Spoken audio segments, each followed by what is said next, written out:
That saw's making too much noise. The guards are sure to hear us sawing these bars. Bite your tongue, Brennan. We've been looking so far. What happens if they catch us trying to cut our way into the corridor? It'll be a long time before either of us see the outside of these prison walls. That's what happens. I won't care to see them if we can't do this, Blackie. Well, shh. The guard's coming. Duck down. I'm already down. Whew. That was almost the end of that. Could it be? We'd better not go through with this. It's too late now, Brennan. Besides, this is something I have to take care of personally. Gotta be, Blackie. If things go wrong, you'll never get out of that uniform you're wearing. You'll be number 6859437 for the next 10 years. Oh, I don't know. If I'm a good boy, they might give me a different number just to break the monotony. There, we did it. That's 3 bars sawed through. I think I can crawl through the window now. Thanks for the help, Brennan. I'm the one who should be thanking you. Oh, don't thank me yet. I haven't done anything so far. But you think you can do it, don't you? Well, so far, I've done everything I said I would. Here goes. And I'll bet this is the first time on record anyone ever broke into a state penitentiary.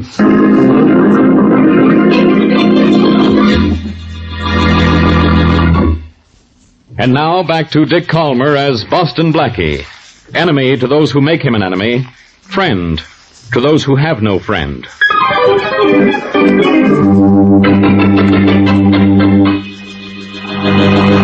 Now, wait a minute. Listen here. All right.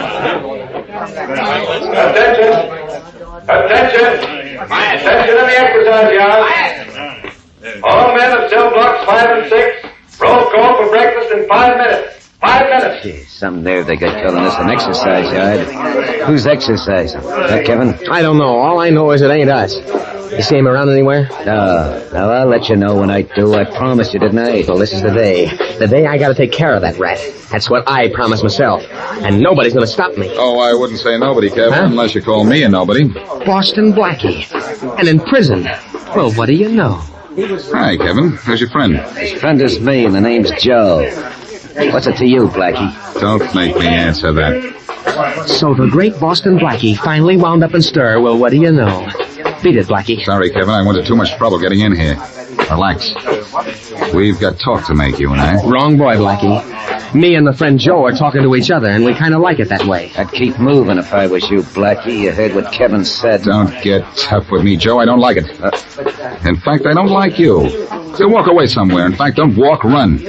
Go away. I want to talk to Kevin. Blackie, I wouldn't talk to you if we were the only 2 cons inside these walls. Now get out of my sight before Matty Ennis finds you here. Hey, Kevin, what's Matty Ennis want with this guy? Only his heart, Joe. If any 2 guys in this world hate each other, it's Matty Ennis and Boston Blackie. Only maybe I'm in there, too. I hate them both as much as they hate each other. Listen, Kevin. Ennis is just the guy that I want to talk to you about. Talk to me about rat poison. I'd like it better. And you keep out of my sight or I'll... Uh-oh, the alarm. Some fool's trying to make a break for us, the jerk. Something big, all right. Attention in the exercise yard. Then we want for inspection. Quiet. No talking. Quiet, all of you. Fall in for inspection. Fall in. Inspection. Hey, some nerve they got. What for? Something screwy somewhere, that's all I know. Someone is saying something. Can you make out what it is? No, but they're passing the word down this way. Hey, fella. Hey, what's up, boy? Shut up. Listen. We'll find out what's happened. Matty Ennis murdered in his cell. They found Matty Ennis murdered in his cell. They found Matty Ennis murdered in his cell. Matty Ennis murdered in his cell.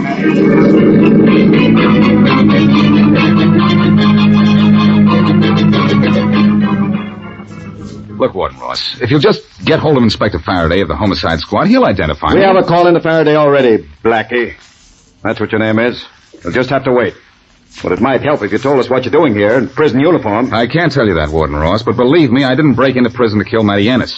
And I have a permit for the gun that you found on me. You don't have a permit to break into this penitentiary, Blackie. What did you do it for and how? Suppose we settle for the how. I got over the wall and sawed my way into the corridor in cell block 5. Where were you all night? Out in the corridor. No, I hid in the washroom. I knew I'd be safe there because all the prisoners had been checked into their cells for the night. You're still luckier than smart, Blackie. I've heard about the crazy things you've done, but I want you to know that this is the... Maybe this is your friend Farraday. I hope so. I want to get out of here. There's no point in my being here now. Hello? Hello, Warden Ross. This is Farraday, Homicide. I got your message. What's the matter? Well, first of all, a man broke into this prison last night. I guess we have a bad connection, Warden. I thought you said broke in. I did say break in. Or broke in. Connection's good. It's the situation that's bad. Somebody broke into Langley Penitentiary? Yes. Last night and wasn't caught till this morning in an emergency checkup of prisoners. There's only one man who'd try such a wacky thing and get away with it. Boston Blackie. Well, that's exactly who this fella claims he is. Would you know his voice if you heard it over the phone? Yes. Put him on. Just a minute. Here, Blackie wants to talk to you. Thanks. Hello, Faraday, old pal. That's enough. Put the warden back on. He wants to talk to you, Warden. Okay. Well, Inspector, is it Boston Blackie? Yes, it's Blackie, all right. What do you want to do with him? Get rid of him. I have enough trouble on my hands as it is. Okay, let him go. He's all right. Only, don't tell him I told you so. Tell Faraday I can hear him. It'll spoil his day. I'll spoil Inspector- that guy's face one of these days. What's this about other trouble, Warden? A convict was found murdered in his cell this morning. That's so. Anybody I knew? And you might remember him. It was Matty Ennis. Matty Ennis? Yes. And Blackie broke into prison last night? Don't let Blackie go. Don't let him go. Why not? Why not? Because Boston Blackie promised he'd get Matty Ennis one of these days. That's why not. And it looks like, as usual, Blackie's kept his word.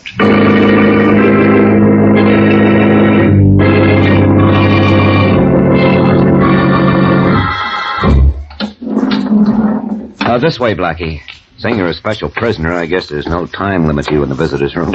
Only, don't break out, will you? That's new wire we just put up. Okay, God, I'll remember that. Who is it wants to see me? Oh, some girl. You didn't say that right. If it's a girl, it's Mary Wesley, and she's some girl. I gotta look at her. You're not kidding. You can say anything you like, Blackie, but just don't invite her in. I won't.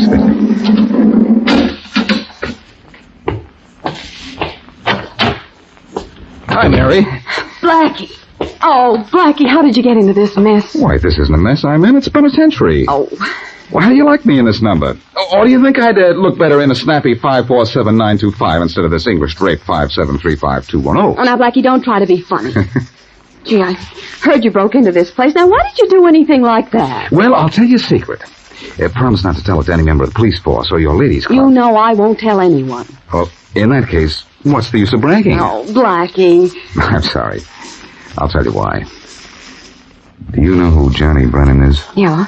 He owns that restaurant we go to on Ralph Avenue. That's right. Well, his son Kevin is serving 5 years for being mixed up with a gang of young West Side hoodlums. And now he's in a worse jam than ever and doesn't know it. Well, he couldn't be in more trouble than he is right now. He is, though. His father found out through the underworld grapevine that Kevin was going to be framed for the murder of Matty Ennis. Matty Ennis? Well, he was found dead right here in prison this morning. I heard it on the radio. But, gee, I didn't hear them mention Kevin Brennan. No, but they'll mention him soon. Young Brennan and Ennis had adjoining cells, and as soon as they find out Kevin hated Ennis, it's going to look bad for the kid. Well, why didn't Kevin's father write his son and tell him about the frame? No, Brennan tried to ward Kevin, but his son wouldn't see him. Brennan wrote letters, but Kevin returned them unopened. So Mr. Brennan asked you to see his son. Mm-hmm. And Kevin wouldn't talk to you either. I got here a little late. And don't say we should have gone to the police about the frame, because after that, if Ennis was murdered, that would have made Kevin the number one suspect. But, Blackie, you're still in jail. Oh, but I'm a special prisoner, Mary. I even chose my own cell, the one Ennis was murdered in. Oh, fine. Well, if you see any ghosts, tell them goodbye for me, It's what's next to the late Matty Ennis' cell that interests me, Mary. What? Kevin Brennan has the next apartment, and I want to try to get some information out of him. Well, I should think you'd want to get out of here. That this place must get you down. It does, but I'm not going to stay down until I turn Ennis killer up.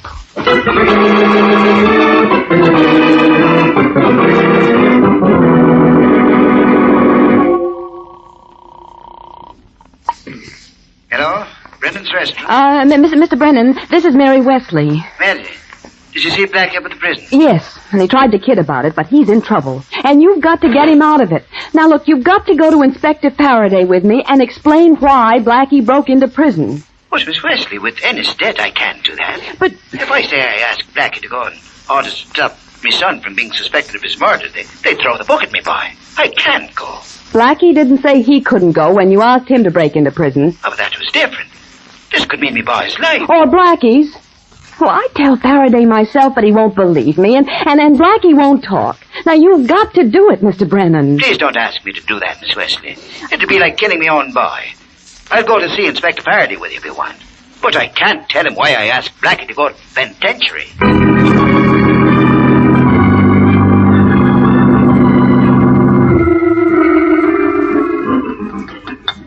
Hey, Kevin. Kevin Brennan, I want to talk to you. Shut up, Blackie. I'm busy. Kevin, do you know how Matty Ennis was killed? He was stabbed. What about it? That means someone had to get close to him. Who could get closer to him than you? This cell I'm in is the one Ennis was in. It's the last in the row. You're the prisoner nearest to him. So what? I didn't kill him. Now keep your talk in your own cell, will Listen, you? Kevin, I want to tell you something. You You're had not... kid to say shut up, didn't you, Blackie? Who's that? It's me, that's who. It's Joe, my cellmate.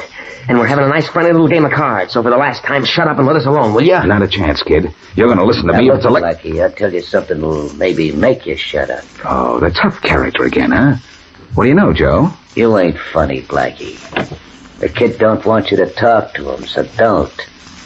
I'll start taking it personally. Know what I mean? I hope so. I'm still unhappy with myself for not taking a poke at you in the yard. Maybe I'll make myself glad about me tomorrow, though. Oh, tomorrow, huh? Well, you got a date, Blackie. You see, maybe the kid didn't like Matty Ennis, but I did. He was my friend. And I don't like guys who kill my friends, which is one more reason that I don't like you.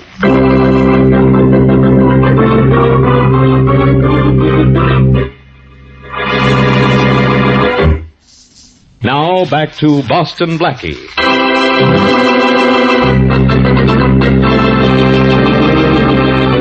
Because he is not on speaking terms with his father, because he refuses even to read his father's letters, convict Kevin Brennan is unaware that he is to be framed for the murder of Matty Ennis, a fellow inmate of Langley Penitentiary. So Boston Blackie breaks into the jail to see Kevin, but before he can force young Brennan into conversation, Matty Ennis is murdered. Because Ennis and Blackie are sworn enemies, Inspector Farraday feels Blackie has something to do with the killing, and Blackie is held in the penitentiary, pending investigation. As we return to our story, Mary Wesley and John Brennan are in Inspector Faraday's office. Please, now, Inspector Faraday, before you go up to the penitentiary, tell me that you know Blackie didn't kill Mr. Ennis.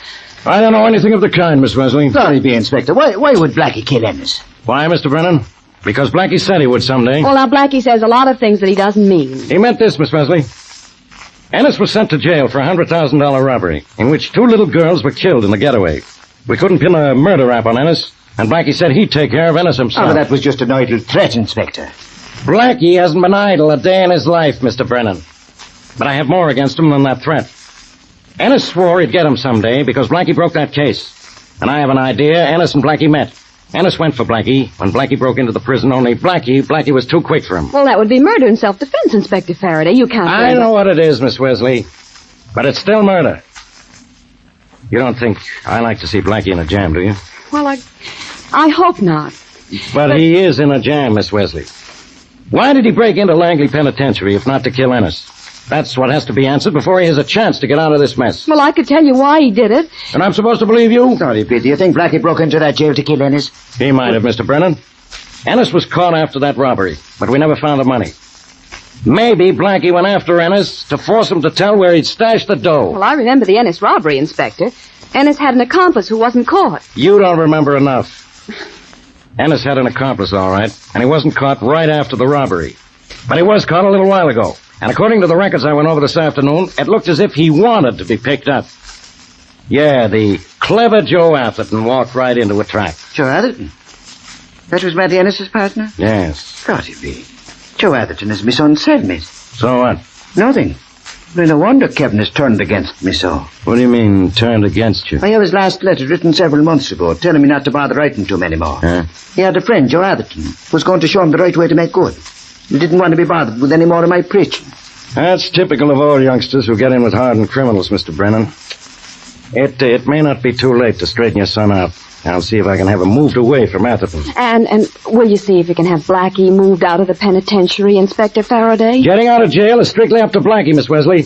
Well, when I get there, he's got to tell me what he was up to when he broke into jail. That is, if he hasn't broken out by now.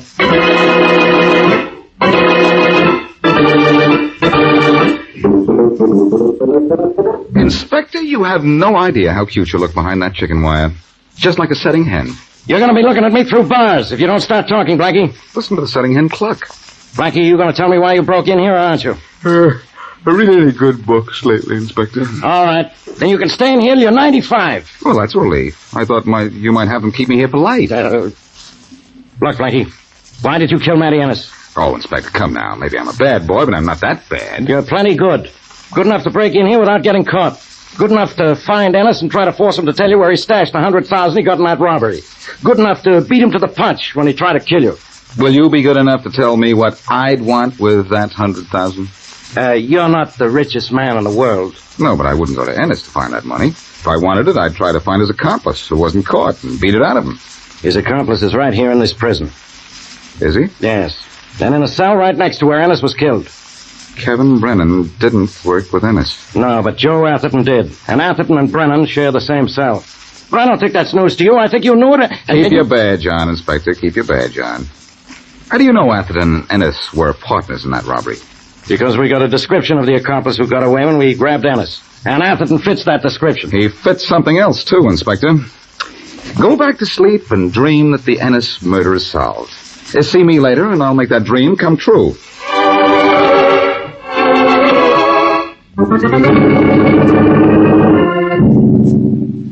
Hey, Joe, you asleep? No, Kevin. What's the matter up there? Bugs in your bunk? No, I'm just thinking, that's all. Yeah, what about? Blackie. He went to an awful lot of trouble to get in here to talk to me. Maybe I should let him have his say. Yeah, what for? Because he's an all right guy.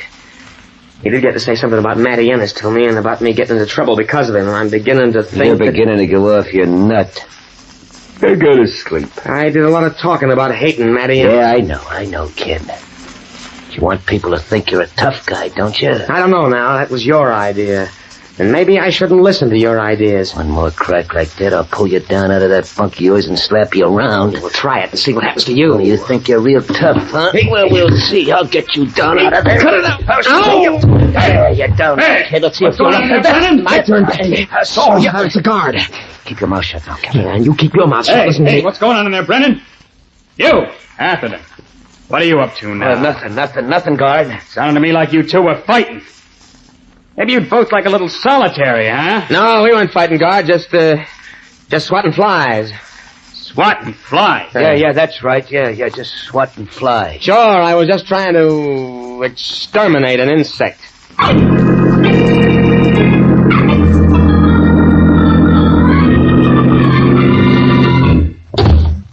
Hello, Warden. You sent for me? Yes, I did, Blackie. Come in, sit down. Thanks. That's one of the best things I do.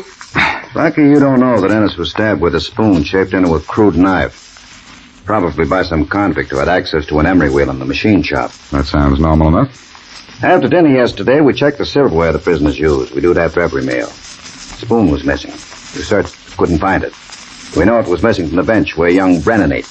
But Joe Atherton ate there, too, didn't he? Yes, but there was bad blood between Ennis and Brennan. Atherton and Ennis got on pretty well. And Blackie, young Brennan worked in the machine shop. Didn't Atherton? You see, you keep overlooking one fact, Warden, and that is that Brennan's cellmate Atherton had the same opportunity to kill Ennis as the kid did. Exactly the same. Your point, of course, is that Atherton had no reason to kill Ennis, and Kevin did. Well, let's make believe that Atherton had no reason you know of. What are you getting at? Warden, would young Brennan be foolish enough to kill a man everyone knows he hated in a way that had to be traced to him? I doubt it.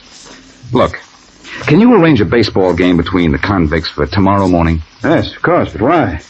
You want to know what the score is, don't you? I guarantee I'll be able to tell you when Joe Atherton comes to bat.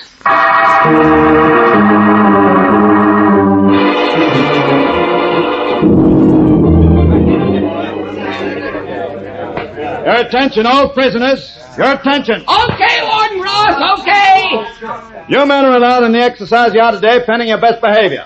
And I'm allowing this baseball game because I don't think it's fair for all of you to suffer for the actions of 2 or 3. I think it's a good idea for us to take our minds off Matty Ennis for a little while. But you're to be allowed out here only as long as you behave yourselves. All right. I'll umpire the first few innings. Let's play ball. Come on, the warden said play ball. Stop yapping out there on the mound and pitch to me. All right, let's go, men. Well, Blackie, I didn't know you were a catcher. I've taught more than baseballs in my time, Warden Ross. I didn't know you were an umpire. I'm not. Who's going to argue with the warden? I see what you mean. Come on. Get that bowling out there. Let's play ball. Come on, pitcher. Burn one in. You're too good for this guy. You're too good for him, pal. This is one you're not going to feel in that mitt of yours, Blackie. I'm going to slam this one over the wall. And don't you wish you could go over the wall after it? You said it. Here comes the pitch, boy. You can't get it. You can't. Hey, got it. Fair ball. Huddle up. Get the next batter in there. Lucky hit, kid. Lucky hit. Just keep on in the middle of this old mitt here. Burn it down and they'll never see it. Pitch it to me, boy. Pitch it to me. He's gonna never reach you, Blackie, and a pass is the first one a mile. Well, look who's up. Joe Atherton. Sucker's up, kid. Throw him a hook and he'll break his neck. He'll break yours, I get half a chance. Wouldn't surprise me at all, especially after what you did to Matty Ennis. Blackie, don't fool with me now. Run. What do you mean? Nice pitching, kid. Nice going. The guy needs a paddle, not a bat. Now, one more in the same place, boy. The next one goes right in your head, Joe. Try to beat your brains in. That's something that would be impossible for me to do to you. No brains. Boy, I'll show you. What do you mean? See, Atherton? You turn back to look at me, and my boy puts another one right over. You put one over on Matty Ennis, too, didn't you? You killed him so you'd get the money he'd stashed away after you got out. Blackie, after the game, I'm going to fix you. Shut up. You're not going to do anything. Now, come on, kid. One more gets this sucker out here. Oh, a sucker, huh? Sure you are. You didn't think I knew that you were Ennis's partner in that 100-grand robbery, did you? Who told you? Oh, the Brennan kid, huh? I should have framed him better. Okay, Blackie, you talked me into striking out, but you know too much, and I'm gonna... Not with that bat, John. Warden, look away. Hit you with that bat. Sure, but I hit first. Warden Ross, this character killed Ennis here. And was going to frame young Brennan for the murder. A baseball game is a swell spot to tag him, too. He had 2 strikes on him from the time I broke in here.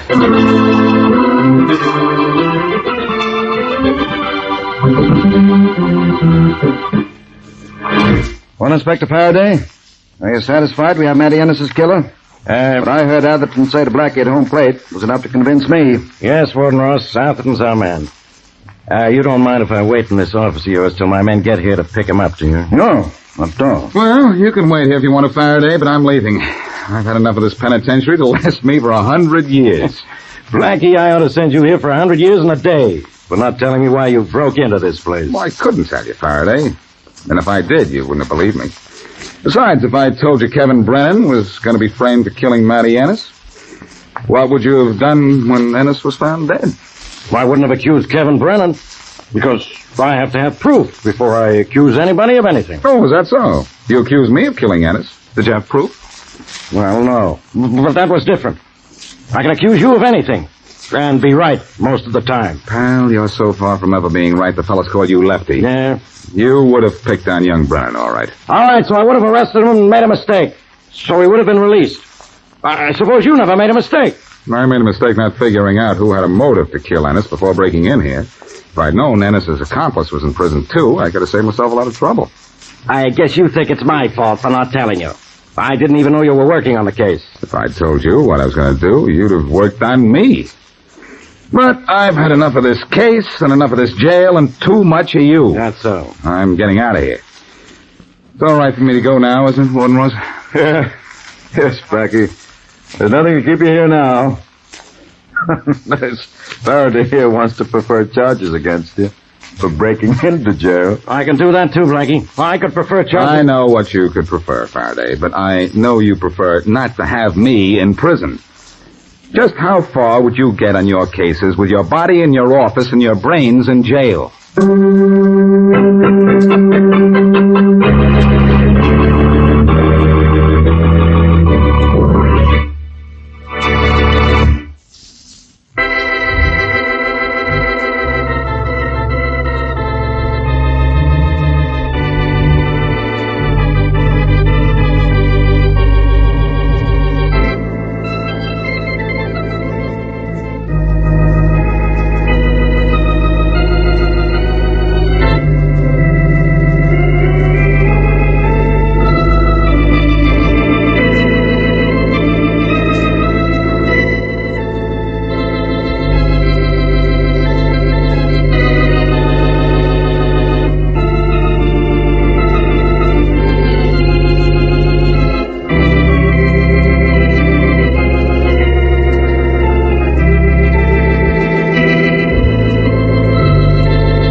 America. And is she pretty? Come on in, young lady. I'm bound for Little Bend, but I'll drop you anywhere you like. Thank you. You're very kind. My name is Blackie, Boston Blackie. I'm Florence Newton. Want to give me an idea of where you'd like to be dropped off? I want to go to the farm. Anyone in particular? My own farm. The one my father owns. Uh-huh. I've been wading in the creek, and I hope he won't mind. Well, there isn't much to do out here in the country except go wading, is there? No, there isn't. What do you kids do for excitement? Saturday night dances, movies, that sort of thing? Yes. That sort of thing. You're, not particularly talkative, are you? I guess I'm not. Good guessing. This is the farm right here. Would you please stop? Why, sure. Thank you very much. No trouble at all. You may have a little trouble with that door on your side. It sticks. Oh, wait right where you are, and I'll go around and open it for you. Thank you. Be there in a jiffy. Well, here we are, young lady. Now, where did she go? Florence? Florence Newton. That's funny. Maybe she went into the house. Guess I'd better find out.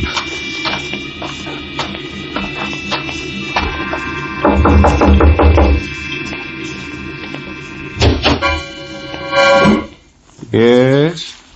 I imagine you must be Mr. Newton, is that right?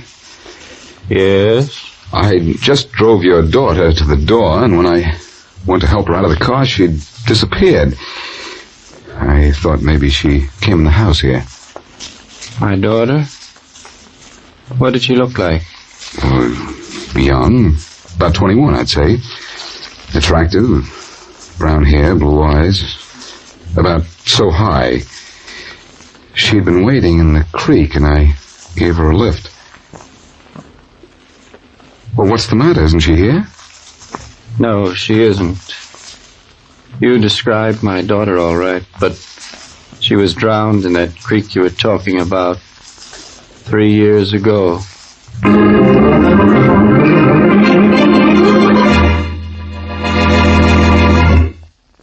And now back to Dick Calmer as Boston Blackie. Enemy to those who make him an enemy. Friend to those who have no friend.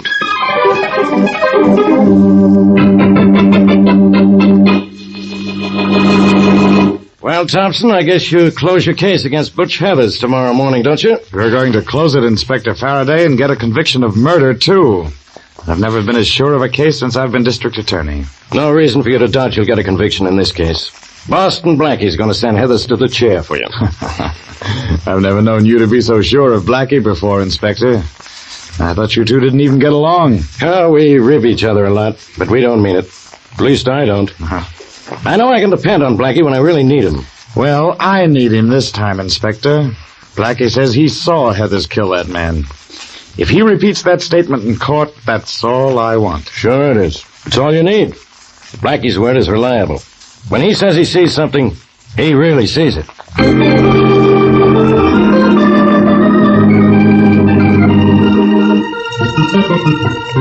Howdy, Blackie. Welcome to Little Bend. This is Harry Oldfield. Pleasure, Blackie. How are you, Oldfield? Well, Sheriff, do you have those records on Butch Heathers ready for me? Sure do. So Butch went to the big city and got himself into real trouble, did he? He sure did. I want his local record to turn over to the DA. I knew that boy was no good when I arrested him for stealing Clyde Ranson's shotgun 5 years ago. Well, here's all the dope on him as a local bad boy, Blackie. I made copies so you can have these. Thanks, Sheriff. Those records going to send Heathers to the chair, Blackie? These records plus what I saw, Oldfield. And speaking of seeing things, Sheriff, I saw Florence Newton this morning. Flo Newton? Well, she's been dead 3 years. So her father told me. Blackie, now don't you try to pull that old one on me. I've been hearing for years about people picking up ghosts in every town in this country. But I did pick up this girl, Sheriff. She said she was Florence Newton, and her father admitted the girl was his daughter when I described it to her. Blackie, I'm afraid the country air's gone to your head. Better stay in the city where you don't see things. Look, I don't believe in ghosts any more than you do. But that girl got in my car down by the creek, rode up to the Newton farm with me, and then just disappeared. Well, Blackie, she acted like a ghost anyhow. Believe me, Blackie, Flo Newton's been dead for over 3 years. All right, Sheriff, I believe you, but believe me, I picked up a girl in my car this morning, and she was Florence Newton. Well, it's possible, Blackie, but where did you get wings for your car, huh? Okay, laugh if you want to. When I see things, I see things, and I see I'm not getting anywhere with you. Thanks for the records on Butch Heathers, and so long. Goodbye, Blackie, and say hello to Miss Newton on the way home, huh? Goodbye. Yeah. Well, now, how do you like that, Mr. Oldfield? Boston Blackie suddenly seeing ghosts. Well, that's some story, Sheriff. You think I could make anybody believe it? Well, you're a writing man, Mr. Oldfield. Your paper sent you up here to get a story on Butch Heathers, but I think you got a better one on Blackie and the ghost of Florence Newton.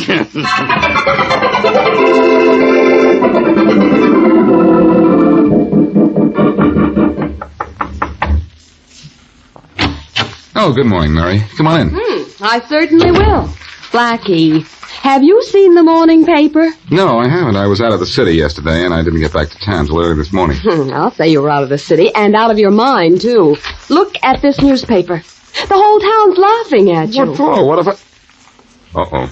Blackie, since when do you not only see a ghost, but tell the newspapers about it? I didn't tell the papers about it, Mary. Hey, wait a minute. That fellow Oldfield in the sheriff's office must have been a reporter. Oh, fine. Well, you phone that paper right away and get a retraction. Wait till Inspector Farraday reads this. He'll haunt you with it for years. I can't help that, Mary. I did see that girl. I talked to her. I had her in my car. I took her home. You fell asleep. You had a dream and talked out of turn to a reporter. Now, Mary, stop that. If the girl was a ghost, she was a ghost. But she was in my car, and now let's skip it. I have Butch Heathers to worry about today. I'm going to help make a ghost out of him. Oh, so you can keep seeing him for the rest of your life, too? Look, let's forget about the ghost of Florence Newton and worry about the trial of Butch Heathers. I thought no one was worried about it except Heathers. Well, you saw him kill that man, didn't you? Mm-hmm. And I have some reports on him from Little Bend that should help cinch the case against him.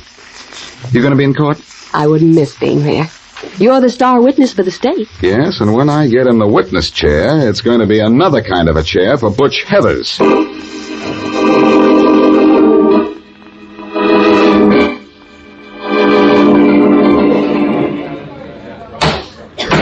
Order! Order in the court. Will Boston Blackie take the stand? Raise your right hand. Do you solemnly swear to tell the truth, the whole truth, and nothing but the truth, so help you God? I do. Take the witness chair. Thank you. Proceed, Mr. District Attorney. Thank you, Your Honor. What's your name? Boston Blackie. Do you know Butch Heathers? Yes, I do. Could you point him out in this courtroom? Of course, there he is, in that end seat at the first table there, the man wearing the green shirt. Will you tell this courtroom where you saw Butch Heathers and what he was doing on the night of June 6th last? Well, I was walking through the alley behind the garage where I keep my car, and I saw Heathers approach a man known as Ellie Spry, pull out a gun, and pump 3 bullets into him. Yes? Then he ran. I chased him, but he got away. You say you definitely saw Butch Heathers kill Ellie Spry? That's right.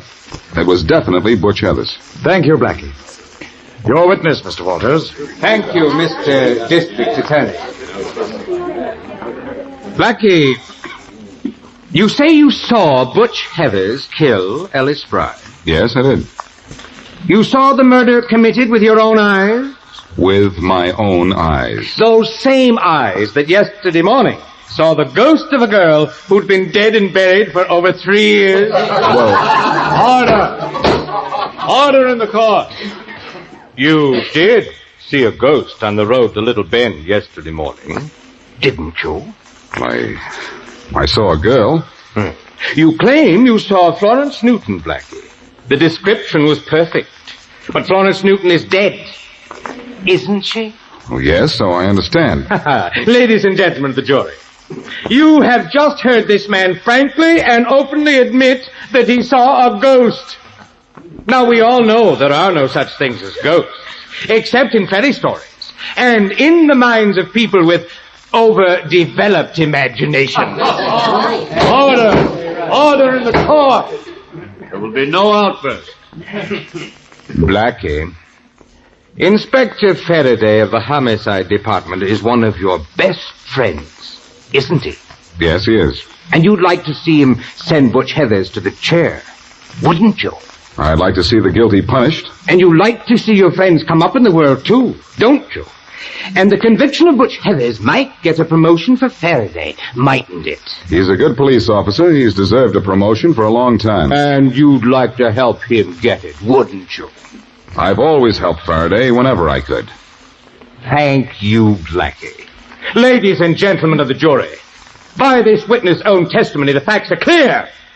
There's no proof here that Butch Heathers killed Ellie Spry. This man sees ghosts, so he can see things that don't exist. This man who claims he saw my client commit the murder claims so in an effort to aid and improve the status of the police department friend of his.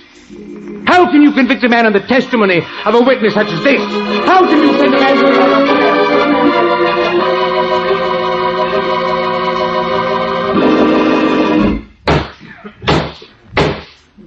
Will the defendant please rise?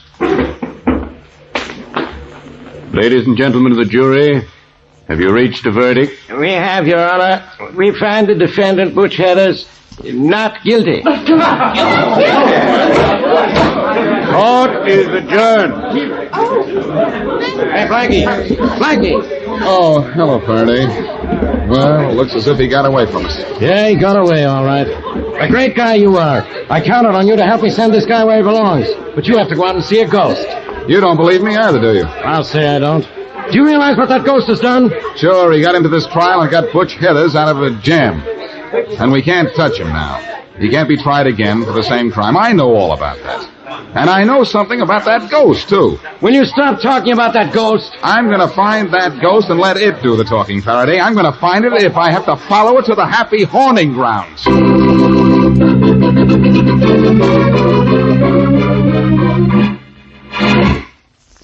And now back to Boston Blackie.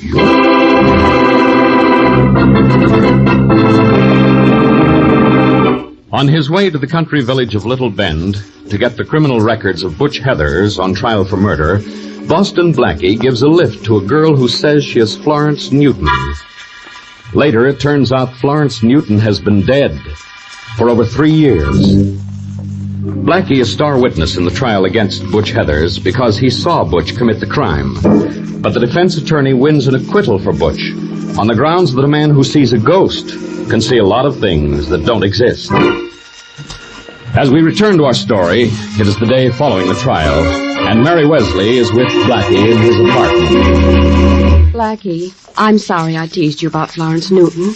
Can't you do something to find her again? Oh, I've tried that, Mary. I drove out to Little Bend again last night and asked everywhere for a girl who might look just like the dead Florence Newton. But no luck. Well, that's because there was no ghost. Now, will you stop trying to convince yourself there was? Mary, did it ever occur to you that I never said the girl was a ghost? The girl was real, flesh and blood, real. It was her father and the sheriff and everyone else who said if I saw Florence Newton, I saw a ghost. Well, you described the girl to Mr. Newton, and he said it was his daughter.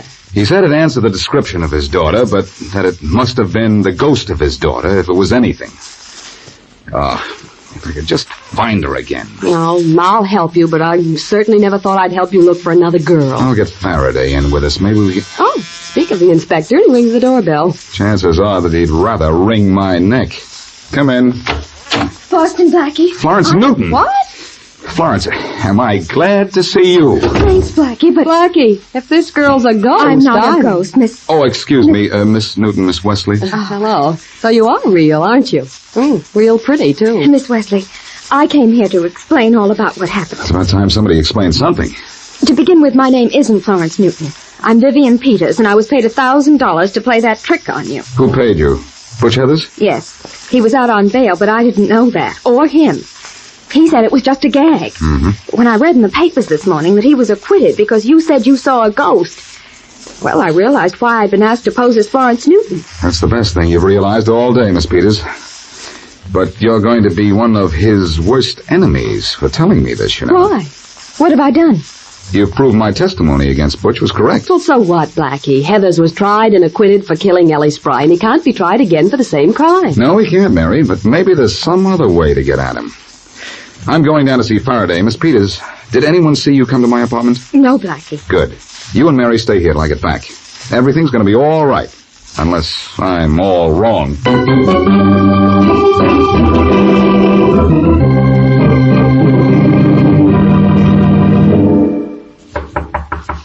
in.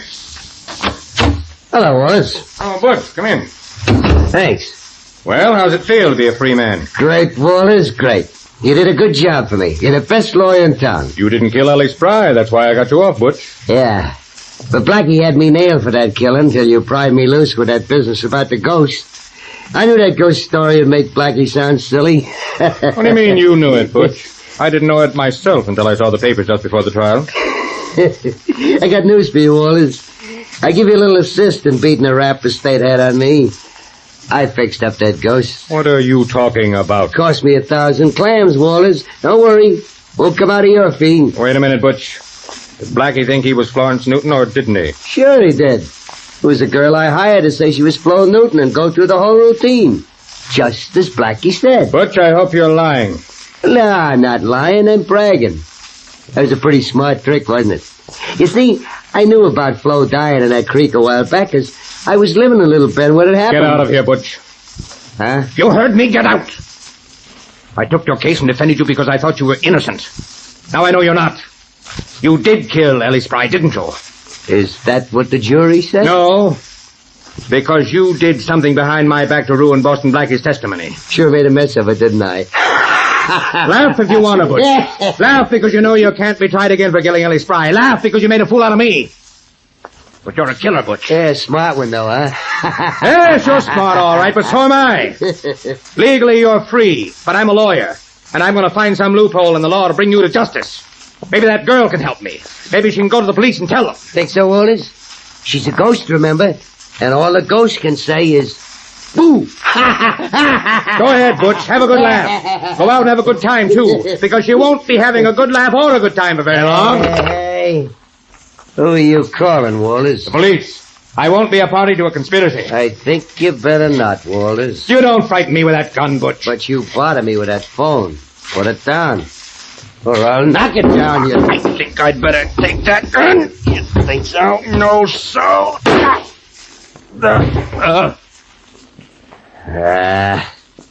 Now I gotta go get another lawyer.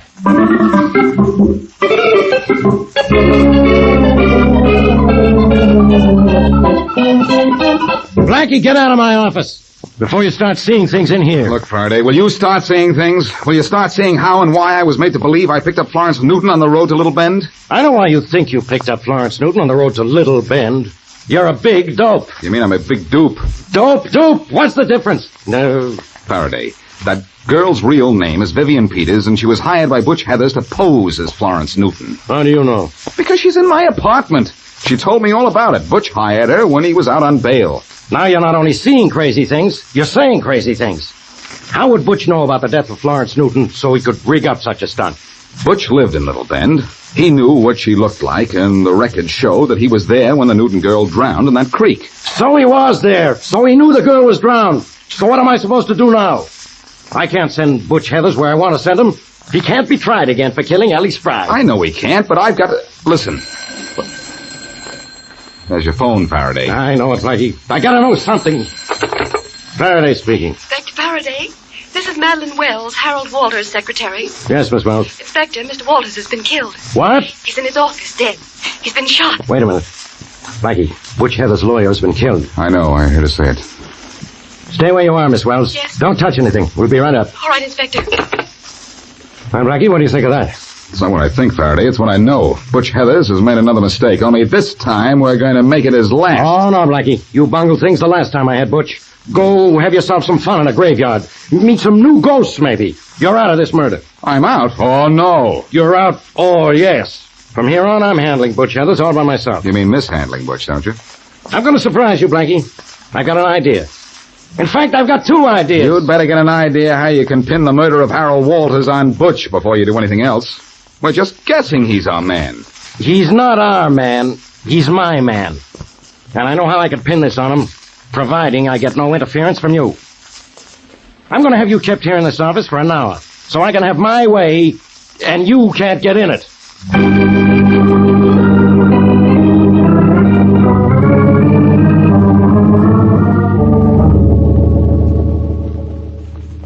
Inspector Farraday, it's a funny thing how many uses you can get out of a fire escape like this. You can get out of a building on it, hang laundry on it, sunbathe, and sleep on it. Yeah, and keep quiet on it, too, Muldoon. All right. The glass in this window to Butch's room isn't soundproof. Yeah, but it's sure almost look-proof, Inspector. Why, it's so dirty I can hardly see through it. I can see enough. I can see Butch in there, and the door to the hall. Are you sure that, Peter's girl will do what you told her to do? She ain't better. You know, I'm sort of proud of myself about this. Yeah? This is the kind of idea Blackie would get. He's not the only one who's smart. Well, what if it doesn't work? What do you expect from Blackie's ideas? Uh-oh, there must have been a knock on the door in there. Butch just got up and walked over to it. Well, now we can lift up the window a little, huh? Yeah. Quick, while he's on the other side of the room. All right. That's enough. Butch just opened the door. Is it the Peters thing? It sure is. Well, Miss Peters, you took long enough getting here. Come in. Thanks. We can hear pretty good. You phoned and said you wanted to talk to me, sweetheart. Well, what about? You ought to know what about. I didn't know I was going to save you from the chair when I said I'd play ghost for Boston Blackie. Well, what you didn't know didn't hurt you too much, did it? You got to breath the country air out of it, too, didn't you? You got out of a murder rap, Mr. Heathers. And everyone knows you killed Ellie Spry. Blackie's testimony was right, every word of it. Yeah? You've made an accomplice out of me, Heathers, and I don't like it. Inspector, Oh, you don't? Well. It's too bad. It's so bad that I'm going to the police. Oh, I wouldn't do that if I was you. But you are not me. Look, I killed Ellie Spry, I got away with it. I killed Harold Walters, my lawyer. I'm going to get away with that, too. I'd include you in that list in a minute. And don't forget it. The police will know you killed Walters. They won't even suspect me. Then Walters just win a case for me. Anybody in this town ought to know that Walters and I are the best of friends. Now, don't go to the cops, sweetheart. Won't do you any good, and I wouldn't like it. You understand? Come on, Muldoon, let's Yes, go. I understand. I've heard all I need to hear. I All understand. right, now raise the window now. Who's out there? No time now. Let's go right through the glass. All right. Don't move, Butch. Cops. Duck, Miss Peters. There may be shooting. Yeah, she ain't ducking, but I am behind her. Go ahead, shoot, copper. Hit this dame. See if I can. No, don't. Inspector, don't shoot. You'll hit the girl. You mean to kill a girl, don't you? She makes a nice target, doesn't she, Inspector? A nice target, but a better shield. Your pals ought to see you now, Butch. If you were as tough as you claim to be, you wouldn't be holding that girl in front of you. Cut the talk, pal. Go ahead and shoot, why don't you? You know I'm not going to shoot. Polite cop, huh? You don't shoot ladies, huh? Well, you don't shoot me neither. And you don't catch me. There's a couple of more steps back, and I can reach the door. You did this all wrong, Inspector. Well, I'm at the door, Farraday. Go ahead and shoot if you want. This is your last chance.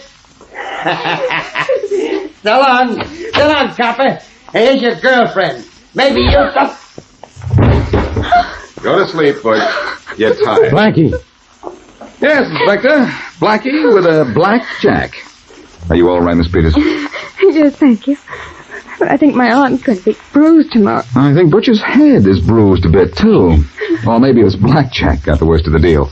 Faraday, it's a good thing you told the guard to let me go in an hour. Yeah? I knew where you were heading and stayed out there in the hall to wait for you. I imagine you heard Heather's confession. Well, sure. You heard him admit he killed Ellie Spry and his lawyer. Yes, and it's a good thing I was outside the door. Faraday, what would you do without me? I don't know. But I'd sure like to try. Don't do it, pal. You're a big man on account of me. Yeah? Mm-hmm. The morning papers are going to say that Butch Heathers is another of the feathers in your cap.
That's 860 out of 10, Miss Cronin. That's right.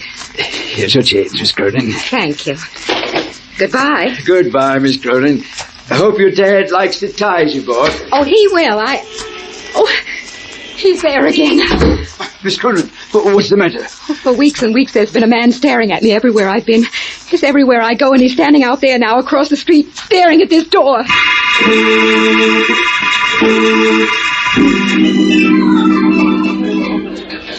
Having a nice time, Eva?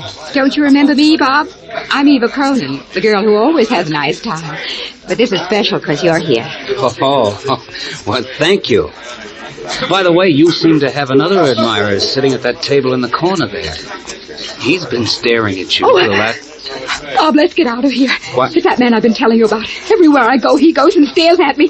There he is again.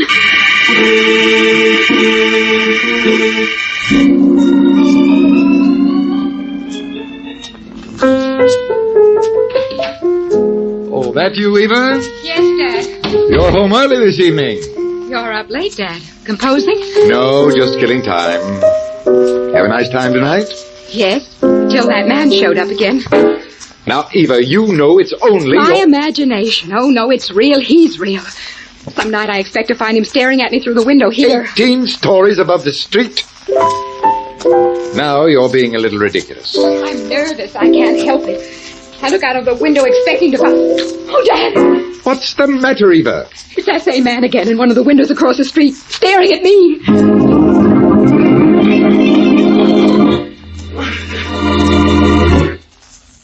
And now meet Dick Calmer as Boston Blackie. Enemy to those who make him an enemy. Friend to those who have no friend.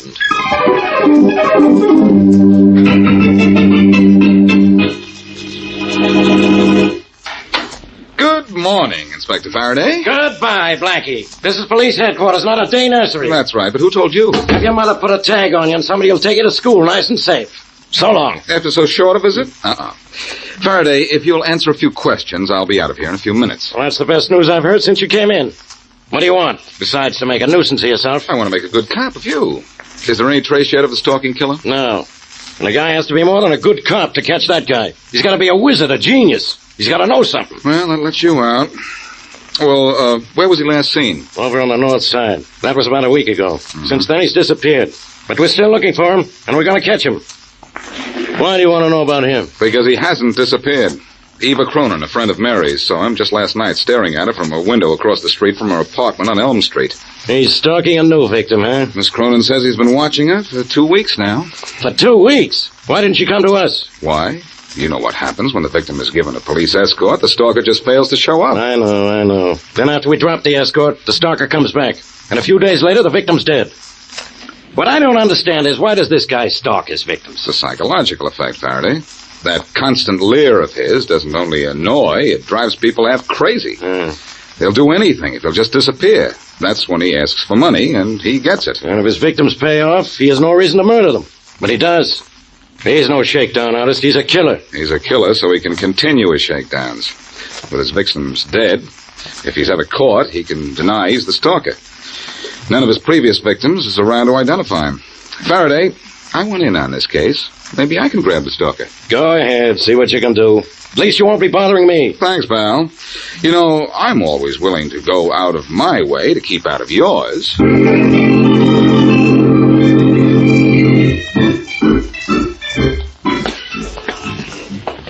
know the way I feel, Eddie? I feel like I want to meet up with that stalker right this minute. I feel like I want to bend my nightstick over his skull. You're getting nerves, Marty. Trying to find a guy we never saw is making you jumpy. You're not kidding, I'm jumpy. Watch the Cronin dame's house, Faraday tells us. She's next on the stalker's list. Okay, so we watch. So the stalker don't show. And the dame ain't been hurt either, Marty. Remember that. Whoever the guy is, he's smart enough to lay off when we're around. Now, the chances are, if we'd been tipped off to the others, he'd never have knocked off the 3 dames he's conked already. All I know is I got a gun, I got a nightstick, and I got a great big yen to use either one or both on that character. Now, there's the call box. Report in, will you? Yeah. Anybody asks for me, say I'm sitting on the curb waiting for the stalker to show up. Okay. I'll light up a smoke. Maybe that'll help. You don't need help. You need action. I'll see what headquarters wants us to do. I'm in favor of giving up this job, right? Headquarters, Hogan? Hogan, this is Clancy. Give me Farraday and homicide. Hold it. Farraday. Clancy, Inspector. Yeah? No news on the stalker. Miller and I have walked ourselves weary patrolling Elm Street where that Cronin dame lives. He ain't going to show, Inspector. How do you know what he's going to do? How does anybody know? If I pull you off the Elm Street assignment where he was supposed to have been spotted, he'll knock off somebody there, sure as anything. We're supposed to stay here?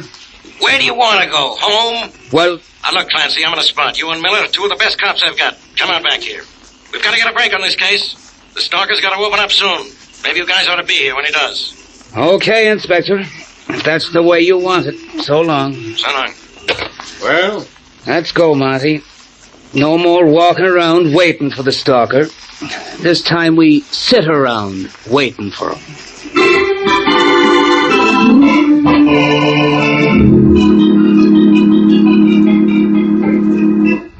Blackie, what are you doing with that sheet of paper? I'm studying the past performances of the stalker, Mary. I might figure out a way to catch him. Oh, I'm getting sorry I told you about Eva Cronin. We were supposed to go out this evening. Remember? I know. You want to go to the movies, don't you? Well, at least when we go to the movies, you don't have to solve the mystery. The greatest mystery about some mystery movies is why they were made. Well, there's the phone. Are you in? Oh, I don't know. I'll look. Yes, I'm here. Oh, do you want me to take you? I'm near it. Thanks, anyhow. Hello. Boston, Blackie? Yes? Blackie, this is Eva Cronin. Oh, hello, Eva. It's your friend Eva, Mary. Yes, Eva, what can I do for you? Blackie, he's here. I mean, he's across the street watching me. The same fellow? Yes, I'd know him anywhere. He's across the street watching this house, waiting for me. I just know. Just a minute. We're in luck, Mary. The stalker's watching Eva now. Golly, I don't know whether I'm glad or scared. Eva, where are you? At 32 Easton Road. 32 Easton Road. Having a party here, Blackie. I was about to leave when I saw him. Stay right where you are. I'm coming up there. The fact that the stalker is waiting for you is just what I've been waiting for.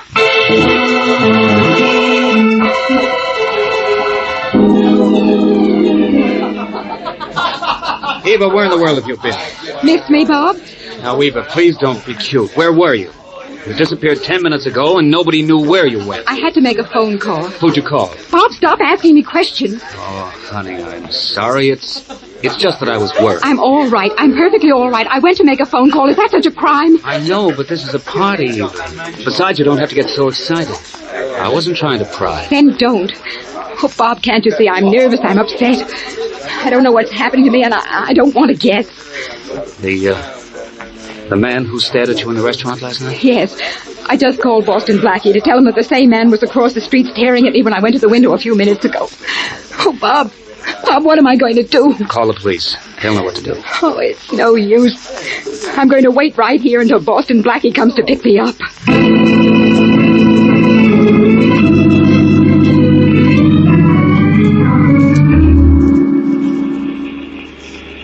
We're in the 3200 block on Eastern Road, Blackie. You better slow down. All right. 3232 will be on your side of the street, Mary. Watch out for it, will you? Uh-huh. I don't see anyone standing on the sidewalk in this block. I'm afraid we're too late to catch the stalker. I'm glad to say. I'm afraid you're right. I'm sorry to say. Oh, here's 3232 right here. Thanks. Blackie, that house is almost dark. Doesn't seem to be a party going on in there. Well, it's late, Mary. Maybe most of the guests have gone home, but I'm sure your friend Eva waited for us. She sounded scared to death on the phone. And she certainly had good reason. No doubt about that. Well, let's go up to the house. Okay. Come on. Blackie, maybe the stalker's hiding around here somewhere. Maybe. If I thought it'd do any good to search for him, I would. But our best bet is to get Miss Cronin and stick to her till the stalker shows up again. Well, you stick with her, Blackie, and I'll go home. On second thought, though. Maybe I'd better not go home. Eva is a little too good-looking. How can a girl be too good-looking? I hope you never find out. There's only one light on in this house, Blackie. Yeah, obviously the party is over and the other guests have gone home. Yeah. Eva's there, though. I'll bet on that. Mary, maybe we'd better take Miss Cronin to your apartment tonight. Okay. She certainly can't be stared at there. You're 22 stories up, and there isn't another building that high for 8 or 9 blocks. Oh, someone's coming at the door. I was beginning to think there was no one home.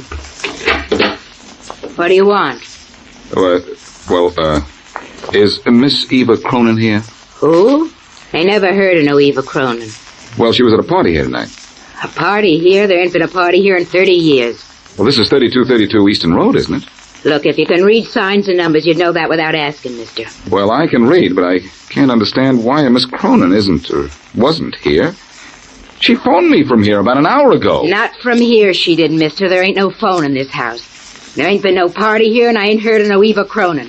And I ain't in the mood for talking to you or anybody else this time of night. So beat it, mister, beat it.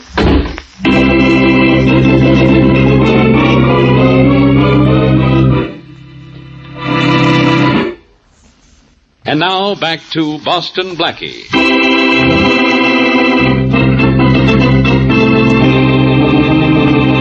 Young, beautiful, and wealthy Eva Cronin is being constantly followed by a man Boston Blackie and the police believe is the notorious stalking killer, who already has extorted money from 3 victims and then murdered them.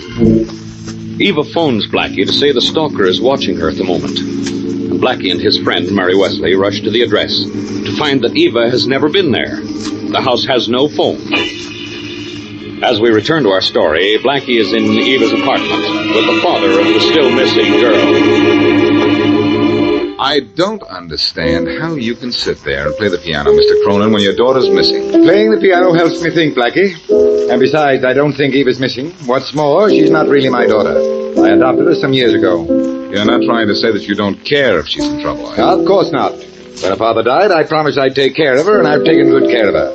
There's a father there that sent a picture on the piano. Look, Mr. Cronin, I didn't come here because I thought you could help me track the stalker. You couldn't know anything about him, I know. But I'm going to stay here until your daughter shows up. Well, you may have a long wait. I still don't understand what brought you here. Mr. Cronin, your daughter phoned me from 3232 Easton Road that she was being watched by the same man who's been watching her for 2 weeks. My daughter has a fantastic imagination. And if she keeps using it, she'll imagine herself into insanity. I don't get you, Mr. Cronin. The stalker's real, too real. He's killed 3 people already.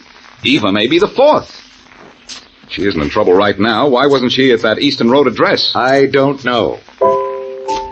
I didn't even know she'd gone out this evening until you came here looking for her. She must have slipped out with Bob. Bob? Who's he? Her fiancé. He's the fellow in the picture to the right of her dad, right here on the piano. He's a fine boy, but I'm afraid he wants to marry Eva for her money. Your daughter is wealthy? Very. She inherited several $1 million from her father. She was a dad's pet. She has 2 other sisters and a brother somewhere, but, they got nothing. They got nothing, and I'm getting nowhere. It might help a little if you knew where you wanted to get. Look, Mr. Cronin, doesn't it mean anything to you that your daughter might be dead? It means nothing to me that you think she might be, no. You're taking this awfully easy. She's been threatened by a murderer. We know he's a dangerous killer.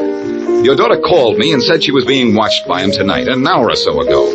When I got to the address she gave me, she wasn't there. Doesn't that add up to you? All it means is that there's a combination of circumstances which it isn't my business to explain. Eva will show up, Blackie. I'm sure she will. No, you are. Well, I'm sure she won't. I'm more sure now than ever. She's the latest victim of the stalker, Mr. Cronin. Your daughter is dead. Am I? What? Why doesn't somebody tell me these things? Hello, Eva. Eva, where'd you come from? My room. I came home while Daddy was playing. Didn't want to disturb him and went right to my room. What happened to you, Blackie, after I phoned you? What happened to me? What happened to you? I went to that address you gave me. There was no party going on there. There most certainly was. A dozen people can tell you that. When you didn't show up, I got Bob to take me home. Well, good night to you both. I'm going out. Where do you think you're going at this hour? It is rather late, Eva. Perhaps you ought to take Blackie with you. It's impossible. Please, Blackie, stay here. Don't try to follow me. It'll only mean something we'll both regret if you do.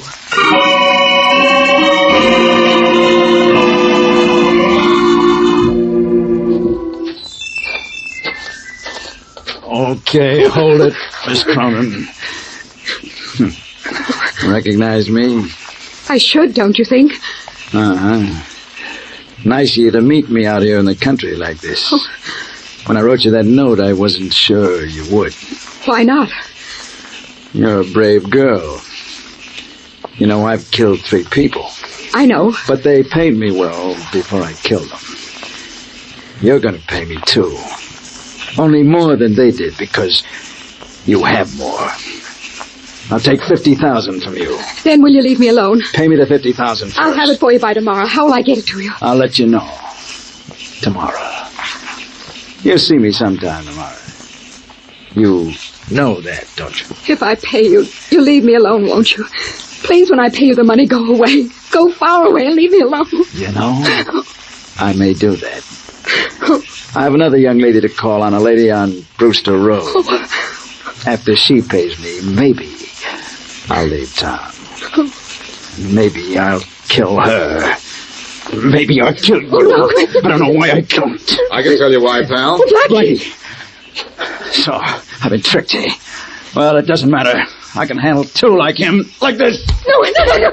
I'll see you later. Get to the nearest police box, Miss Cronin. I'm going after this. Blackie, don't chase him yet. Cronin, let go of it. Oh, I'll never catch him now. Oh, why did I have to walk into that right hook? That was better than going after him and running into a bullet. I wouldn't have given him time to shoot. Oh, Blackie, if he'd hit you, I could never have forgiven myself. Oh, please, I'm shaking. Take me home. Please take me home, Blackie. All right, but you should have stayed there. I couldn't. I had to meet this man. He sent me a note. Only you shouldn't have followed me. I begged you not to. The note warned me not to tell anybody. Blackie, I'm going to pay him what he wants. I've got to. Please don't interfere. I can't promise that. Maybe you're going to pay him what he wants, but I'm going to see that he gets what he deserves.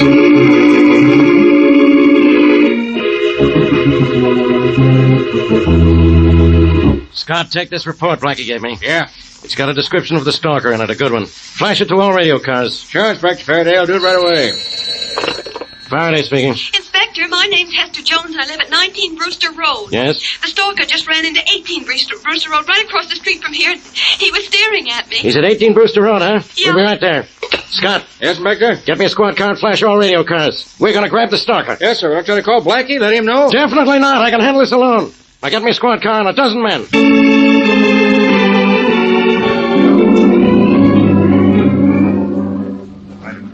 All right, men, quiet. This is the place. And stay just as quiet as you can. Quieter, even. We'll catch this guy here, Inspector Farraday. The city ought to make a monument out of 18 Brewster Road. Yeah, Scott, and bury the stalker under it. And we've got the street roped off. There's a high wall back of the house. It's too high to climb. Okay, then we've got him trapped. Everybody in position? Yes, Inspector. What position am I assigned, Farraday? Oh, no, Blackie. What are you doing here? The same thing you're doing here, closing in on the stalker. But you had no way of knowing he was holed up here. Oh, yes, I did. The woman called you called me first, and I told her to phone you. Oh, you did. What's the matter? Is the stalker too tough for you? That's right, he did clip you, didn't he? Sure, but don't forget, he was the one who ran away. You guys out there, get away from here. What was that? It was the stalker's voice, as I remember it. Came from inside the house, Inspector. I know it, Scott. Beat it, all of you. I'll start shooting. I'll kill the first one that moves toward this door. Hear that? We've nailed the stalker, all right. You heard me? Get away, I told you. I'll kill you all. Uh-oh, this guy's gonna shoot his way out, huh? Where's Saps if we try to break in? We'll get him, but he'll get a couple of cops before we do. Don't you think I know that? Beat it, Blackie. And let the stalker get away? Oh, no. I almost had him earlier tonight. This time, I'm going to get him. This is my job, Blackie. I'll do it. And you'll lose men doing it, Farraday. I've got an idea. Whatever it is, forget it. Listen, let me borrow your squad car. I'll ram it through the door. If the stalker fires at it, the bullets will just bounce off. Then once I'm inside, I'll grab him. That doesn't sound bad. Only you're not going to do it. Scott. Yes, sir. You heard what Blackie said. Now go on, get my squad car. Oh, no, he doesn't, Farraday. It's my idea, and I'm going to carry it out. Blackie, you crazy fool. Come back here. Sure, but I'll have company when I do. Think you'll make it, Inspector? I don't know. I wouldn't bet against Blackie. There he goes. Heading right for that door, full speed.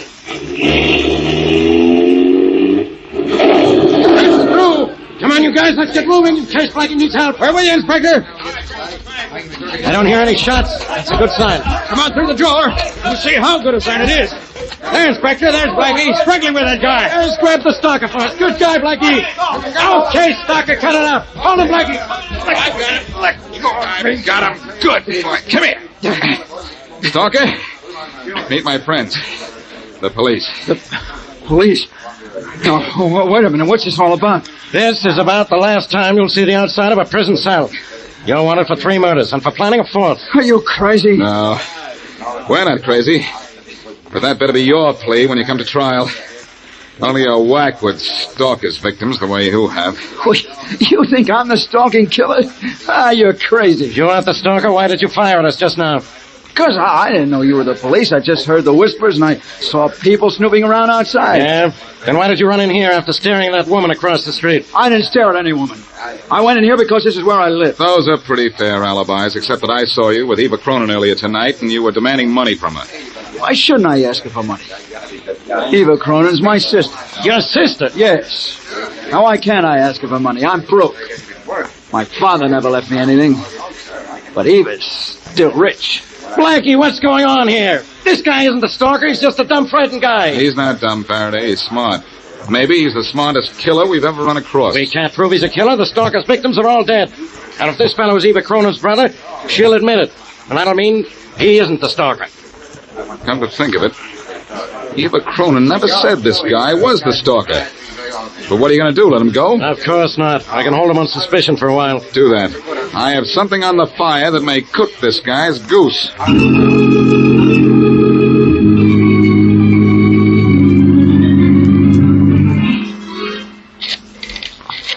Hang on that extension phone, Farraday, and don't say anything. I want to say something right now, Blackie. You're wasting my time. You're wasting your breath. Hello? Miss Cronin, this is Blackie. Oh, yes, Blackie. What is it? The police have caught a man they think is the stalker. He's the same guy who slugged me when I followed you last night, only he says he's your brother. Well, he is my brother, Blackie. He's not the man who kept staring at me. He's my brother, and all he wanted was the money. That's why I didn't want you to follow me. This was strictly between him and me, don't you see? What did he want the money for? Well, he had none, and I have plenty. Why shouldn't I give him money? He's my brother, isn't he? He's your brother, but he isn't broke. The police found thousands of dollars in his house, money he took from his victims. He's the stalker, Miss Cronin. We know that, and so do you. Yes. Yes, Blackie, I knew it all the time. I tried to help him, but I guess it didn't work. Only you can't hate a girl for trying, can you, Blackie? To protect a killer, you most certainly can. That's all, Miss Cronin. I'll see you in the morning in jail.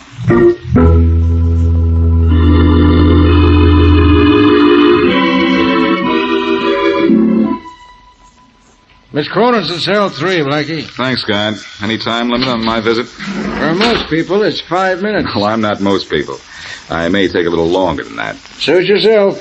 Yell for me when you're leaving so I can lock up. Okay.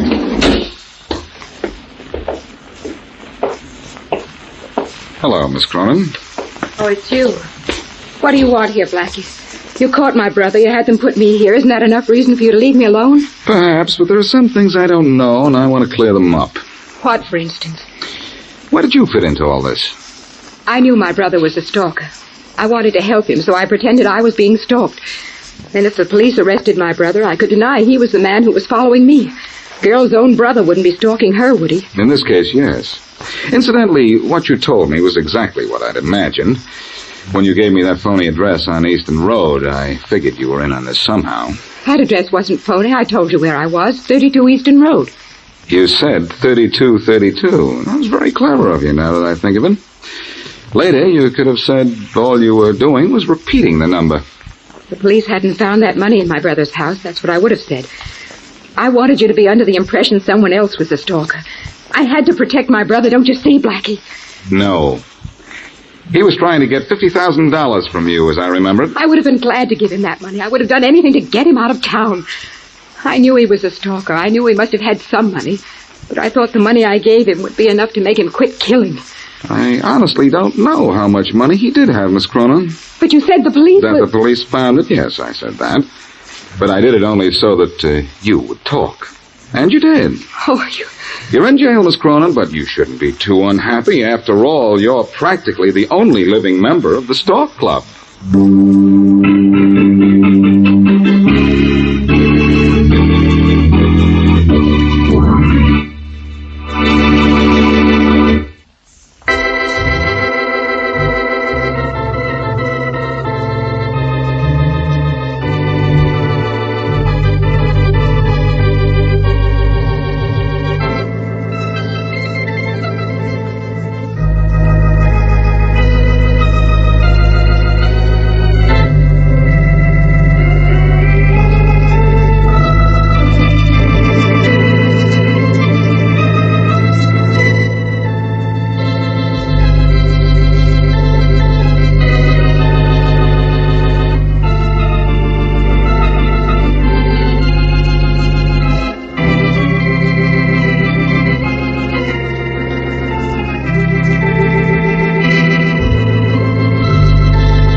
What was that address again, Mary? 2400 Wallace Street. It should be in the next block, Blackie. You want me to wait after I drop you off? Well, that depends on what you've got to do. If it's something that might lead you into trouble, wait for me. Well, you know I never get into trouble, Mary. It's only the criminals I go after that get into it. Oh, that's the way it's been up till now. But every time you leave me, I start to worry.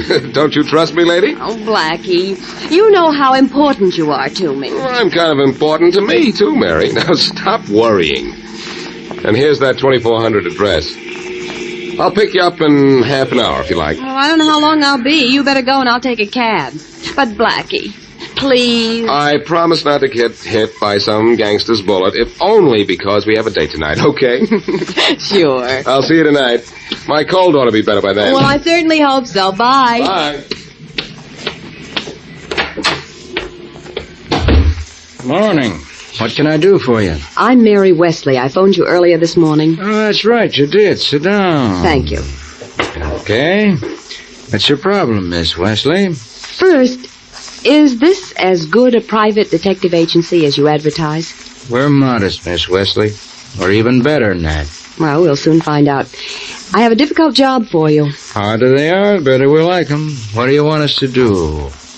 I want you to follow someone. Shadowing's easy, Miss Wesley. So easy we sometimes hate to take money for. Oh, but we will. Well, I think you'll find it rather hard to follow this person. And whatever the cost, I'll pay it. Money is no object. Then what is the object in following this man? Well, that's not important.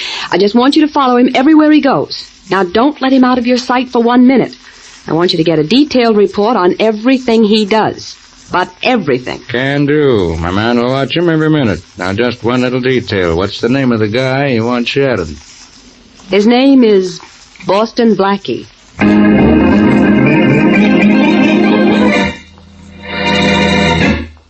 And now back to Dick Calmer as Boston Blackie. Enemy to those who make him an enemy. Friend to those who have no friend.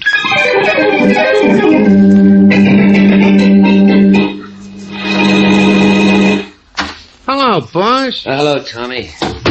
Where you been? Me? I've been... No, don't tell me. I know.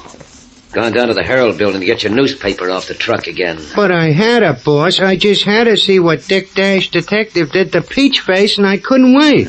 You take your sweet time about going to see your dying mother, but you can't wait for the paper to come out to see what happens to Dick Dash. Boss, sometimes I wait for the paper to be delivered. You wait for the paper when you don't wake up till just before it's delivered. Now, look, sit down. I want to talk to you. You want to see Dick Dash? He's going to take the fuzz off Peach Face's kiss Look, Annie. Sit down or I'll take the nose off yours. Now, we got this new stick-up racket going, and it's going great. But it can be greater. Yeah, I know. We've been doing awful good lately, haven't we? Yeah, but it's only the beginning. Now, listen, Tommy, I want...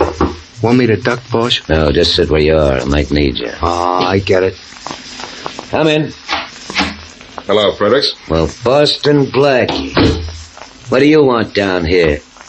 As if it would make any difference to me. Any other time, Fredericks, I'd resent talk like that. Now I'm taking it. Now, what's the rover boy got roving around in his mind? You know Tommy, don't you? Who'd want to? Look, Blackie, maybe I... Sit down, small stuff. I came here to see your boss, not to clip you. Oh, is that so? Well, kid, let's start something right now. Get up, Tommy. Okay. Blackie may want something here, but I don't think it's trouble. You're right, Fredericks. It's a job. A job? I didn't think you worked, Blackie. Except on people like us. Well, a time has come when I think I ought to work with people like you. That's all right. Laugh if you want, Fredericks, but I need money. That's not funny to me. You broke, Blackie? I don't believe it. I'll tell you how broke I am. You're in a good racket. The risk is high, but so is the take. I want in. Oh, now, Blackie, please, aren't you being just a little corny? You don't think I'd trust you within a mile of me when I'm doing a job, do you? I didn't expect you to, no. But you could give me a chance. Find out if you can trust me. Then if you can, let me in. I could be a big help to you. And that's the first thing you said that I can believe, Blackie. I'll tell you what I'll do. You can come in on a job with us tonight. All right. Now, wait a minute. I'm no sucker. You're in on my terms. I'm listening. There may be trouble. And if there is, and if I have the slightest idea that you were responsible, I'll kill you before you can move an eyelash.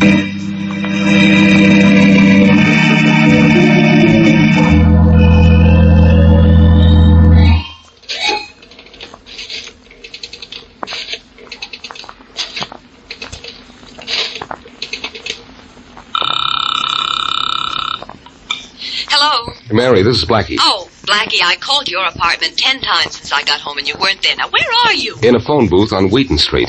I've just come from seeing Fredericks. Seeing him or trying to see him? I saw him, and he didn't see through me. Well, not completely. But he's ruined our date tonight. Well, I don't mind that too much as long as you got what you wanted.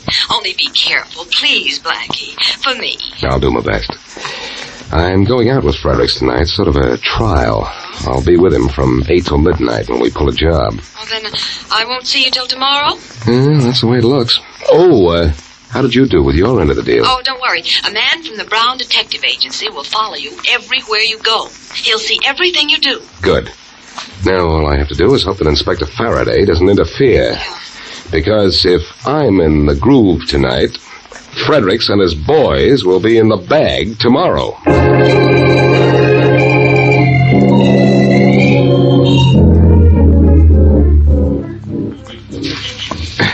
Keep moving through the bushes till you're under that first window there, Blackie. All right, Fredericks. And Tommy and Bill will drop the stuff down to us. Yeah. Hey, you did a good job on that log, Blackie. Thanks. That's my new business from now on. Yeah. Hey, Fredericks, did you have to pick a place surrounded by bushes? Ouch! Those thorns hurt. Yeah, you'll get a worse pain than that from this gun in your back if you cross us tonight, Blackie. Why don't you stop that talk? I'm in this because I want to get something out of it. And that's all. I'm glad we're out of those bushes, though. Which window do we stay under? Oh, the one just above us now. Oh. Hey, there's Bill up there. Toss the stuff down, Bill. Okay. Where's Tommy? Watching the entrance of the building so Bill can work without having to be his own lookout. Hey, down there. Catch. I got it. Hey, what is this stuff? Just something that's easier to steal than earn. One guess. Money, huh? Good guess. Hey, Bill. Yeah, boss? We're ready to make a break for it. You stick up there as a lookout till we get away. Sure, boss. I'll stay up here. Hey, boss. Yeah? The watchman. He's coming around the back of the building. I can see him from here. I'd better let him have it. Yeah, make it snappy. Wait a minute. Right up there, Bill. He'll hear you. Fredericks. Well, Blackie, start talking. I'll handle the watchman, okay with you? Okay, but do it fast. I'm on my way. I gotta be able to tag him just before he comes around the corner of the building. I'll wait here, Blackie. Only don't get cute. Just don't get cute. Something awful funny's going on here. Good night, Brent. I tagged him, Fredericks. He won't move for a while. Better shoot him, Blackie. If he's alive, you'll know what you look like. You're the boss. Oh, Fredericks, I knocked him off. We'd better get going now. Okay, Blackie, that was nice shooting. All right, come on. That shot will bring the cops here in no time. Believe me, I'm not waiting around to say hello to them. Let's go. Yeah. For some reason or other, I don't mind the thorns on these bushes as much as I did. Maybe it's because you don't have a gun in your back now. What does that mean? It's you're okay, Blackie. I can use you. Shooting that watchman set you in solid. Thanks. Hey, there's Tommy at the car. Where's Bill? Probably still in the building. But he'll get away. If he doesn't, so what? I've got you to take his place.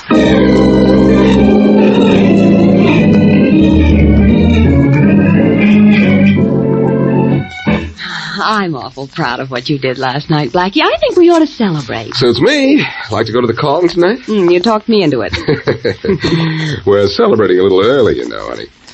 I'm in the Fredericks gang, all right, but I still have to find out where the next job is so I can have Farraday there to grab them. What would the inspector do without you? And for that matter, what would I do? Oh, that's what I like. An interruption when the conversation is getting good. Come in. Hello, Blackie. Hello, Farraday, old pal. Mary and I were planning to go out to celebrate. Want to join us? Blackie, when you and Miss Wesley go out, she's going home. And you're probably going downtown with me. You mean there's a doubt in your mind? Not much of a one, I'll tell you that. Blackie, you've been trying to get something on a guy named Fredericks, huh? Don't look now, Inspector, but I've practically gotten what I want. I was on a job with him last night. That's what I thought. You shot the watchman on that job, didn't you? Sure, with blanks. Blanks? Since when would a blank cartridge kill a man? What? That watchman was found shot to death, Blackie. Well, listen... Not that it should be any news to you. Blackie. Hold it, Mary. You know how wrong Faraday generally is. Inspector, for your information, I went on that job last night to get evidence you need, and I did shoot the watchman, just as I said. But I used a blank cartridge, and that's definite. Maybe, only I don't believe it. Let me see your gun. Sure, if you want to. But I've taken the blanks out and reloaded it with real bullets. That's all. You never had blanks in it, Blackie.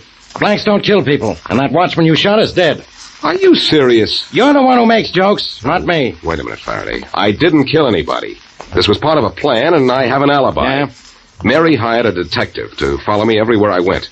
He was there when I fired at that watchman, and he must have seen that watchman get up as soon as Fredericks and I ran away. What? I wanted in on the Fredericks gang so I could turn them over to you. Mary hired a private detective, so if something like this happened, I'd be in the clear.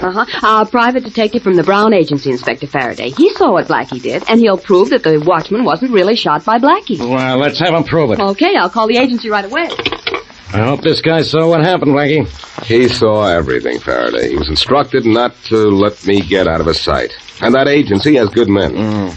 I got a good mind not to even wait to find out. You've got a good mind. Your mind is so dull you could be arrested for carrying a blunt instrument.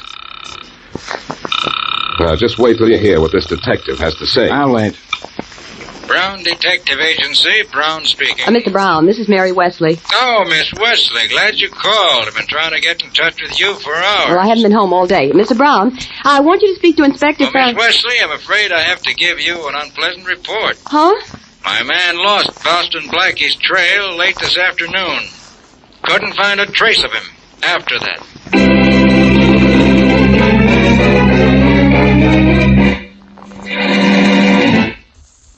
And now back to Boston Blackie.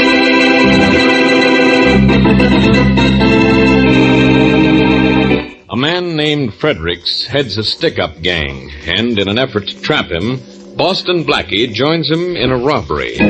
During the robbery, Blackie shoots a watchman.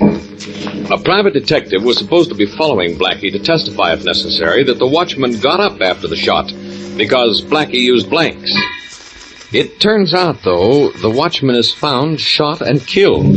And when it is learned that the private detective lost Blackie's trail before the robbery, Blackie has no way of proving that he didn't kill the man. As we return to our story, Faraday prepares to take Blackie into jail for murder.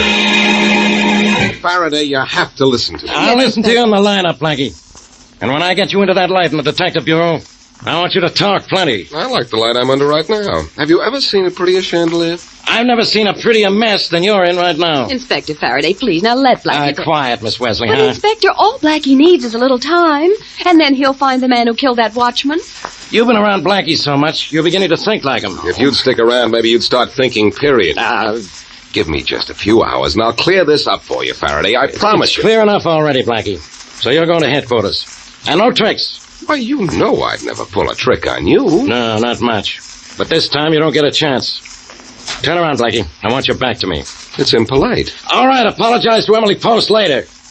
Turn around, I said. This time I'm going to make sure there are no tricks. Faraday, you're making a mistake. Sure, I know. All right, my back is turned. Oh, Inspector, won't you listen? And not to you, Miss Wesley, so be quiet. All right, Blackie. Take your gun out of your pocket, then put both hands over your head. With my gun in one hand? Yeah, with your gun in one hand, pointing at the ceiling. You can't shoot me with your gun in that position. I can walk over and take it. You're clever, Inspector. All right, my gun is in my hand and my hands are in the air.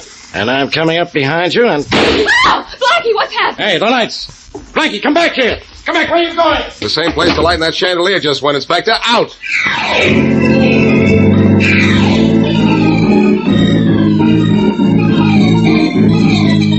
This guy, Dick Dash, sure is great, boss. Sure is great. What do you do all night, Tommy? Wait up for Dick Dash to come out in the morning? I went down and got on with the newspaper truck again this morning, boss. I think the guy's nuts. Well, I'm glad you're not, Bill. Smart work after the stick-up last night. What made you get down to make sure that watchman was dead? The sap looked up when you and Blackie ducked through the bushes, boss. Oh? I was still watching in the second-story window. I saw him. Hey, boss, Dick Dash has Peach Face backed into a potato Shut up peeler. about Dick Dash, will you, Tommy? All right. So, you shot the watchman yourself, huh, Bill? Yeah, and just in time, too. He was just getting up. I let him have it, and that was all. You know, I wasn't surprised that guy was alive. Didn't trust Blackie. Yeah, I almost didn't. I sure don't now. Think we better get out of town? No, not yet. Blackie will be here pretty soon. He knows the score. He knows what's happened to him, and he'll be here to make sure something happens to us. Tommy. Tom, will you put down those funnies and listen to me? Oh, sure, boss. Look, you get in this closet here. In the closet? What for? Insurance. What are you talking about? Blackie may be here to cause trouble. If he does, he'll be standing with his back to the closet when he starts it. I want you to come out and finish it. And him. Oh, yeah, sure. Dick Dash did something like this once. Sure, boss. I'll listen from in here. If he gets tough, well, just leave it to me. Leave Dick Dash out here. You can't read in the closet anyway. Bill. Yeah? First chance we have, let's get rid of that guy. Yeah, that comic detective of his gets on my nerves, too. Guy goes nuts waiting to find out what's going to happen the next day. Well, he's not the only guy who's nuts about those things. I'm just getting so, I don't like the guy anymore. Oh? Yeah, I'll lay odds that's Blackie. If he starts something, you know what to do. Yeah. Come in. Hello, Fredericks. Hello, Bill. Hi. Well, 3 out of 4 of us are here. Where's Tommy? Out getting his funny papers. Getting him a little late this morning, isn't he? Yeah. Well, I'll take care of you two before he gets here and then handle him. What? Don't reach for your gun, Bill. Tough, aren't you, Blackie? You'll find out, both of you. Okay, reach. And turn your back to me. What's wrong, Blackie? You know what's wrong. That watchman was found dead, and Farraday thinks I killed him. Well, you shot him, remember? Cozy, weren't you, Blackie? I thought so at the time. I'm a little cozier now, though. Tommy, out of that closet. Nobody's in the closet, Blackie. No? Then what's the comic page of this paper lying around here for? Tommy's here, all right, and he's in there. You coming out, Tommy? Want a personal invitation? All right. Neither of you guys get cute now. You won't like what happens if you do. There's nobody in there, Blackie. All right, Tommy, out. No? Okay, I'll drag you out. Okay, come on, you little... I did it, boss. Just like in Dick Dash Detective. When he yanked open the door, I let him have it. Like he'll be out for an hour. Good. It's the only place he knows about where he can find any of us. I'll beat it, both of you. I'll get in touch with you. Maybe we're out of business in this town, but after Farraday picks him up, I guarantee you, so's Boston Blackie.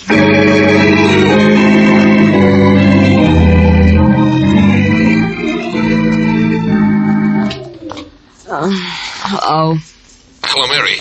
Sorry to wake you up. Oh, Blackie, where you been? Most of yesterday, I was unconscious on the floor of Frederick's office. Blackie. I'm all right now, except that I still have my cold, and most of the night I've been hiding from the police. Oh, well, don't come up here. My apartment's being watched, and not because the police think I'm cute. I know, they think I'm cute. Oh. Well, I do have a cute bump on my jaw. Blackie, go to see Farraday and try to explain what really happened. No, Mary, he's got no reason to believe me yet, and I've got to be free in order to clear myself. Well, how are you going to start? I'm not sure yet. Of course, I know who killed that watchman. Yeah? It's one of Frederick's men. Oh. But I have no proof, and I've got to find Fredericks, if I can. Oh, Blackie, please, now don't do anything foolish. If you haven't found what you want by morning, give yourself up. Oh, please, I'm scared. Think how scared Fredericks ought to be about now. Well, I've got one lead on how to get to him. Yeah? A lead that has to do with the comic pages, only believe me, it isn't very funny.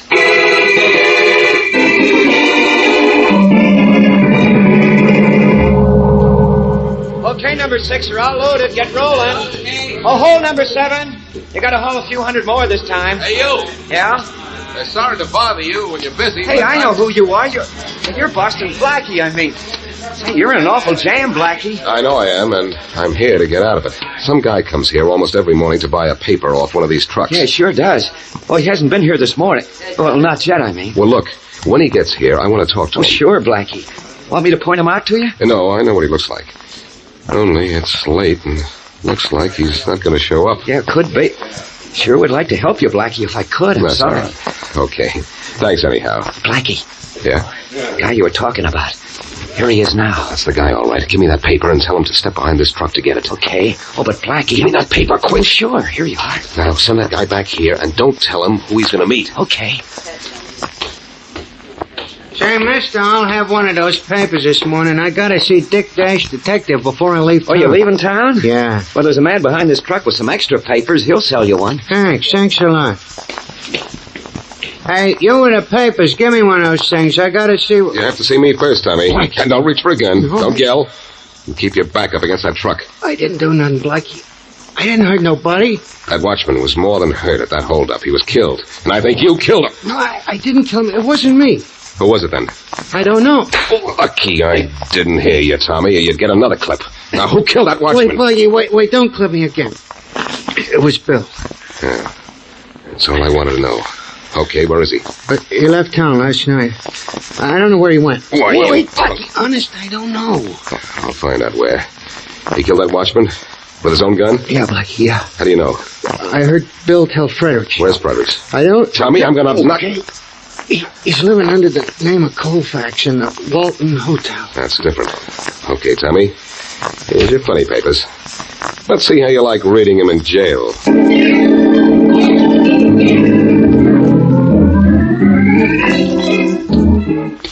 Blackie, this is the first time I've ever arrested a man and then let him go to a hotel. The things I let you get away with. Faraday, you let me come here to the Walton, but you came with me, didn't you? I surrendered to you on that condition. But you let me do this. Yeah, I know. All right. Here's 905. This is supposed to be Frederick's room. And this is where I take a chance on letting you run out on me again, isn't it? No Faraday, no chandeliers. And no more than 5 minutes, or I'm coming in there and arresting you for good. You mean for murder, don't you? You know what I mean. I always do. Very funny. But do you? Faraday, listen at the door now. I promise you an earful. You and your promises. Get out of sight, Faraday. I'm out of sight. Well, you just be sure to stay in that room. Shh. Yeah, who is it? It's Tommy with the funny papers. Just a minute. Hello, Fredericks. Now, don't close the door. I'm coming in. Keep you out. Stop pushing, Fredericks. I'm in. Yeah. What do you want? To finish what I started in your office last night. Only this time, no closet gimmicks. This is going to be done my way. It won't do you any good to kill me, Blackie. I can tell the police you didn't really kill that watchman. I'm the only one that knows that Bill did it. I'm your only alibi.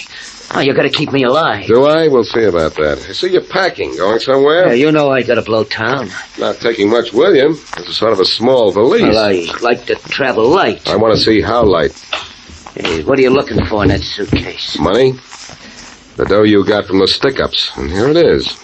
Well, I'll take this and you. Maybe you know a lot, Blackie, but it's not gonna do you any good. Outside that window behind you, it's a long way down. And I'm gonna see that you find out personally. Okay, Frederick. Show you. I've been waiting for that. I'll give you. Come in, Faraday. Okay, I heard everything. So this guy there on the floor is the guy in back of all those robberies, huh? That's him. Name is Fredericks. That character Tommy I brought down to you works for him. Yeah?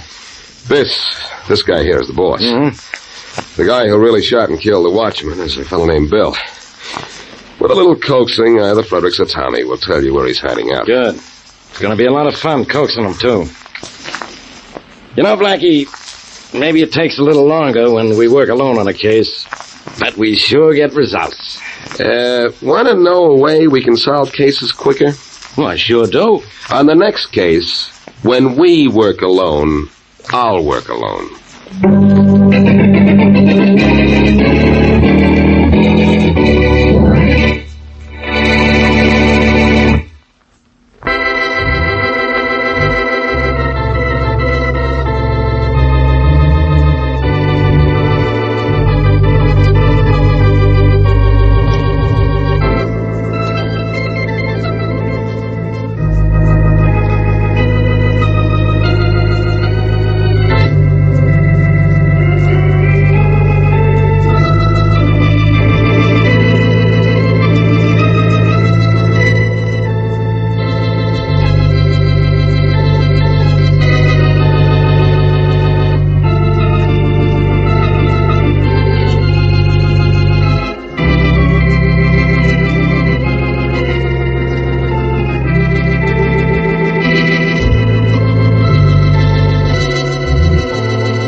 Donald, what's the matter with your appetite? Nothing's the matter with my appetite, Mom. Ask me what's the matter with the stuff you cooked. If you don't like what Mom cooked, don't eat it. Don't make any remarks about it either. Why don't you shut up? Donald, don't talk that way to your brother. Kenneth isn't making any trouble. He isn't making it any pleasant around here either. Maybe you'd better leave the table, Donald. I might as well. Don't let him upset you, Ma. He's just in one of his moods this morning. He's always in one of his moods. I don't know why I put up with you two. You don't know why you put up with us. Well, I like that. I don't know how we put up with you. You refuse to work. You won't help me around the house. You won't do a thing ever. You let your brother support you and me wait on you. It's a good setup, isn't it, Mother? But you want me to move out and do things my way? Maybe that wouldn't be as bad as I've always imagined. Maybe I ought to let you. You won't. You'll do anything to keep me out of trouble. By the way, I need $10 for this afternoon. I won't give it to you. All right, then. I'll better give it to him, Ma. You'll just go out and try and steal it if you don't. Thanks, brother.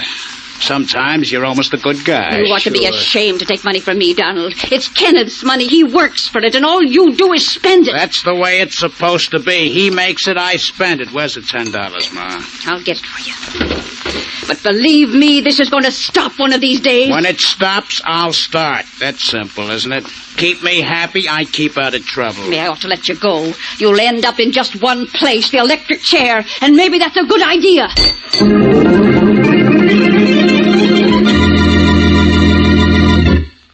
And now, on to Dick Calmer as Boston Blackie. Enemy to those who make him an enemy. Friend to those who have no friend.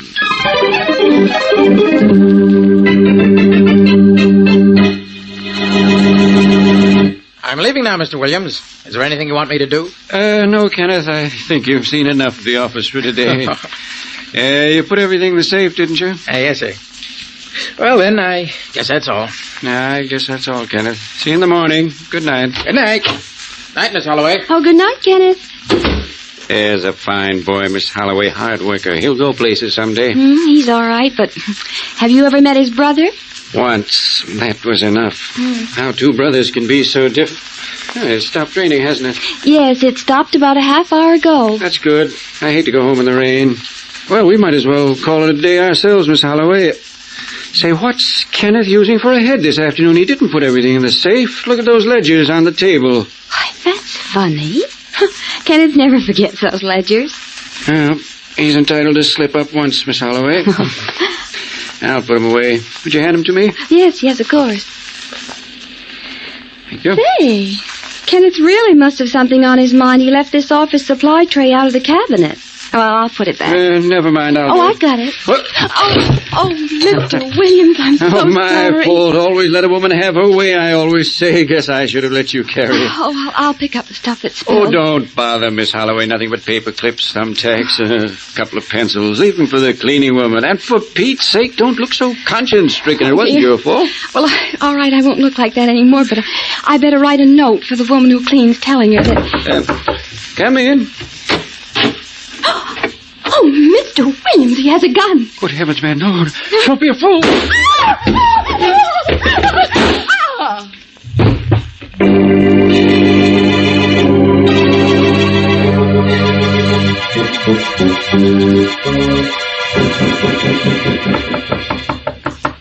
Yeah, who is it? It's your mother, Donald. I want to clean up your room. Okay, come on in, clean it. Who's stopping you? Why didn't you do it today while I was out? I'd like to be alone in the evening. I like to spend my evenings doing something besides housework, too, Donald, but there's too much to do around here. Not for me, there isn't.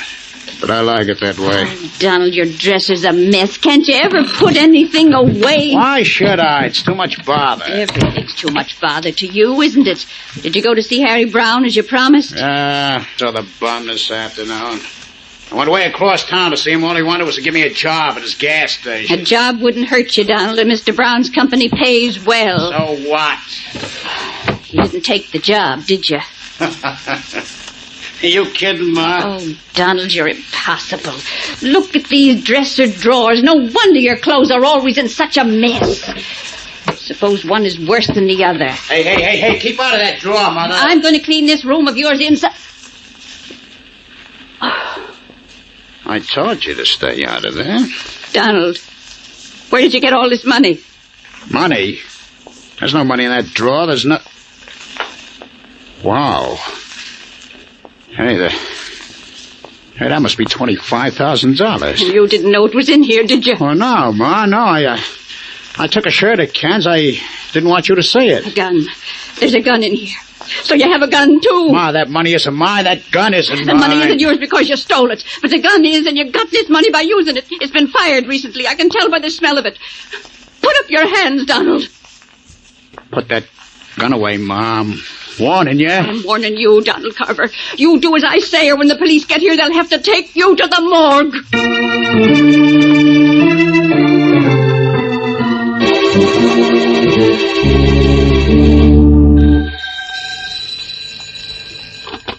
Hello. Hello, Blackie. This is Mary. Oh, hello, Mary. You sound excited. What's the matter? Well, did you hear what was on the radio a minute ago? No, I didn't. Mine isn't on. Well, Inspector Farraday just solved a robbery and a murder in 1 hour and 30 minutes. And guess who was arrested? Who? Donald Carver. Donald Carver? Who's he? Oh, Blackie, don't you remember the woman who came to see you about a year ago? The woman with the son who needed a talking to? Oh, yes, of course. My talking to him didn't take, huh? Well, it took for a year and then wore off. Apparently, there was a robbery and murder early this evening, and Carver's mother found some of the stolen money and the murder gun in her son's dresser drawer and phoned the police. His own mother turned him in, huh? Mm-hmm. Gee, must have been a pretty tough thing for her to do. Yeah. Hey, wait a minute. I just remembered something else about Mrs. Carver. Huh? She said if I didn't straighten Donald out, she'd do something drastic to get rid of him. Yes, that's right, she did. Mary, it's not like a killer to keep a murder gun in his dresser drawer. It can be found too easily. Well, this whole case was over in 90 minutes. I think the case has just begun, Mary. Who was killed and where? A man named Williams and his secretary, Miss Holloway.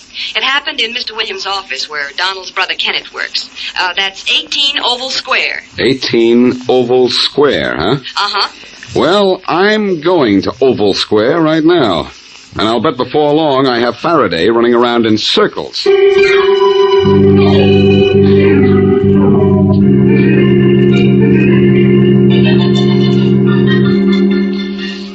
While strolling through the park one day in the merry... Very nice voice you have there. Back up there, young fella. You'll get your feet wet. When I scrub floors, I scrub them and everything on them. In the merry, merry month of... I'm sorry to bother you while you're working, but I'm Boston Blackie. A murder was committed in this room this evening, I understand. Mighty good understanding you've got. Month of May, How long has it been since the police left? Oh, about an hour. Take a look around. You ever see such a mess? Must have been some fight here before the killings. Taken by surprise Apparently. Was that stuff on the floor there when you came in? Yep, pair of roguish eyes. Paper clips and thumbtacks and papers and all? Yep. Cops figured out they got knocked on the floor during the struggle. What's it to you? I don't know yet. Well, thanks for letting me interrupt your work. I'll be seeing you in the merry, merry month of May.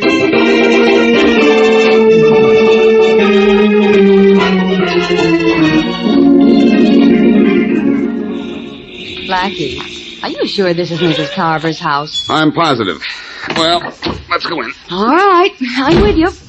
Careful, Mary. It's muddy. Oh, it was an awful rain this afternoon. It's made an awful mess of the walk to Mrs. Carver's house. I'll say. You can tell a lot of people have been here. A lot of policemen, I know that.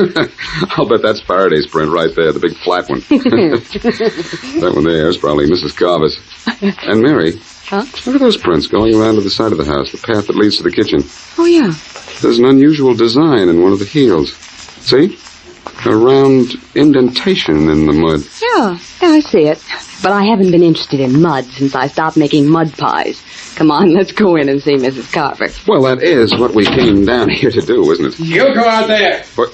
Get away from here. Wherever Blackie goes, there's trouble. I said get out of here. Blackie, he's holding a shotgun. I know, and he's holding us up from going in, too. Hey, look, you, we want to see Mrs. Carver. You heard me say to get off these premises, didn't you? Well, get and fast. Mom isn't seeing anybody. Now get out of here before I count 3 or I'll... What's the trouble? That's okay, Put down Mom. that gun. Who is it out there? It's me, Mrs. Carver, Boston Blackie, and my friend Miss Wesley. Oh, Blackie, come in. Please come in. Kenneth didn't know you. Well, Mom says to come in. What are you waiting for? Never saw such a contradictory young man. Angry because we came here, and now he's angry because we won't come in. I don't care how angry he got, as long as that shotgun kept cool. Hello, Mrs. Carver. Hello. Hope you don't mind a couple of visitors. Come in, Blackie. You too, Miss Wesley. Kenneth put away that shotgun. Okay, Mom. Sorry about the gun, Blackie. Didn't know it was you. I guess you're here because of my brother. Yes, we are. Mrs. Carver, it must have been very difficult for you to turn in your own son. It was, Blackie. But not so difficult to find some of the stolen money in the murder gun, huh? It was in his dresser drawer. I was cleaning. That late in the evening? I had a lot of washing to do during the day. You know, Mrs. Carver, I remember a remark you made about a year ago concerning Donald and his antics. You said you might not be able to stand them or him much longer. Are you hinting that Ma killed those people and is trying to blame Donald? Where not your blood? You mean you ought to try? Why, I'll... Blackie, please, now don't hit him. Whether or not he gets hit is up to him, Mary. Get out of here, Blackie. Get out before I throw you Come out. on, Blackie, please, now let's not have any trouble. Please, Blackie. Wait a minute. What time did you come home tonight, Kenneth? At 5:45. At exactly 5:45? Yes. I left the office at 5:30, and when I leave then, I'm always home by 5:45. How do you know it was exactly 5:45? I looked at the clock just as I came in. That's one way of telling, isn't it? Yes, I suppose so. The clock was right. Where is it? I want to check the clock. In the kitchen, right above the stove, Blackie. Mm-hmm. I use it to tell how long a roast has been cooking. You know, you've got to cook a roast. Wait a minute, Mom, please. All right. Blackie, a little while ago, I told you to get out of here. What are you waiting for? Nothing now, Kenneth. I just want to know all the facts, that's all. Well, good night. Night. Mary. Mary, where are you? I'm out here waiting for you, Blackie. Oh. Well, seems to me the murder case is pretty much solved. Farraday has arrested Donald Carver, and you've found nothing to indicate that Donald didn't kill Kenneth's boss and the secretary. You know, Mary, I'd like to agree with you. It makes things so much easier for the two of us. Only you've never been so completely wrong in all your life.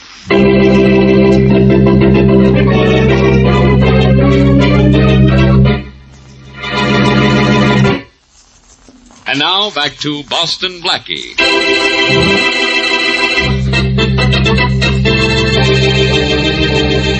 Mrs. Martha Carver has 2 sons, Donald and Kenneth. Son Donald is a ne'er-do-well, whose demand for money keeps the family broke. Shortly after son Kenneth leaves his office, his boss and boss's secretary are both shot and killed by a man who then robs the safe. Part of the stolen money is then found by Mrs. Carver in her son Donald's dresser. A recently used pistol is found there, too. So Donald is arrested. Boston Blackie, however, feels that Donald has been framed, but he can't prove it. As we return to our story, Blackie is in Inspector Faraday's office seeking further facts. Blackie, you have no more right in this case than I do in the Ladies' Aid Society. You have no right in this case either, Faraday. No right answers. Oh, I suppose you do. Well, so far I'm only guessing at things, but I've had pretty good luck with my guesses. When were Williams and the secretary killed? None of your business. 5:30. Well, at 5:30, where was Donald Carver? He says he was with a man named Harry Brown. Did he checked? Sure, but Brown left town at 6:30. Well, at least you tried. I didn't have to. The gun found in Donald's dresser was the murder gun. So what? The money found in his dresser was part of the money stolen from the Williams Company safe. Where's the rest of it? How do I know? Maybe he spent it. Donald Carver has a bad reputation. And you're going to have a worse one if you don't let him go. I've already let him go. What? I had to, in spite of the evidence against him. Harry Brown called in from out of town, and he swears that Donald Carver was with him from 5 to 6. And Brown's office is 50 blocks from where the murder took place. Well, with Donald Carver free, who are you going to get to take his place? No one. I still think Donald Carver is guilty. With a perfect alibi? I'm going to prove his alibi isn't so perfect. Don't bet. I could tell you where you'll find your killer, though. He could tell me, he says.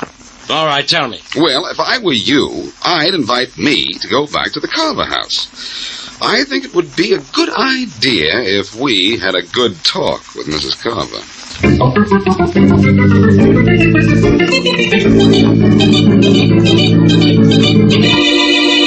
Well, what are you sitting there looking at me for? The police let me go. They think I'm innocent. Is my own brother going to convict me? Why don't you get out of here, Donald? Want to try to make me? Yeah.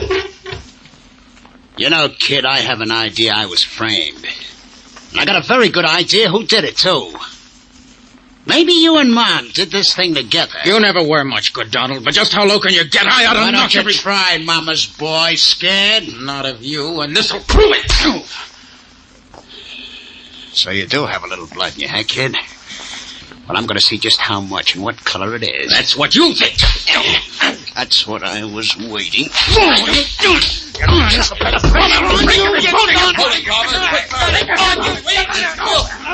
Relax. Friends over. Cannot take it easy. Take it easy. All right. I should have killed the rat. Are you all right, Kenneth? Yeah, Blackie, I'll live. But get that guy out of here or he won't. I'll take care of you, brother. Let go me, Farraday. I'll let you all have it. Let go. Let him go, Farraday. Okay. I've owed him a workout for a year. Where's your mother, tough guy? Who knows? Where is she, Kenneth? I don't know. She left here right after you and Miss Wesley did. Only I don't know when she's coming back or where she went. I think maybe you had the right idea about talking to Mrs. Carver, Blackie. I've got another idea, only this one is a question. Kenneth, I went up to your office after the murders. The cleaning woman showed me a lot of office supplies. Thumbtacks, paper clips, pencils, the usual stuff. Only they were on the floor. What am I expected to know about that? Oh, I thought maybe it was spilled during the day. An accident or something, was it? Not while I was there. Blackie, I don't know what you're trying to prove. All I know is you haven't done it. Now let's get out of here. I'm going to send out an alarm for Mrs. Carver. When we pick her up, this case will be over. From the very beginning, this case has been over, Farraday. Over your head.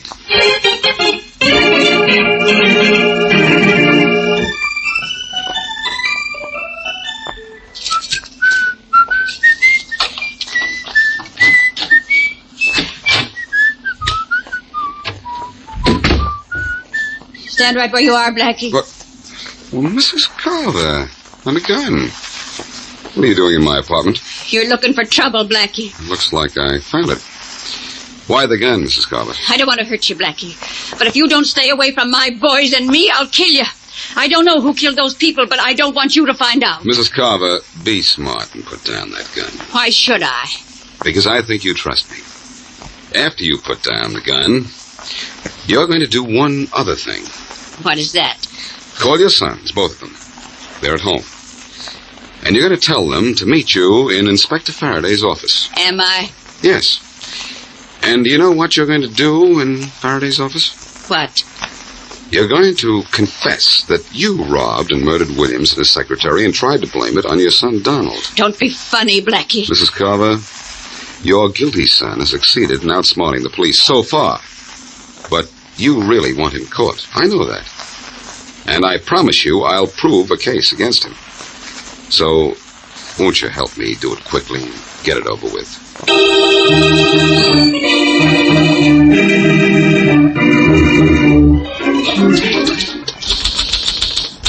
I shot and killed Mr. Williams and his secretary, Miss Holloway, and robbed the safe. Then I put part of the money... A little more slowly, Mrs. Carver. This is being typed as you talk. I'm sorry. Are you even with her, Casey? Yes, Inspector Faraday. All right, Mrs. Carver, go on. Mother, why did you let them talk you into this? You know you're not telling the truth. I know what I'm doing, Kenneth. And now I know what you tried to do to me. I'm sorry, Donald. Go on, Mrs. Carver. I know this isn't pleasant for you, so let's get it over with. Finish your statement, Mrs. Carver. Never mind Blackie. All right. Then I put the money and the gun I used in my son Donald's dresser drawer. I did this so he would be sent to the electric chair, and my son Kenneth and I could live in peace again. Donald made our lives miserable. I think that's all I care to say just now. I think you've said enough, too, Mrs. Carver. Let's have it, Casey. Here you are, Inspector. Now you'll just sign this, Mrs. Carver, and we'll let you rest. Thank you. Where do I sign? There, just after the word signed. Blackie, you and Casey sign as witnesses, will you? Yes. With pleasure, Faraday. No, you can't do it. Now, wait a minute, Mom. Don't sign that. I won't let you. I'll admit it. I did it. No, Donald, don't try to protect me. No, Mom, not protect you. I'm just telling the truth. Wait a minute. What is this? This is what I've been waiting for, Faraday. Donald, I was hoping you'd confess. You just couldn't see your mother go to the electric chair, could you? No, not for something she didn't do. Let her go, Faraday. I'm the guy you want. Ma, tell me the truth. Tell me a lie. I'm sorry, Donald, but my confession stands. No, it doesn't. It's a lie. I know you hate me and I don't blame you, but you're not going to jail for something I did. I killed those two people. I'll take over from here, Mrs. Carver. Faraday, on my way back down here, I stopped and bought a large box of thumbtacks. Mind if I spill them on the floor? Blackie, this is no time for fooling around. You've messed things up enough. What's the idea of the tax? Well, pardon the pun, but it may tax your mentality to get the idea. No. But if some people can sleep on a bed of nails and prove something, I can walk across a floor of tacks and prove something. Now, I want you to watch this, will you? What are you trying to do, Blackie? Trying to pick up a tack and pick out a killer. Oh, stop wasting my time. Mrs. Carver just confessed to the crime. Now Donald Carver's confessed. I thought you had this whole thing figured out. I do, Faraday. And I did when I came in. Now, look at the bottom of my shoe. There, what do you see? Thumbtacks. So what? Now look at the bottom of Kenneth Carver's shoes, and you'll see so what. Are you nuts? He didn't walk across these tacks. No. But there were tacks on the floor of the Williams office, weren't there? Yeah, but what is that? Let's see one of your shoes, Carver. What for? Just let's see one of them. Okay. There you are. And there you are, Faraday, a large-headed thumbtack. Look closely and you'll find it's the same kind you found on the floor of the murder room. A guy can pick up a thumbtack anywhere. Not the kind you have in the heel of that shoe of yours, Kenneth. And I have further proof you murdered your boss and tried to pin the crime on your brother Donald. Oh, you don't have any proof. If he didn't do it, Ma did. She wanted him sent to the chair. If she did, she picked a very poor time to frame him. Your mother knew your brother had an appointment with Harry Brown, 50 blocks from your office. Mrs. Carver, you knew your son Donald was nowhere near the Williams office, didn't you? Yes. But you didn't know it, did you, Kenneth? So I didn't know it. So what? What does that prove?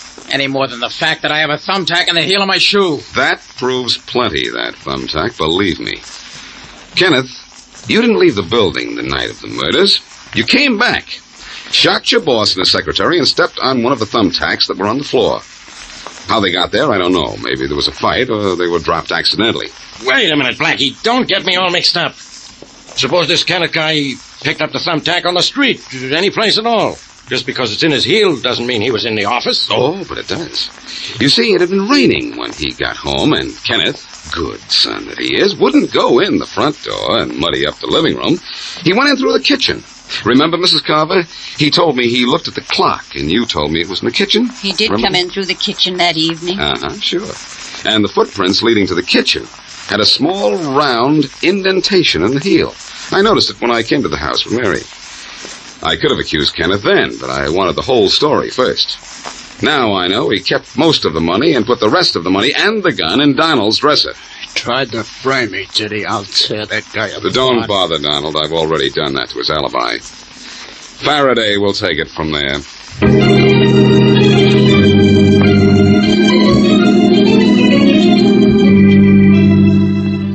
If a buddy meet a buddy, you better pull your shoes back, young fella. You'll get 'em soaked. I didn't want to interrupt your song by telling you I was here. I heard you come in and knew who you were without having to look at your face. I can tell by your shoes. You're the young fella, Boston Blackie, who came around asking questions the night of the murder.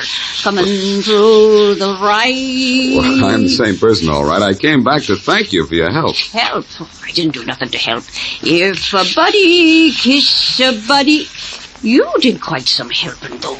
You practically made that brother Kenneth confess. I was reading about it in the papers. Well, it was the supposed to be bad brother Donald that set up the whole thing, you know. Should a buddy cry, every lassie has her let... Hey, one thing I never understood.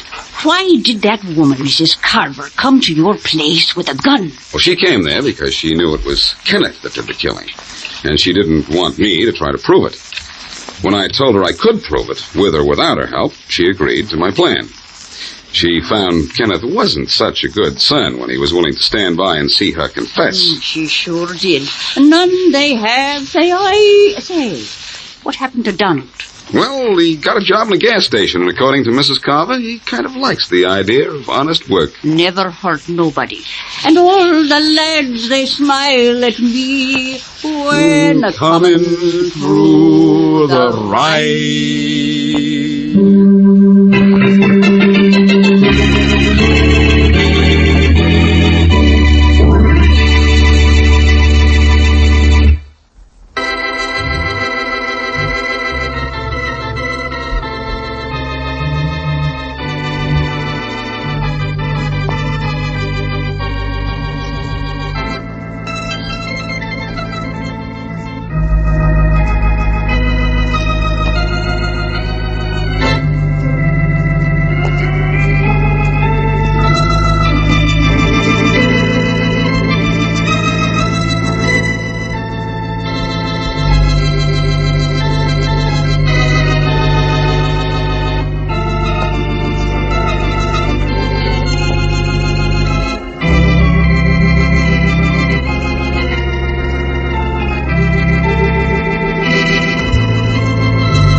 Hiya, Blackie.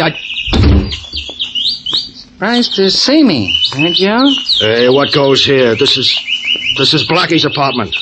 Somebody called a little while ago and said Blackie wanted me to bring a canary from my shop up here.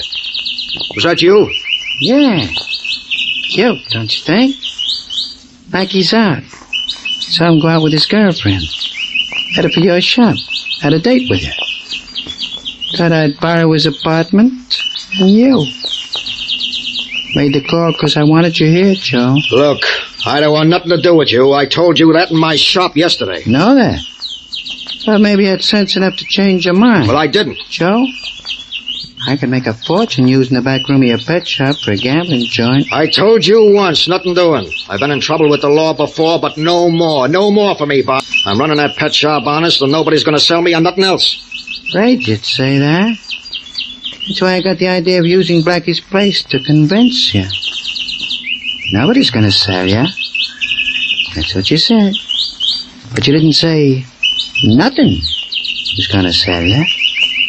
This gun, for instance. Hey, wait a minute. Make your mind up quick, Joe. You with me? No, and I'm going straight to the cops and tell them you figure on operating in this town. Give me that gun now, come on. I'll take it. Give me that gun, will you?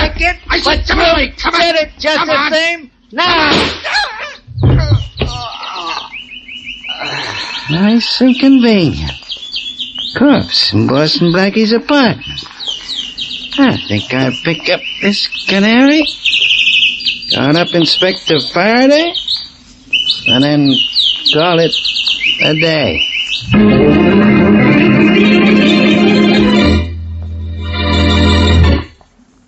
And now on to Dick Calmer as Boston Blackie.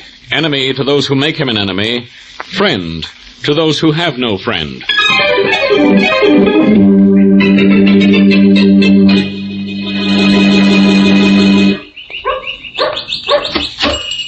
Oh, Blackie, look, that cocker spaniel's still in the window.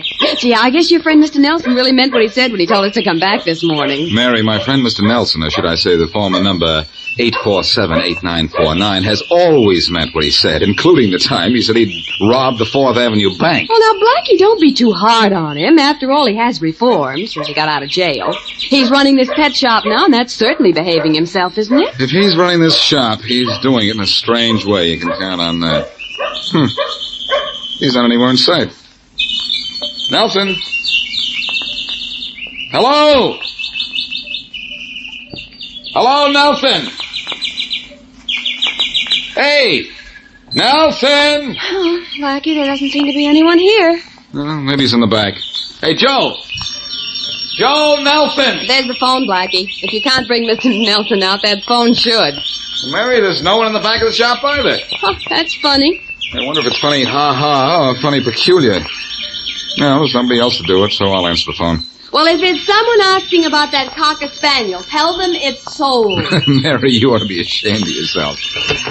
Hello. Boston Blackie? Yes, this is Blackie. Who's this? Not important. Hey, wait a minute. How'd you know I was here? Know a lot of things, Blackie. Oh, and you want to tell me one or two of them, huh? Guessed it.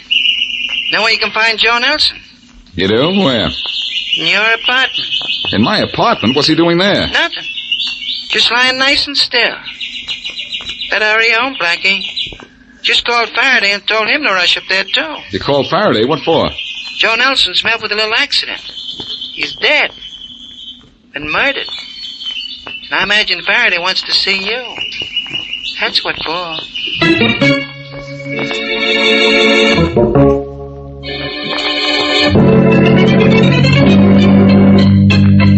Farraday, if I killed Joe Nelson, you know I wouldn't leave his body right here in my apartment. I didn't say you killed him, Blackie, even in self-defense. Why would I kill him even in self-defense? You got the dope on him that sent him to prison. Guys like Nelson here get a little peeved at guys who do that to them. But Nelson wasn't sore. I saw him in his pet shop yesterday, and he told me so. You saw him in his pet shop yesterday, and today he turned up in your apartment, dead. That doesn't look good for you, Blackie. It doesn't mean a thing, Faraday, except that Joe's killer saw me in Joe's pet shop and saw a good chance to commit this murder and frame me. That's the only explanation for that phone call, too. I know. The phone call you got clears you. You are being framed, Blackie. I'm convinced of that. I just wanted to tease you for a while. Well, you got your laugh. Where do we go from here? Well, Hey, what's that razor blade doing on the floor? Where? Oh, that's mine. What do you do with your old razor blades, Blackie? Just toss them on the rug? This blade is a lot sharper than you are, pal, and a whole lot less rusty. I suppose you're so sharp, you're going to tell me who killed this guy, huh? Sure. Just give me time, Faraday, and I'll give you the somebody who made a dead body out of Joe Nelson.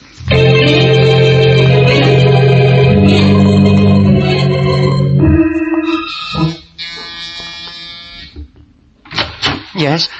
Are you Frank Nelson? Yes. Well, talkative, aren't you? I want to talk to you, and I want to get more than a yes out of you, too. What do you want? First, I want to close this door. Behind me, of course. Oh, please, whoever you are, I don't want any trouble. I've had enough trouble already. You mean your cousin's death is trouble to you? Well, it's Think how much trouble it was to him. Are you a policeman? No, I'm Boston Blackie. My cousin's body was found in your apartment. I heard it. I heard it on the radio. The radio was right, but what you gather from what you heard is wrong. I didn't kill him. In fact, I'm here to investigate his death. You care who killed him? But you once sent my cousin to jail. You sent him. Sure I did. When he was wrong. But he was all right after he got out, and I don't like to see this happen to anybody. Who killed him, you know? The radio said you might have killed him. I heard it. Do you think I did? Oh, no, of course not. I wouldn't think of anything like that. Murder. Oh, please go away. I'm upset enough over my cousin's death. Please, Funny, as I recall, you weren't even speaking to him. But no, we weren't. We never really have, except to say hello, but not speaking to somebody and murder. That two different things. Yes, one's fatal. Look, Nelson, don't fall apart from fright just because I pay you a social call and ask you a few simple questions. You are Joe Nelson's next of kin. Yes, yes. You don't know who killed your cousin or why, Well, no, I don't know. Okay, Nelson. I think maybe we'll meet again. So long. Goodbye. How'd I hand it to you, kid? Huh? Who are you? Just me. Who are you? I never saw you before. No, but your cousin saw me. Saw me just before I killed him. You killed him? Did a nice job of it, too, don't you think? Leaving his body in Blackie's apartment and all that. Why did you do it? Why did I kill your cousin, or why did I dump his body where I did? Why did you kill him? What had he done to you? Didn't do me a favor. Didn't let me use the back room of his pet shop, a little business I'd like to be in. Wouldn't sell the shop to me. Didn't want to cash in on his pet shop. So I cashed him in. Where did you come from? What do you want with me? Came in the back way. Was about to chin with you when I heard you talking to Blackie. Like the way you handle the guy. Think you and me will do all right together. What do you mean? I mean the pet shop's yours, with Joe dead. Well, yes, the pet shop. You and me are going into business together. In a back room, mostly. Running a little game. Nobody would suspect we'd be running a game in a pet shop. Oh, no, we're not. I don't want any part of that. No? No. Well, maybe you want all of... That's only a sample of what happens to you if you don't do what I say. Gotta do what I say. Gotta do it. All right?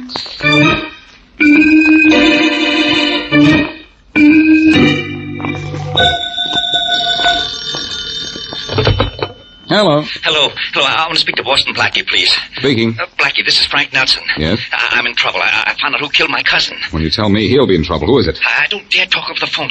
Could you meet me here? Sure, but where's here? My home. Come right away. Quickly, will you? Keep your jitters on, Frank, and keep that tip on tap till I get there.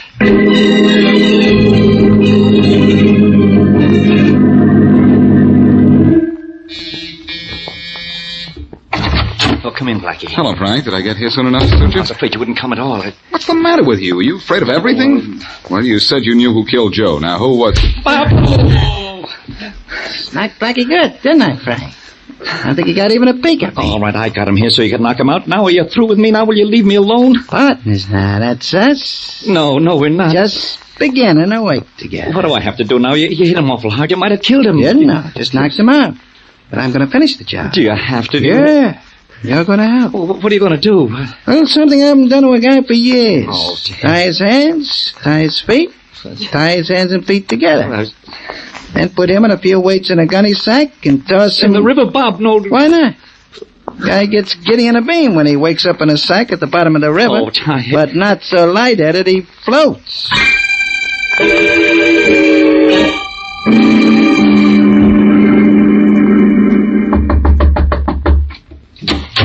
Well, what is it? Well, what is it? Is it? I'll tell you what it is. You, Buster Evans. Yeah? I'm Michael's homicide department. I'm supposed to bring you to headquarters. Me? What for? For a little matter of murder. You're crazy, The Jack. records say you had a bust-up with Joe Nelson when both of you were in prison. Sure, but that was 3 years ago. I know. But Nelson has been murdered, and that was yesterday, so Inspector Farraday wants to see him. Yeah? Yeah, and he's rounding up everybody who might have had a motive to kill Nelson, and you're pretty high on the list.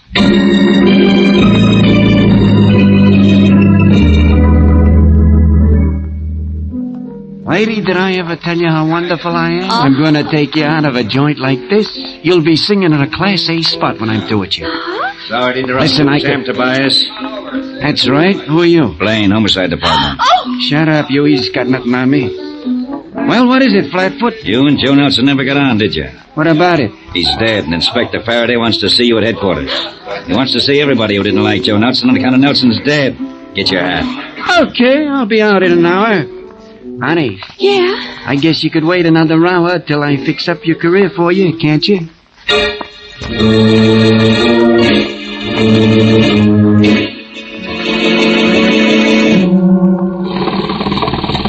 You shouldn't have made me come along, Bob. You shouldn't have. Why not? Need you to help me dump Blackie's body overboard. Well, Plenty deep out where we are now. Blackie still sleeping, Frank? I don't know. I'm not sure. I think maybe I saw the sack move once. Don't mean anything. Cut the motor, huh? Bob, let's turn back. Blackie's still alive. Cut the motor, I said. Okay. Blackie? Blackie? You awake? Maybe he's dead. You hit him awful hard. Got a hard head. Tell you something, Blackie. Just in case you're awake. Oh, Bob, stop it. We gotta do this. Let's do it and get out of here. I'm scared. A minute, Frank. Get this, Blackie. What? This is what happens to guys that know too much. We're out on the river. Mile out. Nice night. Nice night for a swim. Tied up like a roast turkey. Let's see how nice you can paddle. Oh, please, let's get it over with. Get it over with, huh? Okay. Pick him up. It's heavy.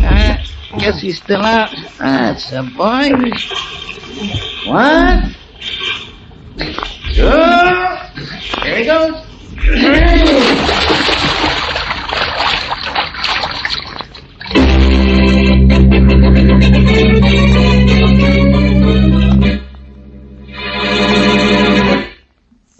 And now back to Boston Blackie.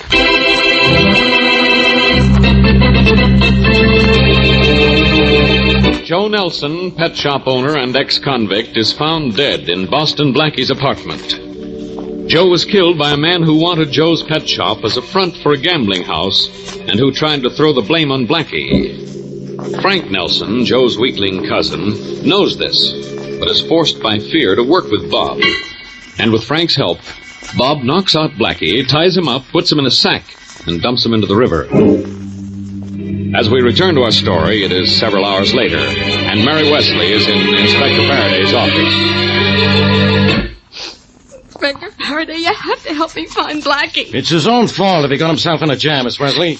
He stuck his nose into this case. Inspector, he didn't. He was forced into this. All he did was go to that pet shop with me to look at the Cocker Spaniel. The next thing he knew, he was involved in a murder.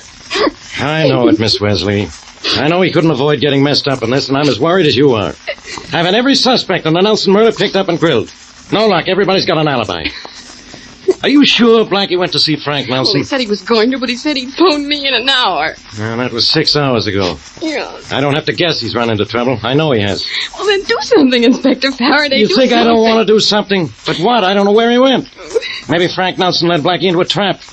The kind of trap that closes and stays closed. Oh, Inspector, you don't think he's dead, do you? They killed Joe Nelson. We can't do them any more harm for 2 murders than we can for 1. Oh, but Inspector, will you just... Anybody miss me? Oh, Blackie! Oh, Blackie, darling. Hey, wait, Mary. Wait a minute. Don't get so close until I can get into some dry clothes. Blackie, you're soaking wet. Where'd you been? Not in a dry place, Faraday. Had Joe Nelson's killer at bay, so they dumped me into the river. And in a sack, too. In a sack? Well, how'd you get out? A guy doesn't get put in a sack and tossed in the river and live to tell it. No. It was not only a sack, but my hands and feet were tied together. What an imagination the guy's got. Oh, gee, how did you get out, Blackie? Well, you know I'm loaded with trick gadgets, Mary. Oh. Saved my life a dozen times.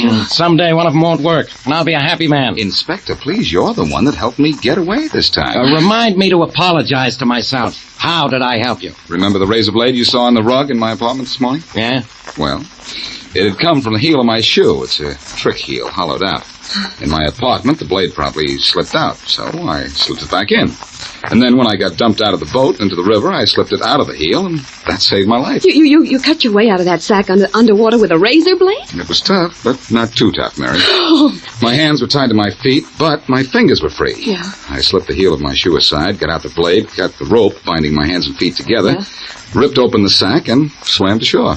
Sorry I'm so late. Oh, sorry you're late. Oh, Blackie, we thought you were dead. Oh, when I swallowed those first few gulps of water, I thought I was too, Mary. Faraday, I know Joe Nelson's killer. Yeah? Who is it? Well, all I know about him is that his first name is Bob and that he's working with Frank Nelson, Joe's cousin. Hooray! You want us to pick up every guy named Bob in the city? No. In fact, I don't want you to do anything. You see, right now, I can't prove he's the guy who killed Joe and tried to kill me. But I still think that I can find him, and when I do, I'll make him talk. Blackie, how are you going to do it? By forcing Joe's cousin to tell you where this Bob can be found? Forcing him, Mary? Yeah. That wouldn't be quite possible, I think. Oh? No, he'd be too scared to tell me about Bob. He know Bob would kill him. No, Mary, it's got to be much cuter than that. And it also has to provide the proof I need. Offhand, that sounds like a pretty tough order, Blackie. Yeah, maybe. But haven't you heard, Inspector? I'm a pretty tough character.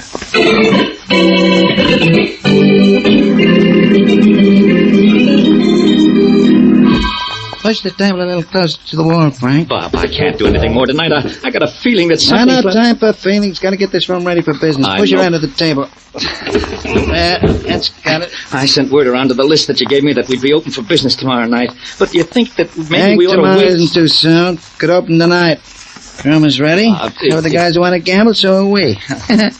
Wonder how Blackie is. Wonder how long he's been dead. Do we have to talk about Why it? not? This makes...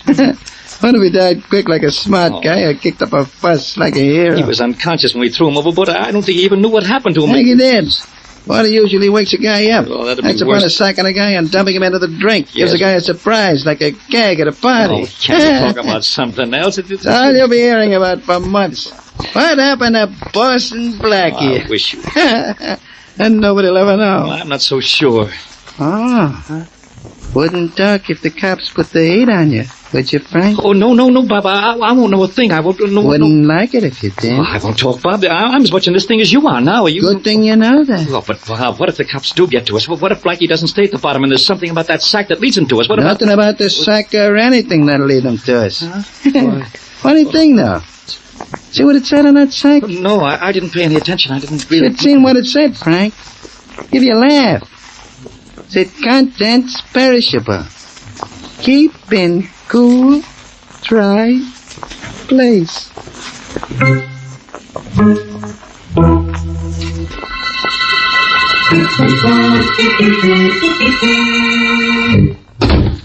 Throw your head on the chair, Mary. I'm going to work and you're going to watch. Oh, seems to me that's all I've done tonight. Watch you come back from the dead and watch Frank Nelson's house just now to see that he got home. He's home and he's alone. That's all I care about. When I was supposed to be unconscious in that sack, I heard this character Bob talk.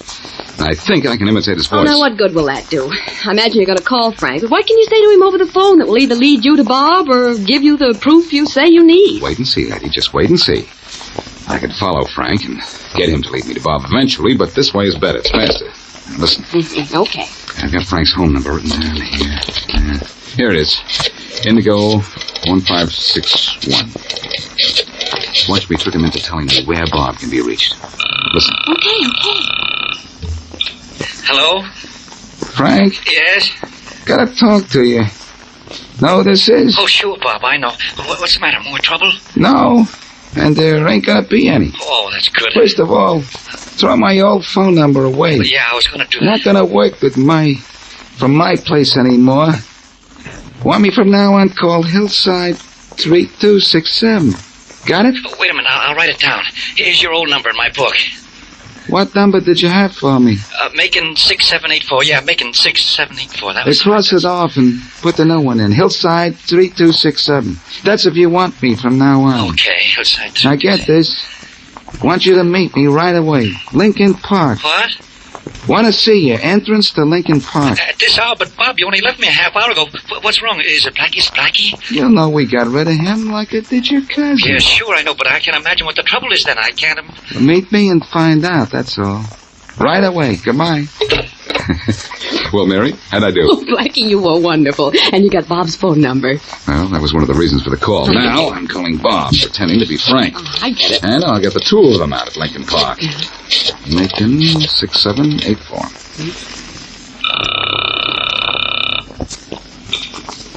Yeah?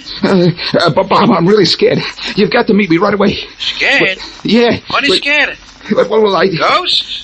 That's all we gotta worry about, Frank. Well, you gotta meet me right away. I gotta talk to you. Sit tight and shut up. Nobody knows I knocked up your cousin up, Blackie. What's eating you? I'll tell you when I see you. Bob, either you meet me right away or I go to the police. Oh, in that case, better meet you. Better meet you right away, too. Whereabouts? Lincoln Park. Hurry, will you? I'll be there. Don't you worry about that. Well, Mary, that did it. Okay. Now to call Farraday and get him to Lincoln Park so we can link those two guys to murder.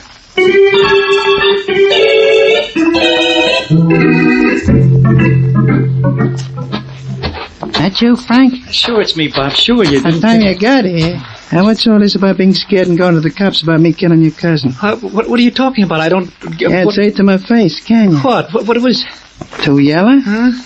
I kid you, you're not going to any cops now or never. Well, you... In fact, you're not talking to anybody from now on. Oh, no, Bob, no. Didn't finish, huh? Well, let's well. I don't think so, Bob, but this will finish you. Did you get him, Blackie? Did you? One smack is all it took, Faraday. He's through. He's all yours. Okay, I'll take care of him. I want to see how bad Frank is hit. Frank.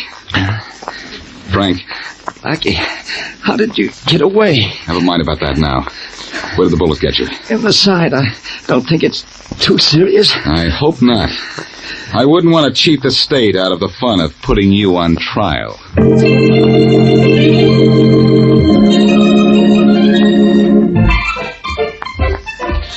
Look, Blackie, look at the cute Cocker Spaniel in the window. Oh, I want him. Now, you know what happened the last time we went dog shopping, Mary. Well, I still didn't get the dog, and that's all I remember.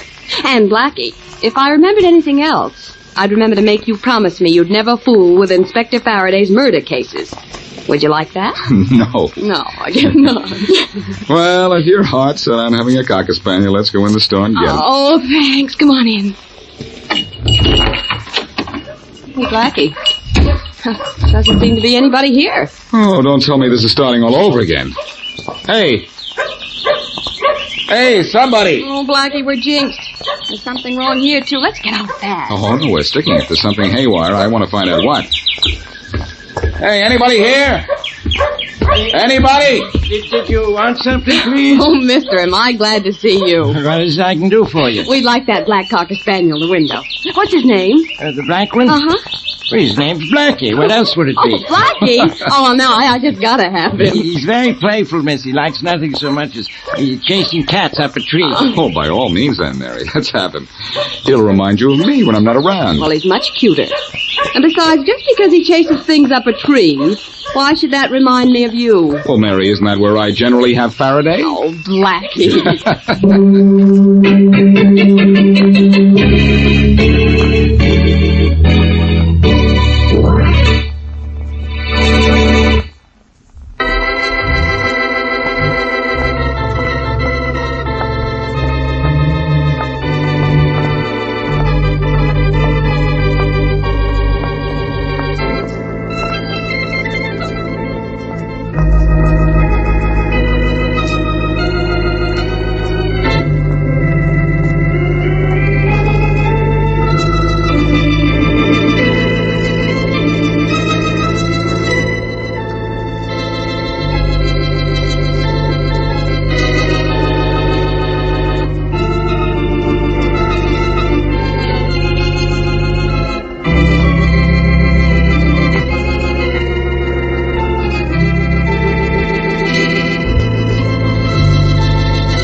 Yes?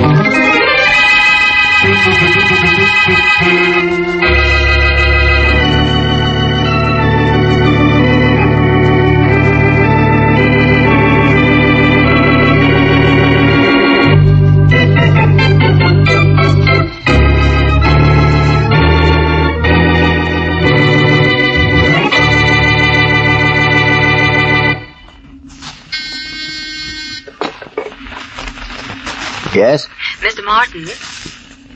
Yes? There's a John Burns here to see you, Mr. Martin. He said you'd know who he was if I told you Johnny Cash Burns. Yes, Miss Arden. Johnny Burns, send him right in. Yes, sir. Mr. Martin? Mr. Burns, Mr. Johnny Burns. That's right. Come in. Sit down. Have a cigar, Mr. Burns. No, thanks, chum. Don't smoke. Don't do anything but sell woolens. At a price. See what I mean? Yes, of course. Now, are you really serious about the number of bolts that you can sell me? Sure. Serious about the price, too. I didn't want to go into details over the phone. I like to do business man to man. See what I mean? Yes, I do. This firm hasn't had imported woolens in any quantity for years.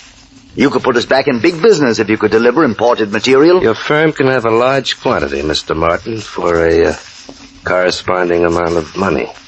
See what I mean? How much? It'll be $1 a yard less than you're paying for domestic woolens right now. $1 a yard less than... Mr. Burns, are you a legitimate operator? Do you want imported woolens, Mr. Martin? Yes. Well, what do you care, what or who I am? Well... You want woolens? I'll get them. I'm going out of town, but I'll be back in a few days. And when I come back, you're back in business. See what I mean?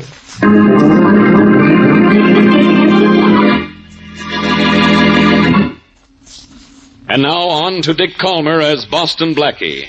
Enemy to those who make him an enemy. Friend to those who have no friend.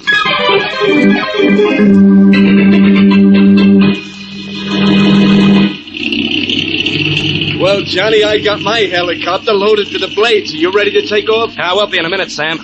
Want to make sure I got my copter loaded evenly. See what I mean? Hey, be sure you get home with those woolens, Johnny. It's my money that paid for all this, you know. It was my idea that put your money to use. And money without an idea isn't worth the room it takes up in a bank. Well, I guess I'm loaded. Johnny. Yeah?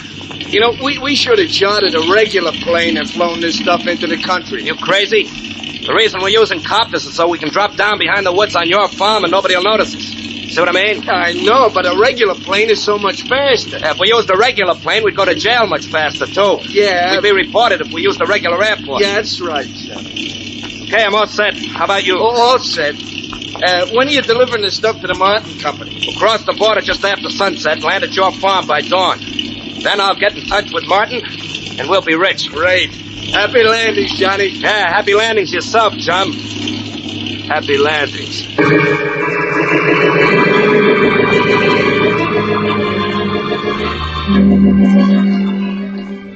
Are you sure you can't come to the party with me this evening, Blackie? I'm not going to like it without you. Oh, Mary, I'd love to, but I can't. The police department is raising funds for the Underprivileged Children's League, and I promised Farraday I'd help out. I know. So I'll just walk you there if you don't mind. Well, you're giving up the party for a good cause. I guess I shouldn't complain. I'll try to join you later if I can get away in time. Otherwise, I'll call for you when the party's over. Yeah. Whose party is this, anyhow? Johnny Burns. You know him, don't you? Johnny Burns? Mm-hmm. No, I don't think I do. Oh, you've met him once or twice, I think. He's always, he always puts "see what I mean" at the end of his sentences. But he's really very nice. Don't you remember him? Oh, yes, of course. We met him at the Bradfords one night. I remember. Rather nice guy. Mm-hmm. He gives nice parties. Well, he lives in the neighborhood of nice parties, I'll say that. Which house is his? The third one down the street. Oh, you've been here before. Yes. He and his aunt gave a bridge party about a month ago. London Bridge? Oh, Blackie, your jokes are falling down. Ouch. Well, here we are. I'll call for you when the party's over if I can't make it sooner. Call me if you need me. You can get me through Faraday's office. Have a good time. But not too good without me. Oh, Blackie. I'll pick you up and take you home around midnight. I'll be waiting. I'll be there.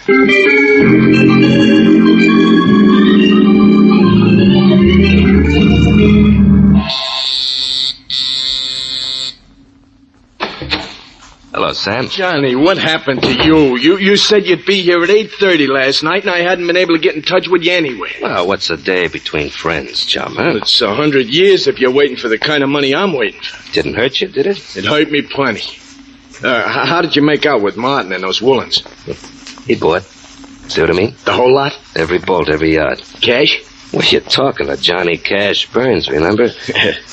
Well, I remember we're supposed to split the money now, so let's split, huh? Let's split up, you mean, don't you, Sam? What do you mean, split up? Our partnership is over. See what I mean? Why? There was plenty of profit in just this one trip, Johnny. We'll make a fortune after a few more. No, I'm gonna work alone now, Sam. You see, I just needed your money to get me started. What? Now that I am started, I'm rich and you're through. All right, I'm through. Give me my half of the money we got from Martin and I quit. I'm keeping your half, too, Sam, because you're not gonna need it. See what I mean? Johnny, what are you doing with the gun? That's what I mean. Right now, I'm just holding it, Sam. But don't worry, chum. I'll see that you get a good funeral. See what I mean? If anyone has a nice funeral, it's going to be you, Johnny. So where do you think you're going? To the telephone to call the police. I wouldn't do that if I were you. Well, you're not me. And you're not very smart. Well, what's the matter, Sam? Does it take more than one slug to drop you? Well, that just hurt me, Johnny.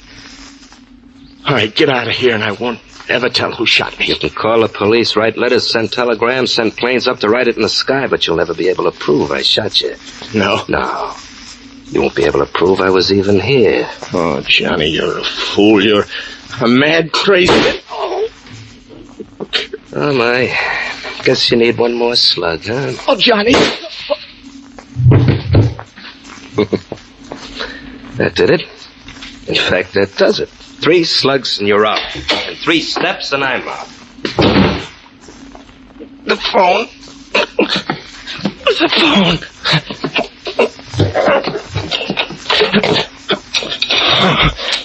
Yes, Mr. Blaine? Smith, get the police, quick. Well, what's the matter, Mr. Blaine? I've been shot. What? Johnny Burns just shot me. Get the police in a hurry. I'm dying.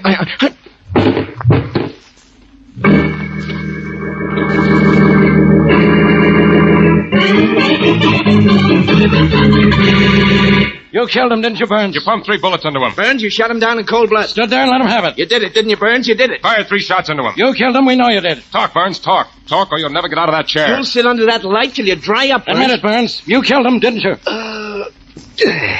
You know, I have an idea you boys think I killed somebody. Why? Hold it, Danny. This guy's stubborn. He's not going to talk. Go out and see if Miss Wesley's here yet, will you, Sergeant? Yes, Inspector Farraday, right away. Miss Wesley will tell you I was with her when Sam Blaine was killed, Inspector. That's a lie. Sam Blaine told his operator at 10:30 this evening that you were there in his apartment and had shot him. And when we got there, he was dead. But was I there? No, I wasn't. See what I mean? You weren't there then, but you were there at 10:30 when Blaine was shot. You were there and you shot him. I was at home, playing host to Miss Mary Wesley at that hour. I didn't see Sam Blaine tonight. In fact, I haven't seen him in several days. What was Miss Wesley doing at your house? Visiting. I've known her for a long time. I know her friend, Boston Blackie, slightly. Met him once or twice, so what? So this, I'm going to... Inspector Farraday. Yes, Sergeant? Miss Wesley's here. Good. Send her in. Boston Blackie's with her, Inspector. Do you want him to wait outside? I want him to, but I know he won't. So send him in, too. Thanks for the invitation, Farraday. But why the sudden interest in Mary? Maybe he sent for me because he knew you'd come along and he needs your help, Blackie. Miss Wesley, you're around Blackie so much, you're beginning to talk like him. Oh, is that bad? No. Seriously, Inspector Farraday, why do you... Oh, Mr. Burns. I wondered when you'd notice me. We're, seeing a lot of each other, aren't we, Mary? Miss Wesley, do you know this man? Why, yes, he's Johnny Burns. Baby, tell the man about tonight so we can all get out of here and go home, huh? See what I mean? What do you mean about tonight? This guy says you were with him in his home between the hours of 10 and 11 tonight. Yeah, that's right, I was. Mary, you weren't at Burns' place tonight. That was last night. When there was a party there, I was supposed to pick you up at midnight, remember? Well, I was there tonight, too, Blackie. Oh? I left my compact last night and went back for it tonight. Mr. Burns was there and asked me to stay. Yeah. And, we had a nice quiet hour together.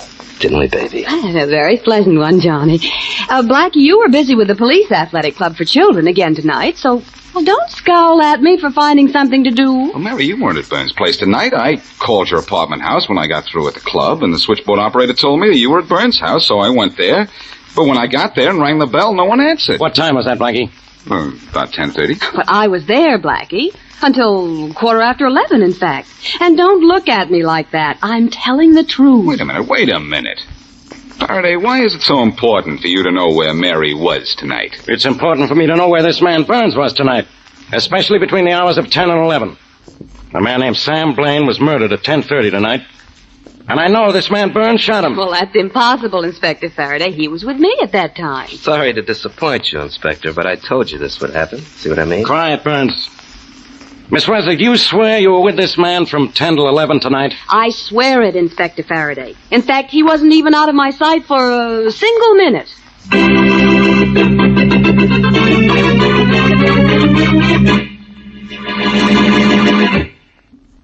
And now back to Boston Blackie.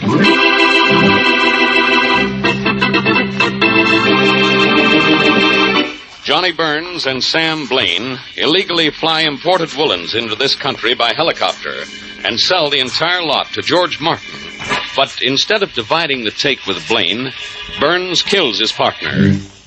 Blaine phoned about Burns after he was shot and even named his assailant. But the police can't prove Burns killed Blaine. At the time of the shooting, Burns claims he was in his own home with Boston Blackie's friend, Mary Wesley, and Mary insists he was. So Burns goes free. As we return to our story, Boston Blackie and Mary Wesley are in Blackie's apartment. The doorbell rings. I'll get him, Mary. All right. Yes? Boston Blackie? That's right. I'd like to talk to you. Come in. Thanks. My name's George Martin, Blackie. I'm a dealer in fabrics. I take it that's not immaterial. And if you object to remarks like that, don't feed me straight lines. Feed you? For that, you ought to be sent to sleep without supper. Oh, dear. Mr. Martin, the young lady with a sense of humor is Mary Wesley. Oh, how do you do? How do you do, Mr. Martin? I hope you're not here to sell me any cloth, Mr. Martin. No, Blackie. I want to tell you about a man named John Burns. Johnny Burns, he calls himself. Johnny Burns. I'm trying to find out something about Johnny Burns. What do you know about him? Well, he sold me some woolens a few days ago. Genuine imported woolens. And at a ridiculously low price. I thought everything was legitimate, but I'm worried now that I know he was involved in a murder. You're worried? Yes. So am I. The police convinced he shot and killed Sam Blaine, but they can't prove it, and neither can I. Blackie, I won't be involved in this because I bought the woolens from him, will I? Well... I think now that Burns brought them into this country illegitimately. And I know he was associated with Mr. Blaine because I picked up those woolens at Blaine's farm. So Burns killed Blaine to avoid splitting profits. You'd better return those woolens, Martin. Oh, I've already done so. I told Burns the stuff was damaged. Blackie. Yes? Johnny Burns didn't kill Blaine. Burns was with me. And you know I wouldn't lie to you. I don't say you're lying, Mary. Now, wait a minute, Mr. Martin. Yes? Something crazy is going on in here, and I'm too sane to figure it out. Blackie, Johnny Burns was with me. And that's all there is to it. There's much more to it, Mary. There's a trick to it somewhere, if I can only find it. Maybe you weren't at Burns' house. Ever think of that? I happen to know where I was, Blackie. And at what time. If you were there 10:30, as you say, why didn't you answer the doorbell when it rang? Because you didn't ring the bell at his house. I don't think you know where you were. I know where I was last night. But I'll admit one thing. I certainly don't know where I am now. Mary, come on. What are you hiding? Nothing, Blackie. Believe me, Johnny Burns and I were at his house. In fact, from 10 to 11, we were listening to the radio. The Valen Symphony Concert. He's a lover of good music. And it was his idea that we listened to the symphony last night. Blackie, who are you calling, Blackie? I've got an idea, Mr. Martin. Right now, I'm calling up Farraday, and then we're calling on Johnny Burns.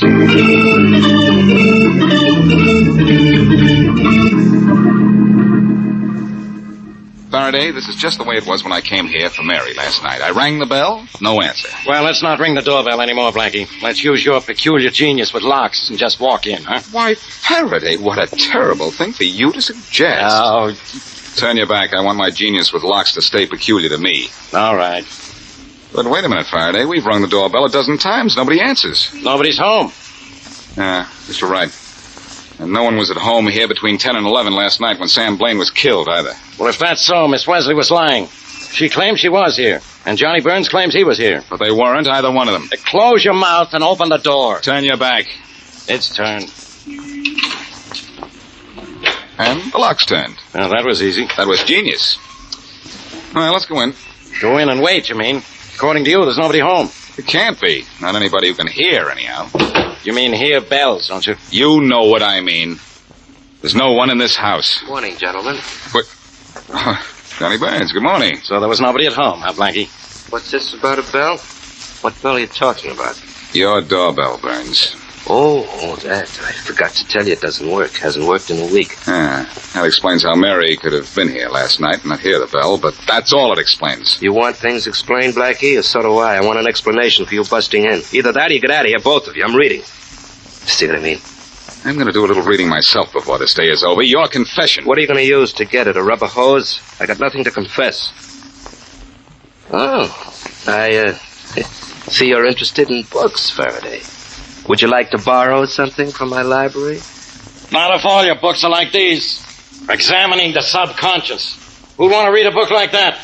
The inside of the mind. That sounds worse. Burns, where were you last night between 10 and 11? Listening to the radio with your girlfriend. The symphony, chum. You should listen to it yourself sometime. Music is good for the soul. As a matter of fact, I did hear the symphony last night on my car radio when I was driving back from the police athletic club. Symphony music and a library full of screwy books about the mind. What are you, Burns? One of those intellectuals? It's possible, Faraday. He's outsmarted us so far. Annoying, isn't it, Blackie? Annoying to feel so sure of something and know that you'll never be able to prove it. You know, there's something about you that makes me want to clip you, Burns. Maybe because I'm not excited. Well, maybe it'll get you excited. Let go of me, Faraday. I want to play one of this guy. Blackie, not now. Maybe you better take your tough friend out of here, Faraday, before I have him arrested for annoying me. No. Okay, Faraday, I won't clip him. Let me go. All right, but behave yourself. Behave yourself, Sonny, and find your way out of here fast. See what I mean? I'll leave, Burns. But let me tell you something. I know a lot more about you than you think. George Martin came to see me about some imported woolens he bought from you. George Martin. Never heard of the guy. No? No. He told me he did business with you, and I believe him. And I'm going to do a little business with you. And, brother, I mean business.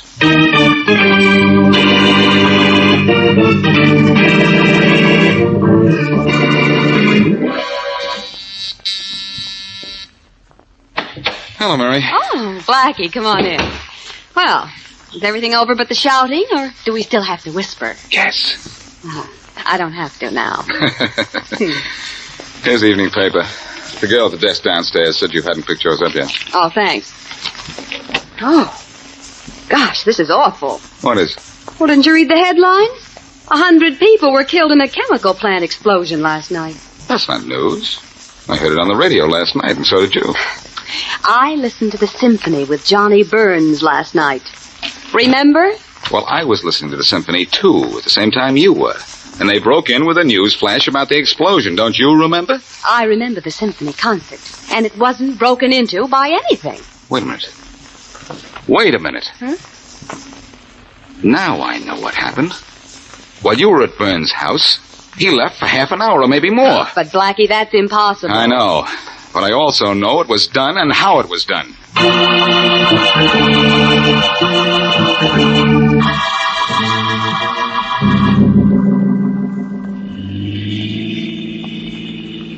I figure this way, Faraday. Martin told me he picked up his woolens from Burns at Blaine's farm. Yeah? Burns wasn't at his house. Maybe he's out here at the farm. Well, here's the farm. What goes on now? Look, Faraday. There goes Burns now, running out toward the barn. What for? Is he in a hurry to milk the cows? The barn door's open, Faraday. Ever see a cow with wings? Hey, that's an airplane. That's a helicopter, and I'll bet it's loaded with woolens. That's why Burns is scramming. Hey, Burns, where do you think you're going? Don't run him down, Blackie. Run him down, I'll knock him down. Burns, you're not going anywhere. No, that's what you think. Oh, yeah. Come here. Get up, Burns. Come on, get up. You're not hurt. Good going, Blackie. I see this plane is loaded with woolens. The smuggled woolens you told me about. No wonder Burns tried to scram, huh? Were you going somewhere with those woolens, Burns? I was. Well, you're going somewhere else now, Burns. Because I know why Mary could honestly believe she was with you while she was really at Blaine's apartment while you were there murdering him. Are you really as clever as I think? No, but I don't have to be. You see, you aren't as clever as you think, either.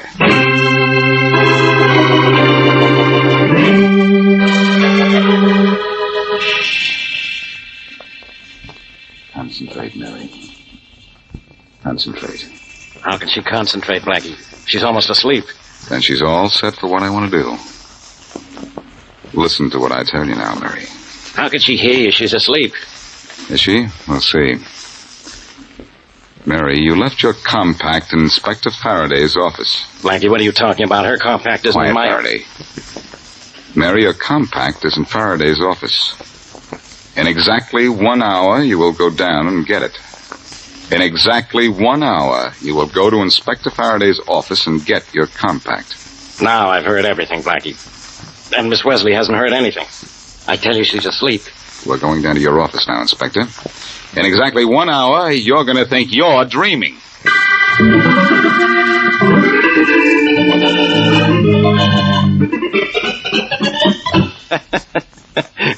All right, Blackie, the hour's up. Where's Miss Wesley? Well, she'll be here any minute, Faraday, and when she comes, I'll show you just how Johnny Burns could be in two places at once. She's not going to show up at all. How could she? She was fast asleep when you told her to come down here for a compact. She didn't hear a word. Hello there.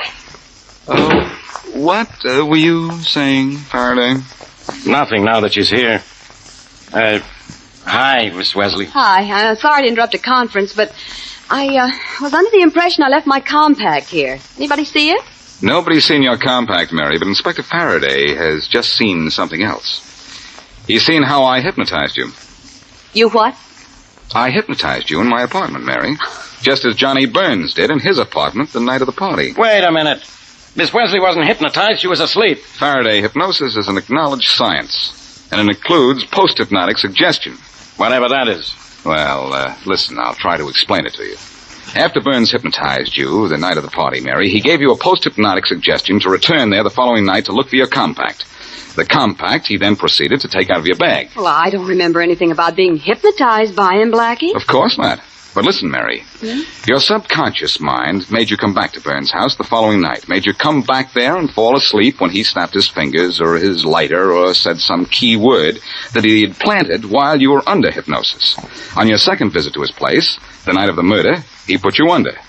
Now, during hypnosis, you're completely unconscious of time. You were ordered to have no recollection of falling asleep or of being hypnotized the night before. And I did all this? You had to, Mary. The subconscious is very strong.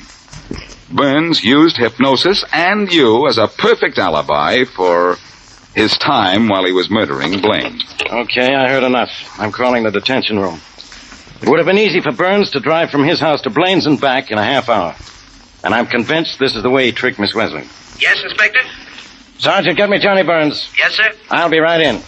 And I'll have a confession in an hour. Yes, sir. Oh, Blackie, I'm so sorry. I honestly thought I was telling the truth when I said Johnny Burns was with me all the time. I know you thought you were telling the truth, Mary.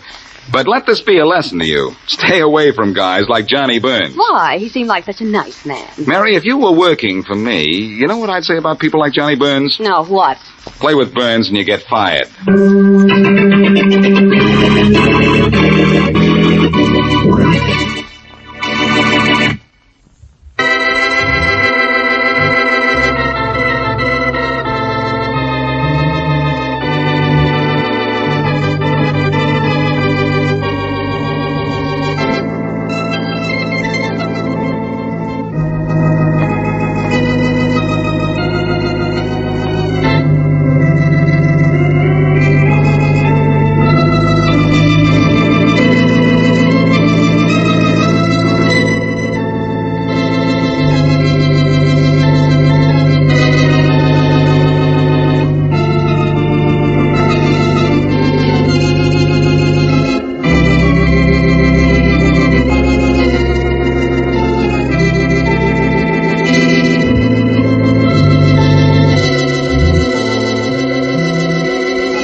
I could listen to that all night, Henry.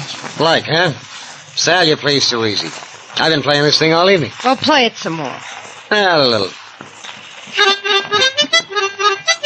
Ah, that's wonderful. Not too loud, Henry, the neighbors. Yeah, that's better. You should be able to get a job in a night spot easy the way you play. I bet you'll find a job tomorrow. Well, I tramped all over town today, and it was nothing doing. You didn't expect to ring the bell your first day in town, did you, darling? Yeah, I'd better ring it soon. I'm low on dough. I'll lend you some. Excuse me? Yeah, Hello? Sal, this is Bill. What do you want? Not what you think. No? You tossed me out of your life, I'm not going to bounce back. I want... You want what? Do I hear a harmonica? Well, it's not the Boston Symphony. That guy Henry Peterson's with you, huh? The guy you told me was coming to town. Uh-huh, and there's nothing you can do about it either. Oh, no? No. Well, when I get through with that joker, he won't be playing a harmonica. He'll be strumming a harp.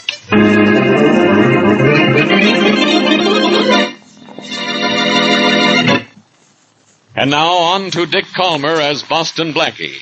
Enemy to those who make him an enemy. Friend to those who have no friend.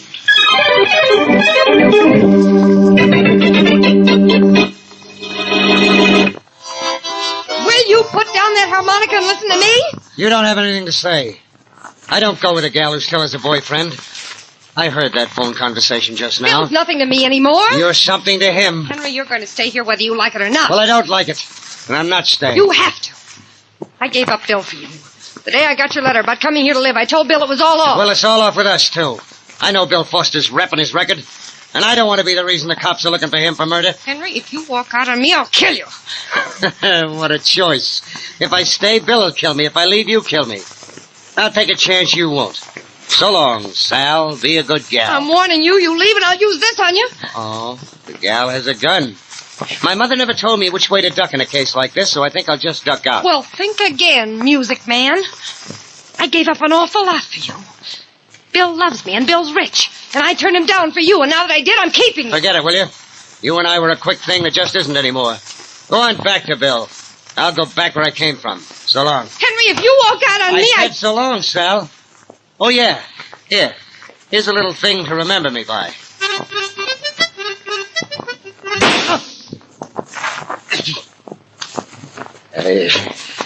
You shouldn't have done that, Sal. That hurt. Should have done more than that. Should have killed you. Why don't you fall? Why don't you die? Give me that gun. You don't want the gun anymore. Give it to me.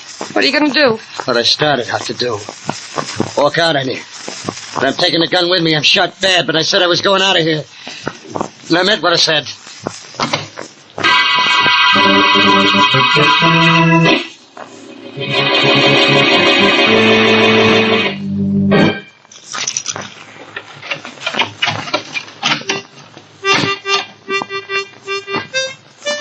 Who's that? Me, Bill. Who's me? Turn on the lights and see. This is your apartment. Turn them on. Who are you? I'm Henry Peterson. Henry Peterson? Yeah. What's left of me, anyway? Hey, what's the matter with you? What are you... Hey, you've been shot. Yeah, nicely, too.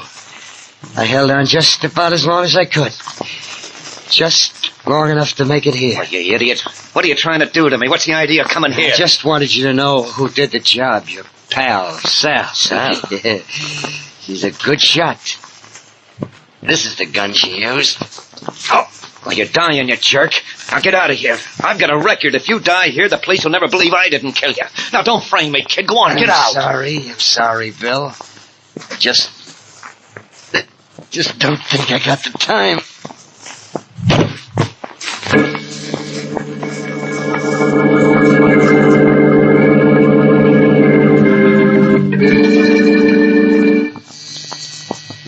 Will you answer the door, Mary? Oh, Blackie, are you getting lazy? No, I'm getting this letter finished. No, I'm getting impatient.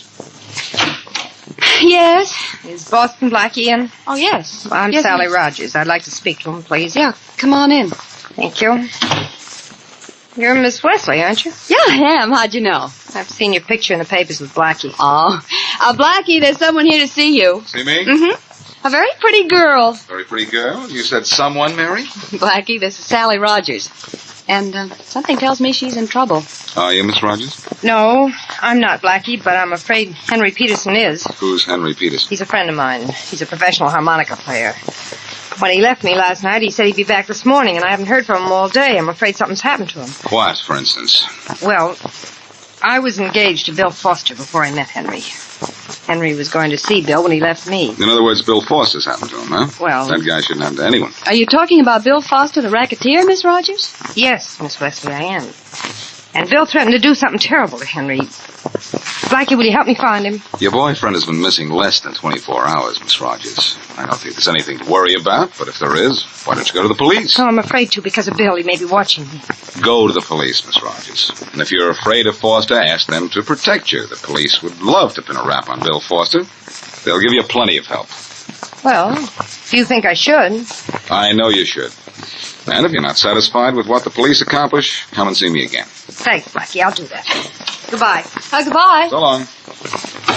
Well, you certainly got rid of her in a hurry, Blackie. What's the matter? Isn't she your type? I help people who need help, Mary, and she doesn't. Well, you seem very sure. I thought she was terribly upset. And if it Hey! Good night. What was that? Gee, someone's in the hall just screamed. As if you didn't know. Come on, let's go and see. Oh, Blackie, I have an awful feeling. Mary, it's not a feeling anymore. It's a fact. Look there on the floor. Yes. Near the elevator. That's Sally Rogers. Got a nasty gash on her head. We'll take her into my apartment, and you can do whatever nurses are supposed to do in cases like this, while I have Farraday grab Bill Foster, which is what I do in cases like this.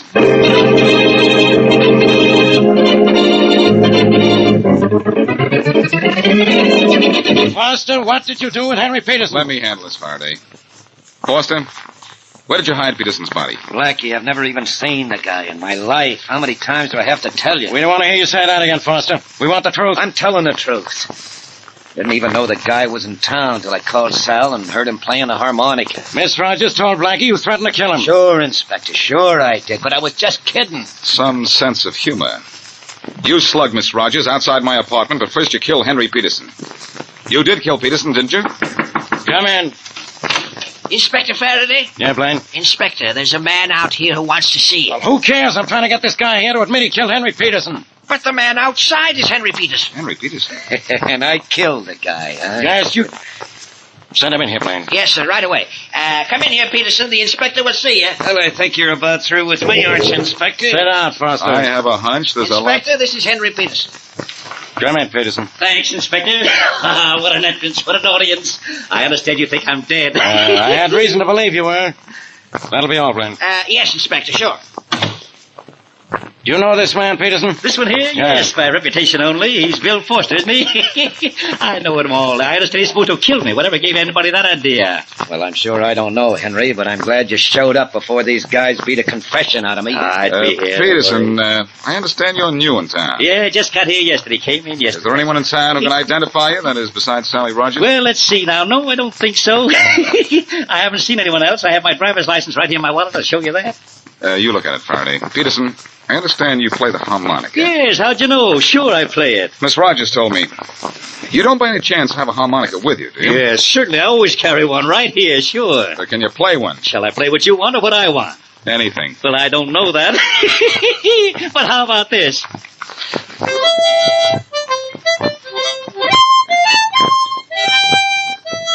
Well, Blackie, what happens now? I don't know. Only I don't feel too badly, because I guarantee you don't know either. That's enough of the harmonica, Peterson. Here's your wallet back. Little number I wrote myself, okay? Well, Farraday, do I go now? Yeah, Foster, you can go. Wait a minute, Farraday. Keep Foster under guard until we've made one more test. What more do we need to believe this guy is Peterson? His driver's license says he is. He plays the harmonica the way he's supposed to. Right. But he ran out on Sally Rogers the way he wasn't supposed to. Let's take Peterson up to my apartment to see Miss Rogers and see what name she calls him.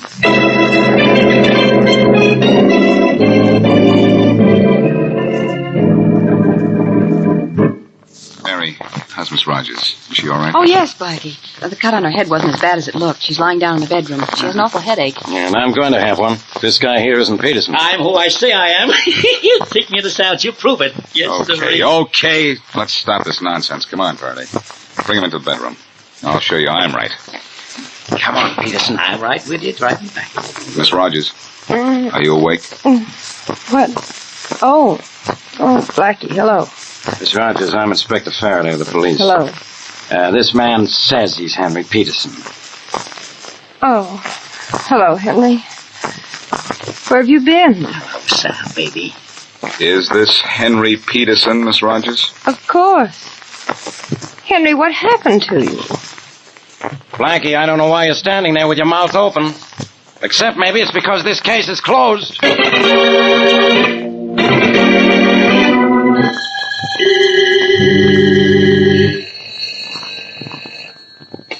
Hello? Bill?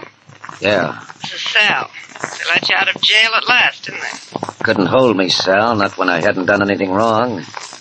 You recovered enough from that smack on the head I gave you to go home, huh? Mm-hmm. Well, that ought to teach you to keep Blackie out of this. Bill, what'd you do with Henry?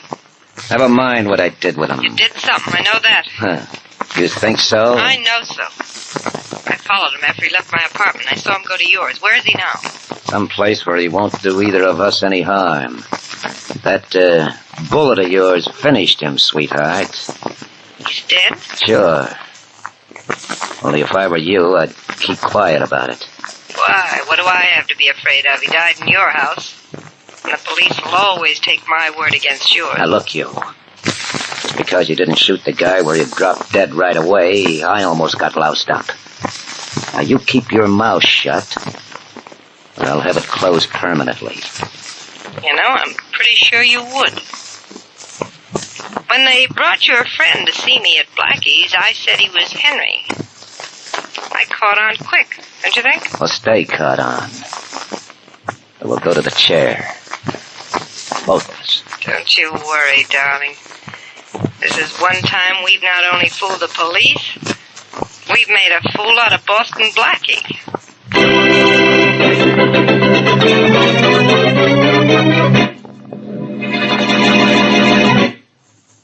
And now, back to Boston Blackie.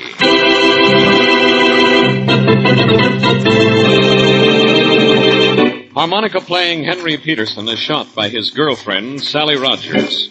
Wounded, he goes to the home of racketeer Bill Foster, Sally's ex-fiancé, and after telling Bill who shot him, dies. Sally, who saw Henry go to Bill's, comes to Blackie to complain that Henry is missing. Blackie and Inspector Farraday then pick up Bill and are about to charge him with the murder of Henry Peterson when, apparently, Henry Peterson appears very much alive. Sally identifies him as her missing boyfriend, so Farraday releases Bill Foster and the case is closed.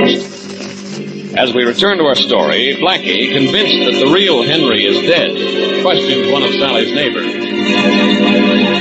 Mrs. Stone, Sally Rogers had a visitor last night. I wonder if you could tell me... Oh, yes, she did. I heard him playing the harmonica all evening. Walls are thin, you know. Well, I just loved the way he played the William Tell Overture. I've never heard it played like that. It was simply wonderful. Yes, that's fine, Mrs. Stone. But did you see him? Oh, goodness gracious. No, indeed I didn't. He was still playing the harmonica at 10 o'clock, and I was fast asleep in bed. Well, and besides, I'm not interested in what my neighbor's friends looks like. I mind my own business. Yes, of course. No, indeed I'm not, and there's no use in asking anyone else in the building because no one saw him come in or go out. Oh, you asked around? Well, maybe I was a little curious. He played the William Tell Overture so beautifully. I don't doubt it. Wonder why he played the William Tell Overture when the funeral march would have been so much more appropriate.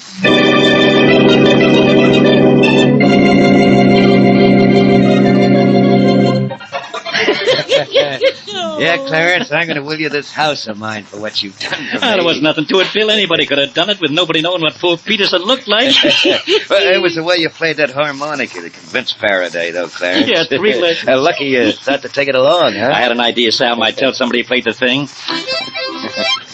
It's a lucky thing they didn't ask me to play anything complicated. I'm not that good. Well, you were good enough to cover up for me, Clarence, and, thanks a lot. Oh, it was a pleasure. It was a pleasure. Say, Bill, what did you do with Henry's body? Fed it to the fish. What do you think I would... That's not one of the boys at the door, Bill. You want me to... No. Just sit still. I'm in. Hello, Bill. Blackie, come in. Thanks, Bill. I was in the neighborhood. Oh. I didn't know you and Henry were such good friends. Yeah, we get along. Now. Funny. I thought you two were rivals for the same girl. Oh, that's all We past both now. decided she'll do better back in circulation. Mean you're both in on Henry Peterson's murder? What murder? I'm Henry Peterson. So you keep telling everybody. But I told you Blackie, what's with you wasting time on the murder of a guy who ain't dead? I'm still not sure he isn't, despite Miss Rogers' identification. She could have come to me for help and then been scared into helping you, by you. Look, the police told the whole story. I'm not the police, Henry, or whoever you are. Look, you have your harmonica with you? Why, sure. I never go anywhere without it. I never know when I might get an audition and land a job, you know? Well, how about auditioning for me right now? Oh, sure. How about this? Wait a minute, I'll pick the tune. Sure. Go right ahead. Let's hear the William Tell Overture. Yes. The William Tell Overture? Yes. Oh, you don't want to hear that? You mean you don't want to play it? Well, no, I don't like it exactly. That's right. You mean you can't play it? So what if he can't? Musician doesn't know everything that was ever written. That's right, Bill. That's right, yes. But if Henry doesn't know it now, he has an awfully short memory because he played it for Sally Rogers last night. How do you know? A neighbor with big ears heard him play it. Oh, yeah? Now, play a little of it for me, Henry, or I'll get big ideas. Okay. Go on, play it for him, Henry. Sure.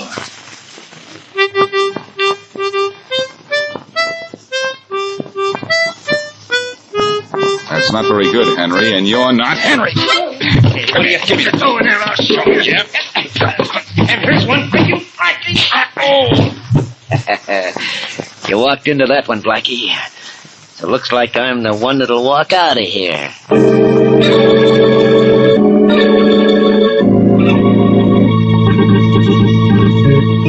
So you're not Henry Peterson, huh? Well, don't just sit and stare at me. Say something. Maybe his jaw is still sore from the poke I gave him, Farraday. Yeah, your eye looks plenty sore from the poke you took. Foster do that? Yes, and it's going to be one of the last things he ever did. I'll have him here in your office an hour after I leave here. One at a time, Blackie. Let's hear a few words from you, whatever your name is, one at a time. What's your name? Clarence Brown. Why did you say you were Henry Peterson? Bill hired me to say it. It's a guy. He hired you to say it because the real Henry Peterson is dead and you know it. I don't know nothing about that. I just did what Bill paid me to do. I didn't ask any questions. Well, I'm going to ask you one. Where's Foster now? I don't know. Don't waste time asking him, Farraday. I said I'd find Foster, and I will. But I'm going to find our man by finding a woman first. All right.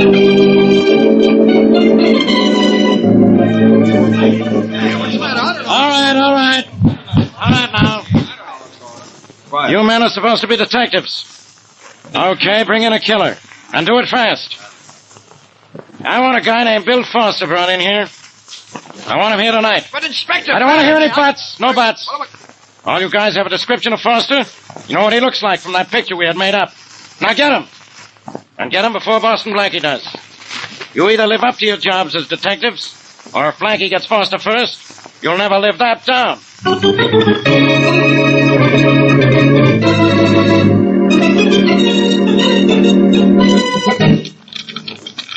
I don't know why it is, Mary, but sometimes the simplest lock is the toughest to pick. That's because your heart isn't in your work. If the lock isn't complicated, Blackie, you just don't get a kick out of it. Well, I'm going to get a lead to the real Henry Peterson and to Bill Foster's whereabouts out of this lock if I can pick my way into Sally Rogers' apartment. Oh, there. That did it. Open sesame. Yeah. Well, we're in.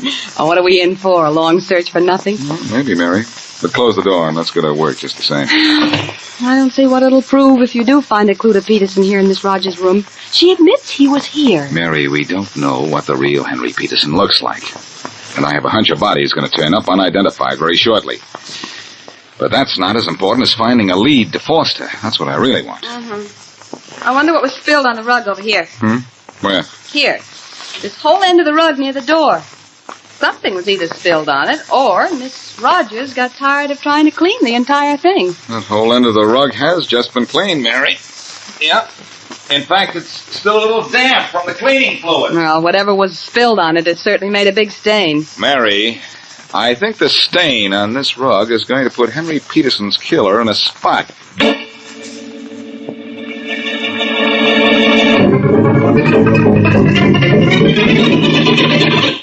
Faraday, I've got great news for you. I Listen got to this. better news for me. I'm having you thrown out of here right now. Oh, no, Well, look who's here. Hello again, Blackie. What'd you do, Foster? Give yourself up? Sure, right after two of Faraday's men grabbed me at the airport. I was just going on a business trip. Sure. You deny you killed Peterson. Do you deny you slugged Blackie, too? No, I did that. He got tough in my apartment and I clipped him. Now, don't tell me you're sore about that. If he isn't, I am. Blackie, Foster admits he hired Clarence Brown to pose as Henry Peterson. But he won't say he killed anyone. I have a reason for that, Faraday. A very simple reason. I didn't kill anyone. No? I'll make you admit it before I'm through with you. If you do, he'll be lying, Faraday. He'll be lying flat on his back. Come in. Hello, Inspector Faraday. Oh, get out of here, Miss Wesley. I have enough trouble with Blackie. But Blackie said for me to come here. And he asked me to bring Miss Rogers along with me. You remember Miss Rogers, don't you? Yeah. Now, both of you get out of here. Faraday, better do some listening, some fast listening. Miss Rogers, you agreed to come here with Miss Wesley? Of course. She told me I was to hear a confession in the Henry Peterson murder case. Mm-hmm. I couldn't understand what she meant, inasmuch as Henry is alive, but I came just in case. Peterson isn't alive, and nobody knows that better than you. You mean Bill Foster finally got to him? I imagine the real Peterson finally got to Foster, but I'm ahead of my story. You identified a phony as Henry Peterson, Miss Rogers. Why? Foster made me do it. He threatened me. Why, that's a lie. What do you mean? It probably isn't, but it's beside the point. You identified an imposter as Peterson because you thought our investigation would stop right there. You wanted that. Because you killed Henry Peterson. Are you kidding? Oh, wait a minute, Blackie. You can't accuse him. Can I? Faraday, there's a spot on the rug in Miss Rogers' apartment, a big spot. She tried to clean it up, but it didn't work. Your laboratory men will prove it's blood. What they don't know is that it's the real Henry Peterson's blood. They don't? Better say that slower. Better listen faster. No. Faraday, Miss Rogers shot Peterson. He staggered out of her place and made it to Foster's apartment. There's a recently cleaned stain on his rug, too. I know. I just came from there. All right. You have the story, Blackie, but you got it backwards. Foster killed him, and he managed to get to my place. I got scared. You lying little rat. Keep him away from me. Hold it, Foster. Hold it. I know she's lying. Her next-door neighbor, a woman with very good ears, was a big help to me. She not only heard a harmonica playing the William Tell Overture, but about 20 minutes later she heard what she thought was a backfire the night we know Peterson was killed. That was Miss Rogers' gun going off.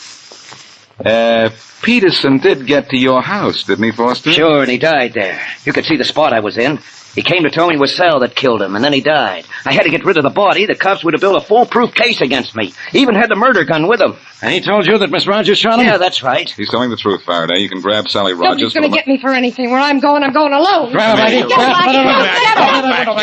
I've got it. I've got it. Quiet down, Miss Rogers. Quiet down. Right now, Faraday will take you off my hands because you're going into the arms of the law.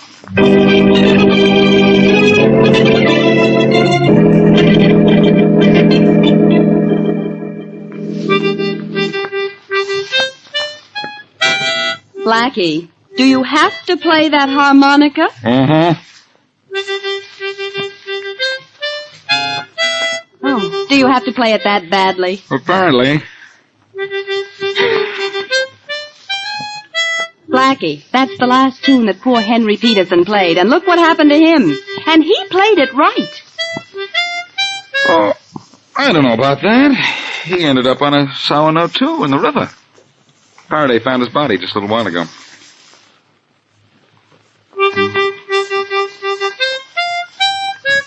Oh, I've got to learn to play this thing, Mary. Why? Well, a harmonica solved this case. Well, you'll never be able to solve a harmonica. That's a heck of a note, isn't it? Oh, so's that.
Blackie, I know I woke you up. Please forgive me. It's all right. Mrs. Randolph, come in. How's Mr. Randolph this morning? Well, he's still desperately ill, and that drilling down there in the street like he's driving out of his mind. It's an awful racket. It's even bothering me. In fact, the only thing that bothers me more is Inspector Farraday. Could you do me a favor? Certainly. You know my husband's too sick to be moved to a hospital. And you have influence in town. Couldn't you phone and It's see... as good as done, Mrs. Randolph. Come in. Come right in. I'll call Tom Jackson. He's street commissioner and ought to be able to have that noise stopped immediately. Oh, thank you, Blackie. I knew you could do something. I better phone Tom this home. He's never in his office at this hour. Probably wake him up, but after all, he's a public servant. We're the public, don't we? Yes, and you will have that drilling stopped until my husband's out of danger. I certainly will try. Okay. Hello? Tom. Speaking. I hope I got you out of bed. This is Blackie. You didn't get me out of bed, but you did wake me up. I was at a meeting till 4 o'clock this morning. I'm sorry, Tom, but look, there's a sick man in my apartment building, and some of your boys are breaking up the street down below us. It's driving the poor I know what man you want. almost... Okay, I'll handle it right away. What's your address? The Sunset Parkway, number 51. All right, So wait a minute. Is it just 7 o'clock or has my watch stopped? It's 7 o'clock, and I want that drilling stopped. Blackie, there's something wrong somewhere. There hasn't been any order to repair anything on Sunset Parkway. And even if there were, they wouldn't be drilling at this hour of the morning. It's against the law. What? Oh, there's something wrong, Blackie. But I'll look into it right away. Never mind, Tom. You go back to sleep. I'll look into this myself.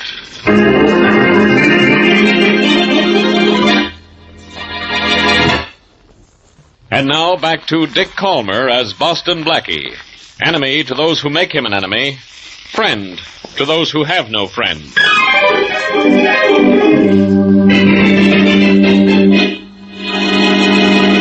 The drilling out on the street will cover us. Go ahead with your drill, Larry. We're working on schedule. Okay, Mr. Beecher.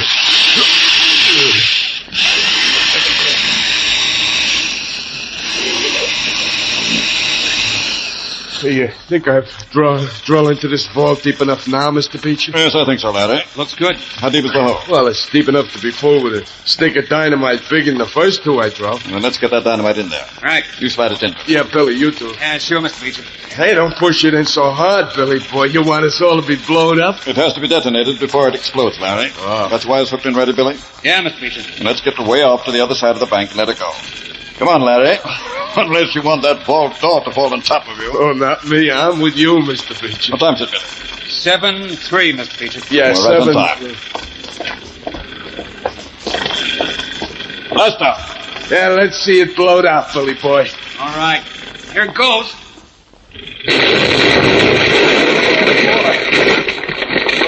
It's open, Mr. Beecher. Oh, I sure drill those holes good, didn't I, Mr. Beecher? Never mind about that. Let's get in that vault and grab that money and get out of here before the place is full of guards. Come on, Larry. Oh, Billy boy, nobody never heard that little noise. Not after the boss got that big idea of them drilling the streets out in front while we was working. The money's in those sacks there. Let's each grab as many as we can and beat it. Yeah. I'm grabbing mine, Mr. Beecher. I sure hope Smith's out back with the cart. He will be. Well, I got a hold of 2 bags of stuff, Mr. Beecher. Come on, Billy boy. Wait a let's minute. go. Duck back. What is it? Somebody's coming. Mr. Beecher, it's a guard. It was a guard. It's a corpse now. Oh, that sure was good shooting, Mr. Beecher. He dropped without even seeing us. He's seen the last of everything. Now, come on. We've seen the last of this bank.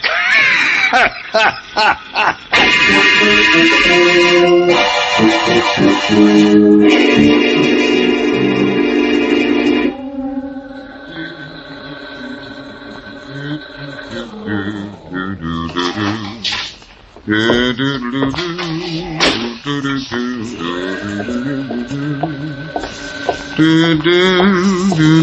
morning. Good morning, Blackie. Well, you're out early this morning. I'll call for your car right away. I'm not ready for my car yet, Harry. Say, what happened to those men who were breaking up the street out here a few minutes ago? Oh, they just left, Blackie. Oh. And you know, it was funny the way they left, too. One guy yelled, "That's it. Let's quit." And they dumped their drills into the back of the truck, and away they went. That's funny. Yes, 'tis that, Blackie. Never known they worked on the streets this early in the morning. They're not supposed to, Harry. And I just found out they're not supposed to be digging up Sunset Parkway at any time of the day. Oh, now, Blackie, if you think anything's maybe mysterious, I got their license number for you. You know, being a doorman, I make a hobby of license plates. It was a truck, and the number was a crazy 012345. Thanks, Harry. And I guess that... Hey, look, Harry. The bank across the street. Blackie, that's Williams, one of the bank guards. Look at him, he's staggering. He's been shot. Come on, let's go over there and give him a hand. Right. Hurry up. I think he just collapsed behind that parked car. wonder what's the matter with him. I didn't hear any shooting. Who could hear anything with that drilling in the street? Uh-oh, Harry. He stopped a couple of bullets. Williams, this is me, Harry. Harry? The doorman is number 51. You know me, don't you? Harry, the bank, they blasted the vault. They got away out the back, Harry. That was the reason for the drilling in the street, to cover up the blast. Williams, did you see the men who shot you? No, I didn't see them. They were too fast. They got away out the back. Williams. He can't hear you, Harry. He's dead. Oh, poor man. Harry, I don't know who killed this bank guard, but I'll find out. And you can bank on that.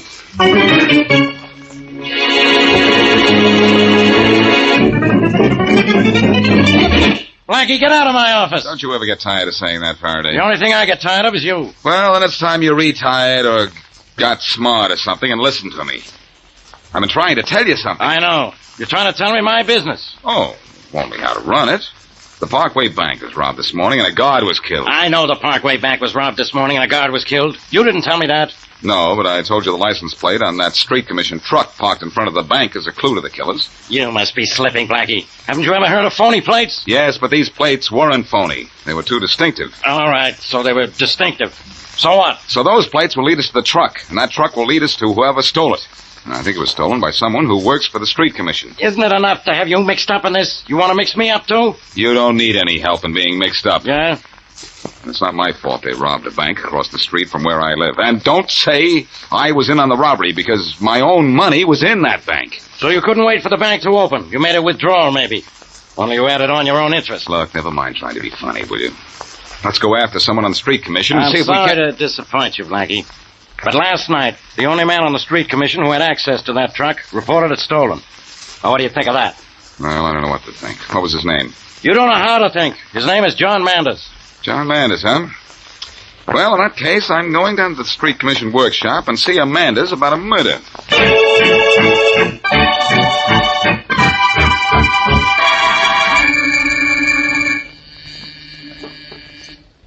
Come in. Hello, Blackie. Hello, Murray. Oh, my, you look lonesome. Your apartment getting too big for you? No, but this city's too big for me. I've been all over town checking with every crew of street repairmen, and nobody's seen John Manders since late last night. Well, I phoned his home as you asked me to, and his wife says that she hasn't heard from him since late last night either. Blackie, Yeah. do you really think he's a lead to the men who robbed the bank and killed the guard this morning? The fact that he's missing convinces me more than ever, Mary. Excuse me, will you? Uh-huh. Can't I ever talk to you without the telephone ringing? Hello. Hello. Boston Blackie? Yes? Blackie, this is John Manders. No, it's Manders. Oh, wonderful. Manders, I'm looking for you. Where are you? Never mind where I am, Blackie. Did you get my message? What message? Well, if you don't know, you didn't get it, so I'll give it to you now. Well, what's it all about? You'll know when I do. Manders. Manders? Hello? Hello? I know what's happened. He's hung up. No, Mary. Somebody hung one on him. He was just about to tell me something about a message. What message? I don't know. All I know is we've lost Manders and maybe the last clue to the guys who killed that guard across the street.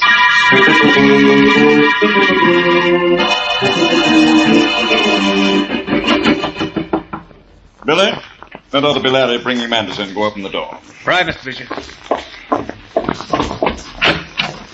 Oh. Well, hi, Larry. Hiya, Billy boy. Here he is. I seen him make a phone call. I gave him a crack on the head like you said to, and I dragged him in, and here we are. Good work, Larry. I didn't tell anybody anything, Billy. Believe me, I didn't. Shut up. Got him tied up good and tight, huh, Larry? Oh, you gotta hog-tie a guy with a loose mouth, Billy boy. Well, I brung him in like you wanted, Mr. Beecher. Yes, thanks, Larry. Who was he talking to? What, you mean on the phone? Yes, of course. That was Boston Blackie. What's the idea, man? Yeah, what's the idea, Manders? You forced me into this. I didn't want to join you. I told you I didn't want any part of the robbing of the Parkway Bank. I told you it might be a killing, but you killed the guard. I sure did, Manders. He got in my way. I kill anybody who gets in my way. You sure do, Mr. Beecher. Yeah, you do, Mr. Beecher. And guys who double-cross you, too. Look, I did what you told me to do. I let you steal that truck and help with the digging on the Parkway. I did everything just as you tried told to me. reach Boston Blackie. What did you tell him? Nothing. I didn't have a chance to. What were you going to tell him? What's the difference? I didn't do it, did I? Maybe and maybe not. I want to know what you said, or what you were going to say. And if you don't start talking, you're going to start dying. What do you mean, start dying? People who get in my way die quickly. People who double-cross me die slowly, Billy. Billy, gag this fellow. Yeah, sure, Beecher. Shut up. Look, I just got an idea. Yeah? Larry, you go out and get some brick and mortar. Brick and mortar, We're going to put our squealing friend in this little alcove here. Build a wall in front of him and let him suffocate quietly. Nicely and slowly. Well, it'll be more easy to just drill a hole in him with a bullet and dump him somewheres, Mr. Beecher. Easier, yes, Larry. But no matter what you do with a body, it always pops up to cause you trouble. This body isn't going to pop up till this building falls down. Hey, that's not a bad idea, Mr. Beecher. Yeah, it's not a bad idea, Mr. Beecher. But we'll kill him before we wall him up, won't we? No. Just knock him out and seal him up alive. Alive? He'll die more slowly that way. It'll be a lesson to him. And a lesson to you two men, too. You know what I mean.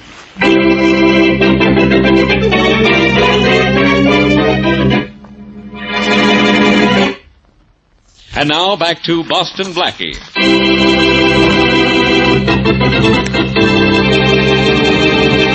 The Parkway Bank across the street from Blackie's apartment building is robbed, and a guard shot and killed. The noise of blasting the vault and shooting the guard is not heard because of pneumatic drills being used in the street as a cover-up. John Manders, a street repairman, forced to join the gang, contacts Blackie to see if Blackie received his message. Blackie is not, and Manders is slugged before he can say any more.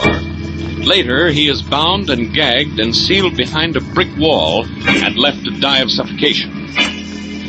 As we return to our story, Blackie and his friend, Murray Wesley, are watching repairmen fill the holes dug into the street in front of the Parkway Bank. Oh, those men certainly did a lot of damage with those drills, didn't they, Blackie? They didn't help the street any, Mary. But these guys with the steamrollers will soon have it fixed up. Mm-hmm. That fellow there looks as if he might be the foreman. Maybe he can tell me a few things I want to know. Hey, you over there. Me, mister? Yes, you got a minute? Me? I guess so. Are you the foreman of this gang? Me? Yeah.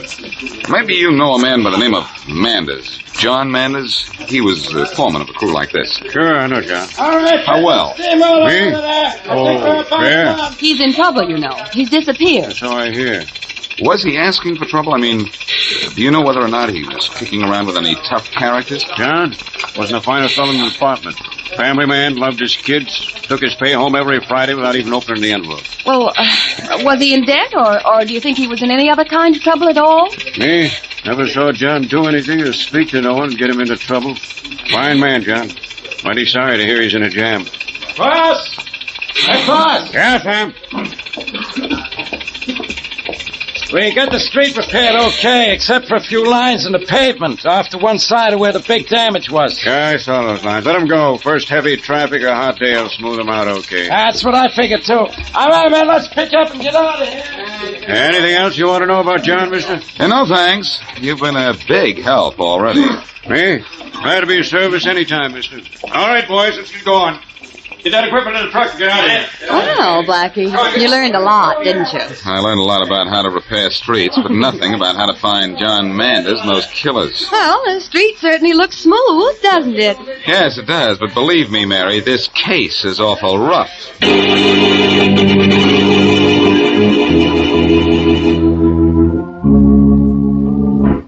Oh, that's mighty pretty, Philly boy. Looks good, huh? Oh, Philly boy, you're building the best brick wall I ever seen, I'm telling you. I like it, do you, Larry? Yeah. I should have been a bricklayer, I guess. Yeah, How do you put those last bricks up there, Billy? It's taking you over an hour already. You want them sealed up good and tight in this alcove, don't you, Mr. Preacher? Yes, good and tight. Well, I had to lay the wall 2 bricks wide so he can't kick it out while it's still wet. All right, Larry, get the plaster ready. Yeah. We'll plaster this thing over, and it'll look just like the rest of the room. Well, you're going to let me smear some of the plaster on, ain't you, Billy boy, huh? Sure. Well, there's the last brick in place, Mr. Beecher. Yeah, last brick, Mr. Beecher. I wonder how long Manders will live back there. A few hours, maybe. I wonder if he's still out from that tap on the head I gave him. Well, I wonder what it was that Manders was trying to tell Blackie. Probably about us. But we don't have to worry about it. He didn't have time to tell Blackie anything. And now no one will ever find Manders behind that wall. Not till they tear this building down. And we'll be dead by the time they do that. Dead from old age. Well, we're leaving town, ain't we, Mr. Beecher? Oh, no. I think we ought to, Mr. Beecher. Yeah, I think we ought to, Mr. Beecher. The cops are looking for us for killing that guard. And we may have Blackie on our necks pretty soon, too. Yeah. One more job and then we'll decide. A bigger bank this time, though. Tell the boys to get the truck ready. We'll use the same trick of digging up the street to cover the blast in the bank. And any necessary shooting. All right, Mr. Beecher. And then we're leaving town, huh, Mr. Beecher? If our take is big enough. If not, we'll stick around until we're really rich. You don't think we ought to worry about Blackie? Yeah. No, why should we, Billy?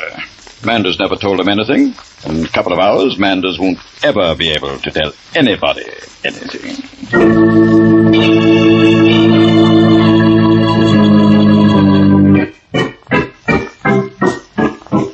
Blackie, won't you please stop pacing up and down? I can't help it, Mary. I've got to figure out what Manders meant when he phoned here and asked me if I got his message. Well, he might not have meant anything. But I know he did.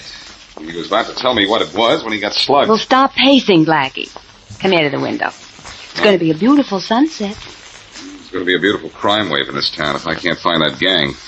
I have a hunch they're not one-time operators. Well, let Inspector Farraday catch them. It's his job. But Manders was trying to tell me something, and it's my job to figure out what it was and tell Farraday. Well, you'll figure it out at dinner, maybe. Let's go to... No, I'm not hungry. Well, come over to the window and get some fresh air, and maybe you will be. Oh, look down there. You can see where they repaired the street this afternoon. Uh-huh. The last time I looked out this window, I saw some guys tearing up the street and had no idea that about... Blackie, what's the matter? Look, Mary. Just up the street from where they filled in those holes this afternoon. Where? Up there, Mary. About 10 or 15 feet from the first filled-in hole. Oh. See those lines in the street? Yeah, I do. Well, those are the grooves that the repairman decided not to cover. And am I glad they didn't, Mary? I have a hunch that's the message Manders wanted to get to me. Blackie, it does look like a message. The first lines make almost a perfect 3. And the second figure is the letter L, I'm sure of it. And then there's a box drawn on the street. A box or a square. It could be a square. And that entire thing down there could be an address. Yeah, it could be. It could be number 3, something or other square. Mary, you get Farraday on the phone and tell him to get right up here. Okay. I'm going to have a look in the telephone directory. The telephone directory? Yes, because if that's a message drilled into the street, I'm on the right road to a solution of this case.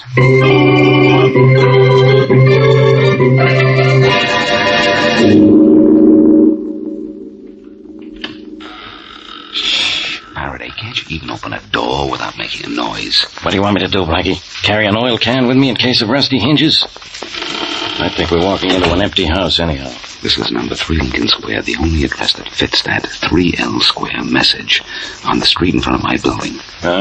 What was the matter with number 3 Ludlow Square? It's a vacant lot. Number 3 Lawrence Square? No such address. And number 3 Lord Williams Square? It's a hamburger stand. Mary and I checked all possibilities, Farraday, and this is the only one that fits the description of a hideout. Your men have had time to surround the place now. Let's go in. All right. But I'll bet we don't find anything except dust. That scrawling on the street in front of your building didn't mean anything. Shh, come on. Use another door. Now, you open this one, so you can't gripe at me if it creaks. Oh, brother. Hey, I hear somebody coming into the room from the other side. So do I. Duck back. Quiet. You be quiet. Can you see who it is? Not yet. You said the place was empty, huh? Well, just... Those are my men, stupid. There's nobody else here. Faraday, I still say that was a message on the street, and... Now what? I just heard a car pull up in back of the house. Blackie, stop this nonsense. Well, boys, we did it again. You heard that, didn't you, Faraday? I sure did. Duck out of sight, everybody. Okay. Quick, men, get down. Behind anything, stay there. Get back at this door with me, Faraday. If you're pulling your stomach, there'll be room. Don't talk to me. The way your neck is always sticking out. Ready to trucking those drills and tools out in the bushes and back, boys. Job tonight was so easy, I think we'll stay in town. Pull a few more. Yeah, sure, Mr. Beecher. Well, I'm sure glad we didn't have to shoot nobody like we had it that first time, Mr. Beecher. Well, nobody got on our way this time, Larry. And what's more, we didn't have Manders to worry about. You shouldn't have forced Manders to join us, Mr. Beecher. No, you shouldn't have forced Manders. Those straight guys aren't ever any good. No, they're too Sunday school. Come on, Faraday, we've heard enough. Let's grab him. Come on. Oh, shut up. Good work, man. You got him in cuffs and make us land. I knew it. I should have stayed on the farm. Shut up, Larry. All right, take those guys out of here. You know what to do with them. Let's go. You can't do this. Well, Blackie, I guess I owe you an apology. But you owe me one, too. Do I? What for? You said John Manders was the lead to this Beecher and his gang. But we found the gang without finding him. Ah. Well, I think I can find him, Faraday. Huh? Get me one of those crowbars from the truck in the back of the house. Then I'll dig him up for you.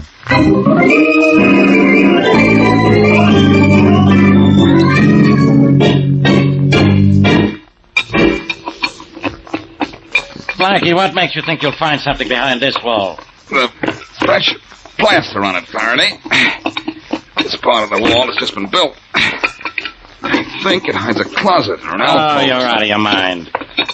How big a hole are you going to knock on the wall before you're satisfied you've wasted enough of my time? Won't have to be much bigger. There, that's got it. Now look what's behind the wall, Faraday. A pair of legs. They're moving, too. That guy's still alive. Come on, let's haul him out. Okay, I've got him. Lower him, kid. That's it, a little more. There. That gag on him just about choking him to death. Well, don't just stand there. Take it off before it does choke him. I'll have it off. I've got it.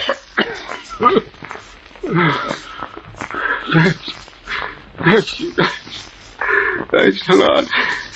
I was just about done for. I'm Boston Blackie. Are you John Manders? Yeah.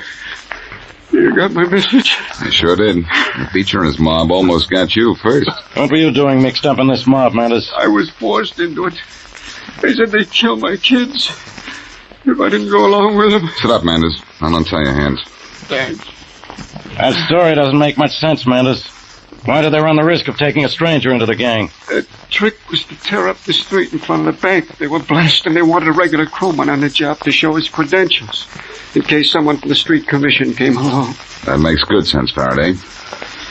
Hey, your hands are free now, Manders. Thanks again, Blackie. But, Manders, how did you have sense enough to drill a message in the street? And how did you know I'd get it?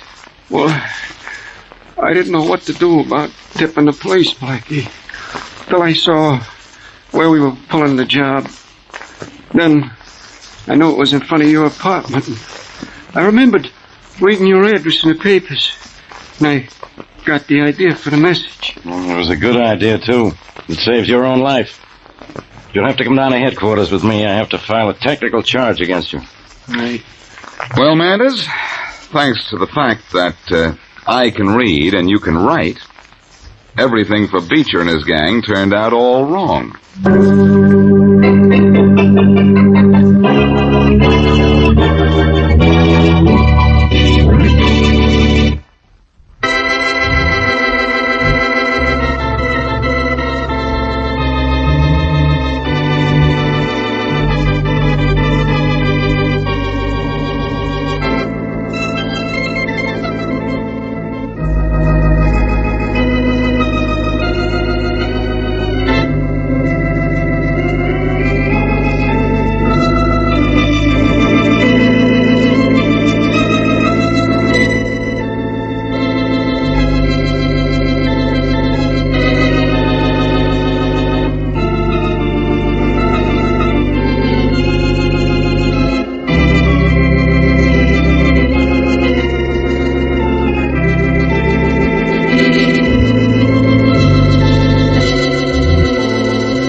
Call me Blackie. Tell him I'll be out as soon as I'm finished dressing. Sure will, Mary.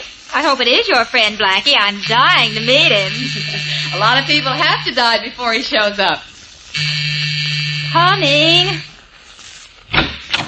Miss Mary Wesley? No, I'm not Miss Wesley, but this is her apartment. Good heavens, you're not Boston Blackie, are you? Oh, me? Oh, no. I'm Herman of Herman's Trucking Service. Got a little parcel here for Miss Mary Wesley. Can I bring it in? I suppose so. All right, you better step back, lady. Kind of heavy and big. Well, that doesn't look like a little parcel to me. It's as big as a coffin. Herman's Trucking Service holds everything, lady. Coffins to coffee cups is our slogan. Can I leave it right here? I don't know where else you'd leave it. Oh, Mary! Yeah? Mary, there's a big box out here for you. What are you expecting? Nothing that I know of, Hazel. I'll be right out, though. Oh, she don't have to hurry, lady. Herman's Trucking Service don't rush its clients. You can sign for it. Oh, all right. There you are. Thanks, lady. Guess I'll take my rollers. You don't want them. No. Well, so long, lady. Remember the name, lady. Anytime you want anything hauled, just call for Herman of Herman's Trucking Service. Mary, come and look at this thing. It's as big as a... Oh, I see it, Hazel. Ooh, how lovely you look. Pretty dress, isn't it? Hope Blackie likes it. Now, what in the world is in this box? I hope it's not what it looks like. Does look like a coffin, doesn't it? Handles and all. I wonder what it actually is. I wonder how we open it to find out. Here's something that looks like a latch. It is a latch. I think this thing will open now. Something needs oiling. No, I think... Oh, no. Mary. No. Mary, what's the matter? No. Hazel, there's a body in there. A dead body. And it's... Oh, no. Boston Blackie.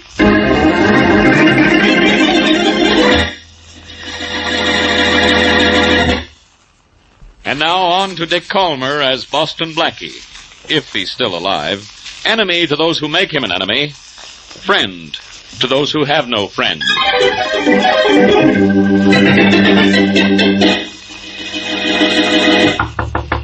Wait a minute. Yes? You're Boston Blackie, aren't you? But, yes, I am. You like it, don't you? My name, the weather, or your remaining anonymous? I mean it. You liked it. Didn't you? What's it?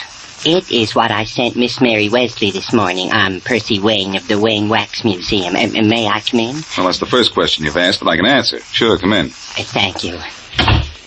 Now, what's this it I'm supposed to have liked? The wax figure of you in the coffin I sent to Miss Wesley.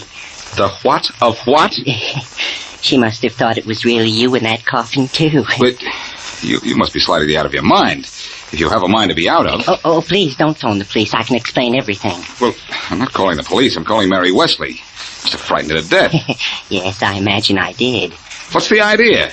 Well, it's really very easy to explain. I sent a likeness of you in that coffin to Miss Wesley to show you how good a wax sculptor I am. Why didn't you just let me take your word for it? Oh, but you didn't know me. I want to show you and Inspector Farraday in my wax museum, closing your latest case. Why doesn't she answer? Well, perhaps she's gone for the police. The figure in that coffin looked awfully real. Hello? Mary, this is Blackie. Oh, Blackie. It's all right, Mary. I'm not dead. That was a wax image of me in that coffin. Oh, Blackie, I know, but... Well, at first I was sure it was you. Now, what does it mean, Blackie? What? Well, I'll tell you what it means when I see you. In the meantime, relax, and a man will come and get that monstrosity out of there. Goodbye. Bye. Wayne, you heard what I said to Miss Wesley. Now, get that coffin out of her apartment.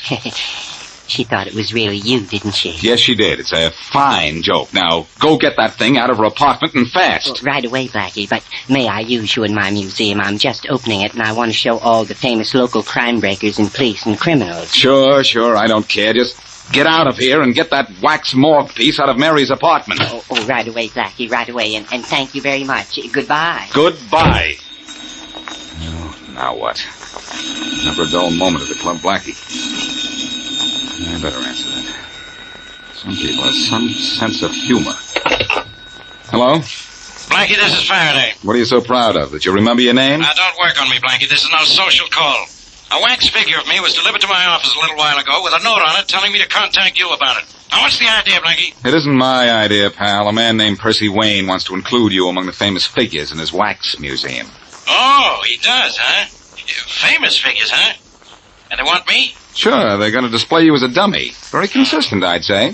So that's what it is. Well, if you see your friend Wayne, tell him I'll let him know. I got other things to worry about. Sure, you've got your job, for one thing. How do you manage to hold it, Inspector? Yeah, I don't know how I managed to hold off clipping you. I would if I didn't have something on my mind. Blackie, did you ever hear of Duke Allen? Duke Allen? Who's he? He's a big-time operator from the Middle West who nobody's ever seen. The word is whom, Farraday? Who cares? Nobody's ever seen him. I've got to find out what he looks like before he causes trouble. What trouble is he going to cause? I got an underworld tip. He's coming here to cut in on those gangster Mosley brothers. Well, go to the Mosley brothers and tell them to tip you off when Allen comes to see them. It's just as simple as that. The Mosley brothers are hiding out, dope. They know I'm looking for them. Only I got an idea this Duke Allen will find them before I do. Anybody could find anything before you knew it was even missing. So nobody's even seen this Duke Allen, huh? Nobody in this city. He's never been arrested, so there are no files on him. No files on him, huh? That's right. Well, pal, I'm going to find them for you to prove there are no flies on me.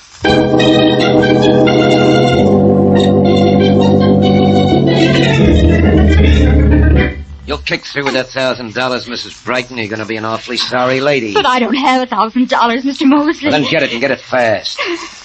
We'll be around to your store at noon tomorrow. We want you to have it. That's all. My brother will take you to the door. Bob. Sure, Lenny. Oh, Mr. Mosley, can't you give me more time? Lenny I'm a said poor we'd woman. see you at noon tomorrow, ladies. So long. But you've got to give me time. I have to have time. One more customer we got. Yeah. You know, we've done good, even though we are hiding from Faraday and his cops. Right. But, I figure we can do a lot better, Bob. Figuring, all the time figuring. What are you trying to do, Lenny? Figure yourself to death. I'm trying to figure out how we can let Duke Allen muscle in on us and still make a profit. Allen isn't gonna muscle in on us, Lenny. You know, we're doing pretty good. Only in town a month, and the cops are looking for us, and so is this Duke Allen. Wonder when he's gonna show. Well, our information didn't say. I know. Didn't say what he looked like. Only that he was coming to town to cut in. Allen's funny that way. Nobody knows what he looks like. Yeah. But, I've been asking around. We'll find out soon. You've been asking around, all the time asking around. Asking gets answers. Allen hasn't shown yet, so we're still in business. Bob. Huh? We gotta find out what he looks like and get to him before he gets to us. How are we gonna find out what he looks like? Well, I'm gonna start figuring on that right now. Figuring, all the time figuring. Figuring's gonna be the death of you. If I don't figure a way to find Duke Allen, he's gonna be the death of us.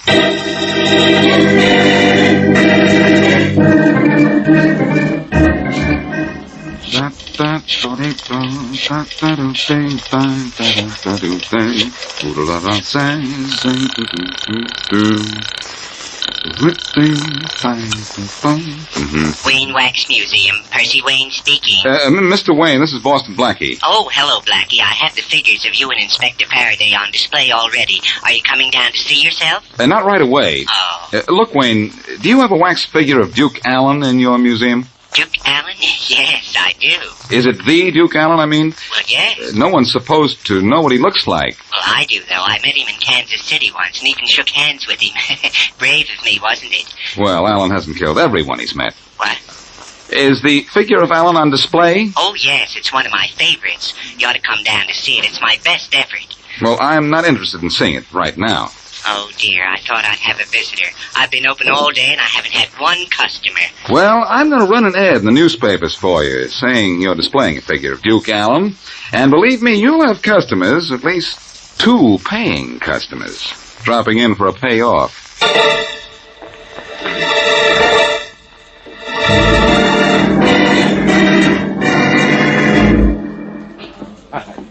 That ad in the paper said they have dummies of Dillinger and Babyface Nelson at this museum, too. Yeah. Let's look at them first, Lenny. All we're interested in is finding out what Duke Allen looks like.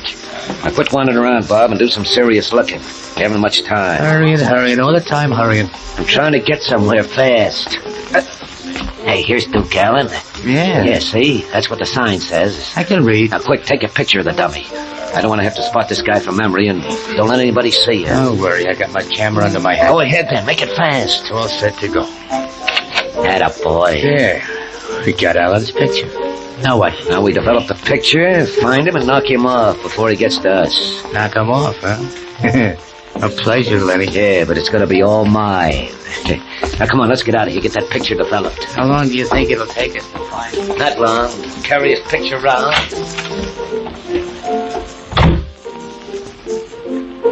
Well, Blackie? Wait a minute, Mary. Stay in hiding. They may come back for something. What, Blackie? I didn't see them leave anything. How do you know you were behind this curtain? Oh, yes. Except when I peeked. Oh, come on out. Okay. Here we are. Those were the Mosley brothers. Farraday showed me the pictures. And now we know that they'll be gunning for Allen. Well, I want to look at this dummy of Duke Allen. I want to see what he looks like, too. He looks slightly waxy. That much I can tell you. Oh, here's the wax figure of you, Blackie. Why, it's the thing. Blackie! What's the matter, Mary? What's the matter? Well, look at the sign in front of the figure of you. Doesn't say Boston Blackie, it says Duke Allen. The Mosleys took your picture. And if they ever see you, they'll shoot to kill.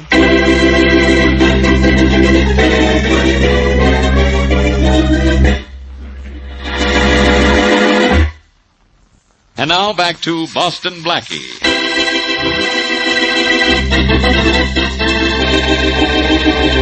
Percy Wayne makes an absolutely perfect wax image of Boston Blackie and displays it in his wax museum.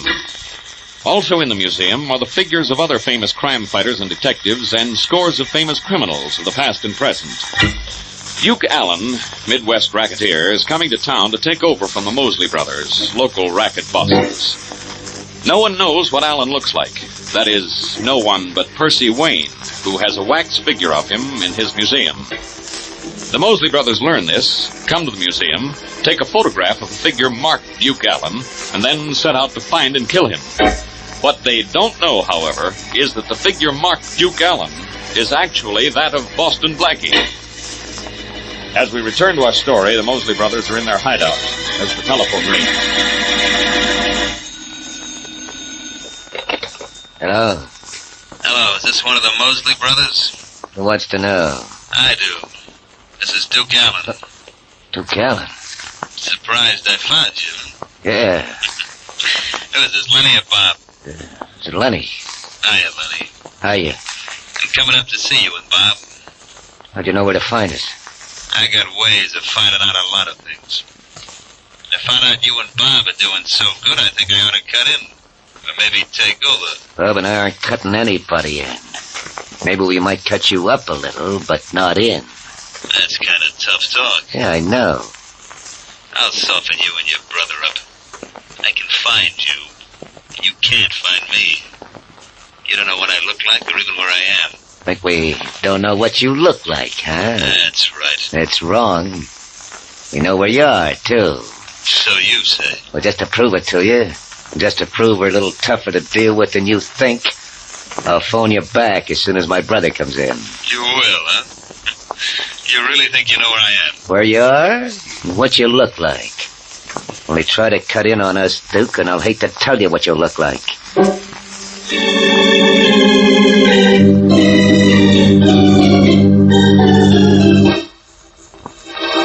Don't you see why I switched those signs in the museum, Mary, so the Mosleys would come looking for me? It's very simple. You mean you're very simple, Blackie. Oh, Mary. Now look, those men are out to kill Duke Allen. And now they're looking for you to kill you. I know they're looking for me, and I made it easy for them to follow me, too. In fact, one of the Mosley brothers was following us when we came into the building just now. Oh, just fine. Any minute I expect a knock on the door. No, I don't think they'll try to knock me off here. At least I hope not. It'll spoil my plans. Spoil your plans? Oh, brother, what an understatement. It'll spoil you. Mary, this plan of mine will bring the Mosleys out of hiding and may bring Duke Allen out in the open, too. Then Farraday can grab all three. Excuse me a minute. Who are you calling?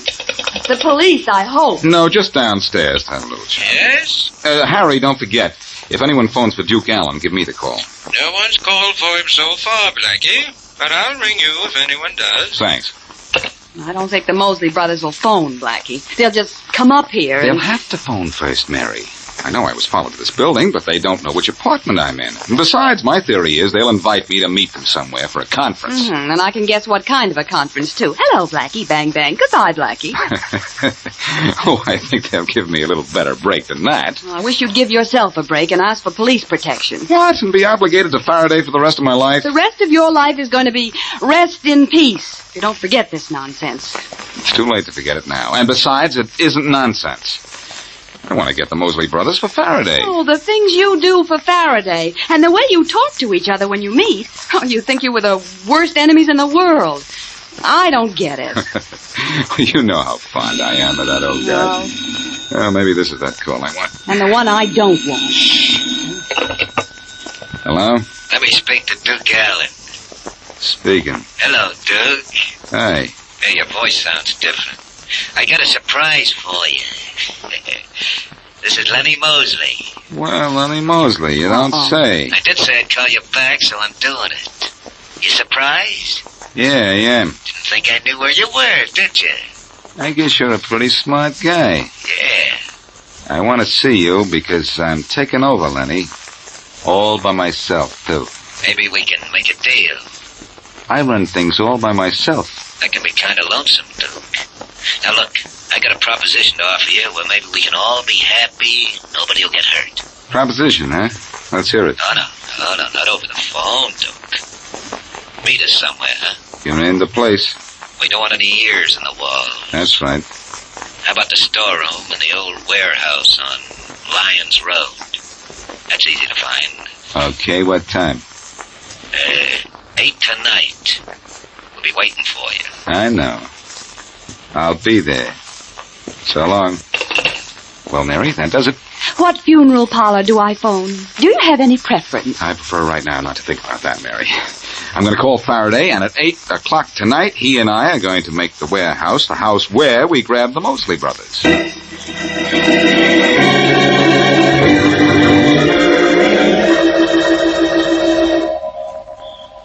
The Mosley brothers are here?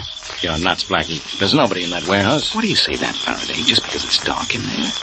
You don't think they'd keep a light burning in the window for us, do you? I don't think they're in there. Or ever were. I know they are, Farraday. I made a date to meet them here. It's Duke Allen, of course. And so you've dragged me way out here to waste more of my time, of course. Quiet. Getting too close to talk. An empty building can't hear anything. An empty head can't understand anything, apparently, either. Step back, will you? I'm going to kick open the door. And be ready to duck a few bullets. We're nice targets in this moonlight, you know. Ready? Go ahead. Well, Blackie? Guess we'll have to go in and after them. Yeah, we got a better chance of going in after $1 million. Ready with your gun, Farraday. These guys might not be hospitable. Okay.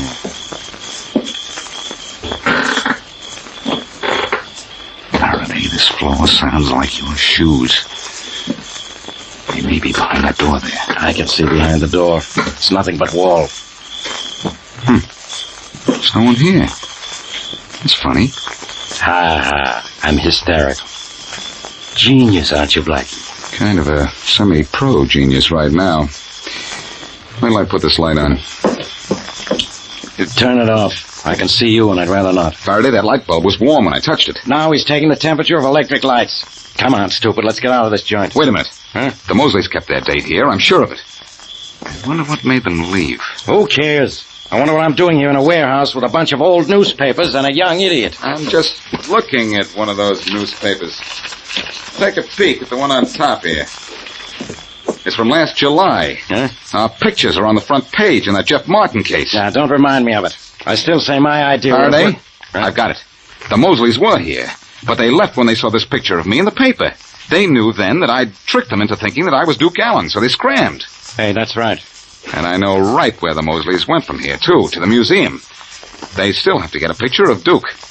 Come on, Farraday. If they want to take a picture, grabbing them ought to be a snap.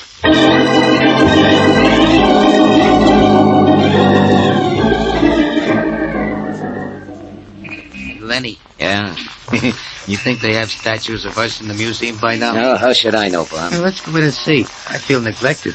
They got everybody else's. All I know is Boston Blackie tricked us. We got to get Duke Allen's picture and scram out of that museum as fast as we can. Hurrying, all the time hurrying. Well, come on, let's go in and... Like me to go in with you, boys? Huh?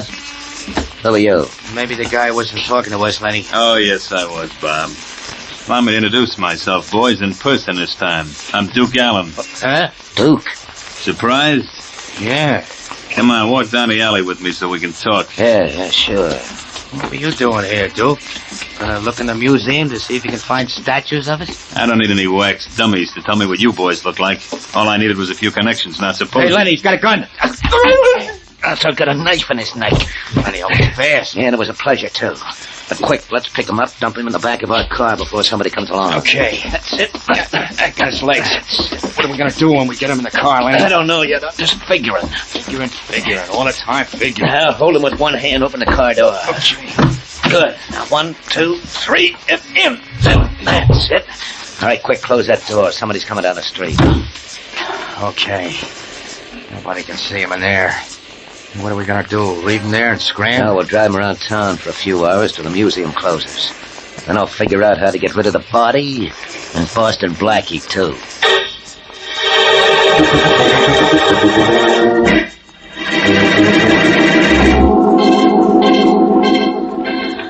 Come on, Farraday. No. We'll never catch the Mosley brothers waiting for a flash about them on your teletype. Let's try my plan. We tried it. We waited in the museum for an hour, didn't we? Wait a minute, there's something coming in again. Something, but what? No, nothing to do with this case. Never will be anything about the Mosleys or Allen. But Faraday, if you'll just come with me... I know what you'll do. Waste more of my time. No, Faraday, this time I'm positive the Mosleys will show up. And we ought to be there when they do for a showdown.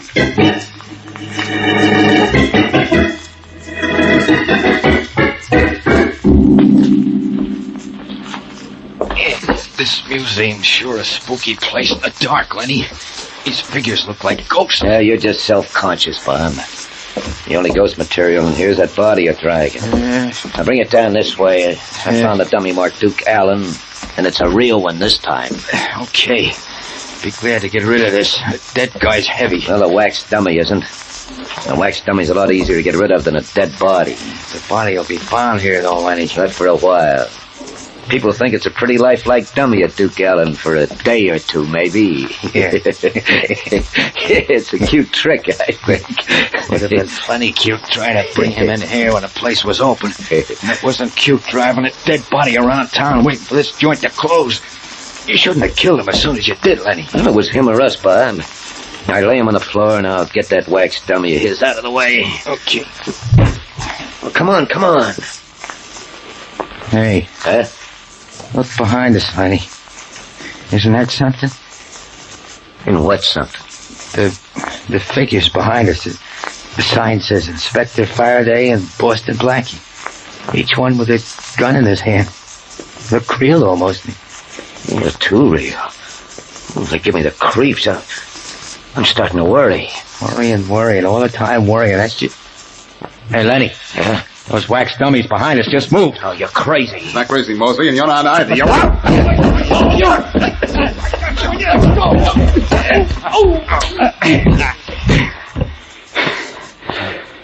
I told you they'd come here tonight, Faraday. Yeah, well, it took them long enough to show up. I was standing still so long, I was beginning to think I was a wax dummy. No cracks. No, Faraday, no cracks. You couldn't be a wax dummy. Of course not. Of course not is right. A wax dummy looks lifelike.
Carter.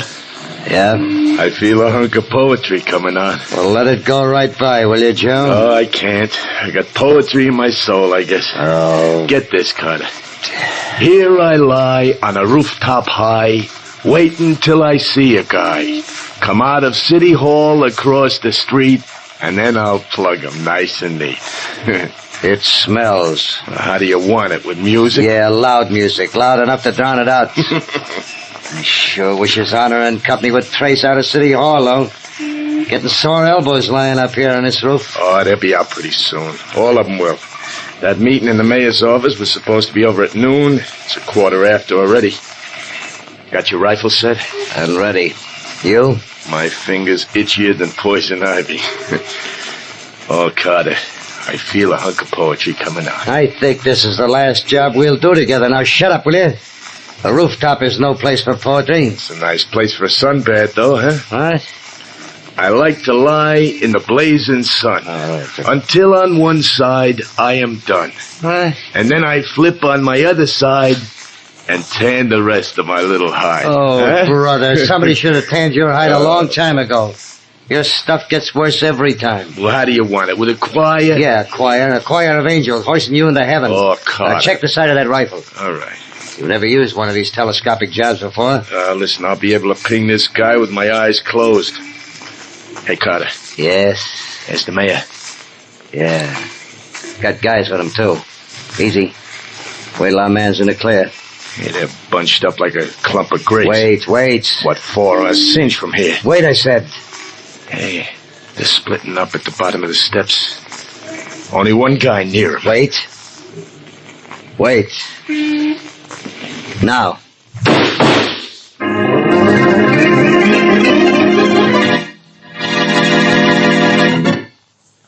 And now on to Dick Calmer as Boston Blackie.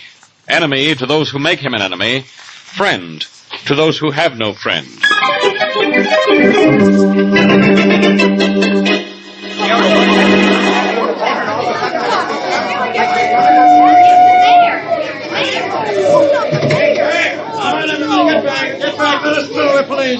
Oh, hello, Inspector Farraday. I'm Williams, 23rd Precinct. Hello, Williams. Had a little shooting here, huh? A big one, Inspector. It's Mayor Rogers. Mayor Runt? Is he dead? One bullet in the heart, one through the head, Inspector. The mayor. Nobody told me it was the mayor. This is all I need. Hey, move away! Yeah, move away! Get back there! High caliber bullets, too. Keep everybody back. Clear the sidewalk if they don't stay back. Get back! We are going back there! Williams, any witnesses? Yes, sir. There were several men with him when he got it, but no one knows where the shots came from. No one even heard him. That's not good. How was he standing when he was hit? The men with him all agree he had his back to the street. He's hit in the back of the head. I can see from the wounds the bullets entered in a downward direction. Williams, those shots came from the roof of that building across the street. Well, no one knows where they came from. I do. We're going to get to the bottom of this by getting to the top of that building. Anyhow, Boston Blackie would say it that way. Probably. Oh, Blackie's really going to burn at this. This is one time I figured something out before he's even shown up at the scene of the crime.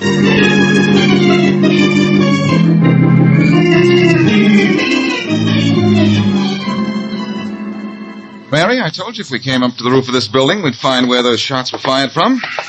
Here are 2 exploded rifle shells. Well, I don't know how you knew it, Blackie. I saw the commotion and everything in front of City Hall at the same time that you But did. Mary, did you see anyone running away or hear anyone yelling, stop? No, I didn't. Well, that's how I knew the shots came from up here. They certainly couldn't come from any of the offices in this building. They didn't come from the street. They didn't come from City Hall because no one is going to use a rifle to shoot a man in the back from so short a distance. Well, all right, but I still don't see why you chose this rooftop. There are other buildings in the block. This is the only one with a clear view of the steps and doors into City Hall. Obviously, Oh, the man... That's the roof up here, man. Okay, Chief. I'll guarantee you'll find proof that those shots were fired from up here. Blackie, it's Inspector Farraday. Hello, Faraday. Blackie. Beat it. The short way. Jump off the roof. I'm sorry, Faraday. I'd do it for you, but I have Mary. Now, use her for ballast. Now, beat it. I don't want you annoying me as usual. Annoying?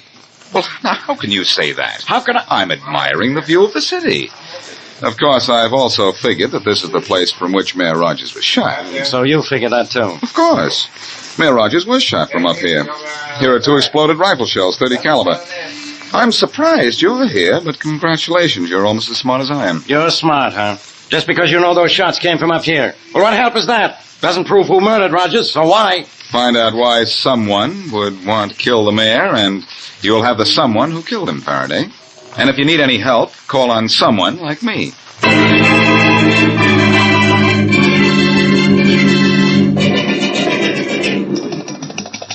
Hello? Hello? Hello, Johnson. Harry Johnson. This is Johnson speaking. Well, this is Martin. Rex Martin. Oh, yeah. Yes, your favorite business rival. You were with the mayor when he was shot, weren't you? Yes. Well, I just thought I'd, call up and tell you things are going to be different from now on. A lot different. Are they? You ought to know they are. Times have changed. I don't think so. You're hard to convince, aren't you, Johnson? Maybe. I've got a little logic some friends of mine are arranging that you're going to find very easy to understand and very hard to argue against.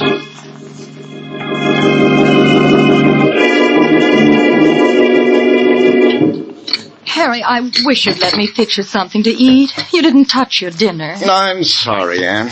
I can't think of eating. I keep seeing Mayor Rogers being shot down not 2 feet away from me.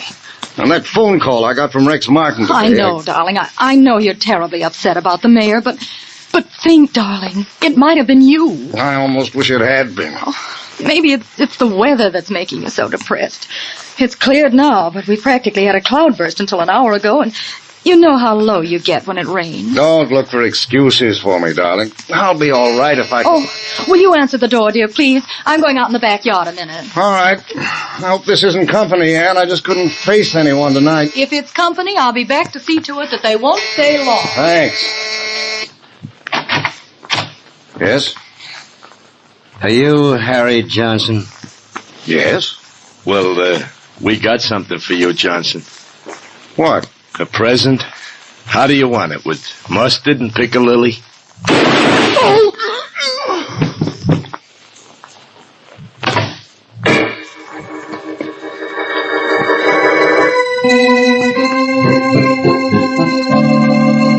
Mrs. Johnson, where were you when your husband went to this door? Oh, I'd just gone out in the backyard, Inspector Farraday. Out in the yard? Doing what? I went to see if the wash was dry. I see. Did you... Oh, Inspector Farraday. Yes, Sergeant. I just talked to the man from next door. He didn't see anyone around at the time of the shooting, sir. That's fine. Nobody saw anything or anyone. Mrs. Johnson here claims she was out in the backyard. I was. That's right, she was, Inspector. The man next door says he saw her out there at the time he heard shots. Thanks, Sergeant. Yes, sir. Well, Mrs. Johnson, that bears out your story. I'm sorry I had to question you.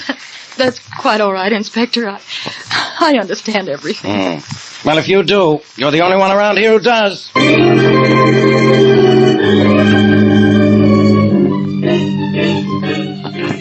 There's the city recorder's office at the end of the hall, Mary. Blackie, I hope you find what you're looking for. I think I will. Mayor Rogers was obviously shot by accident by the same person who later shot Johnson. That's why the bullet hit the mayor in the back of the head. He probably walked over to Johnson just as the gunman fired. But why was anyone gunning for Johnson? Because he was going to get a contract someone else wanted. If you know what you're talking about, and you usually do. I'm sure I know what I'm talking about this time, Mary. Well, here we are. Okay. Oh. This place looks empty. There's a guy in the back of the room there. Oh. Now we're going to find out all about a man named Rex Martin. I know he was Johnson's business rival. Blackie, if Rex Martin was in line for a big contract that you think Mr. Johnson was going to get, you're not going to be very happy. Johnson was going to get the contract, all right, and Martin may have wanted to stop him. Oh, you, may I see you for a minute? Sure. What can I do for you? I want to find out something about a contract. Sorry, mister, I'm not... This is important. I think it has some bearing on the Johnson murder case. I can't help you, mister. Look, all I want to do is to see the last city contract. That's private city business, mister, and none of yours. Look, son, there's no such thing as private city business. Rex Martin wanted that big contract, but Johnson was getting it, wasn't he? I'm not going to talk, mister. Maybe you don't understand. I'm Boston Blackie. Blackie? Well, why didn't you say so? Now, what is it you want to know?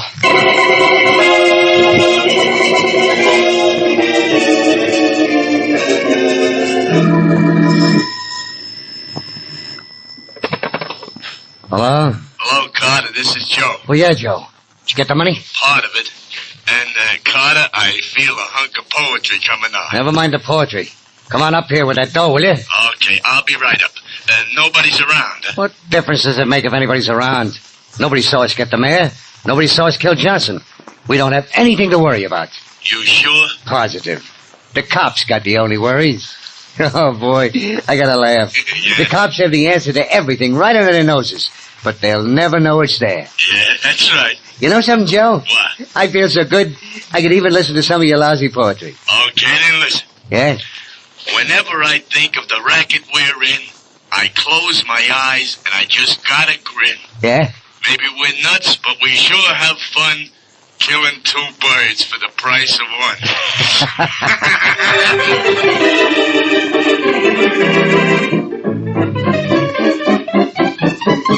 Blackie, can't you find a better place to loaf than in my office? Now beat it. Can't you understand the mayor's been murdered? What's the matter with you, Faraday? Why don't you listen to me and pick up Rex Martin? He's the answer to this thing. What am I going to pick him up with? Radar?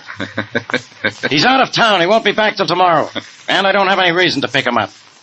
What's he got to do with this? You got to look at the last city contract, and you'll have a reason. I looked for it at the recorder's office and couldn't find it. Yeah? I'll bet anything that was going to Harry Johnson. And I know Martin's been trying for years to get a big city job. So when Johnson was due to get the contract, Martin had Johnson killed. Yeah, what about the mayor? Martin kill him too? Well, Blackie, stop trying to confuse me. Faraday, the mayor was killed by mistake. Look, ask Mrs. Johnson if her husband wasn't set for a big contract. She doesn't know anything about anything. She was at home when her husband was killed, wasn't she? She was out in the backyard. A neighbor saw her. She went out to see if her wash was dry. She's no help, neither are you. That's what you think. What? I'm going to see Rex Martin when he gets back to town tomorrow. And then this case will be closed as tight as your mind.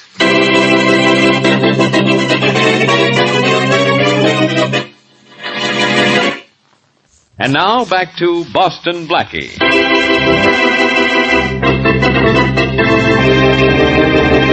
From a rooftop, a gunman named Carter and his partner Joe shoot and kill Mayor Bob Rogers as he walks out of City Hall with friends.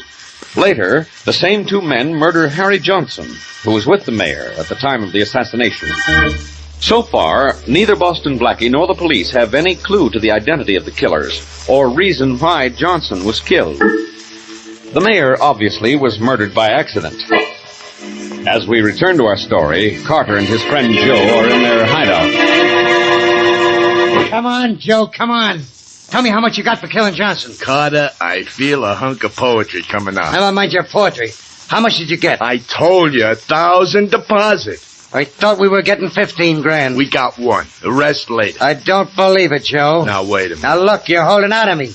And so help me if you are. Now, take it easy, Carter. You can bust bones grabbing a guy like that. And the bones will be in your neck if I ever found out that you... All right, let me go, stupid, and go answer the door. We'll take this up later. Anytime you like. Go on the door. Okay. Hello, Mr. Carter. Oh, Mrs. Johnson. Come in. Thank you. Joe, take off your hat. There's a lady present. Yeah, I know the lady. You like the job we did on your husband, huh? It was quite satisfactory. How about the police, Mrs. Johnson? Have you had much trouble with them? None at all, Mr. Carter.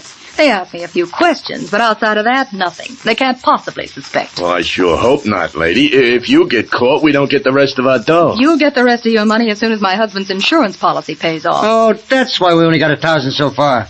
When does the company pay, Mrs. Johnson? Well, it shouldn't take more than a few days. By the way, I heard arguing just before I came in. What's the matter? Oh, Carter here thinks I held out some of the advance you gave me. He claims it was only 1,000. I say it was 1,000? more. It was 2. Oh, 2, huh? Now wait, Carter. Well, what do you know, Joe? Carter, Come here.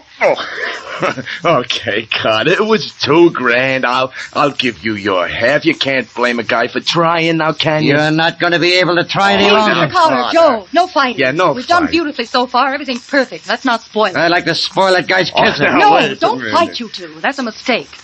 You've made a slight error already. Killing a man? Yes. We made up for it, didn't we? Yes. Now suppose you make up with Joe. The next mistake may not be so easy to correct.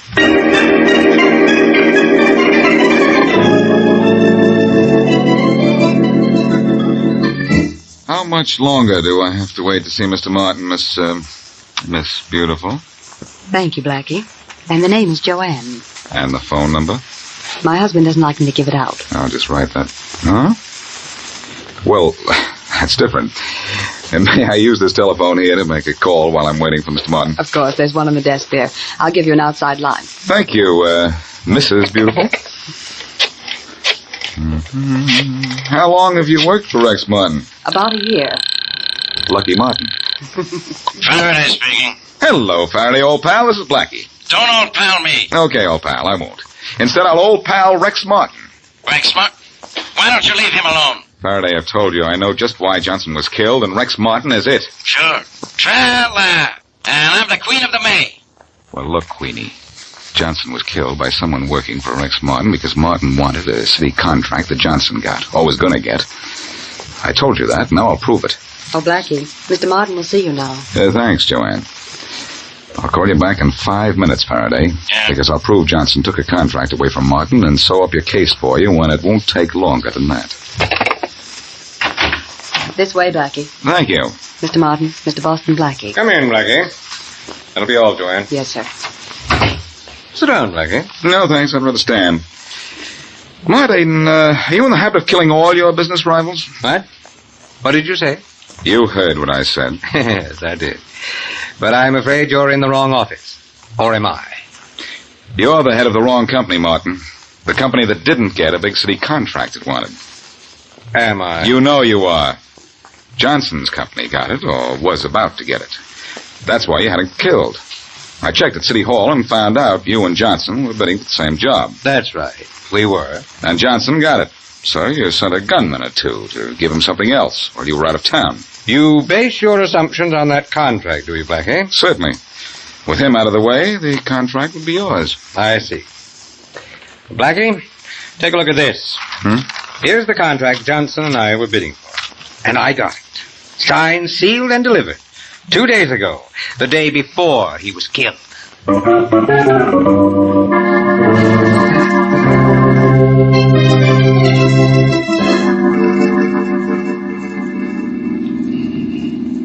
The shop I want is in the next block, Blackie. Yes, Mary, I know.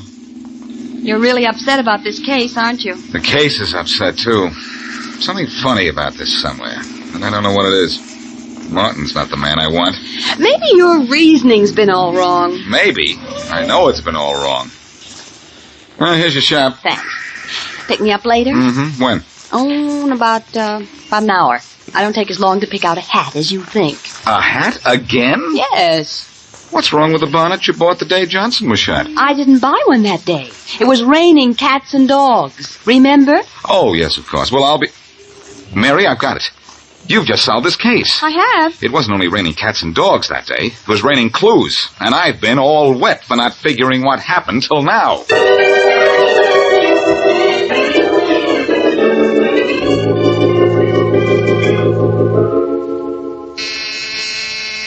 Coming. Yes. Are you Mrs. Harry Johnson? Yes, I am. I'm Walter Keith from the National Insurance Company. Oh, yes. Come in. Thank you. Well, I've been expecting you. I imagine you have. I hope I haven't called too soon after your husband's unfortunate death. Oh, no, it's quite all right. I know these things have to be taken care of right away. Yes, they do. But sometimes there are rather long delays. Long delays? What for? Red tape, Mrs. Johnson. I'm afraid it'll be 6 months before you receive the benefits of your husband's policy. 6 months? I won't stand for that. I'm sorry, Mrs. Johnson, but the company wants to investigate a little bit. There's nothing I can do about it. Well, I'll do something about it. 6 months, Mrs. Johnson. And there may be a further delay beyond that. I'm sorry, Mrs. Johnson, but that's the case. Oh, no, it's not. I've been told to advise you that it is. Goodbye. 6 months. 6 months. Well, I'd better call... Oh, what's the matter with this phone? That's funny. It's dead. Operator. Operator. Operator. Operator.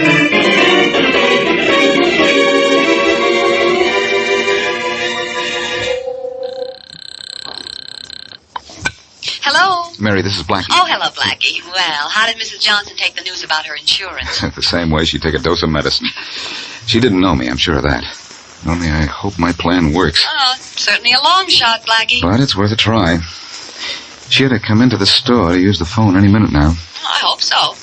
I think she'll be here. If she hired someone to kill her husband, she probably has to collect her insurance to make the payoff. So she'll have to report what I told her, that the payoff will be delayed. Maybe yes, maybe no. Well, there's no maybe about her using the phone at her house. I cut the wires before I went in, and she wouldn't dare use a neighbor's phone to call a killer. This is the nearest phone, and I'm at... Oh, here she comes now, Mary. In fact, she's going into the booth next to mine. It's the only other one.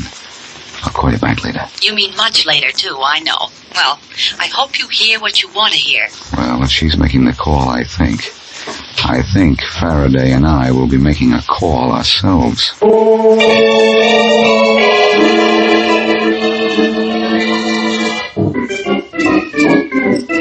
Carter, I feel a hunk of poetry coming on. Oh, save it, will you, Joe? Keep packing. I'm packing. Gotta get out of here fast. Carter, I don't think the dame's double-crossing us. Maybe she can't get the insurance, though, for 6 months. If she can't, it's because the case is going to be investigated. We're not going to be around when it is. You Come on, let's blow out of here. Uh-oh. See who it is. Okay. But don't open that door too much. You think I'm a dope? Hey, okay, you open the door all the way. We're coming in. Carter, I think it's cops. Shut up, Blackie. I'm shoving Farraday. Carter, help me. Oh, no, I'm getting out of here. Not without me, you wouldn't. Just stand right where you are. I think we'll have to convince him with a little noise, Farraday. Okay. I know you'll take better aim on the next shot. I'm through. We quit. Smart boy. Well, Farraday, here are your two killers. Glad to see you. Well, Carter, I think these guys are suffering from a case of mistaken identity. Shut up, Joe. Mistake is all yours, Carter. Yours too, Joe. Mrs. Johnson talked. Oh, yeah? We know you shot and killed Mayor Rogers and Mrs. Johnson's husband. So come on. I'm through with this case. And you're through for good.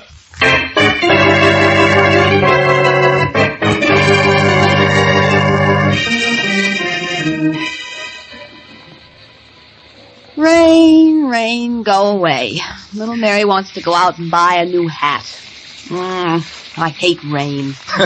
You hate it. Imagine what Mrs. Johnson thinks of it. Blackie, how long did it take her before she confessed? Oh, not long. As soon as I told her she couldn't have gone out in the yard to see if the wash was dry, because it had just stopped raining, well, that broke her down. All she wanted to do was have an alibi for the time that her two hired killers shot her husband. And when her neighbor saw her in the yard at the time the shots were fired, she was in the clear. She thought. How did you find the two killers, Blackie? You never told me. Well, it was Mrs. Johnson's phone call to Carter that led me to them. When I heard the number she called, Farraday took it from there. From the phone number, Farraday got the address, and then it was an easy... You think that was a stroke of genius, don't you? Oh, the stroke of genius was the idea to cut the wires to her phone at home. Oh. I had to force her to call Carter from a phone where I could hear her talking. But it really wasn't such a clever stunt. No, I wouldn't brag about that. Well, I want to do a little bragging. I gave you the hint about the rain when I didn't buy my hat the day of the murder. Yes, you did, Mary. You know, one of the characters in this case had a yen for poetry. You know how he'd sum up this case? How? It rained, and so you got no hat. That's true, and is no bosh. Yes. But the rain broke down an alibi. It all came out in the wash. Oh, Blackie.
You can't tell when you go out who you're gonna meet. Hello, Inspector Farraday. Huh? You speaking to me? Well, your name's Farraday, isn't it? Farraday? Yeah, I'm Faraday. Well, my name's Sammy. You know me, Sammy. Yeah, hello, Sammy. I kind of thought you'd be along this way. Now, so I'm along. What do you want? Just to tell you something, I know about a holdup. They're sticking up an armored truck. Who is? When? Where? The north side is where. Tomorrow night is when. The Butcher Boys is who? The Butcher Boys, huh? Yeah. Thanks, Sammy. Oh, that's not all, pal. There's something more important. They're going to take the loot directly to the boss. What? The boss? Yeah. You're going right from the armored truck job to the boss? Yeah, I thought you'd like to know. Like to know. Sammy, I almost like you for this. I've been trying to find out who heads the Butcher Boys for months. Maybe I can grab him this time. Thanks a lot, Sammy. Okay. You keep on being a good boy. I'll be good to you someday. I hope you remember that. I won't forget it. Oh, you got a good memory for things, huh, Sammy? Huh? A memory for everything but faces. You can remember to tell Faraday about us, though, John. Who are you guys? The Butcher Boys? Two of them. We come from a large family. Come on, Sammy, you're going for a large ride.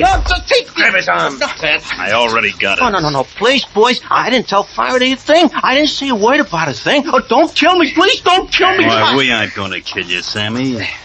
That is not unless the boss says to kill you. Oh, no, Sammy, let's go see what the boss wants us to do with you. The spot you put us in's got to be erased. It's got to be erased, or you got to be.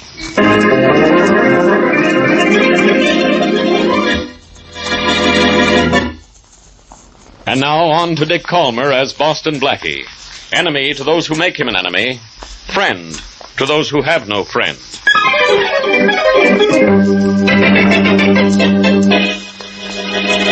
James, have you sent Henry for the car? Yes, Mr. Van Allister. Good. He said there would be a slight delay, though. With the big car, though.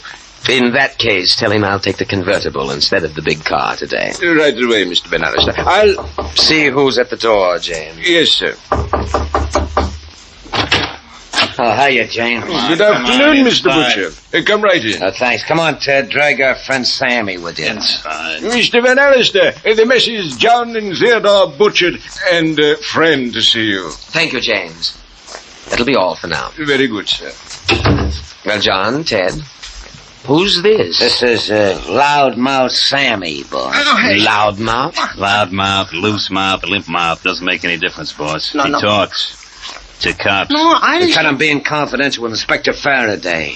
And you can guess about what, can't you? It was nothing. I never guess at anything, John. I'll tell you what it was about, boss. Never mind, Ted. I'd rather hear it from our guest. Oh, I didn't tell him anything. I didn't tell him... John, advise our guest that I prefer the truth, will you? I'm sure. You've advised him enough, I think. That's enough. Well, That's I'm enough. listening, Sammy. Now start talking. You'll get a little advice from me, too. No more, please. I'll tell you what I told Inspector Faraday. Well? It was about the armored truck. It was about holding up the armored truck. Oh, is that all? Yeah, that's all. I swear that's all. I wonder. John. Yeah? What? Take him into the other room. Yeah, I know the rest, boss. No. Come on, Ted, you can help. No, wait a minute. I'll make a deal. I'll tell you something else. The man really is talkative, isn't he, boy? He sure is. What are you saying? Well, what is it you have to say? Oh, look, if I can tell you something you really want to know, will you let me go? Will you? Perhaps. How'd you like to knock off Boston Blackie, huh? Take him inside, gentlemen, if that's all he has to say. You know, if you let Blackie around, he'll get you sooner or later. I know where he'll be, and alone, and I know what he's up to. Make me a deal, huh? Make me a deal. Let me go, and I'll tell you everything. Hey, that Blackie's a bad guy, boss. Yeah, I had one run-in with him, and I came in second. Yeah. The squealer here's got something. Perhaps. Where is Blackie going to be? Will you let me go then, huh? We'll see. Well then, where is he? Well, it ain't where he is. It's where he's gonna go tomorrow night. Oh? Tell us where that is, Sammy. Because wherever it is, he'll never leave there alive.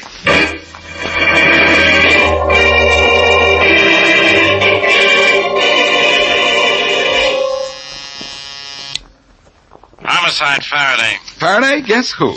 Blackie, hang up. Hang yourself. Do something, but don't bother me. Same old Faraday. Same old tired talk. Same old tired brain. You ought to know that if I call you up, it's about something important. The only thing you could say that would be important to me would be goodbye. What are you waiting for? For you to get some sense, which is probably a lifetime engagement or assignment that I've given myself. Did a character named Sammy the Lip get to you? Suppose he did. What do you know about it? I sent him, sweetheart. He came to tell me about the Butcher Boys and their latest caper, and I referred him to you. I told him you were in that business. Oh, you did? That's right. All right. You sent me Sammy. I talked to him. He told me what he knew. I'm going to do something about that armored truck thing. You happy now? I couldn't be happier if you were in your right mind. We'll grab this Butcher gang and their boss together. We'll grab? Oh, no. You're keeping your nose out of this. And I mean it this time, Blackie. Would it make you happy if I do? I'll give you a sample. Ha! That's how happy it'll make me. In that case, Farraday, I've got news for you. You worry about grabbing the gang after they grab the armored truck. I'm going to take a vacation in the country. Good. You need a rest, and I need one. Very clever. That's very clever. I wonder when you heard me say it.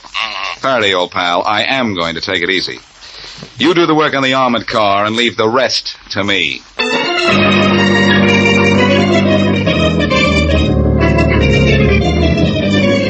All right, boys, all right. All right, be quiet a minute. And I'll tell you why I've called you all together. The Messrs. John and Theodore Butcher have finished entertaining our guest, Mr. Van Allister, and they're resting. That's quite all right, James. I'll go over things with them a little later. Boys? Yeah? Yes, sir. The police have been informed of our intention to rob that armored truck on the north side tomorrow night. Who read it, boss? It doesn't matter, guy. But our plans have been definitely upset, Mr. Van Allister. On the contrary, James, our informer has been of great help to us. I've just learned that 48 new automobiles are being trucked in from the Middle West tomorrow night. We're going to steal those cars, all 4 dozen of them. That's a man-sized job, boss. This outfit is man-sized, isn't it? Right. So the truck deal is out, huh? That's correct. But in view of the new cars we can appropriate, it doesn't matter too much. Okay, if you say so. Mr. Van Allister. Yes? What about this Blackie person? Have plans been made for him? Very definite plans, James. In fact, if he's alive tomorrow, I'll be very surprised. No, James, I don't think we need worry about Blackie much longer. Well, that's good. Now, let's get back to the new cars. It ain't gonna be tough to sell them, boys. But it'll be tough to hide them till we get rid of them, won't it? We'll sell the cars in another part of the country. Drive them there? Right after we lift them? No, drive them to the Franklin farm. I'll meet you there an hour after the robbery, and then I'll tell you it... Come in. Oh, Mr. Van Allister. Oh, come in, John. How's our talkative guest, Sammy? I don't think he's gonna talk anymore. No. What a shame.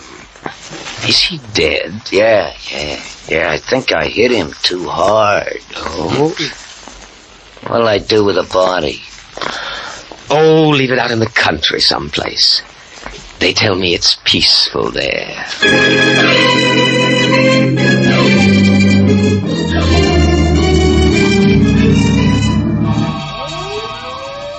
Here comes the ambulance, Inspector Farraday. I don't know why anyone sent for an ambulance, Sergeant. This guy's been dead for hours. Poor Sammy. He sure died the hard way, Inspector. Somebody really worked him over. Yeah, I know. Callahan's telling the boys the end. Oh, look who just got out of that car behind the ambulance. Hello, Farraday. Blackie, go away. Get in that ambulance and make like a victim. Do anything you want, but do it away from here. Thanks, Farraday. I will, as soon as I find out what the score is. It's nothing to nothing. That's right. You know nothing, and you'll do nothing. Oh. So Sammy got it, huh? Well, I figured. He was an underworld character, and they all get it sooner or later. Okay, so he got it sooner. How did you know to come way out here? My brilliant mind, Farraday. I was at headquarters when the report came in and followed the ambulance out here. You know, I think maybe even you could have done that. That's enough out of you. Apparently someone couldn't get anything out of our dead friend here. But you got plenty out of him, didn't you? Enough to know when, where, and how to get to the boss of the butcher mob. You think it's going to be easy? It will be if you'll stay out of my way. Okay, Farraday, I'll do it. Good. I'll get to the boss myself. Bad. Good or bad, pal. I'll get him. Get me?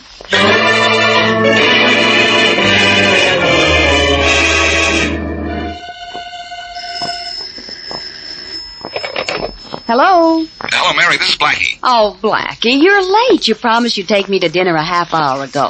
I'm sorry, Mary, but I'm going to be later. Uh-oh. Little Mary eats alone and likes it. Well, Blackie doesn't eat and doesn't like it. I'm tracking down the butcher mob.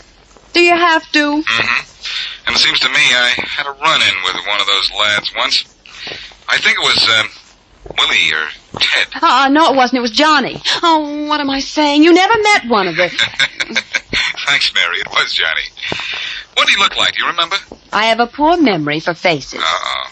I guess if I don't tell you I won't see yours for so long, I'll forget it, too. Now you're being a good girl. What did he look like? Oh, he was tall, blonde, and had a mustache and an ugly scar on his right cheek. Mustache on his right cheek? Funny place for one. Oh, you know what I mean. Yes, I know. Well, have a nice dinner. Oh, I'm sure I will. You eat something, too, will you? I sure will, Mary. I'm going to a farm, and if my plans work out, I'm going to make the boss of the butcher mob my meat.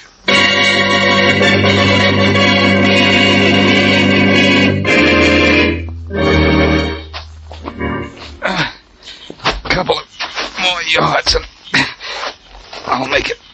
Okay. There. Please let somebody be home in this farmhouse. Fingers across what's been knocked. I've done all I can. Well, what have we here? I'm hurt. Please help me. Car just hit me on the highway. Think maybe I'm hurt bad. Jumping catfish. Here, let me help you in the house.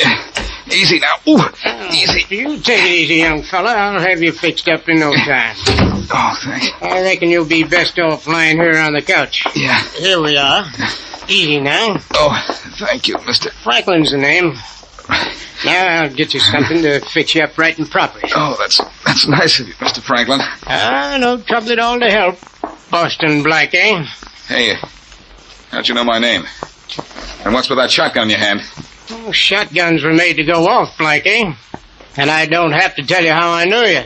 Funny how things work out. A minute ago, I say hello to you. Now I've got to say goodbye. So long, Blackie.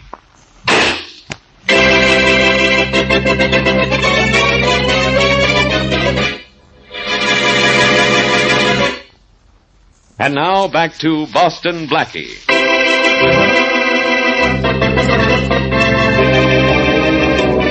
An underworld character named Sammy tells Inspector Farraday how he can find the boss of the notorious butcher mob.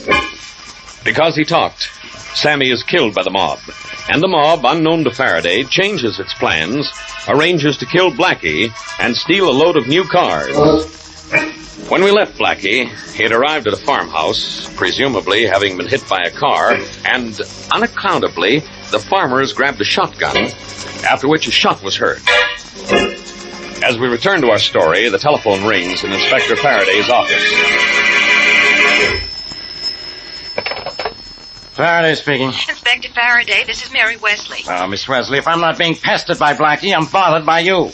Now leave me alone, will you? Inspector, where's Blackie? Do you know? No, and I don't care. As long as he's out of my way. Oh, Inspector, listen. He wanted me to describe one of the butcher mob for him. He said he wanted to be sure he'd recognize him again if he saw him, but that was 6 hours ago, and, well, I'm afraid something's happened to Blackie. I'm hoping something did. Hey! On account of him, I got a phony tip about an armored car that was supposed to be hijacked. I hope he stays lost. Oh, please. Now, Inspector Faraday, you know you don't mean that. Of course I don't. But I'm sore. Blackie wouldn't stay out of this case. Now it's all messed up. Why is it? I had men all set to follow the butcher mob after an armored truck robbery on the north side tonight. But the truck wasn't even stopped. That means Blackie's interfered. Now how do I find the mob leader? Look, Inspector, you'll find the leader of the butcher mob some other time. Please, try to find Blackie now. I'll try. But don't worry, Miss Wesley. No matter where he is, he's all right. Unless, Huh?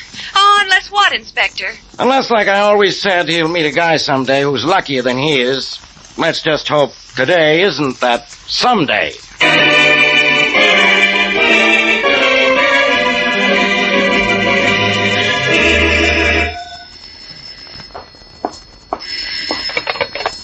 Yes? Mr. Franklin, Yes? you know who this is. Well, I'm not quite sure. You know all right. What about Boston Blackie? Did he arrive as I said he would? Sure did. Got here and pretended he'd been hit by a danged automobile and wanted me to fix him up. I did, with a shotgun. Good, wonderful.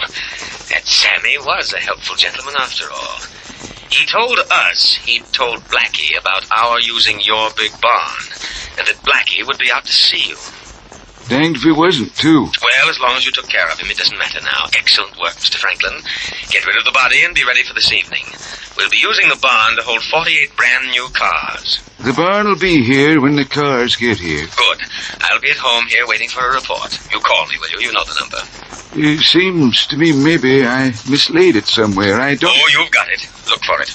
Goodbye.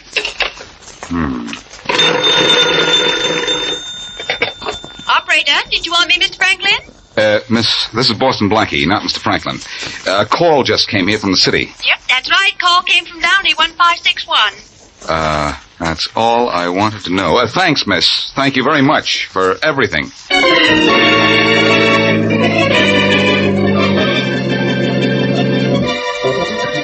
Now, Farraday, is that a way to treat a man back from the dead? You act like you wish I hadn't made the return trip.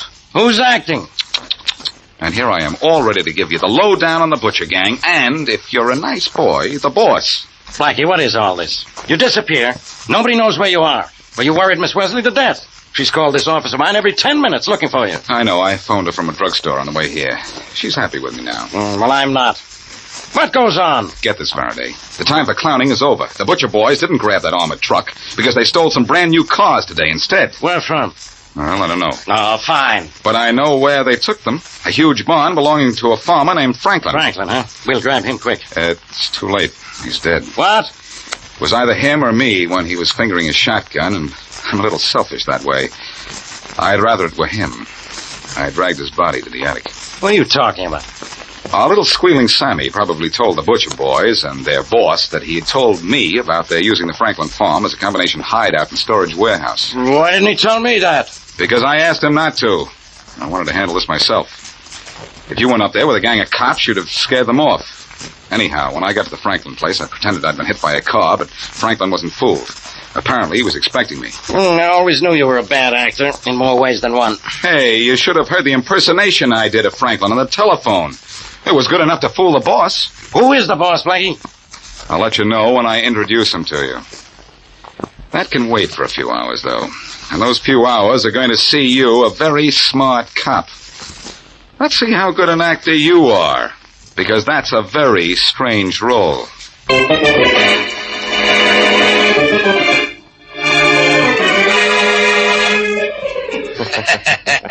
Good. Very good.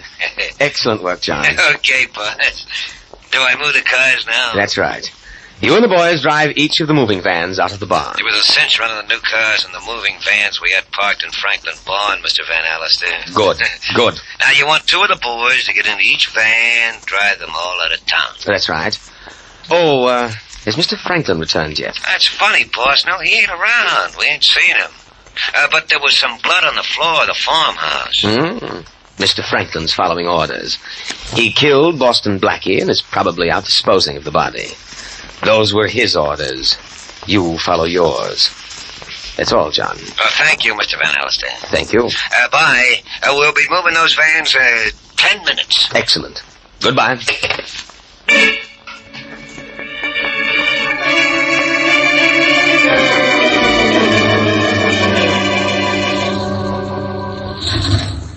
Our van's a lead van, Ted. You know the route to take, or do I have to tell you again? I got it, John.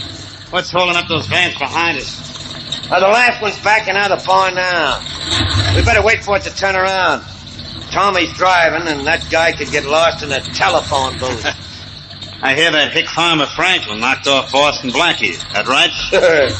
He's one guy I really wanted out of the way. Tommy's got his van turned around. I guess we can start rolling. Okay, let's go. Run! Here we go, boys. Here we go. I gotta laugh, John. It's gonna take a guy with x-ray eyes to see we got cars inside these moving vans. You ain't kidding, huh? Very funny. But fellas, the joke's on you. Who are you? Hey, Blackie. That's right. And the Scott and I say that all the vans are following you, but you're following my orders.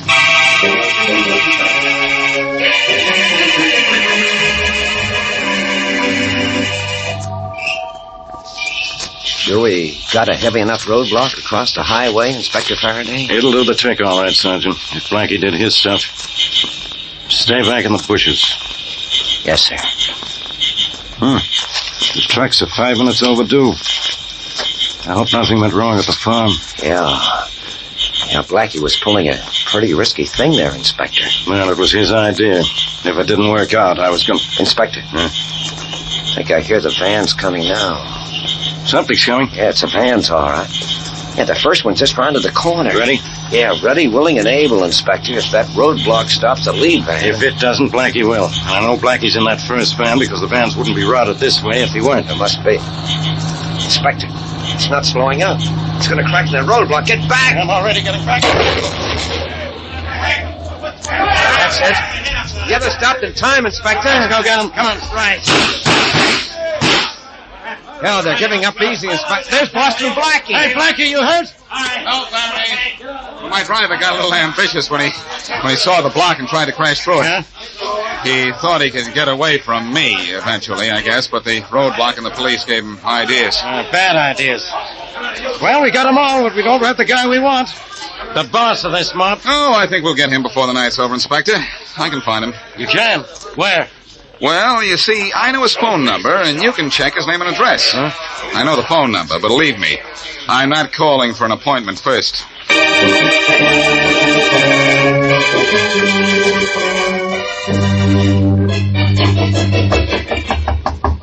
Come in. A gentleman here to see you, Mr. Van Allister. Well, show him in, James. And, James. Yes, sir.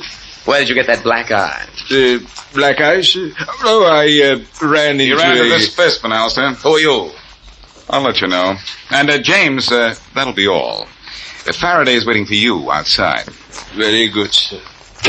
Nice place you have here, Van Allister. I demand to know who you are. Stop it, kid. You're not in a position to demand anything. What? But I'll tell you, I'm a nice guy that way.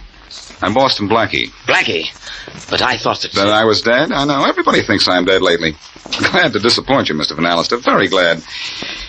Well, do you want to leave your manor in a manner to which you're accustomed, or would you prefer I carried you out? Where are my boys?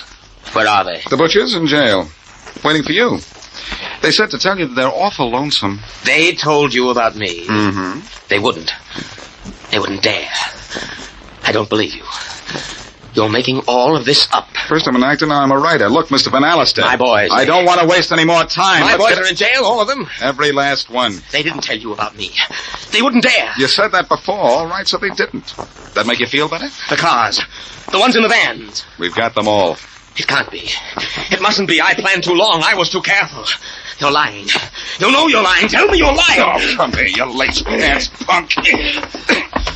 Come on, cutie. Come on, let's get moving. No. You're responsible for this. You're the one that's wrecked all my plans. I'm going to... Mr. Van Allister, I'm surprised at you. With your breeding, too. Using the wrong knife. Blackie, you need any help? No, thanks, Farraday. This guy on the floor does. Yeah. That's your gang boss, pal. Uh-huh. See to it that he's unemployed for a long, long time.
What are we digging, Joe?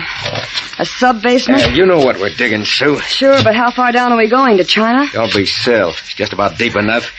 A few more spadefuls, and I guess it'll fit. Well, I hope it's just a few more. I'm exhausted. Don't be crazy. I've done most of the work. And I know why, too. Look, Joe, isn't this deep enough? Yeah, I guess so.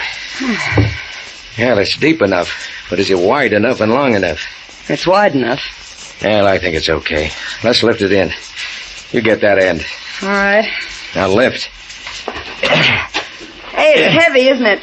Don't be lazy. Come on, lift. I'm doing my best. Okay. Now lower it. I think it'll fit. I think it will, too. Whoa. Oh, he's right. Yeah, it fits, Sue. Just fits. Now what do we do? Cover it up and forget about it? Don't be silly.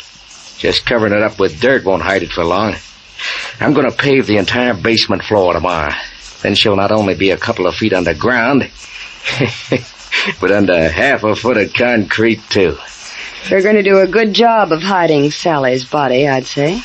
You bet we are. Maybe my wife did show up at the wrong time. But what's left of her will never show up.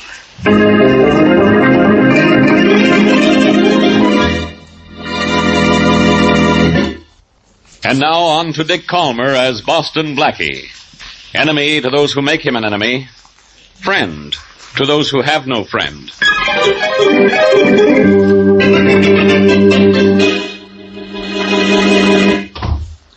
Hello, Joe.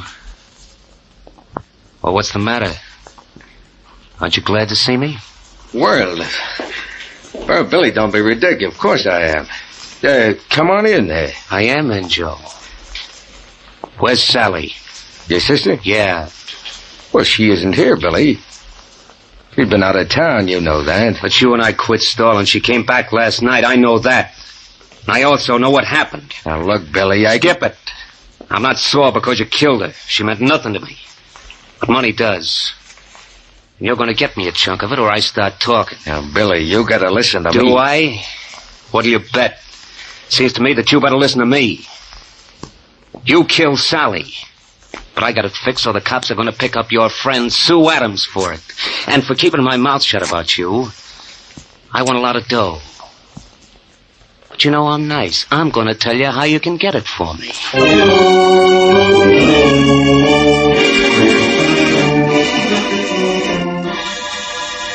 All right, Mary. Have a nice trip, and I'll be a good boy while you're going. Uh-oh. There's the doorbell. Well, I'll try to be a good boy. Goodbye. Bye. Coming. Yes? Is this Boston Blackie's apartment? If it isn't, I'm in the wrong place. Oh, you're Blackie? Uh-huh. And apparently you're in trouble. Come in. Thanks. I'm Sue Adams, and I am in trouble. But how did you know? Oh, I'm a genius at telling what people are thinking. And also, you're twisting that handkerchief so hard, it's going to be shredded in a minute.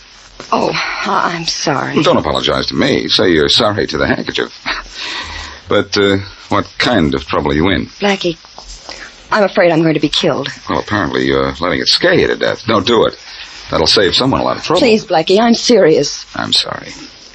But so many people imagine that This isn't imagination. You see, I helped him do it. Helped him do what? Bury his wife. Huh? What him buried his wife? Joe Lang. He buried his wife Sally in the basement of his home last night. This morning, he paved the floor of the basement with concrete. And you helped him? I helped him to bury her. Who helped him kill her? Joe said he found her in the basement, already dead. But I know he's lying. What makes you think so? Because he said he'd go to the chair if his wife's body were found. He said he'd see that I had to be buried, too, if I ever told what I knew. So you've come right to me to tell me all about it, huh? That's asking for it, isn't it? No. I think Joe intends to kill me anyway. He invited me to his place in the mountains, and he's never done that before. I know he wants to take me out there to kill me. Well, you're in a spot, young lady. And in this case, the best spot for you is police headquarters. I'll phone it. Come in. Hello, Blackie. Well, think of the inspector and up he pops. Hello, Faraday. Hi.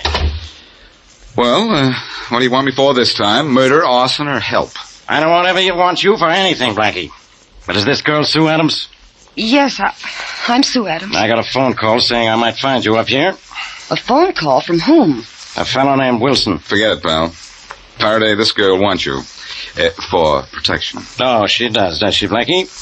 Well, maybe I want her. For murder. What do you mean, maybe? I mean, I got a phone call from Billy Wilson, the dead woman's brother. He said this girl killed his sister, Sally Lang. No. One of my men followed her here, and here I am. Just because you got a phone call, you think you've got a murderer. Faraday, what are you using for a head? All right, so the phone call doesn't mean she killed Mrs. Lang. But it means she knows something about it. Sure she does, and she's told me everything she knows. She helped Joe Lang bury the body. Oh. And it's Joe Lang who murdered his wife. Oh.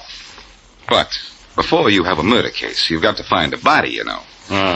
And that's why you need me, because I know where it is. Put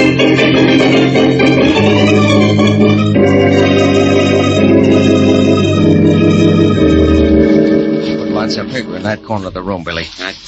You want to fix it so this joint of mine goes up like a hot torch. I know that, Joe. I'll make sure nobody will ever know we set your place on fire. Now, these papers will burn with the rest of the joint. And so will all the Excelsior. Right. So much Excelsior around will look suspicious, Joe. It'll burn. If it doesn't, so what? Your sister got 3 barrels of new dishes delivered last week. Yeah, no kidding. Yeah. You bought Sally new dishes? She never told me. She won't tell anyone anything now. I think we have enough papers around. I should think so. The basement's jammed with papers. We spread them around every room. Joe. Yeah. Joe, I just heard a door slam. So did I. There's a front door, too. Quiet, I'll see who it is. Okay.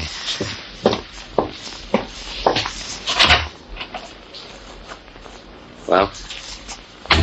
Billy, we gotta work fast. It's Boston Blackie. I've seen that guy's picture in the paper so often I'd know him anywhere. Boston Blackie? Oh, somebody must have found out that we... Never mind about him. We want the insurance from this joint of mine. We'll have to set fire to it, but quick. What about Blackie? He's prowling around. I saw him head toward the back of the house. Come on, light this stuff. Okay, but what about Blackie? Quit the gab. When he gets in one of the back rooms, I'll lock him in. We'll scram and he'll go up in smoke. Joe, that's murder. It's gonna be suicide if we don't get out of here ourselves. Look at those flames go. Come on. Where's Blackie? He's where I thought he'd be. In that room over there.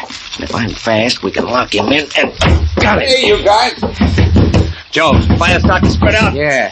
In a minute, it's gonna cook Blackie's goose. I'll let you and I get out.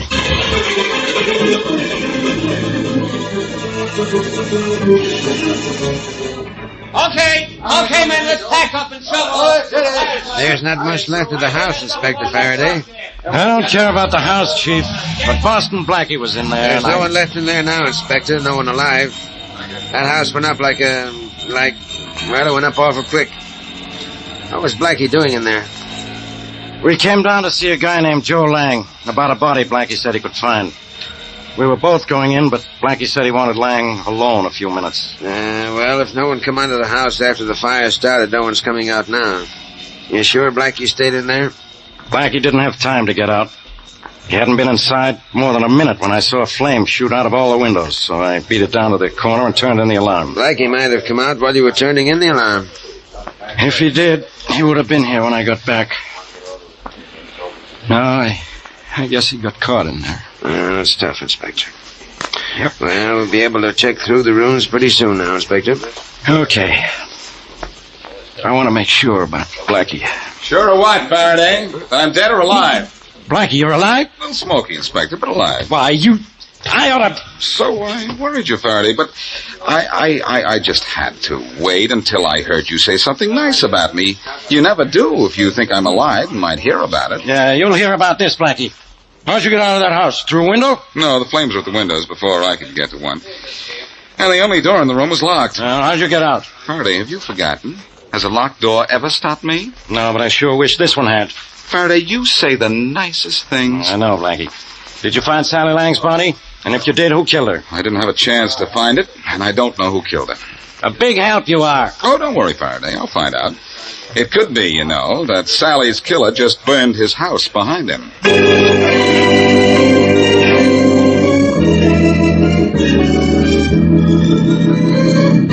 10 of diamonds. Jack of hearts. Nuts. Well, Billy, it don't look like you'd ever win a dime off me cutting cards. Well, I'll bet you 5 I win this time, Joe. You got it. Go on, you shuffle. Okay. I wonder if they found Blackie's body yet. The joint's still probably as hot as a griddle. Go on, you cut first. Sure. King of clubs. You bet 5 you'll win this time, huh? I'll win. Here's my cut. Ace of hearts. Boy, you The 5's mine, Joe. Don't be diz. I don't pay off on a crooked cut. You shuffled. There was nothing crooked about it. Ah, that phony cut you made stacked the cards. Now, wait a minute. Just because you're Sally's husband, don't think you can call me a cheat. Okay, pal, you started something. Well, Billy. Okay, that's enough. Yeah. Maybe you'll get away with this, but you're not going to get away with killing my sister. She's lying under the concrete of that burning house of yours now, and I know who put her there and why. You think you know. You're sure I know. That's why you agreed so easy to burn your house down. You want to marry Sue Adams. That's why you killed Sally. I can always tell what I know. Don't forget about that. I think maybe I better finish what I started a minute ago and bust that You'd small... better just stand right there like a good boy. I got a gun ready to go boom. Pretty smart, aren't you? Smart enough to know now I won't live long with you loose. All right, come on, Joe. I'm taking you on a one-way trip to headquarters.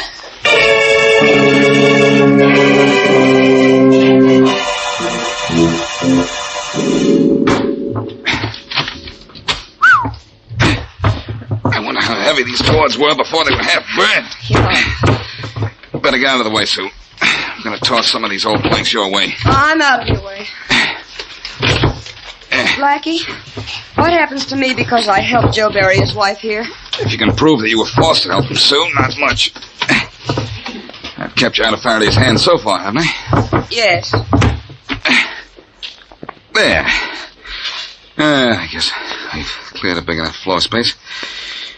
Are you sure this is where she's buried? Oh, I'm positive, Blackie. It was right by that concrete pillar there. That's the exact spot. We'll know in a minute. Hand me that pick. Okay. The heat of the fire broke the concrete a little, and I'll have to finish the job. Here you are. Thanks. Yeah. This is the place, all right, Sue. The ground below the floor is soft. Blackie, I don't have to look at her, do I? Not now, if you don't want to. There. I got enough of the concrete out of the way. Now I'll just spade the dirt out of here.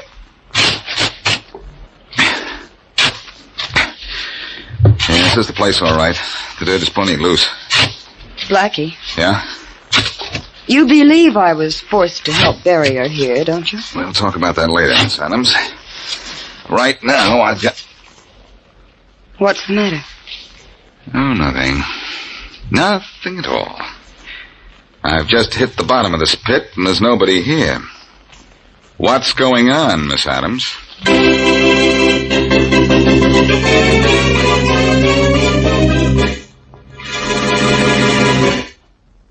Now back to Boston Blackie.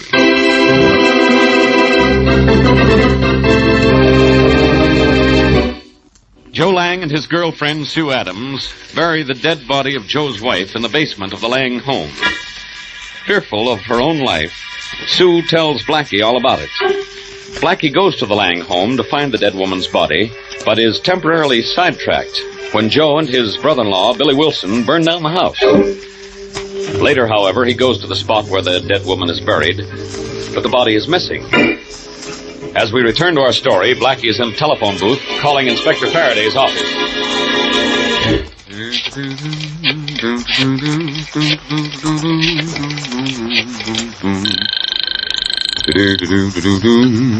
Homicide, Faraday speaking. Oh, hello, Faraday. This is Blackie. I've been to the ruins of the Lang house. I know. You found Mrs. Lang's body. Well, I've done better than that. I have her killer right here in my office. You can't prove you have anything, Faraday, because I didn't find a body. What? I found where it had been buried once, but it wasn't there this time. Oh, fine. A big help you are. Well, look, I'll be a little help then. Who's in your office, Joe Lang? Yeah, and Wilson, the dead woman's brother. He brought Lang in.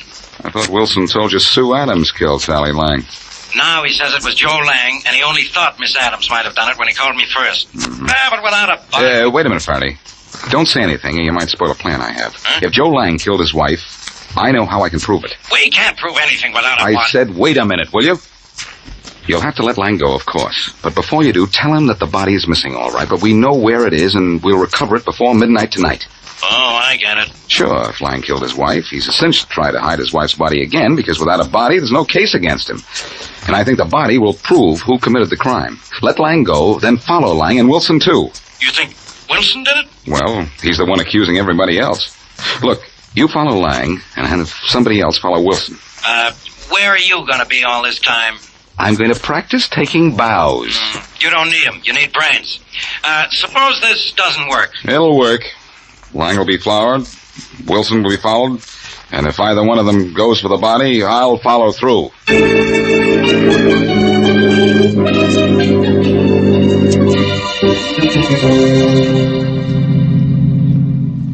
Don't let Lang's car get too far ahead of us, Sergeant. I won't, Inspector Farraday.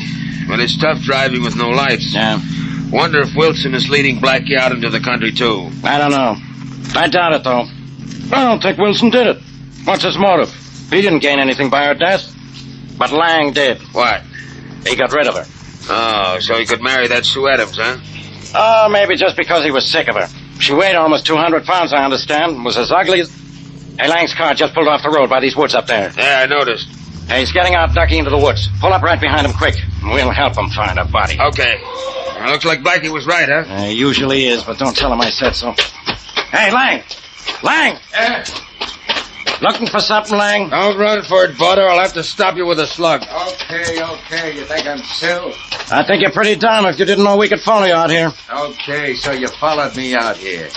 What for? You like the country air? You know why we followed you out here. So you'll do exactly what you've done. Lead us to your wife's body. You think it's out here, do you? I know it is. And if you don't lead us to where it's hidden, we'll find it ourselves. Okay. Okay, so I hid her body in the woods here. There it is, Inspector. The body. Good. Why'd you try to hide it, Lang? Why? Because Never mind, I'll tell you why. Because you know we can't prove a murder without a body. You knew Blackie knew the body was in the basement of your house, so you dug it up and brought it here. Now you wanted to get rid of it again. Well, we've got the body. You know what that means? Means we've also got you.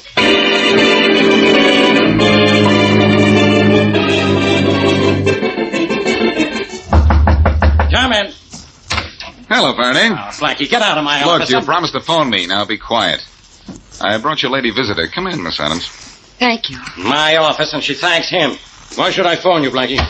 To let me know how my plan worked. You know how it worked. So go ahead and bow yourself all over the place. You found Mrs. Lang's body? Yeah, Joe Lang led us right to it. He admits he killed her and everything. He's in jail now, Inspector? Yeah, Miss Adams, you're safe now. But you always were. Lang said he had no intention of killing you. One murder was enough. Why did Lang kill her, Farraday? He claims he didn't mean to. They had a fight in the basement. He pushed her and she fell. Her head hit a concrete post. That was that. That must have happened long before I came in. He was just starting to bury her when I got there. Miss Adams, she'd been dead for some time before he buried her. He admits he left the house right after he killed her and didn't come back for a couple of hours. Oh, that's when he realized she was dead. Yeah. She hadn't moved, so... Very smart, Blackie. She hadn't moved for 2 hours. She was dead. So he knew he killed her. Well, if it was an accident, Inspector Farraday, you He can't... just says it was an accident, Miss Adams. But I don't think it was. The coroner reports she got a pretty heavy rap on the head. You know, I've just had a pleasant thought. What? Lang led you to that body rather easily. What if it isn't his wife's body? But it is his wife. Huh? What did you say? Nothing, Inspector. But has anyone besides Lang identified the body? No, but Wilson's at the morgue identifying it now.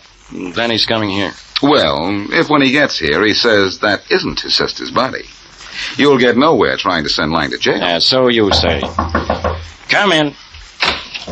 You sent for me, Inspector Farraday? Yeah, Wilson. Have you seen the body? Yes, I have. Get ready for a surprise, Inspector. Quiet, Blackie. Whose body was it, Wilson? It was my sister's, all right. Blackie. Get ready for what, did you say, Blackie? All right, so I'm wrong. Looks like I'm the guy on the right this time, doesn't it? Well, it's the first time for everything. Go ahead, Blackie. Just try to make me mad. This is the way I like my cases to end. First, I find the body. There's a bump on the back of the head and a gash on the side of the head. Her husband admits pushing her, then he admits he killed her, buried her, and tried to hide her. Right, Miss Adams? Well, I guess so. Right, Blackie? Right, Farraday. He not only admits all this, but he dictates a complete confession and signs it. Right, Blackie? Right, Farraday. I knew all along he was the one who did it. Wilson, I should have arrested him when you brought him in here. Yes, sir, Joe Lang murdered his wife and he's going to the chair for it. Right, Blackie? Wrong, Farraday. And then I should... What? Just what I said, wrong. Joe Lang didn't kill his wife. But I know who did. Joe Lang killed his wife. That's who did. No, right here's who did. Billy Wilson. Blackie, you're out of your mind. I know, and get out of your office. I think you're through with me, aren't you, Inspector? Yeah, Wilson, you... Wait a minute, Farraday. Wilson, when did you last see your sister? Oh, it was some time ago. She'd been out of town. I wonder, Wilson, if you didn't see her between the time her husband pushed her and the time he came back home. Huh? What do you mean? I mean, maybe Lang only thinks he killed your sister. He did push her down, and she fell against the post. But it didn't kill her. She was killed later by that second blow on the side of the head. You're through with me, aren't you, Inspector? Wait a minute. Go on, Blackie. Wilson, you found your sister unconscious, revived her, learned what happened. Then you quarreled about something, and you killed her, knowing Joe would come home, find her dead, and think that he had killed her. Faraday, arrest this guy, and you'll arrest Mrs. Lang's killer. Hey, Wilson, where do you think you're going? You said you were through with me, Inspector. Yeah, but I've changed my mind. Too late, Inspector. Blackie, grab him before I'll grab him, don't worry. You better worry, Blackie. Oh, boy, this guy wants a battle, huh? Come here. Nice going, Blackie. The bigger they are, the harder they fall, I always say. Yes, Faraday, if it's corny, it's what you always say. But you know what I say? What? Let's find out why this mister killed his sister.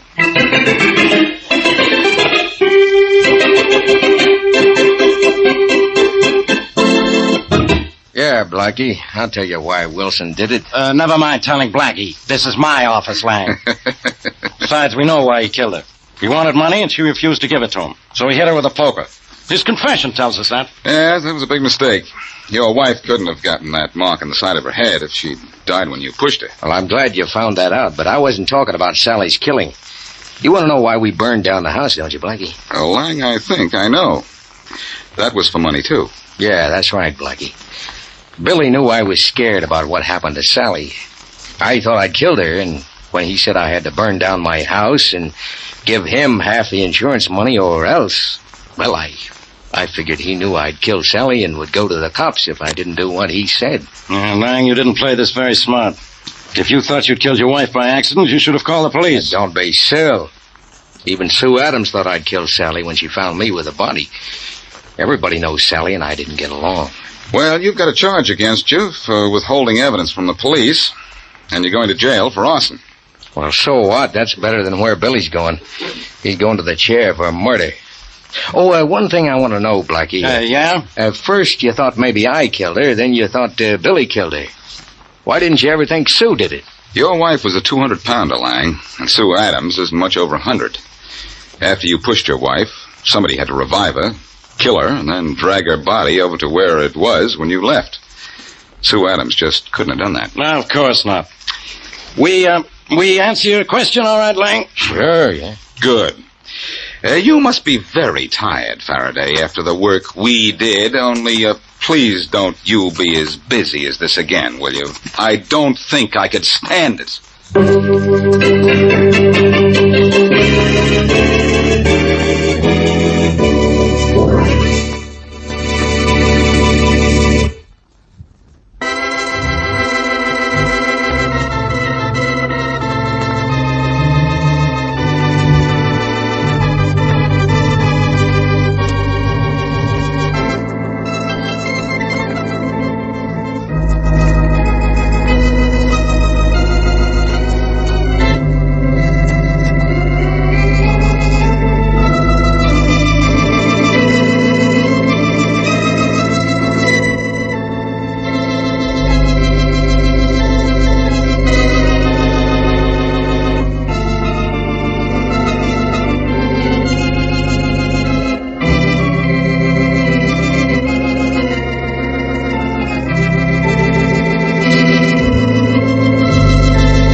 Here's his body, Inspector Farraday. Yeah. Lying just the way it was when I saw it from the hilltop over there. If you spotted it from that hilltop, how did you know it was your stepfather, Mr. Austin? I recognized the jacket and boots he's wearing. And I knew he was out here inspecting the farm. He left the house early this morning, right after it stopped raining. And, well, this is where he'd be, according to his schedule. Oh, he was on a regular routine inspection, huh? Yes, he inspected the entire estate once every week, on foot. Yeah. Well, he's killed by a blow on the head. One blow that meant instant death. But that's impossible, Inspector Farraday. How could he have been killed out here, in the middle of an open field? I don't know how. Yet. Now, look, there are no footprints out here. And none, that is, but his own. Yes? And there they are, leading right up to here where he was slugged and killed. Unless... Unless what, Inspector? Unless the killer followed him, carefully stepping in Austin's prints, killed him, then walked backwards, stepping in the same prints. I guess that explains it, doesn't it? It might. Let's have another look at those prints, huh? Oh, I'm sure that's how it was done, Inspector. Dad wasn't hit by a car or his body driven out here because there are no tire tracks. And on the other hand... He wasn't hit on the head by anyone who followed in his footprints either. His boots are cleated, and the cleat marks are still too clear. Good night, Inspector Farraday. This is crazy. He couldn't have been killed out here, and he wasn't carried out here. These are his own footprints. You're absolutely right, Mr. Austin. He couldn't have been killed out here. It's impossible. But there's just one thing that bothers me. What's that? He was.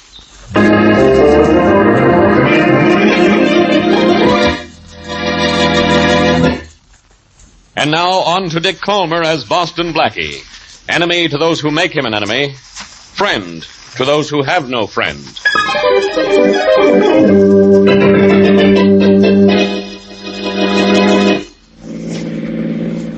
Nice place your stepfather had here, Austin.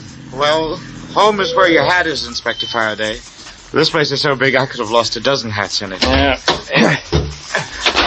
You won't ask Alice too many questions, will you? It's only been 3 hours since I found the body, and she's awfully upset about Dad's death. No, I'll try not to bother her too much. Thank you. Is his daughter an adopted child, too? No, I'm the adopted one. She's really Austin's daughter. His only child, in fact. I see. Don't you people lock doors out here? No need to. No one can get past the entrance to the estate without a permit. And the entire grounds are surrounded by an electric fence. Well, at least Boston Blackie can't get in there. This way. I imagine Alice is in the living room. Well, as soon as Farraday gets here, Oh, no. Austin, Blackie, you can't be out here. I'll tell me that the next time I see me. Hello, Inspector. Don't hello me, goodbye me. I'd like that better. I'm sorry I can't leave. I accepted the kind invitation of Miss Austin here to solve the murder of her father. Well, I called him, Inspector, because of the circumstances of Dad's death. I thought he might be able to help you. Alice, come here a minute, will you? Nice thought, right, Inspector. Quiet, Blackie. I'll handle this without any help from you. What you know about this case won't help me anyhow. You'd be surprised what I know, Farraday. I suppose you know how he was killed. No, but I know where he was killed and who found his body. Happy Austin here. You didn't think I even knew who he was, did you? Alice has told me a lot of things. What for? She just has to tell me again. Oh, I don't know why. I thought I might hurry things by collecting information for you while you came out here in your usual turtle fashion.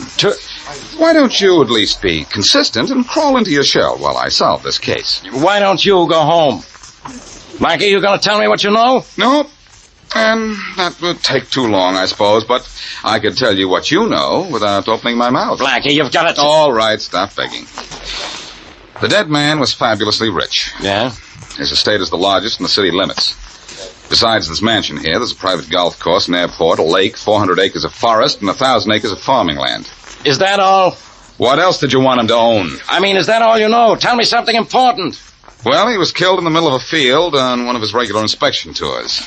And he made his tours on such a strict schedule that everyone in the estate knew exactly where he'd be at any given time. Which means, of course... I know what it means. It means anybody on the estate could have killed him. Anybody with a motive, Farraday. And don't forget, there's a little item of how he was killed. By a blow on the back of the head. By someone standing 100 feet away at the edge of the field? Don't tell me the arm of the criminal is longer than the arm of the law. Farraday, before you find out who killed him, you have to find out how he could have been killed in the middle of an open field. Do you know how? All I know is that he was killed shortly after the rain this morning. That'd be about 8 o'clock. Excuse me, Inspector Farraday, but may I leave? I'm expecting Jim Saunders, my fiancé, any minute, and I'd like to meet him. I'm sorry, Miss Austin, but no one can leave the estate. Oh, I won't leave the estate, I promise. Now you're going to drive down and meet him at the gate, huh? Yes. All right. Thank you. Don't tell Jim about Dad's death, Alice. He might celebrate, and that would look bad. If I told him you said that, he'd make your face look bad. Remember, Miss Austin, don't leave the estate. Oh, no, I won't, Inspector. Austin, what was the meaning of that crack about Jim Saunders? Nothing, Blackie. Only I wish he'd crack his neck one of these days. Now, that's a nice, happy thought. Why the hot hate, Austin? Maybe he just doesn't like the guy, Blackie. Oh, thanks, Farraday. Come here a minute, will you, Inspector? Yeah, what for? For a hunk of hunch.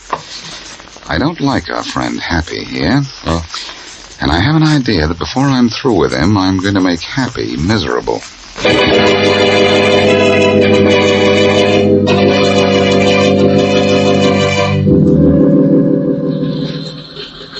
Hi there, Jim. Hi. Hello, Alice. Hey, you look great. Do I? I don't feel that way. How's the airplane? Did it stay in one piece all the way from Toronto? Well, it flew me here, didn't it? I'd say the trip was all right. Well, you've flown into something that isn't all right. Dad's been killed. Hey, no kidding. What do you know? It was murder. Oh? Oh, I'd like it down. You can help me roll this crate into the hangar, huh? Oh, Jim, you don't seem a bit concerned about Dad's death. Well, neither do you, for that matter. I'm plenty sorry to hear it. Here, push on this wing. I'll push on the other. All right. Now, shove this right next to Happy's plane in its hangar.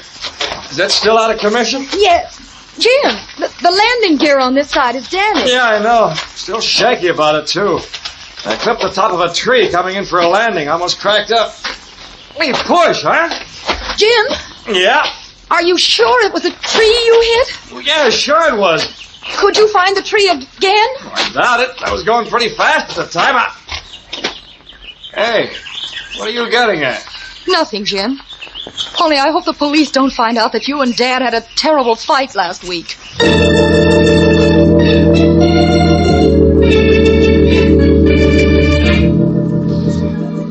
I see you made the newspapers again this evening, Blackie. Look, Mary, did you invite me up for dinner to look at you at the back page of the paper? But, Blackie, this is really an exciting mystery. Yes. It says here that Mr. Austin was killed by a blow on the back of the head and died instantly, but that there are no marks in the field to indicate what or who killed him. I know. Farraday and I gave the papers most of their information. Oh. There are no footprints or tire tracks in the field, and Austin wasn't carried to the spot where he died. Then how was he killed? How'd he get into the middle of that field? He walked there. After he was hit? No, death was instantaneous, Mary. That's the problem in this case. And what's the solution? There's always a solution, you know. So they say. But this time, honestly, I'm stumped. The more I think about this case, the crazier it sounds. If I could just... If you could just what? Mary, that airplane up there. Well, it's always up there at this time. That's the 10 o'clock flight to Washington. Mary, that's the way Austin was killed, by a plane. That's what hit him without leaving any marks in the field. There's a private airport on Austin's estate. I bet that's where the murder plane is right now. See you later, Mary. Hey, Blackie, where are you going? To get Farraday. And then I'm going to have a look at the airplane at Austin's airport. The situation is complicated, but I think the explanation is plain.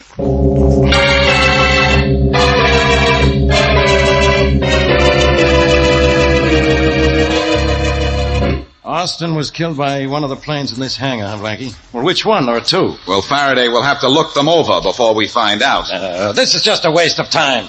I don't believe Austin was killed by a plane at all. You don't, huh? No, it's crazy. Look. Or you are. Look, Austin was found in the middle of a field, wasn't he? Yeah? He wasn't hit by anyone who followed him into the field or a truck or a car that went through the field. And he wasn't carried into the field. We know that, don't we? Yes. Then he was obviously hit and killed just where he was found. And the only thing that could possibly have killed him where he was found without leaving tracks is a plane. Don't you agree? Yet. No.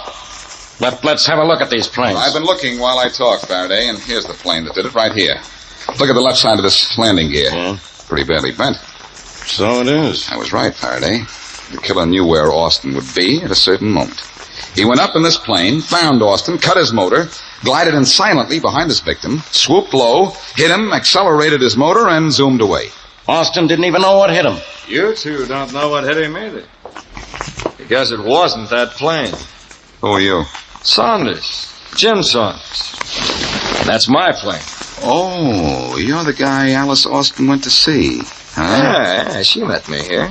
I just flew in from Toronto this afternoon. How'd you get this damaged landing gear? Hit a tree coming in for a landing? You mean hit John Austin coming in for a kill, don't you? Sorry to disappoint you, but I was still in Toronto when that old buzzard was killed. Here's my log to prove I didn't leave the Toronto airport till 10 this morning. I understand the old guy was killed about 8. You understand we can check on the time you left the Toronto airport, don't you? Sure, go ahead, check on it. It's okay with me. And then it better be okay with you to keep away from my plane.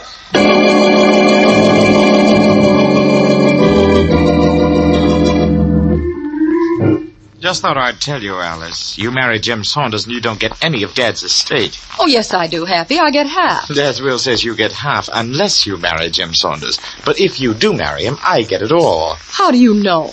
I just know. Too bad you didn't. What do you mean, too bad I didn't? Well, it occurs to me that you and Jim might plan to get married now that Dad isn't around to object. We were going to be married even if Dad did object. And what were you going to live on? Love? Jim doesn't have a dime. All he owns is a plane. You think he'll marry you when he finds out that you won't get a cent from Dad? Why, Happy, you're not going to do this to me, are you? You'll ignore Dad's will, won't you, and give me half? Oh, no. Not if you marry Jim Saunders. Look, darling, I'm not actually your brother. If you really want to live in style, you could marry me. Marry you? Yes. I wouldn't marry you for anything. Not for anything, Alice, darling? No. Not even to save yourself from going to the chair for murder?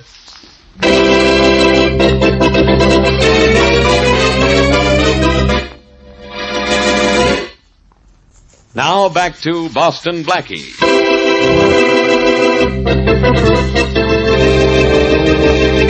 Wealthy John Austin is found murdered in the middle of a field. He has not been carried there or hit by anything or anyone who went through the field.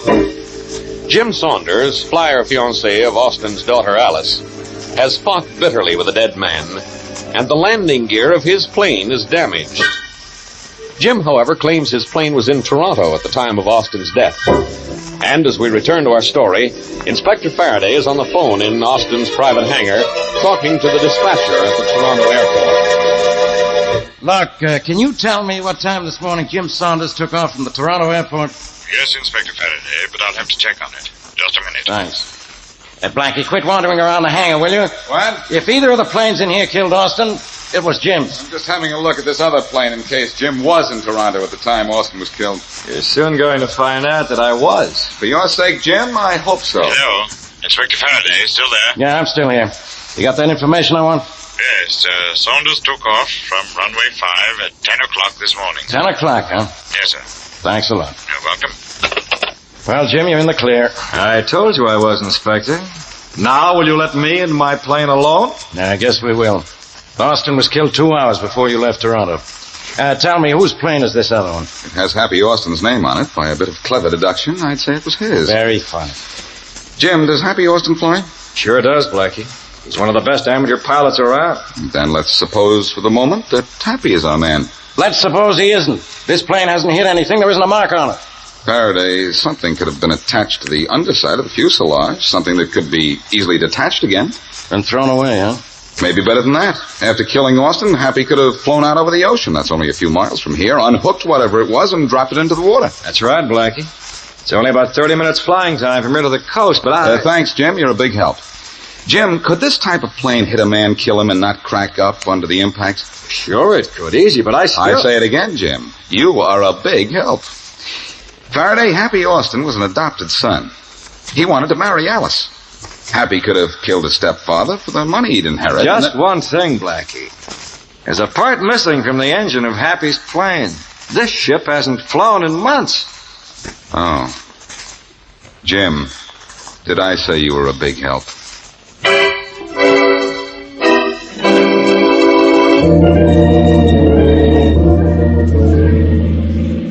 Oh, my, Blackie. What a lovely little shanty the Austins live in.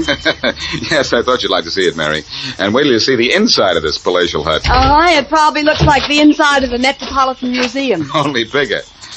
Come on, we can walk right in. Okay. Austin's never seem to lock the door. I'll take care of you later, Happy. Right now, I'm going to see if I can catch Alice at the stables. Oh, hello there, Jim.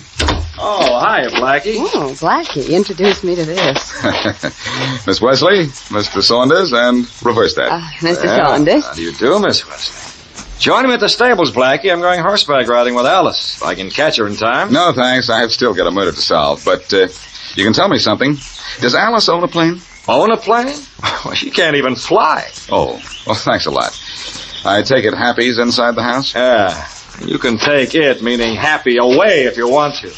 Glad to meet you, Miss Wesley. Oh, thank you. Join us for a ride if you like. We'll be somewhere on the bridle path. Thanks. Maybe we will. Blackie, why did you ask if Alice could fly? Oh, I thought maybe she had a plane hidden somewhere on the estate. She killed her father. You could hide a battleship on this place. Well, she can't fly. So there goes Alice as a suspect. Well, here we go to talk to Happy. Mm-hmm. Oh, it's you again, Blackie. Stop that. You're beginning to sound like Farraday. Miss Wesley, Mr. Austin. How do you do, Mr. Austin? Blackie, Jim told me that you thought maybe my plane killed Dad. Yes, I did think so until Jim pointed out it hasn't flown in months. Well, I haven't flown it, I know that. I took the motor down, did a complete overhaul job on it, and then had to send for a part I needed. Well, tell me something. Yes? Who else on the estate flies? Any of the servants? No, Alice and I are the only ones. Alice can fly? With the best, and she's a top-notch mechanic, too. And Jim said she couldn't handle a plane. Well, I think I'll find Faraday somewhere around here, and then I think the inspector and I will join Alice and Jim on the bridle path. You're going to ride a horse, Blackie? No, I'm not going to ride. But I guarantee I'm not going to keep walking around in circles on this case, either.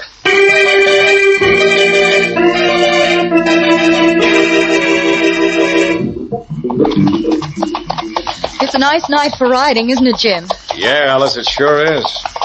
But isn't the usual expression, it's a nice night for a murder? Did you have to mention that? I'm sorry. Jim, Yeah?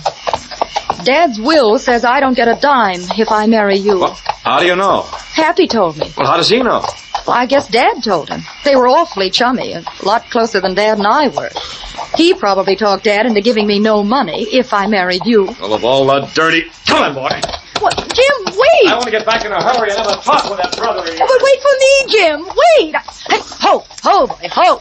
Steady now. Steady. Miss Austin, having trouble? No, I'm all right, Inspector. His horse is having its moments, though. Hello, Blackie. Hello, Mr. Austin. Where'd Jim ride off to? He's gone back to the stable. Miss Austin, we found out you could have killed your father. You can fly a plane, can't you? Yes, I never told you I couldn't. No, but Jim did. He said you couldn't fly, and Happy said his plane couldn't fly. I'm going to find out about that before I fly off the handle.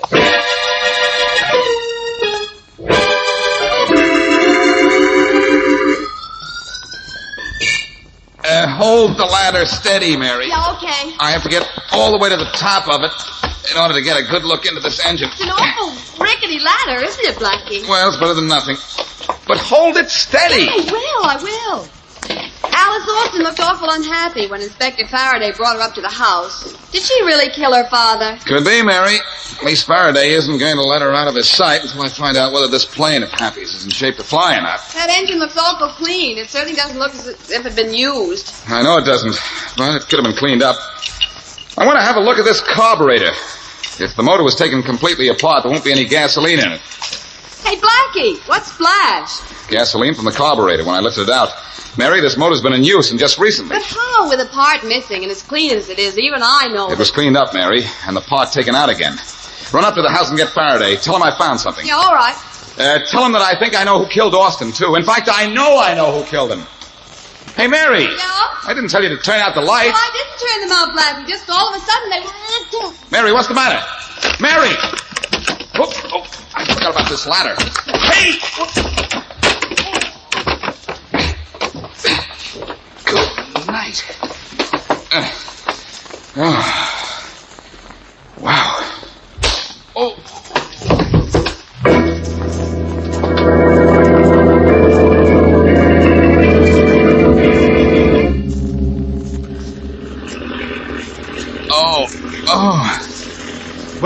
Blackie. The high altitude seems to have cleared your head. What's that roaring noise? An engine. An airplane engine. Jim's plane. You and I are in it. Oh. How'd I get here, Happy? I tied you up and threw you in the plane. And you won't get any help from Miss Wesley either. She's tied just as tightly as you, only she's still in the hangar on the ground. I didn't have to kill her. She doesn't know it was I who murdered my dad. Oh, by the way, Blackie, did you have a nice fall when I jerked that ladder out from under you? Yes, thanks. I'll drop you on your head sometime, too. Happy, why did you kill your stepfather? For money. How? You guessed it, in my plane. Cut the engine. I had the extra part hidden. I put it in the plane and then glided in behind my dad, gunned him, and bingo. That was the end of the old man. You know where we are, Blackie? No, where? Over the ocean. And when we get a little farther out, you're going for a dip. Uh-oh. Gonna make fish food out of me, are you? I wish the Coast Guard were here. The Coast Guard? Yes, I'd tell the Coast Guard to shoot down. What's the number of this plane? 641. Coast Guard, shoot down 641. That's what I'd say. Oh, well, say anything you want, Blackie. They can't hear you. And you can't do anything about it the way you're tied up. But if they could hear me, I'd say, this is Boston Blackie and plane 641 out over the ocean. Shoot us down. You're killing me, Blackie. But in a couple of minutes, it's going to be the other way around.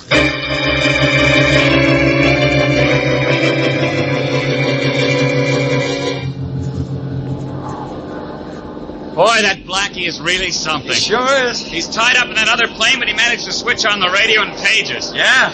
We'll keep our radio tuned in on that frequency a little longer, Joe. We might pick up more. You okay? If the Coast Guard sees us, I hope they shoot us down, Happy. You've only said that 25 times, Blackie. If you don't cut it out, I'll slug you quiet. The number's 641.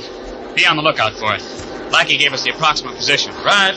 We won't shoot him down right away. Just give him a warning burst if we find him. Okay. Look, Happy, just up above us. There's a Coast Guard plane. Well, what do you know? I know they don't see us, and even if they did, they won't know what's going on. That's what he thinks, huh, Dan? Yeah. Hey, there's the plane right down there under our starboard wing. Yeah, sure enough. Here we come, Blackie. Let's go, Joe.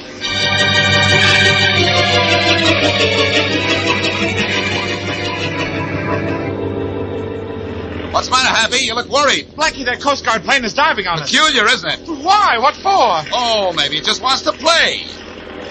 Blackie's going to crash into it! They're shooting at us! They're shooting at us! But they missed, Happy.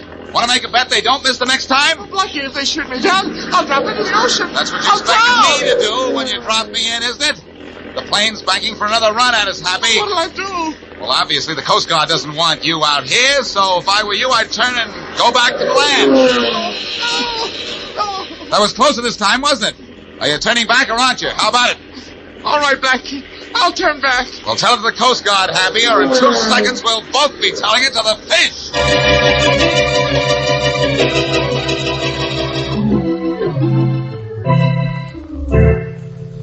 What time is it, Mary? Well, Blackie, according to my watch, it's 11:30. But according to my curiosity, it's time for questions. Well, I untied you at the hangar where Happy left you. Maybe I can loosen the strings on whatever is puzzling you. What do you want to know? First, why did Jim Saunders say Alice couldn't fly when she could? That's very simple, Mary. He didn't know she could. I suppose she was saving it for a surprise or something. Anything else? Just one more thing. How did you manage to get the Coast Guard on the trail of Jim's plane when Happy had you tied up in it? I kicked over the switch on the radio with my elbow and started talking, hoping somebody would hear me. And Happy didn't see you? Oh, are you lucky? I'm lucky those Coast Guard planes were within a reasonable distance, or Happy would have added me to his list of dead. Oh, I know he killed his father, but, you know, Blackie... What? I feel rather sorry for him. Don't feel sorry for him, Mary. Happy Austin is one flyer who doesn't deserve a happy landing.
like a blockade. Huh?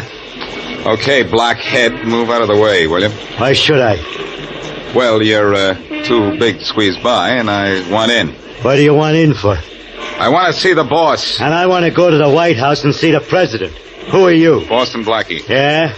Yeah. Well, why didn't you say so? Come on. Well, my name's a magic word. Yeah, it sure is. This way. Okay.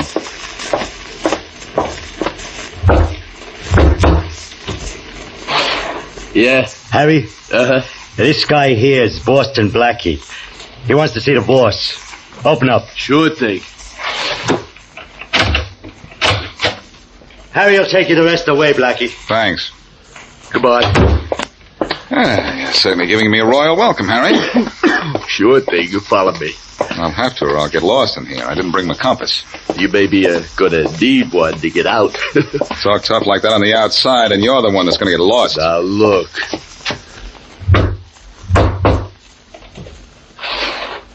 Yes? Boston Blackie to see you, Mr. Buckley. Oh, that's fine. Come right in, Blackie. Boss says come right in. I heard him. That'll be all, Harry. Go back to your post. Sure thing, boss. Oh, Harry, you have a cold? Yeah, but I'm doing something about it, boss. What, coughing? Oh, cough.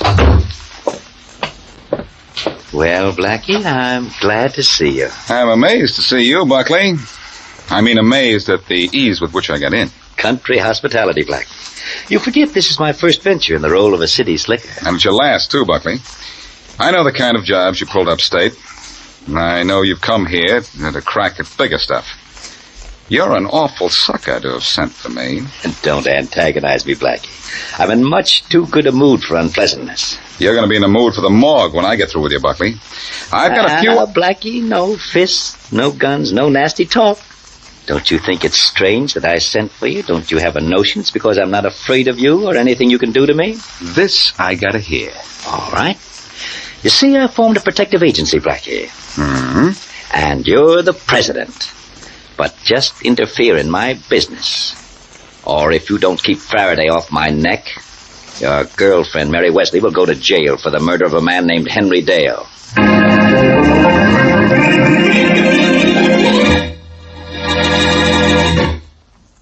And now back to Dick Calmer as Boston Blackie. Enemy to those who make him an enemy. Friend to those who have no friend.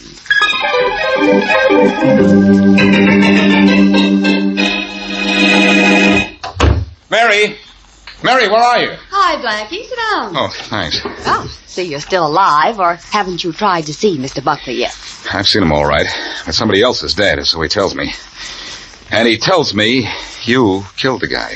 Blackie, you've been hit on the head again. I've been hit right between the eyes because, according to Buckley, you hit a man named Dale with your car 10 days ago. Oh, no. Oh, yes.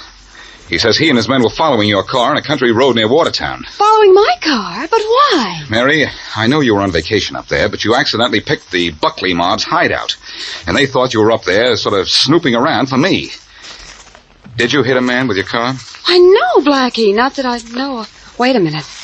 Did Buckley say it was on a foggy night? Yes, a very foggy night, on the road by the river. Oh, Blackie, I did hit something. But I thought it was just another bump on the road. At what time? Oh, no, I don't know. I'd say it was around 10:30. Uh-oh. It was just after 10:30 that Buckley and his boys found the man on the road. And yours was the only car ahead of them. The man wasn't dead yet, and he said he'd just been hit by a car. Where's your car now? In the garage. Oh, Blackie, I'm sick. There's a dent in one of the front fenders. I had no idea how it got there. Till now. Things are getting pretty bad by the minute, aren't they? Yeah. And I think they're going to get even worse before they get better.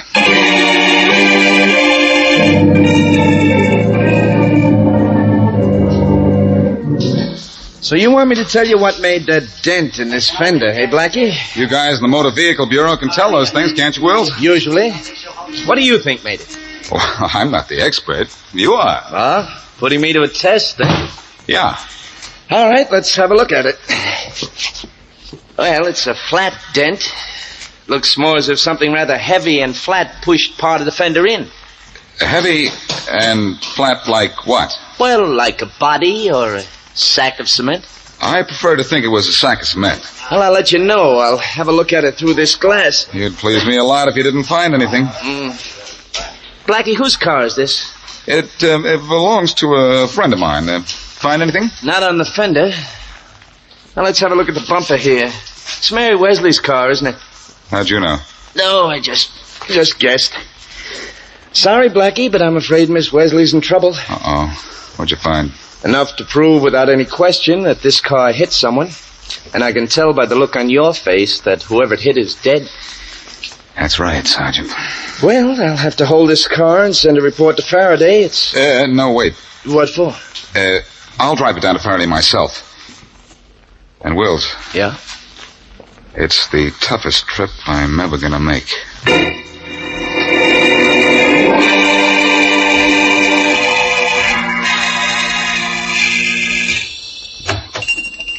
There's the old guy, Harry, ready and waiting. He better be willing, too. Willing to part with $100 a week. Yeah. Yes, gentlemen, something I can do for you. Some shirts maybe. We have a special sale on white. Your name is Adams, right? Yes. Okay, now, it says here in the book that you're down for $100 a week.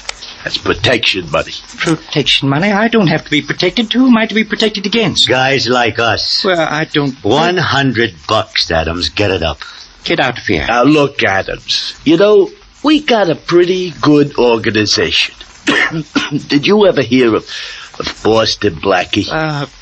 Now, he's president of our little company, and Blackie especially wanted you to join up. I don't care who wanted me to do anything. If you two don't leave at once, I'll call the police.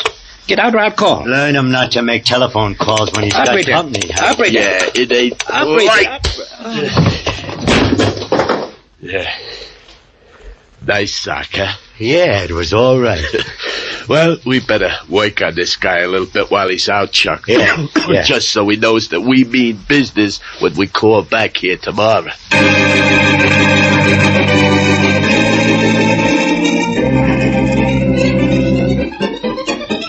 What is it, Blackie? Just because you have nothing to do doesn't mean you have to do it in my office. I've got to talk to you, Farraday, my friend. I don't like the way you said that, my friend. Blackie, you want something? Yes, I want your ear for a minute. It's attached to my head. And if there was anything in my head, I'd toss you out of here now. Inspector, you know you like me. Now, that's news to me. When did I start? The very first minute you saw me and watched me solve your first case for you. Now, look, Farraday, you've got to do me a favor. Oh, I do, huh? Yes, you do, huh? You're going to get a report from the Motor Vehicle Bureau involving Mary's car. I don't want you to do anything about it for 24 hours. Now, what about your girlfriend's car? Never mind about that. Just treat the report the way you do everything else when I'm not around to help you. Don't do anything about it. Blackie, you out of your mind as usual? No, I'm trying to get something off your mind before it gets into it. Listen, I need 24 hours to explain that car. Now, that's sure a long explanation. Do I get it? Well, I don't know what it is, but if you ask for 24, I'll give you 12. I would have settled for 8. Yeah? Well, homicide, Farraday. Inspector, this is Brown with 23rd Precinct. You told us to let you know when the Buckley gang started to operate in this town. Yeah? They've started. They beat up a storekeeper named Adams a little while ago. Yeah? Tried to hold him up for $100 a week protection money. Oh, they did they? Yes, sir. I'll take care of Buckley. Well, there's only one thing more, Inspector. Yeah? The 2 thugs that beat up Adams told him Boston Blackie was president of their organization. Blackie, huh? Yes, sir. Okay, thanks. Blackie, what's going on? Where did that guy go?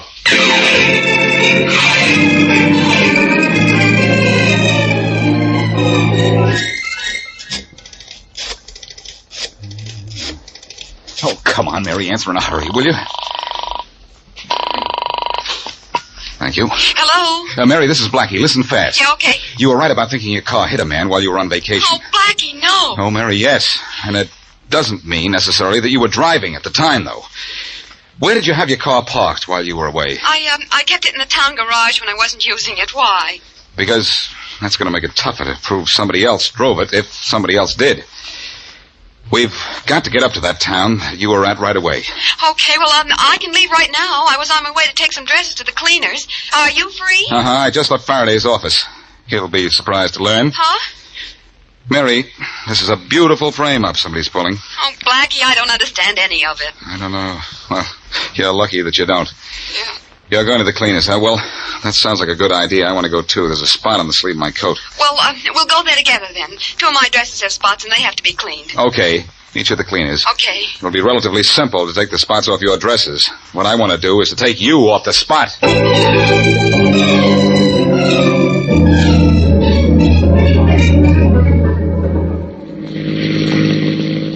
The sheriff said the man your car hit lived in a house down this road. You see a house, Mary? Well, not yet, Blackie. Let's go a little farther. We've got to find out something. We have to find the man's family first, Mary. Yeah, I know. I'm upset because the more I think about it, the more I think maybe that bump I hit was a man. If it was, you're in real trouble. So am I.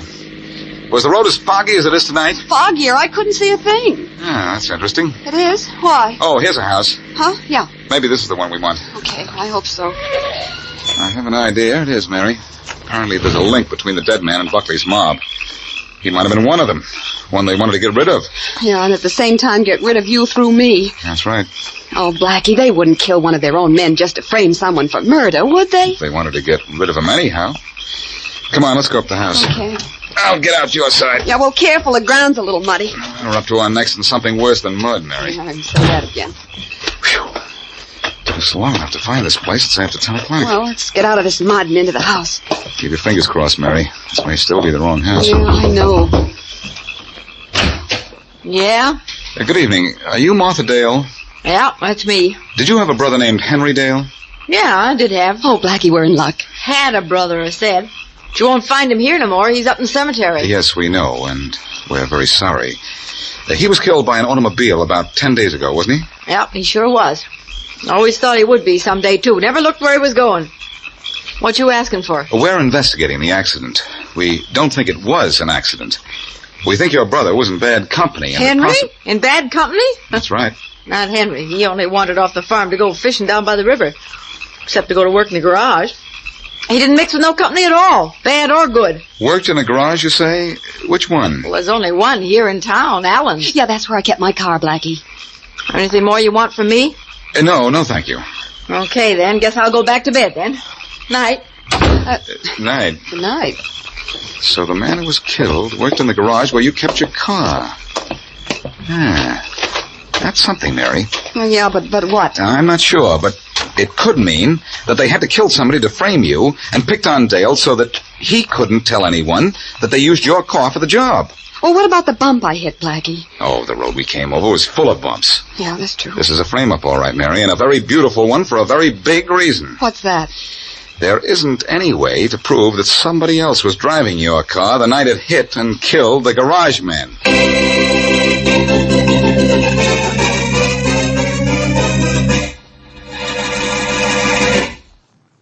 And now back to Boston Blackie.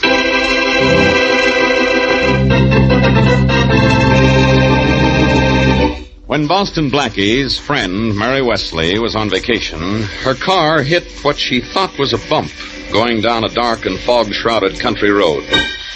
Later, it is proved that Mary's car hit and killed a man. Witness to the killing is a gangster named Buckley.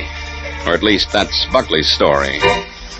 Blackie is sure that Mary's been framed, but has no way of proving it. Buckley's gang, free because Blackie is trying to clear Mary, and thinking that Blackie has influenced Farraday to leave them alone, starts a shakedown racket, using Boston Blackie's name. As we return to our story, Blackie is in Inspector Faraday's office. Blackie, I don't care what your reason is for trying to hold me back. I'm not going to stall any longer. Your time's up. So's your number if you interfere now, Faraday. I'll handle myself. But regardless of that car I was supposed to get a report on and didn't, what about you being with the Buckley mob and trying... Faraday, you know better than that. Correction, please. You don't know anything at all. Yeah, well, I know the Buckley mob is trying to shake down every merchant in this town. If I don't stop them soon, somebody's going to get killed. You won't promise to be that somebody, will you? For me? I promise to have the Buckley mob behind bars inside of 24 hours. That's what I promise, and I mean it. Well, in that case, I'll help you. No, thanks. All right, then I won't help you. Do you know where the Buckley mob hides out? No. Well, I do. So long, Faraday. If you live long enough, maybe you'll find them. Wait a minute. You know where Buckley is? Buckley and all his boys. Do I go with you, or don't I? Okay, you can go with me. Okay, then we'll go together. Just the two of us. Why just the two of us? Buckley's smart, Inspector.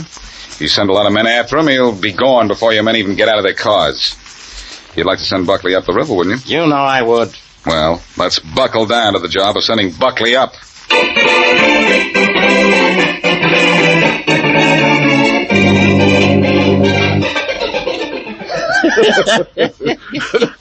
We've really shown this town how to operate, haven't we, Harry? Oh, sure thing, Mr. Buckley. Blackie's out of the way. He won't let the cops touch us until he gets his girlfriend out of her little, difficulty. You'll never be able to do that, Mr. Buckley. Yes, we can shake down anybody in town. Say, that cold of yours is bad. Is that medicine helping your cough? Well, yeah, a little, but I gotta run out and get a new bottle. I'll see you in about an hour, huh? This is a special kind, Mr. Buckley. Takes a while to make up, you know. Well, don't hurry. We've got all the time in the world to do anything we like in this town. Well, why shouldn't we have? Boston Blackie is making sure the police don't bother us.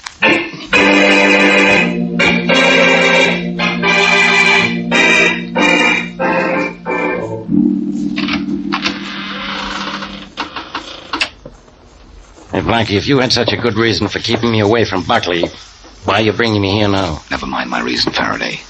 I can't let a mob go to work on a few thousand people just to protect one. Protect one? What are you talking about? Never mind. Let's have a look around for Buckley. Blackie, there's been nobody in this house for 10 years. Nobody but the Buckley mob, Faraday. They're out now, but maybe they'll be back and we'll be waiting for them. Right here in the middle of the room, I suppose, so they can get good shots at us. No, this looks like a good place to hide right here. How do you know? I was here before, remember? No. Yeah, this is the closet, all right. Yeah? I thought so. Okay, let's duck in here now. No telling how soon they'll show up. Can we cover the whole room from in there? I don't know. Go on in and turn around and have a look. Okay, now let's see. If I stood about here, you stood over here, we could just... Hey, Frankie, what's down there? The idea is to get rid of you, Faraday, and it looks as if I have. Frankie, let me out of here. You can't handle the whole Buckley all alone. The Buckleys don't live here anymore, Faraday. In fact, they never did. This is just an old empty house I looked at for a friend of mine the other day. Oh, you devil trifle, you. Let me out of here, Frankie. I'll let you out of there, Faraday. In a few hours, talk to yourself in the meantime. You'll get an idea of how boring only you can be.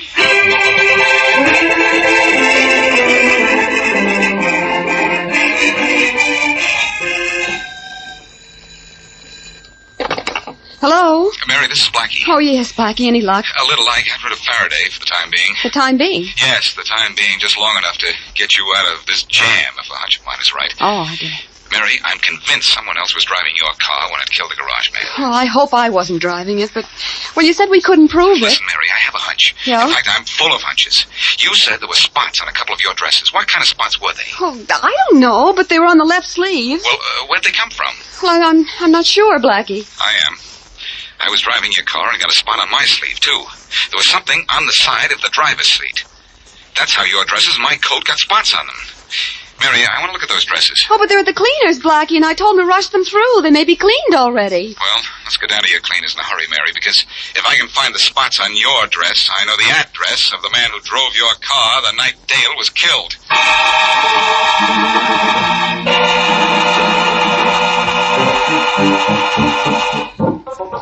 No, Miss Wesley, the dresses are still here. The truck from the central plant hasn't shown up yet. Well, let's see them, will you, please? Better Yeah, still, sure. just show me one of them, the green one. Yeah, sure, Blackie. Just a minute. I have it right here. Blackie, what will this prove? Let's say, what do I hope it will prove? Here's that dress, Miss Wesley.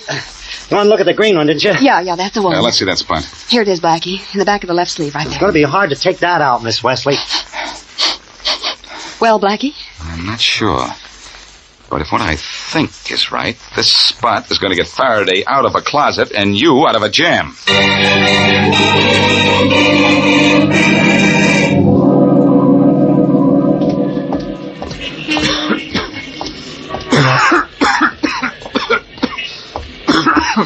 Oh, hello. You still out here blocking doorways? Oh, hiya, Blackie. What's the matter? Got a cold? Want in to see the boss again, huh? Yes. Gonna take me to Harry like a nice boy? Sure. Come in. I gotta hold the door open for the president of our company. Thanks. Follow me. Oh, I think I know my way all right. You better stay out here and guard the front door, huh? Oh, yeah, that's a good idea. Hello, Harry. Well, if it ain't Blackie. You want to see Mr. Buckley, huh? Yes, I do. Okay, you follow me. Hey, you got an awful bad cough there, Blackie. You got a cold? Yes. Guess you know how I feel, too, don't you? Oh, yeah, I sure do. But I just about got mine licked. Here, I got something that kills colds pretty quick. You try some. Thanks. I think I will. I'll take the bottle. I like to smell this stuff. Hey, Blackie, you swallow it, not inhale it. I'll tell him when he comes in. Hey, wait a minute. You're up to something, Blackie, and I don't like it. Well, let's see how you like this. Harry, that cough medicine is going to be bad medicine for you.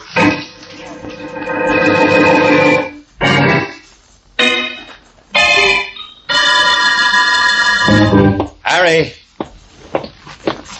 Smith. Tommy. Where is everybody? Harry. Joe, somebody. What's going on here? Where are you guys? What's the matter here? Harry. Joe. Somebody, what's up? Hello, Buckley. Huh? Oh, Blackie, hello. Where's everybody? Don't you know? You're the boss here. Yes, but... Say, didn't you see anyone when you came in? Yes, I saw them all. Faraday and I saw all the boys, Buckley. One at a time. Well, where are they? Sleeping, some of them. The ones who wouldn't go quietly. And all of them are in the police wagon outside and waiting patiently for you. You're lying. Go outside and climb into the police wagon yourself and see. You want your friend, Miss Wesley, to go to prison? I told you if you interfered in my affairs and didn't keep Faraday away, I'd send her to jail. Yes, I know you told me that. Now, just to make things even, maybe I ought to tell you that Mary wasn't driving a car when it killed Henry Dale. If she wasn't, I don't know who was. Oh, yes, you do. You were riding with him at the time. Harry just told me. Harry told you? He wouldn't tell you anything like that. I'll admit he didn't want to at first, but I persuaded him. And what's more, I have proof that Harry was driving Mary's car. Some of his special cough medicine spilled on the side of the driver's seat. Why, that's... Wait a minute, Buckley. Wait a minute. You're not going anywhere. Not until I give you an escort. Oh, yes, I am. In place of an escort, maybe you'd like this. Come on in, Faraday. The slaughter's fine. Oh, we have to pick him up and carry him out, too, huh? Sure. If you're weak, after staying in a closet for so long, I'll carry him out myself. Don't remind me about that closet, Blackie. If you hadn't let me out 3 hours ago, I'd have suffocated. I'm sorry, Faraday. But it was because I locked you in that you can lock these guys up.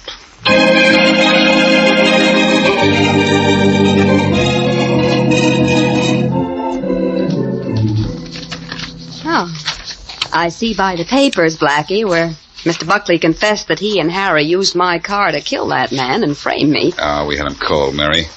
The police laboratory test showed that it was Harry's medicine that made the stain on your car upholstery. Probably some of it spilled out of his pocket when he was driving your car to kill the garage fellow. Mm-hmm. Feel important, Mary? Well, it isn't often I get my name in the paper. But I'm sorry I caused you all that trouble. It was Buckley who caused me what trouble I had, Mary.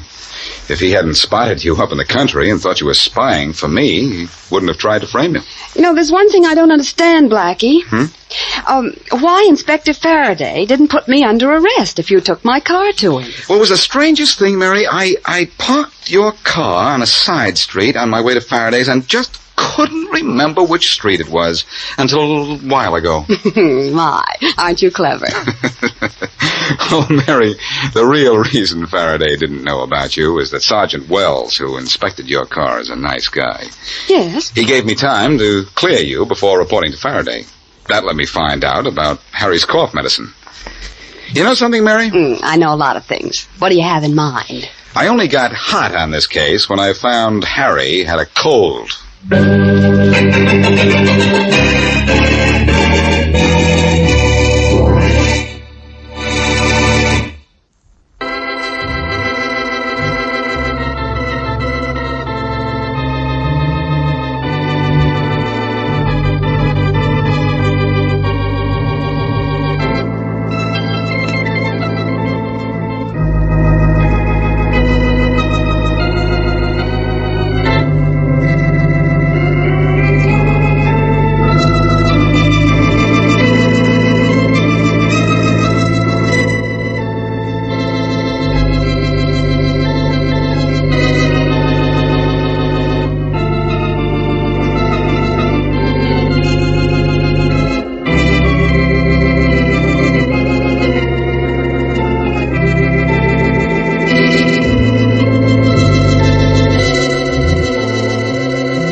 You really put a shine on those shoes, fella. That's why they call me Shiny, mister. Shiny Seal. Shiny Seal, huh? Fella, you sound like a character on a comic strip. Shiny Seal and round as a wheat. That's me, mister. With all the exercise you get, I'd say you ought to work some of that weight off you. It's the weight behind the cloth that puts the shine on those shoes, mister. When I get through, you'll be able to use your shoes for a looking glass. And with a face like mine, I avoid mirrors whenever possible. Nasty scar on your cheek. Where'd you get it? I bought it. Another guy had one and I liked it. Okay with you? Yeah. Well, all done, mister. Ah, nice job, fella. That's the best shoe shine I've ever had. How much we owe you, friend? Usual price, mister. $50.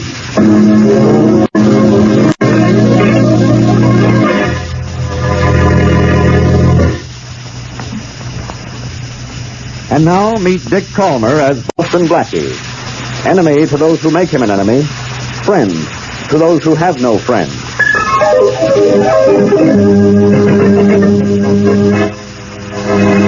Blackie, get out of here. You say that, Farraday. How can you tell me to get out of here when you don't even know where you are? Aha. I know where I am, all right. I'm in my office. And I'm up to my ears in a murder case. You're lucky. The case has reached the point where you have no feeling whatsoever. I'll ask you once more. Are you going to get out of here? No. Well, looks like we're at a standstill, Faraday, which is just where you'll be with your murder case without my help. I'll take my chances.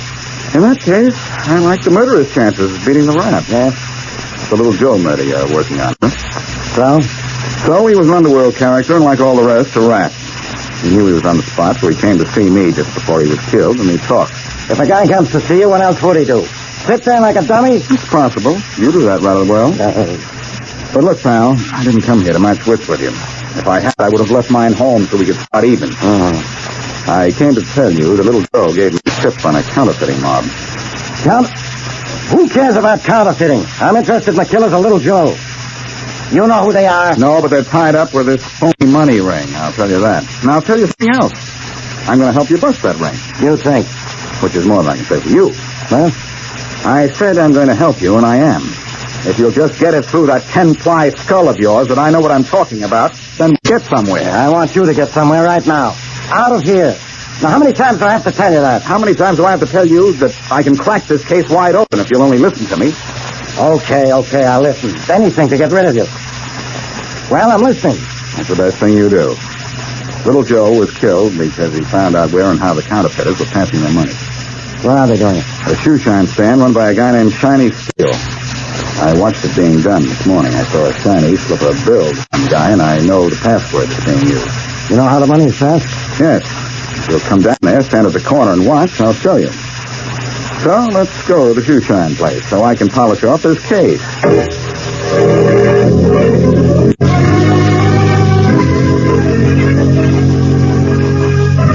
Have you arranged to take care of little Joe's body? Yeah, Mr. Hanley. Some of the boys took him to the funeral parlor just a little while ago. Good. Did he get the nice funeral? Flowers and all? We'll give him the best. But, who's going to watch the Arnold gang now that he's gone? I'll pick a man later. They'd better be smart, little Joe, not to let the Arnold boys know they're being watched and stay away from people like Boston Blackie. Look, isn't there a better way to get in on Arnold's racket? He's making the best phony stuff I ever saw. That he is.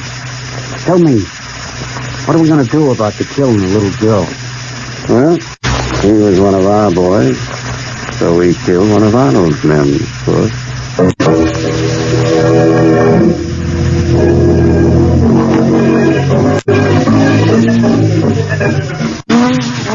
Nice job you're doing, Shiny. Always a nice job, mister, when you come to Shiny Seal. There you are. All done.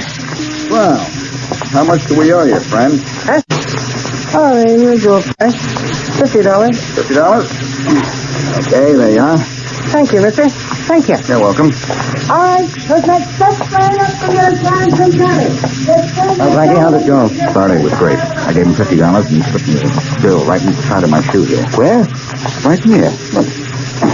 Here it is. And look at the amount of the bill. $100. $100 for a 50, huh? And that century note looks like a Lee McCoy. That's what these boys claim, Farraday. They say that phony money is so good it can't be that makes it except by an expert. But come on. Let's go into the bank down the street, and I'll prove it for me. It better be. What do you mean, better be? It has to be. What were the secret words you used to get him to slip the bill into your shoe? Little Joe gave me the word. When the shine was finished, I was to say, how much do we owe you, friend? I did, and I got the money. Clear $100 bill. Okay, so you got it. Now let us get to the bank. It's right down the block. That bill isn't the only queer thing around here.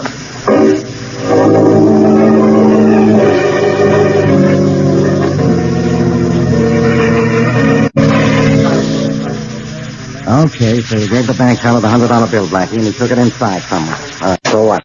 So we'll be back in a minute and counterfeit. And we grab Shiny, the shoe-shine man, check back through him, and find Little Joe's shares. Just like that, huh? Certainly. That 100 has to be a phony. Nobody's stupid enough to give $100 bills out for $50. A present company accepted, of course. If the teller weren't coming, I'd have an answer for that. All right, sir. What was it? You wanted 5 10s and 10 5s? Oh, thank you. But, huh? You mean you cashed that bill? Of course, sir. Didn't you expect me to? What you say now? That bill's counterfeit. No, sir, it's not. It's still perfectly legitimate. Even the best counterfeit job in the world couldn't reproduce a bill like this. Well, Blackie, it looks like you're wrong. Again. I can't be wrong. This must be counterfeit. Oh, I'm sorry, sir, but it's not. I know. I've said that before. Monotonous, isn't it, Blackie? To hear how wrong you are so often. Faraday, why would anybody give me a $100 bill for $50? Maybe the government is having a sale. How do I know? All I know is that it isn't possible. And don't forget that Little Joe was killed for being mixed up in this counterfeit ring. Uh-oh, that sounded like a shot. Good money looks like counterfeit to you. Now a backfire sounds like a shot. All right, go on home. Hey, there's some excitement down there at the corner, Faraday. Come on. Hey, something did happen. That shoe-shine stand, too. And you thought that noise was a backfire, didn't you? Somebody's been shot, and I know who. Stop thinking. I wouldn't be wasting my time following you around. Let us through. Let us through, please. Come on, Mr. Police. Let us through. Just right, just right. Shiny the shoe sign, Faraday. Yeah. Somebody really let him have it good, too. Great. Now I have 2 murders on my hands. 2 murders and a crazy guy who keeps babbling about counterfeit money. And I'm going to keep talking about it, Farraday. But there's a difference between you and me. I'm going to do something about it, too.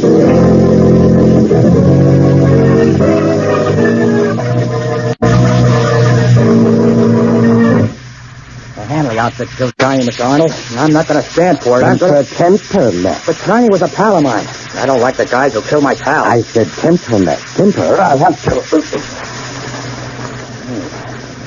Arnold, what's the idea of cooking? It's just a suggestion that you should hold your temper back.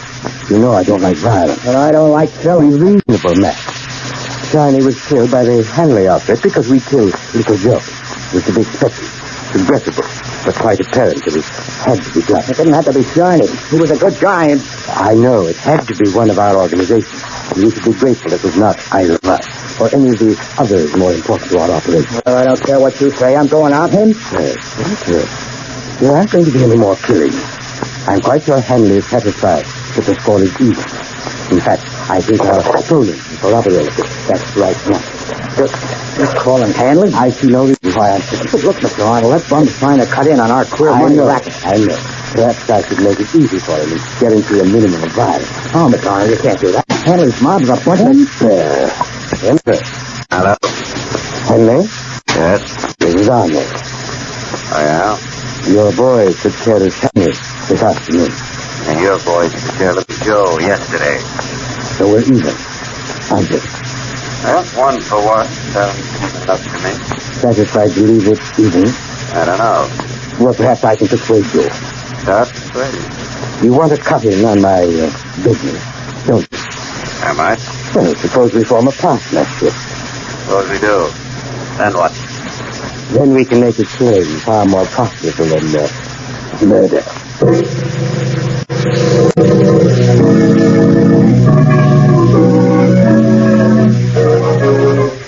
Oh, Mary, I'm getting more like Farraday every day. This is a case I just can't figure out. Well, I know I'd like to get a $100 bill for every 50 I have, Blackie. Of course, I have one $100 bill. Now, all kidding aside, Mary, this isn't anything to laugh at. Why should the Arnold mob give $100 bills to 50? Now, I ask you why. Don't ask me. I just listen here. I wonder if I think up here. Nobody gives away $50 unless... Unless what? Yeah. Oh, no, too crazy. Just the kind of thing Farraday would think when he wasn't in his right mind either. Maybe you're in your right mind, but on the wrong track. Could be. I wish I'd stayed on the track of that guy I saw get a bill from Tiny this morning. Well, what you wanted to lose to the gang Tiny was working for, Blackie. I know, but with Tiny dead, I have no lead. There's no telling how long it'll take me to find out who else is paying those counterfeit bills for me. I thought you found out those bills weren't counterfeit. Oh, did you have to mention that? The one piece that's missing from the puzzle. Mary, I lost that guy this morning because... What guy? The man I saw get the $100 bill from Tiny. Oh. I trailed him to the Wells Hotel. Sonny beat into the elevator, and the elevator door closed just before I could get in. Well, you know his hotel. Now all you have to do is go from room to room. Mary, there are 800 rooms in the Wells Hotel. Oh. No. I had one lucky break. He was alone in the elevator, and I saw the indicator stop at 9. My man is probably on the 9th floor. Well, I know what happens now. You're going to see it. Mm-hmm. He maybe believes it will get me places eventually in this case. But I may have a tough time finding him. I don't even know his name. I don't know why real money is being sold cut rate, and I don't know who's in back of all this. You know something, Blackie? What?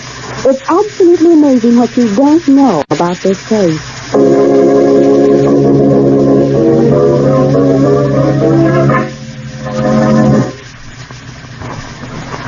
And now back to Boston Blackie.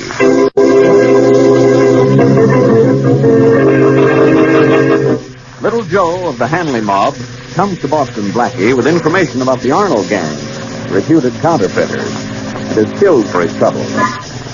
With information supplied by Little Joe, Blackie receives a $100 bill from the counterfeiters for 50 of his own. But much to his surprise, the $100 bill is proved to be genuine. Later, one of the counterfeiter gang, Tiny Steele, is murdered to avenge the death of Little Joe, and the two rival gang leaders decide to merge. As we return to our story, Hanley and Arnold are in Arnold's printing plant. Here's where I make my stuff, Henry. You like my shop? Well, the shop's not much to look at, but I sure like to look at the stuff that comes out of it, Arnold. Good, isn't it? I can't tell it's no real stuff. Let me see that century note again, will you? Doesn't it? Feels good, doesn't it? I better turn this press off. Looks like the real thing, Arnold. The real thing. I take this for a legitimate century note any day. So would any bank. I know. That's what gets me. That's what's going to get us a few $100,000, too. A partner? Yeah, I like that. Partner. But I'd sure like to know something. What? I know this money's queer. I see you making it, but how do you make it so good, Arnold? How do you do it? Sorry, Henley. We're partners. You get half the profit. But how I do it, I keep to myself.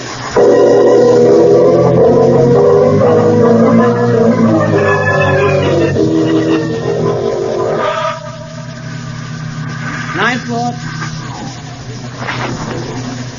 The man said 9th floor, Farraday. 9th floor, sure. But so what, Blackie? Must be 50 or 60 rooms on this floor. Why not? Well, in 50 or 55, we got to find the guy I'm looking for. Blackie, I think this is just another of your schemes to waste my time. When you try to think, that's a waste of time, Farraday. So you say. Dug up the dope that there's talk around that the Hanley and the Arnold mobs are working together on this money racket. You did, and congratulations. All right, and what probably happened is this. Little Joe was spying on the Arnold boys for his boss, so Arnold had him killed. In return, Hanley killed Tiny Steele, an Arnold man. And then the Hanley and Arnold decided to work together. That's the report I got anyhow. Sounds reasonable enough. And I've got an idea how I'm going to use that information when and as if I find the guy I followed to this hotel. You haven't told me yet how we find him. What do we do? Yell fire? That's surprisingly close, Farraday. What? But I have a better idea than that. An idea I took the precaution of phoning the fire department about before we got here. I've always wanted to break the glass in one of these little fireboxes. Now's my chance. No, Blackie, don't. Come on, sorry, Farraday. I guess I didn't hear you tell me not to do it. Now, pull down the lever, it says. Hey, what? Well, what do you know, Farraday? I rang the bell. I hope the fire department rings your neck. Look, Farraday, we're having company out here in the hall. Quite a lot of people. And I ought to haul you off to jail for... Well, where's your man? I'm looking for him. Oh, I see him, Farraday. There he is. He just came out of 909. Yeah, we've got to tell these people there's no fire before we have a panic. It's all right, everybody. It was just a fire drill. Routine test. Go back to your room. Go back. There's no fire. All right, let's go talk to your man, Blackie. No, Farraday. You go and I'll talk to him. I won't get anything out of him unless you get out of here.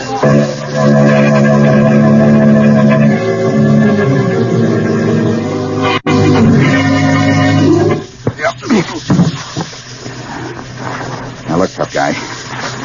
You've had a dozen scars to match the one on your chin. You're going to get more. I'm going to keep clipping you. Don't mind hitting me again. I had enough, Blackie. Good. So have I. Now, what's your name? Davis, Johnny. Okay, David. Now we're getting somewhere. Besides, exhausted. You bought a $100 bill from Shiny Steve this morning, didn't you? You paid $50 for it. What makes you think so? I saw you do it. Why do you think I went to all this trouble to find you? You bought that bill, didn't you? Well, you say I did. I don't want to argue with you. I don't like the logic you use. Okay, I bought it. Let's see it. I don't have it now. I took it to a bank. You got small bills for it? Yeah. Well, now that's counterfeit money, David. If it was, the bank didn't know it. I know.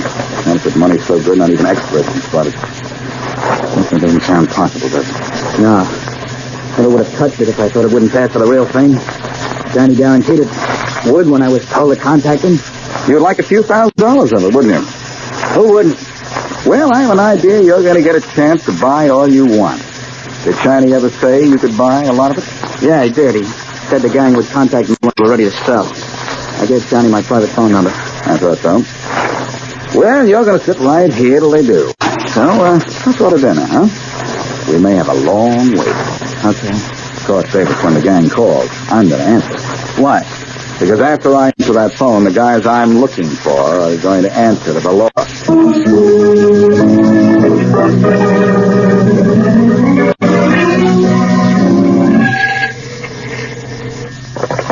Homicide, Farraday. Farraday, this is Mary Wesley. Where's Blackie? Not in my office, Miss Wesley, I'm glad to say. Well, then where is he? It's been 2 hours since he promised to call me. It's been 3 hours since I left him. Oh, Inspector, I know. You're worried. But I'm worried, too. I have 2 murders unsolved. And there's a gang of counterfeiters in town so good that even experts say the money is real. Oh, but Inspector Farraday, that can't be. That can't be, Miss Wesley, but it is. And I can't be stopped either, but I am.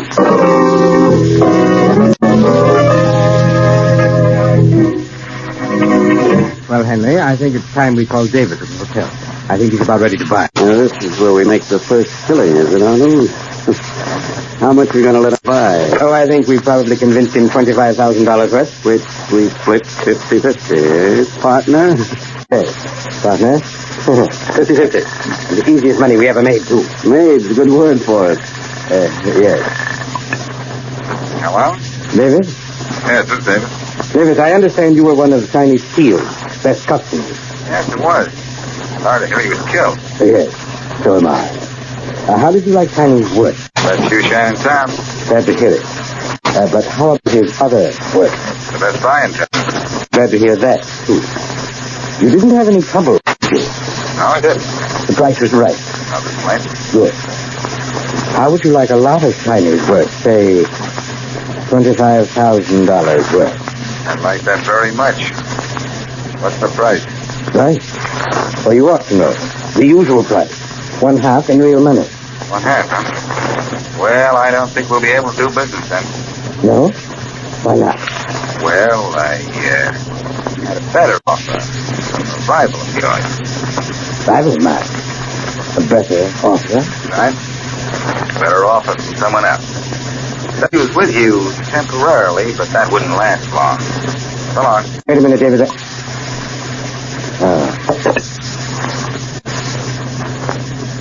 Henry.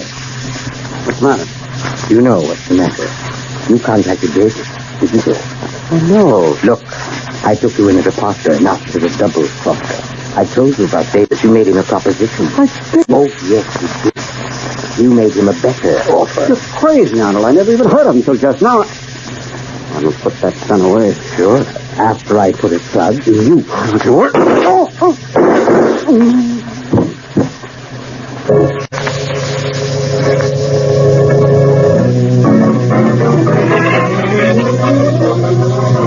Blackie, when are you going to let me out of here? When we get results from that trip of mine about Hanley making you a better offer, David. How is that guy going to help? You'll find out, I hope.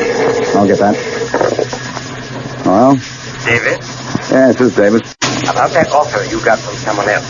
That better offer. Yeah? Well, you can forget about it, David, because the guy who made it is dead. How do you know? I just killed him.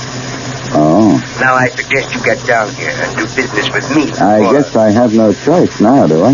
Only one, David. And you know what it is. Yes, I know. Well, where do I go? 2020 Lawrence Road. Okay, I'll be down right away. Now, Davis, looks as if my plan worked just the way I thought it would. And can I get out of here? Yes, you're going to get out of here, Davis. With me right behind you. And you're going down to that address and buy that counterfeit money. And what if I don't want it? I think you'll want to, Davis. I've got a lot more of my special logic in case you start getting stubborn again.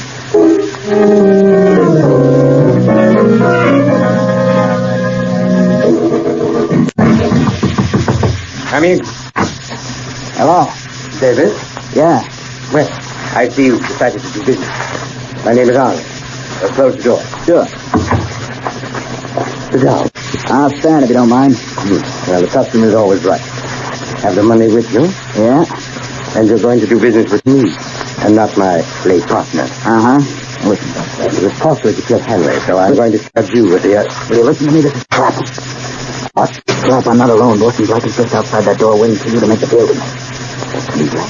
Why, I couldn't help it, Arnold. That's it, haven't I? Yes, but... Wait. Blackie's just outside that door, you see? Yeah, with a gun. Well, I have a gun, too. I'll just go over and open this door and give Blackie a full surprise.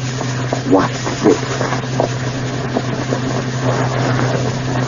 All right, Blackie, I've got... Again, Arnold. Don't turn around till I tell you to. You can back up, Arnold. Huh? What? Nice double crossing, David. But I expected it and came around the back way. Drop that gun before I drop you, Arnold. Don't pick up that gun, Arnold. Farraday and his men will do it for you when they come to pick you up.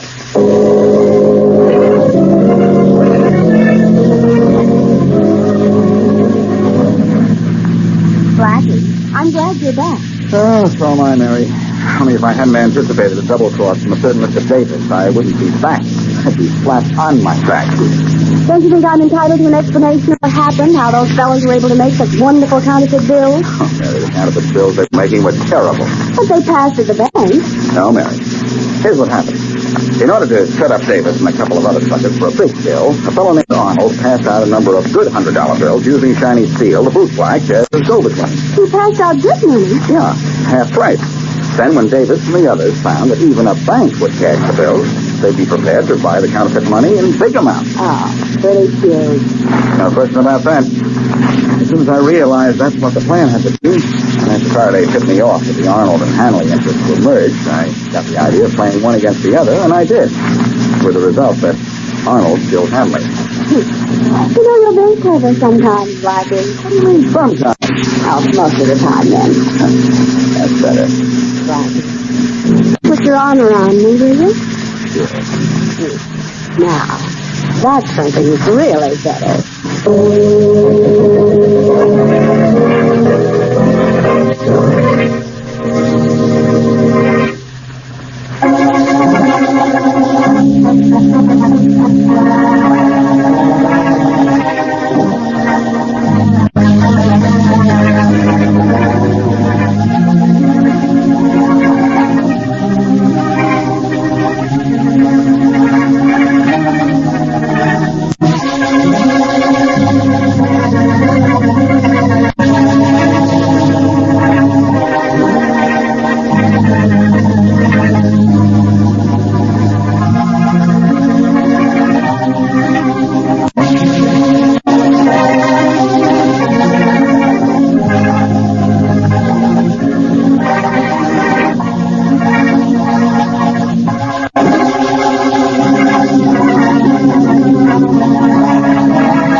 this fog tonight, Mr. Jensen? Not a thing, Captain Ross. We're so bound in. Have him on halfway through the window of the wheelhouse. Well, we'll see the Rocky Island lighthouse in a minute or two. Find our way into the channel. But we'll find nothing but reefs without the light, Captain. Reefs and deep water just in front of them.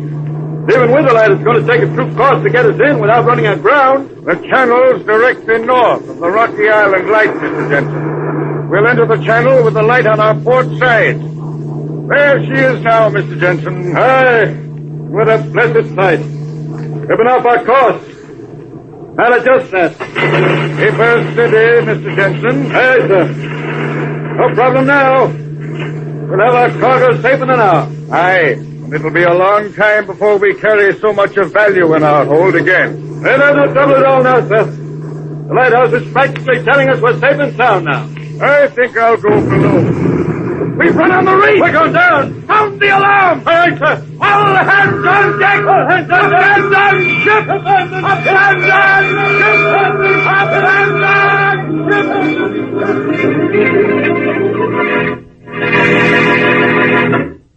And now on to Dick Calmer as Boston Blackie.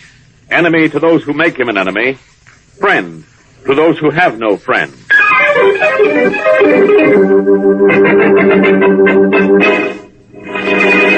Aye, Mr. Kingston, I know it was tough for you to lose that ship last night.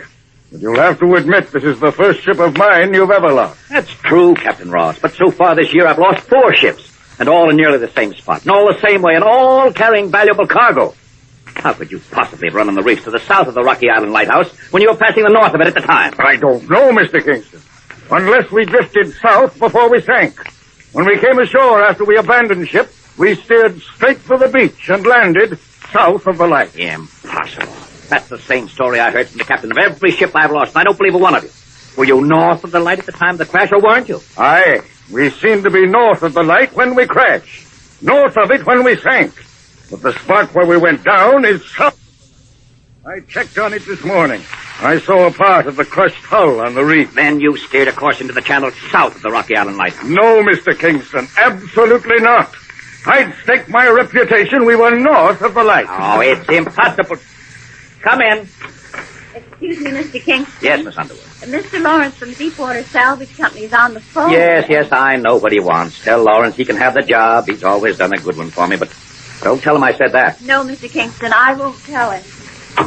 Do you see what this crash is costing me already, Captain Ross? I have to give a salvage company 60% of whatever cargo can be saved. And the ship, of course, is a total loss. I'd rather have the ship than the insurance. And I think I'd better have ship captains that can tell north from south. Mr. Kingston, maybe the Rocky Island lighthouse was out. If it was, what light did you see? The ghost light, Mr. Kingston. Ghost light? On the cliff above the reefs. There used to be a lighthouse there. The place where we ran on the reefs is just a little to the north of where the old lighthouse was. What? Before it was washed into the sea, the lighthouse keeper with it. The lighthouse was lost, and so was he. Of all the ridiculous things I ever heard, It may sound foolish, Mr. Kingston, but it's the only possible thing that can explain how we would crash south of the Rocky Island lighthouse when we were north of it all the time. The ghost light, Mr. Kingston. And members of my crew are not the first it has taken to the bottom of the sea. You lost some of your crew, Captain Ross? Yes. You didn't tell me how many. 3. They were caught below deck in the crash. Captain Ross, I can tolerate misjudgment. I can almost tolerate stories of ghost light. But when some of my employees are killed... They were killed through no fault of mine or of my pilot, Mr. Kingston. We were north of the Rocky Island lighthouse when we crashed. All right. You were north of it. But something's crazy somewhere, and 3 men are dead. I don't know why, but this sounds like murder to me, and I'm calling my friend Boston Blackie.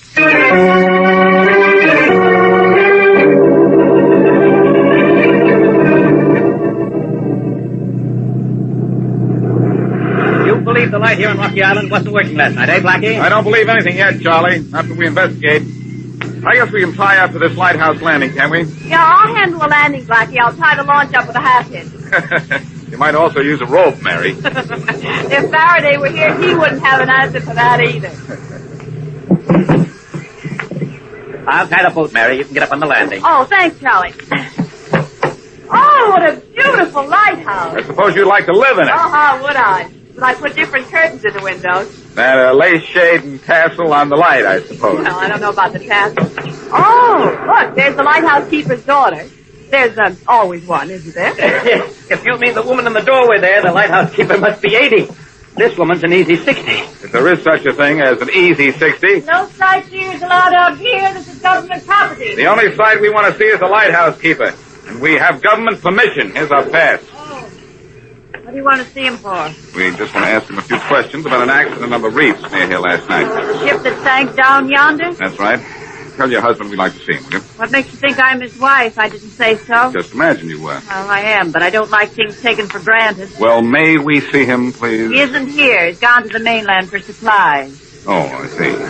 Anyone else out here? No, only me. We thought we saw somebody up in the tower as we came out here in the launch just now. Nobody's up there. We'd like to look, if you don't mind. Well, I don't. Okay, go ahead. Stairs are right there. It's going to be some climb. You want to stay here, Charlie? No, I'll go up with you. Oh, I think I'll stay here, though. They say steps are good for the figure, Mary. Oh? What's wrong with my figure? If Farraday were here, he couldn't answer that either. See you in a little while. Come on, Charlie. It's a long, slow climb, but I'll bet the view's good when we get up there. You'll have to excuse me, miss, but I have chores to do, whether there's company here or not. Oh, that's perfectly all right. I'll just stand here in the door and admire the view. When you've looked at it as long as I have, there's nothing you admire about it. Always the same. Always the same.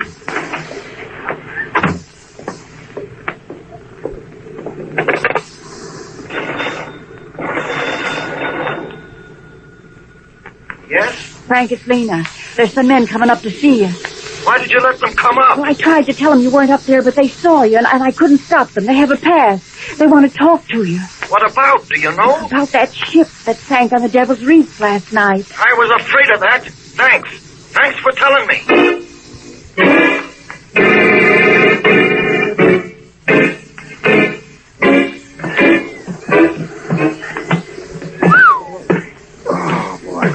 Charlie, just how high is this lighthouse, anyway? I don't know, Blackie. I lost count of the steps 2 landings ago. Well, here's another landing. The next to the last one, I hope. Oh, that's right. You took the words right out of my mouth. It's a good thing you did. I don't have breath enough to say them. I know what you mean. Well, we've got to be able to talk to the lighthouse keeper when we get up there. And I think he is there, despite what his wife said.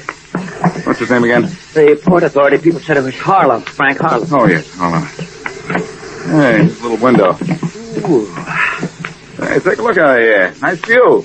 Yes, except for that ship out there in front of the reef. Is that where your ship went down last night? Yes, that's the ship from the Deepwater Salvage Company going to work on it already. They don't lose any time, do they? Well, it's better not to, Blackie. Some cargo can't take too much salt water. That's right.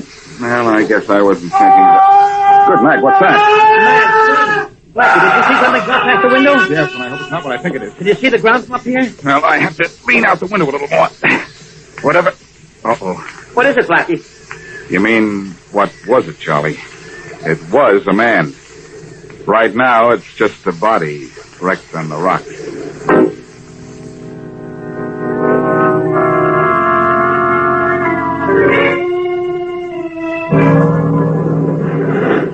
Frank. Now, please, Mrs. Harlow, come away from the rocks. Blackie and Mr. Kingston will be down here in just a minute, and they'll... He's dead. He's dead. Yes, I know, Mrs. Harlow, he's dead. There's nothing you can do for him now. Come on inside with me. Mary! I'm here, Blackie. Terrible thing that just happened. I can't tell you how sorry we are about this unfortunate accident, Mrs. Harlow. It wasn't an accident, it wasn't. I don't see how it could be anything else, Mrs. Harlow. We hadn't reached the top of the tower when he fell, but he was alone up there, wasn't he? Yes, I lied to you before. He was up there alone, but this isn't an accident. This is murder. They killed him. They killed him. Who was they, Mrs. Harlow? I can't tell you. I don't dare, but they killed him. They did it. They did it. He's hysterical from the shock, Blackie. He's hysterical, all right. There's nobody up in the tower now. But there's a reason that man fell, and that's the reason I'm going to send for Inspector Farraday. The police might be able to throw a little light on why this man fell from this lighthouse.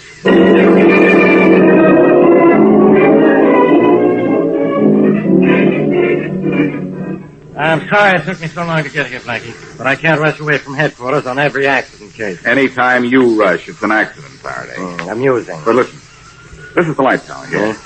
Mrs. Harlow says her husband didn't fall from up here by accident. But there was nobody else here. Who pushed them then? You or Charlie Kingston? I never push people out of lighthouses. But in your case, I'll be glad to make an exception. We weren't up here yet, Farraday. We were still one landing below. Now, here's the window we went out of. Look, this is strictly an accident case, Blackie. Or a suicide if he was alone. He was alone, all right. Only Harlow and his wife worked at lighthouses. They're the only two people on the island. Hey, look, I didn't see any wife when I landed. Only Miss Wesley downstairs. Where's Mrs. Harlow now? Charlie took her ashore and left her with some of Mr. Harlow's relatives in the city. You can talk to her later. Let's see what evidence of murder there might be around here. There's none, and you know it. This is just another of your little schemes to waste my time. Look, there's a scuff mark on the window ledge where he climbed out. I see it. Look here. Here's the reason he fell.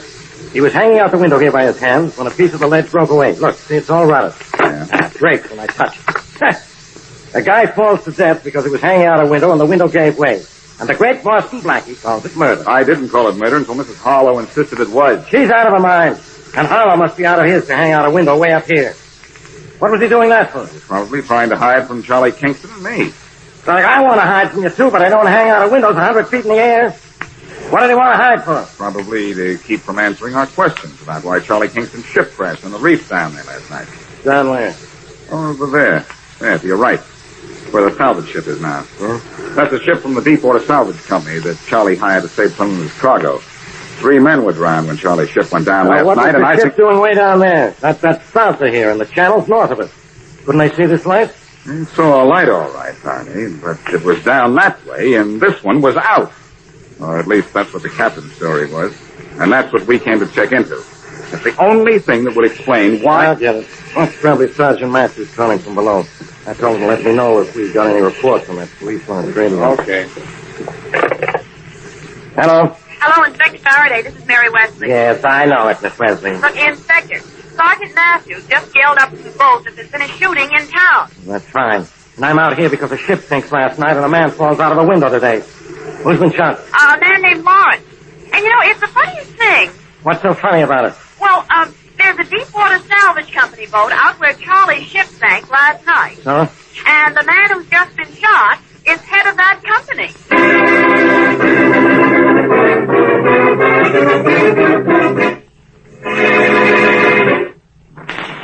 Now back to Boston Blackie.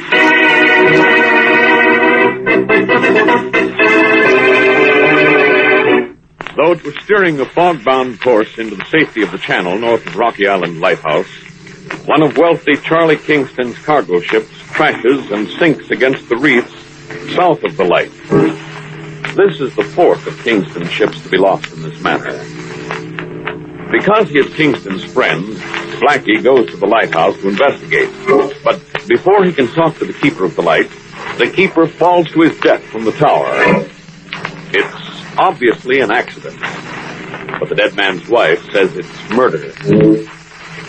Later, a man named Lawrence, head of the company salvaging Kingston's ship, is shot.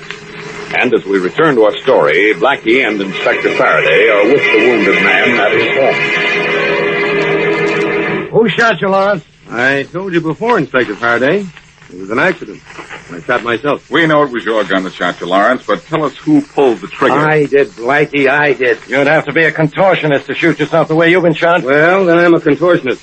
I tell you, I shot myself. I can tell he's not going to change the story, Farraday. Come on, let's get out of here. Try some other time. Okay. Lawrence, if you're shielding someone, I'll find out who it is. I'm not shielding anyone. Maybe he's telling the truth, Farraday, and you'll find out about that, too. You'd believe anybody, as long as I said I didn't believe him, wouldn't you? Oh. Hey, Tommy. Tommy. Yes, Lance? Hey, I'm going. Oh, how'd you keep old Mrs. Harlow so quiet? They showed him a gun. It acted just like a mush. Bring her in, huh? Yeah. Come on, you. Mr. Lance wants to see you. Sure, I'll see him. I'm not afraid. Go ahead and kill me. Kill me just the way you killed my husband. We didn't kill your husband, Mrs. Harlow. He killed himself. Accidentally, of course. But the fool shouldn't have tried to hide by hanging out the lighthouse window. You made him do it.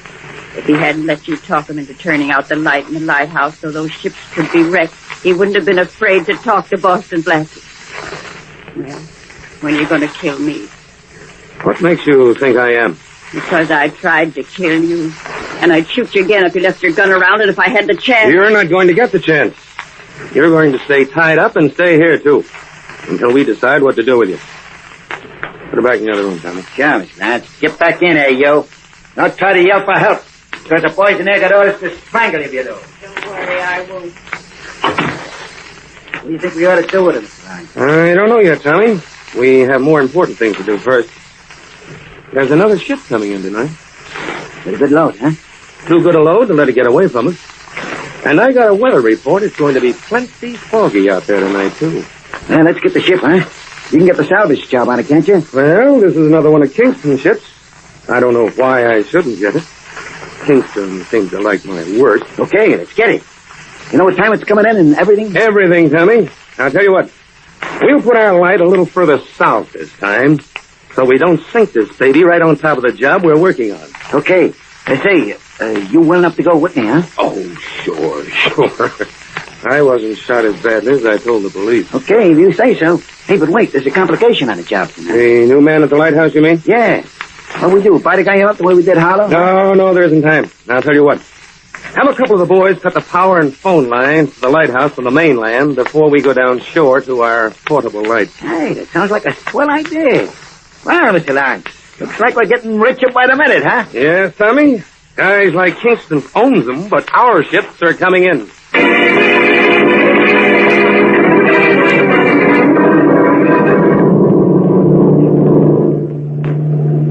Heavy fog tonight, Captain. Yes, but we should be sighting the Rocky Island lighthouse pretty soon, and it'll guide us into the channel. Fog's almost too thick for that light, sir. It'd have to be solid to hide the Rock Island beam, Mr. Jenkins. Aye, sir, would it that?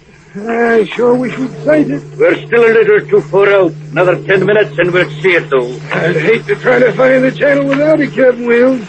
I don't want to end my days on Devil's Reef. I know Mr. Kingston wouldn't want to load another cargo on Devil's Reefs, and neither would I, but I certainly have a strange feeling that we're going to have trouble with those reefs.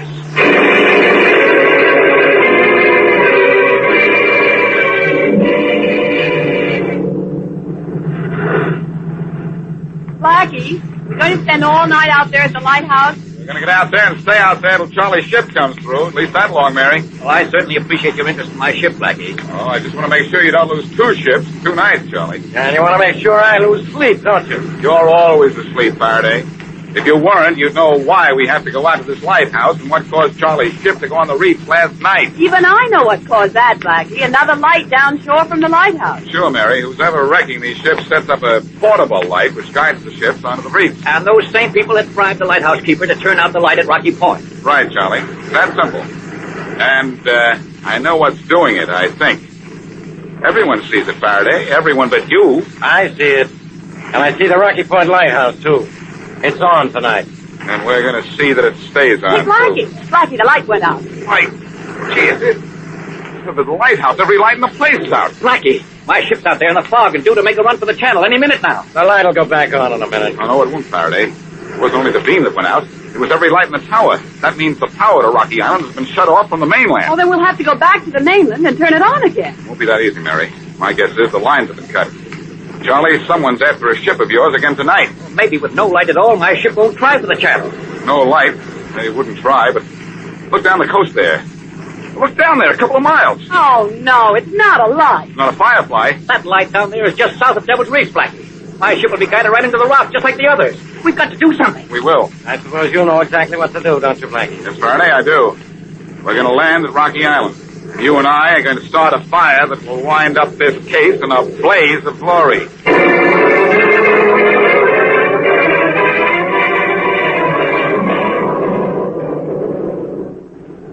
Mr. Ryan. Yeah? The light at Rocky Island just went out. Good. Every light in the place, Tommy? Yeah. Look up there. You can't see a thing. The boys got the power lines at the mainland just as they were supposed to, didn't they? Yeah. What time is it? Time for that ship to be making for the channel. Okay. Let's turn on our light and give it something to steer by. Sure thing.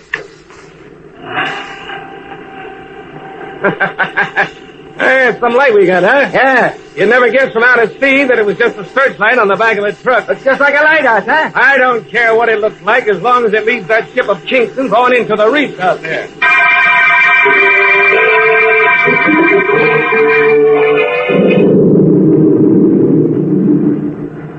That will. There's the Rocky Island light down there. Oh, yes, Mr. Jenkins, I see it too. We're awful close there. Much too far north to make the channel. Oh, that's odd. I was sure we're heading straight into it. Better get back on course right away, Mr. Jenkins. We're close to shore. All right, sir. Odd, very odd. If I didn't know better, I'd say that light is several miles south of where it should be.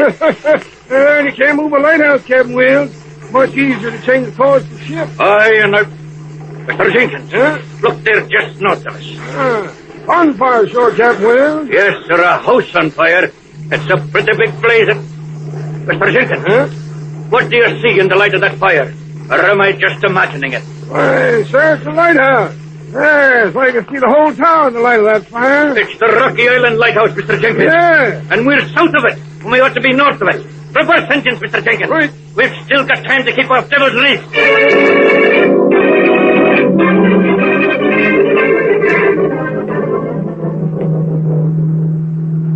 Farraday, I hope they see that fire on Rocky Island from Charlie's ship. And if they don't, they'll see the bottom of the ocean at Devil's Reef. It sure works hard breaking up the stuff we set on fire. Oh, the exercise will do you good. Let's hope it works and they see the fire right on that ship. Then what? Hey, I see that phony light you were talking about, Blackie. It's out there on the point. The point is now how to get it out. Will the guys who are operating it stick till we get there?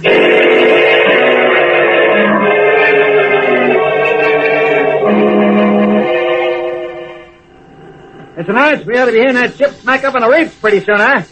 They can't miss this light of ours. Yeah, I thought we'd hear the ship already coming. Must be late. Hope nothing's gone wrong. Hey, look at the shoreline there, Mr. Lance.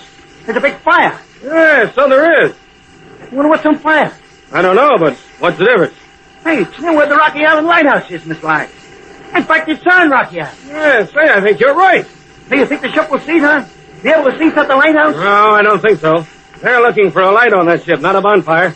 So let's keep this searchlight blazing good and bright. Pretty soon... Hey, it's the lights! The lights been shut out. Run, Tommy, while it's good and dark. Somebody knows we're here. Somebody sure does, Lawrence. It's Lawrence. It's Blackie. Never mind who it is. Let's get out of here. Hurry up. I'll take you first, Blackie. You will, huh? I will. One down, Blackie, and one to go. And he's going to get out of here. Oh, no, Lawrence. You're just going. Oh. How many down now, Blackie? Two down, Farraday. And that's all there is. There isn't any more.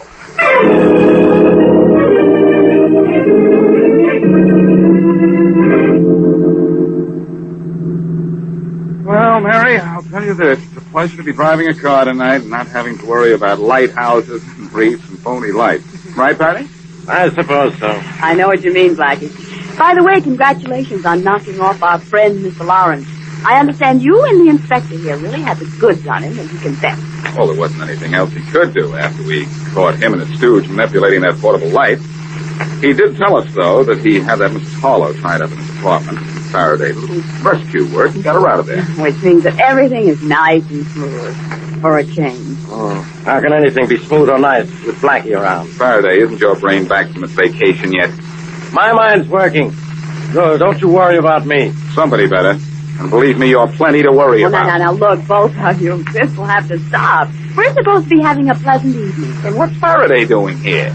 Well, I knew you two were going to dinner. I asked myself along. Well, why didn't you decline the invitation when you asked yourself? Mary and I would have appreciated that. Oh, now, Inspector Faraday, Blackie's only kidding. It'll be a pleasure to have you for dinner. Have him for dinner? Hey, we should have him at that.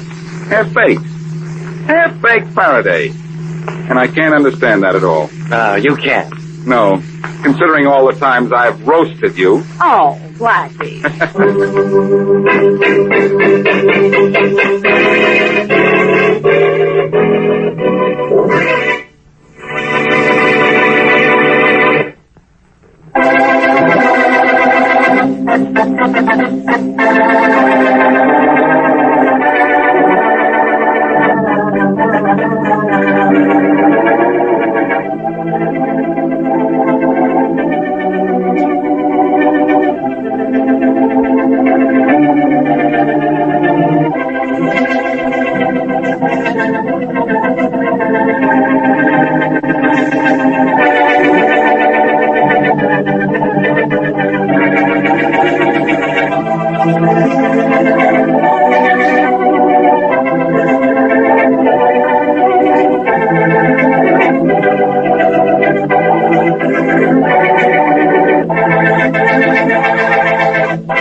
this one?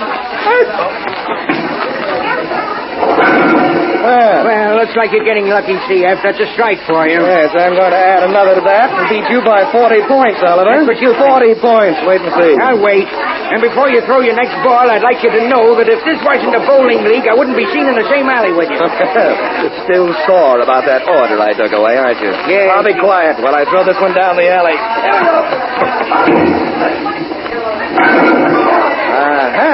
Well, all of them went down. That's my second strike in a row. Yes, I know. Now, where are you going? Over to sit down next to Mrs. Smith. Well, move over, please, Mrs. Smith. Tired? Yes, I am. Maybe you can have a nice long rest, CF, a permanent one. Oliver, how you talk. You think I'm kidding, huh? If Mrs. Smith wasn't here, I'd tell you exactly what I think. Let me stop you, Mr. Oliver. Oliver is sore because I got a double strike. That's not what I'm angry about, CF, and you know it. And I'm going to do something about it. Oh, what's that, a threat? That's a promise, CF, and I hope you've made out your will. I won't forget that you swindled me out of the biggest contract I was ever offered, and in 24 hours, you're going to be dead.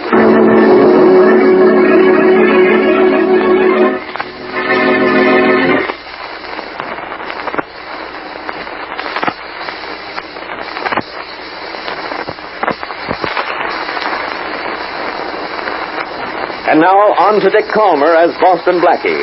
Enemy to those who make him an enemy. Friend to those who have no friends.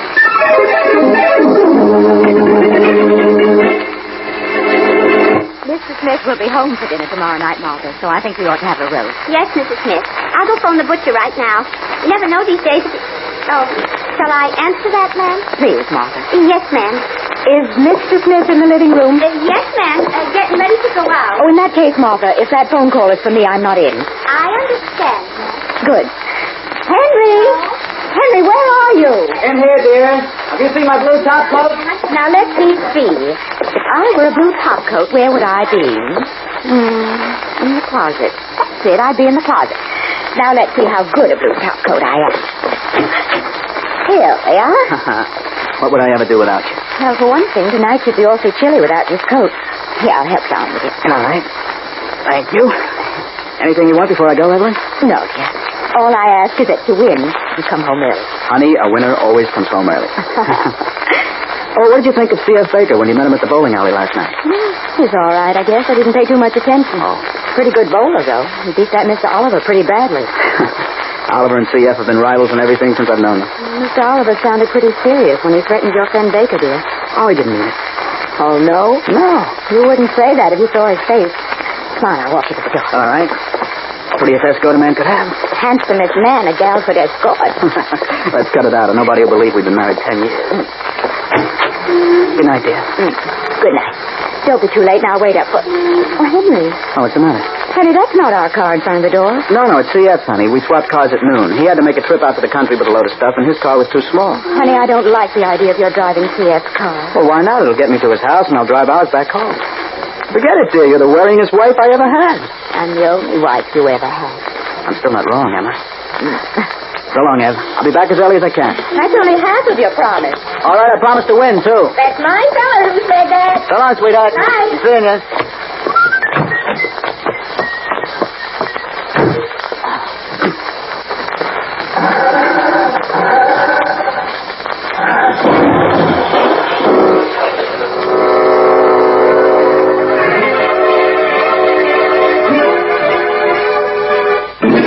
Sit down, Mrs. Smith, and answer a few simple questions, if you can. I don't know anything except that Henry's dead and picked us out. I know it's difficult for you to talk about it, Mrs. Smith, but I need your help. I want to know the reason for the explosion in your husband's car. Oh, but it wasn't Henry's car. It belonged to C.F. Baker. C.F. Baker, huh? A friend of Henry's. I see. Well, Mrs. Smith, Inspector Farraday. Oh, get out of here, Matthews. Can't you see I'm busy? Yes, Inspector. Then get out of here. I'm working on the sweat chilling. Now, Mrs. Smith, your husband was killed by a bomb wired to the ignition of Baker's car. Inspector Faraday. Will you get out of here, Matthews? I'm busy. Yes, sir, but about that bomb, sir, we've discovered the make of it. Huh? What have you been trying to do? Keep it a secret? No, sir, I've been trying to tell you. Well, next time, try louder. Oh, no, Inspector. Who made the bomb? The Oliver Munitions Company. Inspector, that's the company owned by the man who threatened to kill Mr. Baker. Then Oliver's the man we want. He kills your husband. He hated him for some reason. Well, Inspector, he didn't even know my husband. And I didn't meet Mr. Oliver myself until last night. Oh, fine. A guy doesn't kill a man he doesn't know, does he, Inspector? No, he doesn't. But, Inspector, Mr. Oliver threatened to kill Mr. Baker. And Henry was using Mr. Baker's car. That's right. You told me that. Well, this is an open and shut case, then. I'll go to see Oliver, grab him. This case will be over before Boston Blackie even knows it started.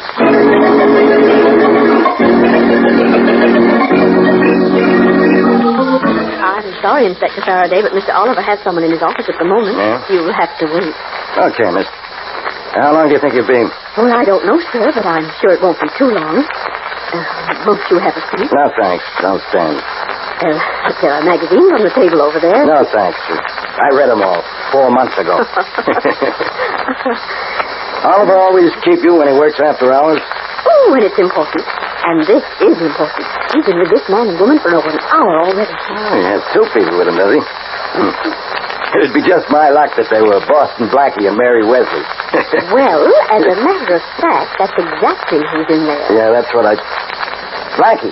Oh, no. Oh, yes. Well, I'm not waiting out here while Blackie's in there. Oh, Inspector Farraday, you can't go in there. Mr. Oliver's in conference. Yeah, well, I'm in conference with him. Why, hello, Farraday, old pal. Don't old pal me, Blackie. What I want to know is What you always want to know. What am I doing here? And you want to know what I'm doing here, too, don't you? I know what you're doing here, Miss Wesley. Watching Blackie interfere in another of my cases. Oh, she doesn't watch, Inspector. She applauds when I solve them for you. Oh, by the way, this is Phil Oliver, the man you came here to accuse of murdering Henry Smith. Hello, Inspector. I've been expecting I know why, too. You killed Smith. Meaning to kill C.F. Baker, the man you threatened at the bowling alley last night. I know all about you, Oliver. You tell me to headquarters with me. Very well, if you say so, Inspector. You're not going anywhere, Oliver. Not if you've been telling me the truth. Well, Blackie, it sounded like the truth to me. Quiet, Miss Wesley. All right, Blackie, what's he been telling you? Everything he called me here to tell me. Yeah? That he foolishly threatened to kill C.F. Baker. And he knows it looks bad for him because a bomb was put in Baker's car, which Baker had loaned to Henry Smith. Especially bad since Mr. Oliver is a munitions man. I said quiet, Miss Wesley. Well, I said that quiet. Quiet! And I suppose, Inspector, you're going to tell me it was one of my bombs that killed Henry Smith. I will tell you that. We checked it, and it was. Well, Oliver doesn't make all his bombs just for himself, Farraday, you know. Yeah? They can be bought. And if brains could be bought, you'd have enough to know that Oliver wouldn't have threatened Baker in public if he intended to kill him. And he certainly wouldn't kill him with one. Look, if you don't keep... All right, Inspector, I'll be quiet. You better. Excuse me. Yes? Mr. Oliver, Paul Williams is out here to see you. He says it's important. Have him wait for me in the consultation room, Louise. I'll see him in a minute, if I can. Yes, sir. Where were we? Farraday was about to drag you down to headquarters, but I think I'll be able to change his mind about that. No, I'm not taking you to headquarters, Oliver. But don't leave town. I may want to see you later. You know where to reach me if you do. Is this all for now? I think it is, Oliver. But if I find out that you've been lying to me, that's all for you.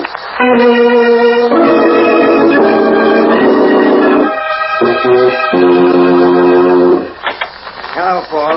Sorry I kept you waiting. That's okay, Mr. Oliver. You heard about the bomb in C.F.'s car, I guess. Yes, in fact, the police were just here to see me.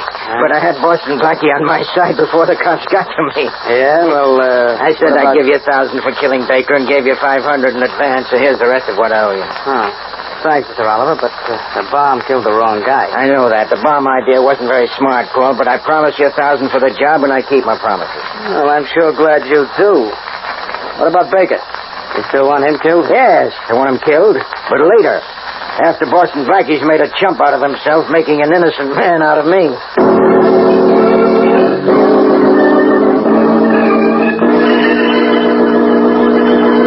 Mrs. Smith, was there anyone else here in your home besides you when that bomb killed your husband?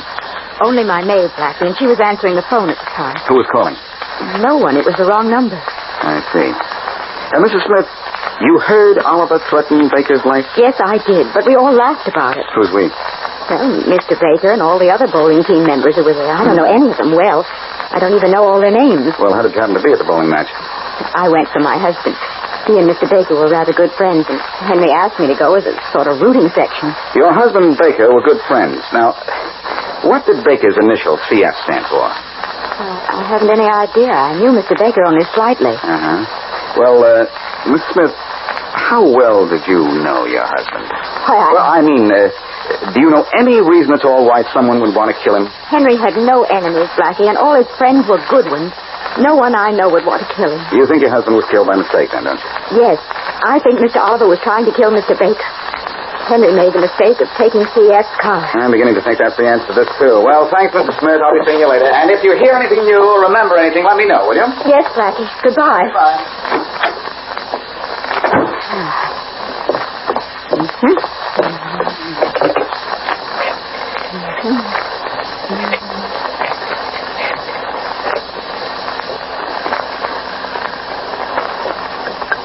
Hello. Mr. C.F. Baker, please. Speaking. Oh, darling, this is Evelyn. Hello, sweetheart. How are you feeling? Fine. And you? Wonderful. Oh, I'm so glad. Oh, darling, it's all worked out so much better than we ever dreamed it would, hasn't it? Yes. What a wonderful accident that explosion was. You can say that again. Oh, I'm so happy about it. Yes, so rich, too. Wasn't your husband worth 100,000? Dead? Mm-hmm. You won't stop loving me because I'm rich, will you? I love you all the more. Darling, we'll have to wait a while. Can't be married just yet. Why not? Wouldn't look right. Henry was killed accidentally by that bomb in my car. Let's not give the police anything to think about. I guess you're right. But we won't have to wait too long, will we? Better be a weeping widow, a respectable length of time. A weeping widow, did you say? All right, darling. But don't forget that when the accident is forgotten, I want to be your laughing bride.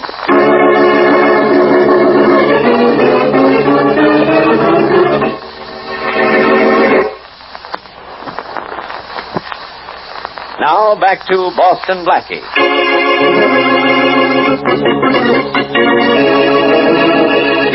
Munitions maker Bill Oliver threatens to kill a man named C.F. Baker.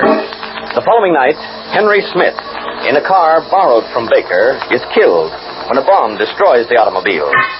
Later, Oliver pays his henchman, Paul Williams, $1,000 for doing the job. The dead man's wife tells Blackie she knows the intended victim, Baker, only slightly. But we later learn that Baker and Mrs. Smith intend to be married. Blackie and Inspector Farraday do not know this, however. As we return to our story, Baker's in the bowling alley where the original threat on his life was made. Doing some practicing, right, Mr. Baker? Oh, yes, Joe. Only it's not doing me any good. I'm a little off my game. Well, keep at it, Mr. Baker. That's the way to get better. Well, I'll try. There you go. Ah, good. Not bad, Mr. Baker, not bad. Huh? Oh, who are you? My name's Williams, C.F. Paul Williams. I gotta talk to you. You see, I'm practically unemployed at the moment. What's the meaning of this? Well, you see, when I work, I'm hired to work over certain guys by certain other guys who don't like them, understand? No, not at all. Look, C.F., let me give it easy. Suppose a guy wanted you out of the way. Could hire me to do the job. And I'd take the job unless... Unless what? Unless the guy who was supposed to be knocked off paid me more, like you're gonna do. In other words, Oliver sent you to kill me, huh? I didn't say that. All I said was I was for hire. I could be for hire by somebody who wants you knocked off. Or I could be hired by you as a kind of life insurance.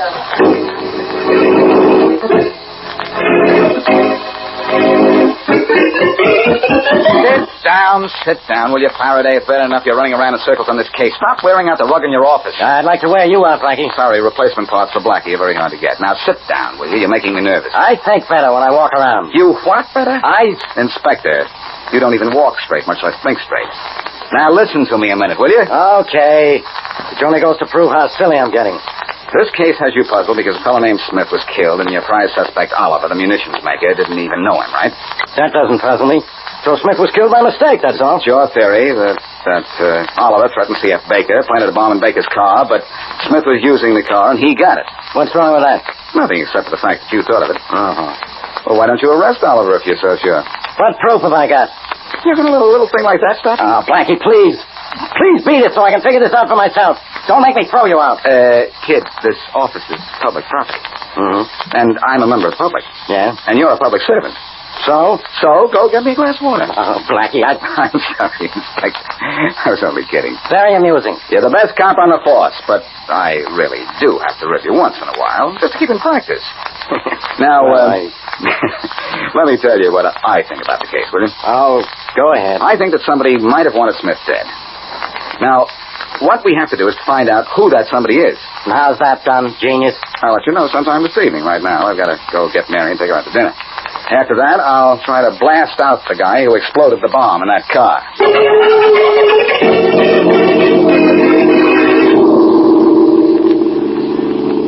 You sure he said his name was Baker, Mary? Mm-hmm. C.F. Baker, Blackie. He called and said his life was threatened and for you to come right over. Well, I told him you were out and you'd be over as soon as you could. You know, I know that name. Who is he, Blackie? He's the fellow that Oliver, the munitions man, threatened. That's all I know about him. Oh, yeah, I remember.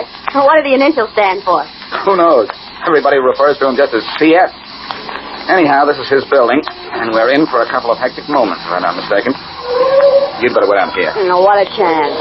Well, all right. But if there's trouble, keep back. Come on. Okay. Hey, is this the man who threatened C.F. might be there now? I don't know.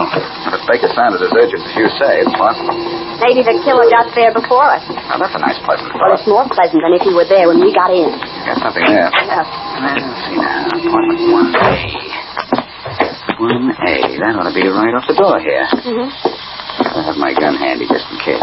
This hall can be emptied in 3 seconds flat by me if there's a killer in that apartment. We'll find out right now.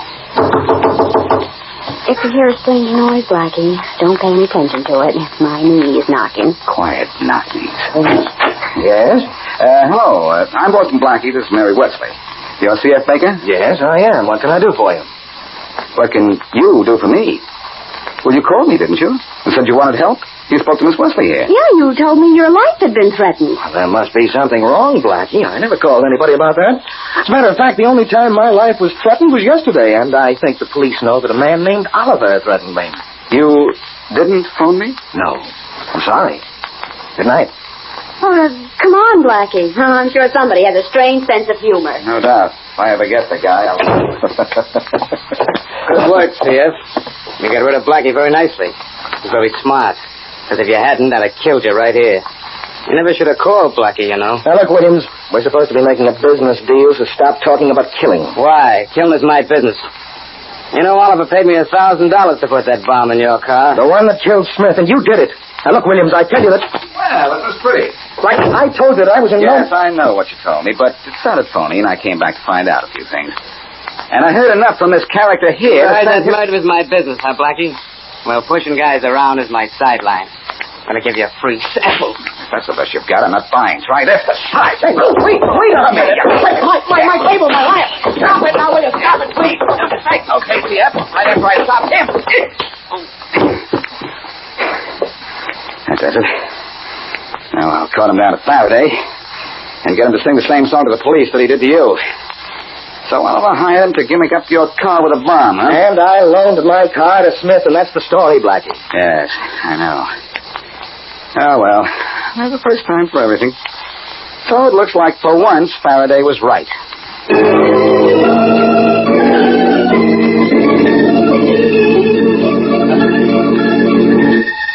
Yeah, Blackie. Thanks for dumping that sock Paul Williams in my lap. That cracks this case wide open. As soon as he admits rigging that bomb, I'll have Oliver down here, too. I heard him tell C.F. Baker he was hired by Oliver to put the bomb in Baker's car. He admits he said that, Blackie, but he said he didn't do it. He says he was paid to do it, but didn't. Oh. Oh, he's lying, of course. I'll get it out of him. Don't worry. What if he's telling the truth? Must you always think of unpleasant things? No. He did it all right. We got the motive. Oliver wanted Baker dead, and we know the connection between Williams and Oliver. Well, in that case, Mary's on a wasted errand. What's Miss Wesley doing? She's pretending to be a household servant at the moment, Inspector. A household? Because I still think this case needs a lot of cleaning up.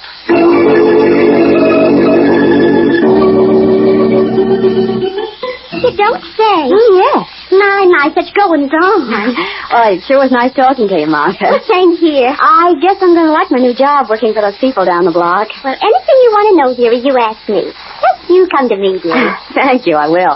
I don't know how long I'll stay with these people. Parties every night. Oh, such goings on. Well, one good thing about the Smiths, never no parties. Oh? Of course, Mrs. Smith had a boyfriend on the side that her husband, may he rest in peace, never knew about. A boyfriend? And how? Did you ever see him? Oh, no. He used to call up during the day, though, when he knew Mr. Smith wouldn't be home. I used to answer the phone. Oh, what kind of a voice did he have? Oh, he was a cunning one, dearie. He used to disguise it all the time. And was he disappointed when I used to know it was him every time, though? Well, Boston Blackie would be disappointed that you don't know who he is.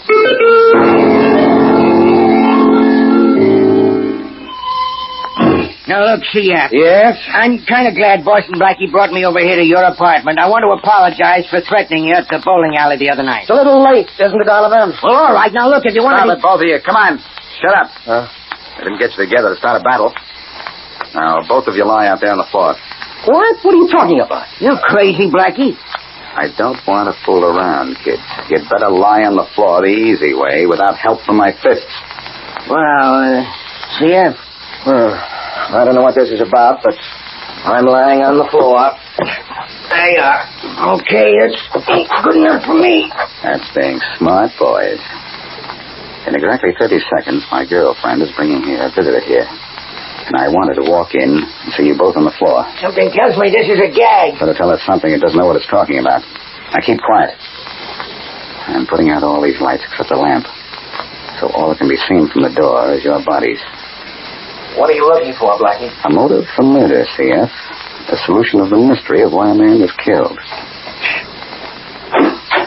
Go right in, please, Mrs. Smith. All right, but Charlie, what's happened? Nothing, Mrs. Smith. Nothing at all, except you've just told me why your husband was killed and who killed him.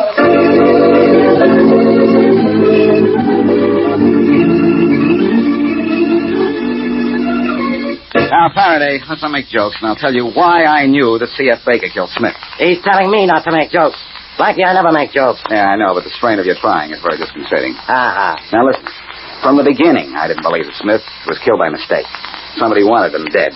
Somebody got what he wanted, too. Right. It's true that Oliver paid Paul Williams to kill C.F. Baker, but Williams was a phony and never did the job. Then when Smith was killed in Baker's car, he collected his fee, claiming that he had put the bomb in the car, and he wasn't responsible for the fact that Baker wasn't in it. Now, get to the point. Why did Mr. Smith have to die? Mary found out for me that Mrs. Smith had a mysterious boyfriend. Oh? I imagined her boyfriend wanted the husband out of the way. But who was this boyfriend? I didn't know, but I thought it might be either Baker or Oliver. So you set up that little scene in Baker's apartment, That's right. I knew that Mrs. Smith would go to whichever one of the men lying on the floor was her secret friend. Yeah? That's not a new device at all. But without moving from the door, she gave herself away. How? She yelled, Charlie! Charlie, what's happened? Who knew C.F. Baker's first name was Charlie? Nobody that we knew. Hey, only somebody that was very close to him would know that. So that's how you knew Baker was her boyfriend, huh? You've got your confession. As a matter of fact, he was very cute. When Oliver threatened him, he saw a way of killing Henry Smith and making it look like Oliver had tried to kill him. Well, how do you like that? I don't like it at all. The only thing I like is that Mrs. Smith called C.F. Baker by his first name, which gave me the initial clue.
Hey, you going to open her up as soon as we're out of the yard, Bill? No, full throttle till we're over the crossing, Mike.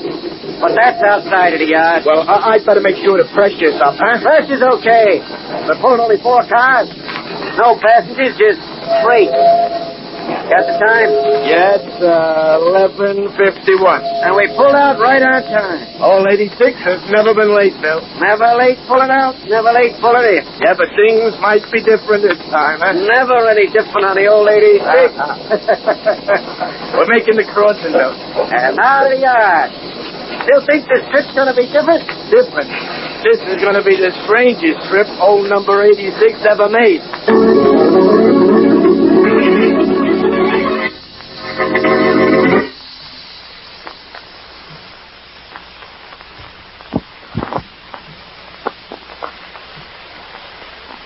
And now on to Dick Calmer as Boston Blackie.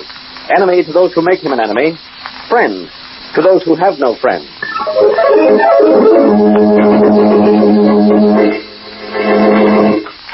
Hello, Joe. Oh, hi, Sam. Stopped at your house and brought you your dinner.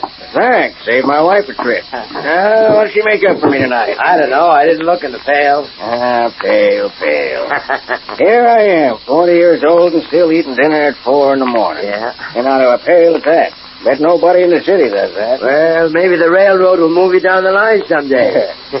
Maybe even to the Metropolitan Terminal. No such luck for me, Sam. I'm going to sit in this signal station for the rest of my days. Well, I guess you ought to be glad I'm at least in the main line, even though there must be some trouble tonight. Trouble, Joe? Yeah. Where? Down the line somewhere. Old 86 is plenty late. Think I better call down the line and see what's the matter. A wreck, maybe, huh? I don't know. I'd have had a call if I'd been a wreck. Hello? Oh, hello. This is the signal tower at Jasper. Yeah? What's the matter down there? 86 is late. Is it stuck down there in your town? No, it's not. As a matter of fact, I was just about to phone you. I thought maybe I fell asleep and didn't see it pass. Huh? What do you mean? Well, 86 left the Metropolitan Terminal on time, all right, but it never passed here. What? Unless I was asleep when it went by. You weren't asleep. Never got here. Good night. That's not possible. Sure it is. 86 ain't past your signal station. It stopped down the line from you. No, it's not, because 19 came through here on time, and it's supposed to be a half hour behind 86. Well, that 86 pulled in on a siding. No, there's no open siding from here back to the terminal, and it hasn't been switched onto a spur. I checked. Holy mackerel. Left the terminal. Couldn't have been switched off, and it never reached you? Yeah. You know what that means? Means old 86 has just plain disappeared.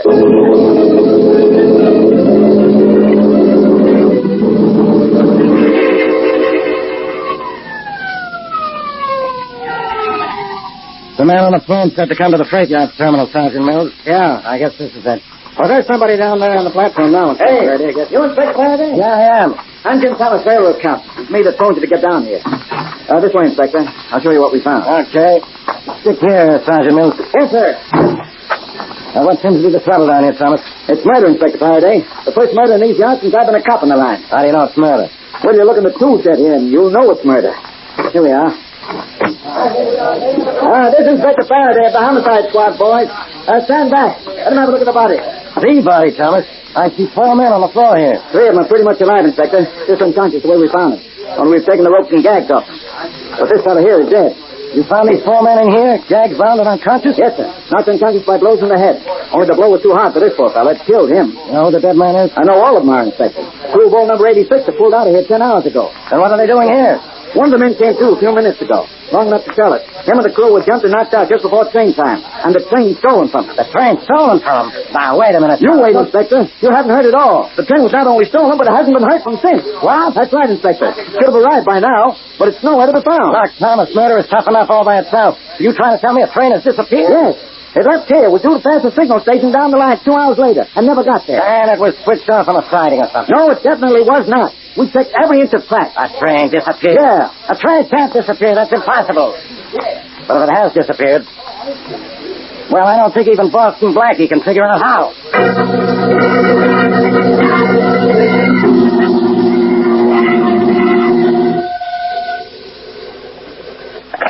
Hello. Good morning, Blackie. This is Mary. Oh, Mary, how are you? Excited. Did you read the morning paper? Yes, one of the comic strips gruesome, though. Oh, Blackie, how could you ever get to the funnies with that front-page story about the railroad train that disappeared? Oh, that? Yes. That made interesting reading, didn't it? Interesting. Blackie, what's the matter with you? A railroad train has disappeared. An engine and 4 cars. And that's practically impossible. It is impossible, Mary. You Well, just I can't know. hide a thing the size of a train. Besides, I'd like to know why anyone would want to steal a train. And how could it disappear? Search me. Well, that wouldn't help us any, I'm sure. Oh. But, there's the doorbell, Mary. I'll call you back. All right, bye. Bye-bye. Come in. Boston Blackie? Yes? Blackie, I'm Harold Wilkins, district manager of the railroad. Of the railroad with disappearing trains, Mr. Wilkins? Yes, unfortunately. And I've come to you for help. Mr. Wilkins, you don't really think that I believe anything as big and bulky as a 4-car train can be missing, do you? I can't believe it myself, Blackie, but the fact remains the train is missing. The fact remains that the train is no longer remains, huh? Well, Blackie, this is nothing to joke about. I'll admit the situation is impossible, incredible, fantastic. But since that train left the freight terminal at 11:50 last night with a crew of thieves, it hasn't been seen. Oh, it wasn't being operated by its regular crew, huh? I didn't know that. Well, the crew was hijacked and tied up. One of the crewmen was murdered, and we've called the police. But the train is missing, actually missing. You mean lost, don't you? Wrongly routed. No. Well, it should be found any moment now on a siding or off on a spur line somewhere. No, Blackie, we've searched every siding from here to the end of the run. We've searched every spur, but number 86 just can't be found. In fact, we've never seen to pass the signal tower 100 miles up the line from the terminal. Then it disappeared within that 100 miles. No doubt about that. Mr. Wilkins, I'll tell you something. Yes?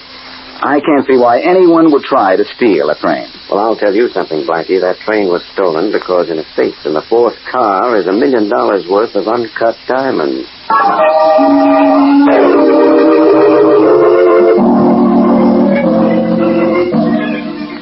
Did the train we made disappear? And you, Mr. Reed, for your help? Yes?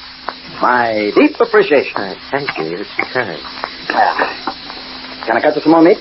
No, thank you, Mr. Zachary, but I'll have a glass of water, if I may. Mike. Yeah? Give Mr. Reed a glass of water. Oh, sure, Mr. Zachary.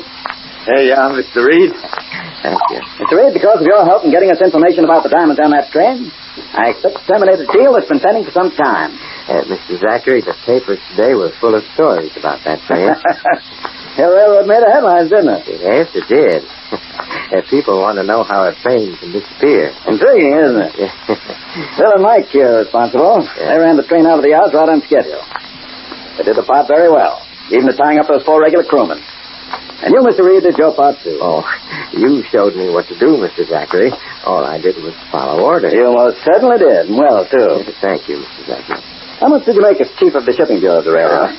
My salary was $3,800 a year. And we promised you more than twice that for your help. Yes, you did. And your help was valuable, necessary even.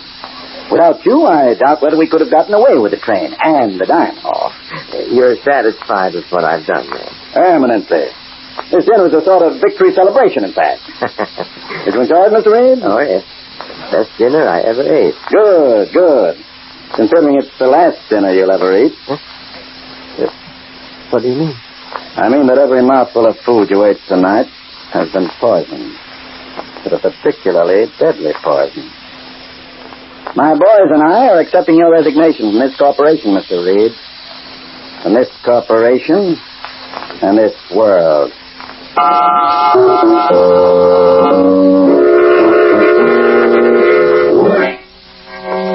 You say, Inspector Farraday, that the bunny you found this morning was Henry Reed? Yes, Mr. Wilkins. And papers in his pockets identify him as head of your shipping department.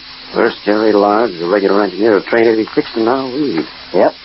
How was Reed killed? He was poisoned. We found his body in an alley in a cheap part of town. Suicide, maybe, but maybe not. Reed was the only member of the shipping department who knew those diamonds were going out on number 86. He knew there were diamonds on the missing train, huh? Well, that brings us back to that again. Finding a killer isn't tough enough. Now I have to find a missing train. In my unprofessional opinion, Inspector, the deaths of Jerry Large and Henry Reed are directly linked to the missing train. Yeah, and the link is missing, too. Missing train, missing link. All I got to hope for is that Boston Blackie is missing on this case, too. There doesn't seem to be any reason for... excuse me. Come in. Good morning, Wilkins. Blackie, oh no. Farraday, oh yes. Yeah, me too. Yeah, you I can take, Miss Wesley. But Blackie, you can take a powder. This case is crazy enough already without having you mixed up in it. Everybody's mixed up in the case, Farraday, and so is everything. Mr. Wilkins asked me to help. That's right, Inspector. That's right. That's the wrongest thing you ever did. Now, Blackie, you listen to me. I know what you're going to say. Stay out of this case. Yes. But I can't, Inspector. You know how an unsolved murder intrigues It me. won't be unsolved long. If you keep away, I'll handle it. I don't doubt that at all. But what experience have you had in disappearing trains? Who could have experience in that? I could. I lost a set of electric trains when I was a kid. Uh-huh. Wilkins, have you double-checked every siding and spur line? Every siding, every spur, every yard, every terminal and station that connects with the main track. We even sent planes to look for it, Blackie. No train? No train. And the train catch in disguise. That train has just vanished off the face of the earth. Will you people stop talking about a missing train? I've got 2 deaths to solve. 2 deaths, Farney? Yes. My mother man from the railroad was found dead this morning, and it might be murder. He was poisoned. Oh, fine. Any idea who did it? Any idea who did? We got lots of suspects, 130 million of them. Anybody could have killed him. All I'm sure of is that his death is tied up with that missing train. That makes 3 things missing. A murderer, a train, and a solution to all this. Well, that's what I'm going to work on. And I'm going to find it, too. Unless I miss my guess.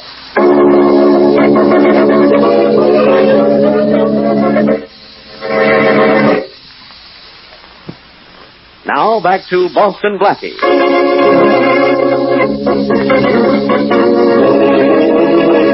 A 4-car train leaves the terminal on schedule and is never seen again. Its crew, however, is found in the terminal, bound, gagged, and unconscious, the engineer dead. The train, carrying $1 million worth of uncut diamonds, was obviously stolen. And so clever were the thieves that a 2-day search of every spur and siding along the scheduled route of the train proves fruitless. As we return to our story, Boston Blackie and his friend Mary are in an airplane high over the tracks from which the train disappeared. Well, Blackie, our pilot's taken us all the way up the tracks and almost back again, and we haven't found a missing train. Now what do we do? I'll have our pilot fly us up and down these tracks for a week, if I have to, Mary. Oh. That train is down there somewhere, and we should be able to spot it from up here. But, Blackie, we know it isn't on a siding or on a whatchamacallit. Fur line. Fur line. We've seen them all. I know, Mary, but... Hey, what's that down there? Huh? Well, just more tracks and empty. But look, Mary, it isn't connected to the main line. Well, maybe that's why there's not a train on it. Trains can't fly, you know. I noticed that track on the way up. I didn't. It seems to run way back into the mountains over there. I wonder now. Oh, Blackie, there's a gap of at least 100 yards between the main line and the track going into the mountains. And the gap is full of little trees. I see all that, Mary, but I have an idea just the same. I want to find out who owns that property down there, and I know who can tell me, too. Who? John J. Jones. John J. Jones? Blackie, that's you. That's right. And right now I'm a guy with 2 names and a 1-track mind.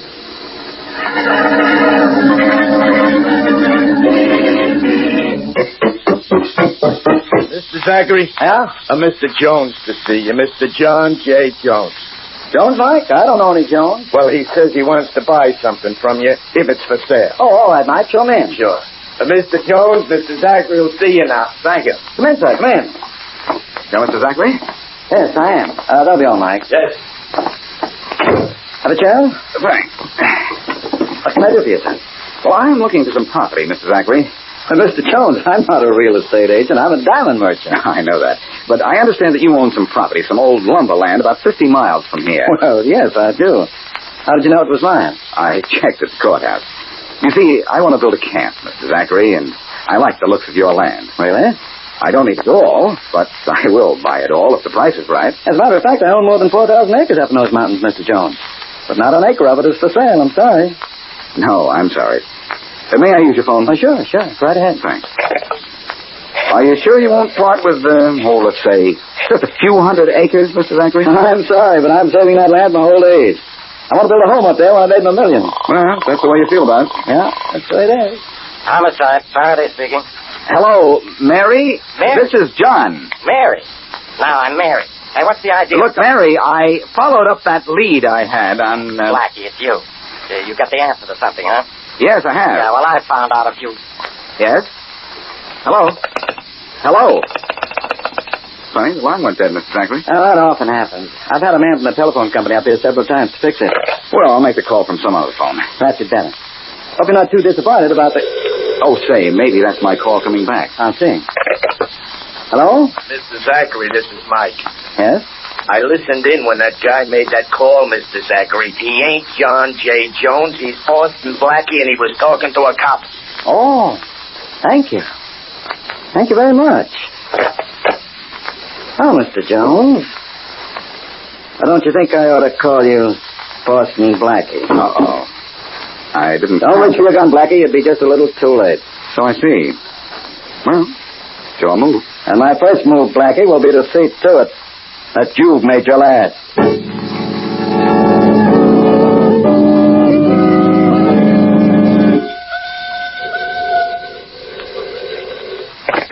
Hello. Hello, Miss Wesley. This is Farraday. Oh, hello, Inspector. Miss Wesley, is Blackie there? Oh, no, he isn't. Well, where is he? Where'd you leave him? Well, at the airport several hours ago. He saw some kind of tracks in the mountains off the main line and got an idea. Oh, he saw those tracks? Yeah. So did I, from a police plane a while ago. I got the same idea. Well, he's doing something about it, whatever it is. He's getting himself killed about it. He's tackled that gang alone. What gang? The guys who own the property in that abandoned spur line. Well, who owns it? A guy named Zachary, a diamond merchant. And I'll bet my badge he and his men stole that train and ran it off on that siding. How? I don't know how they did.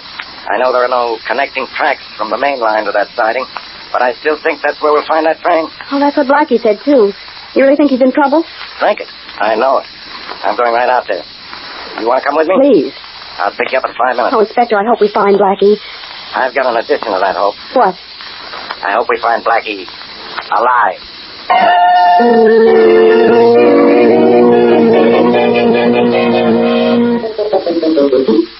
So that's the great Boston Blackie. Doesn't look like much from here, does he, Bill? I've seen roast beefs that were tied up and looked bad. Right, Mike? Sure. What I want to know is why we don't get rid of him right now. I've got to find out how he found out about us. Yeah. Blackie, don't you feel like talking? Sure, but I talk much better when my hands are untied. Look at him trying to get out of those ropes. Might as well save your strength, Blackie. When I tie a guy, he stays tied. You should have known justice for Pete. Now, look. Quite a sense of humor our friend has. But I'm losing mine. Blackie, listen. You found out I own the property near the railroad. You came to see me. There's a lot of property near the railroad. Why did you pick on mine? Let's say I guessed the way you made that train disappear. Let's not. Let's admit you know. And I want to know how. Take these ropes off and I'll tell you. I make speeches better when I can use gestures. They're really very helpful in I owe you one for that, Mike. Where you're going, you'll have to wait a long time for me to show up so you can pay me back. This guy ain't gonna talk, Mr. Zachary. Let's take care of him right now. It ain't a bad idea, Mr. Zachary. It is as far as I'm concerned. To the best of my knowledge, your opinion wasn't solicited, Blackie. It should have been. I'm an interested party in this deal. I should say you are. In fact, the party's on you. We wasted enough time, boys. Take him. He's all yours.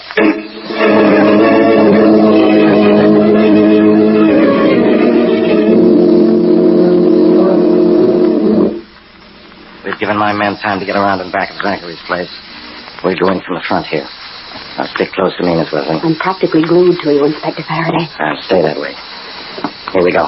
Okay.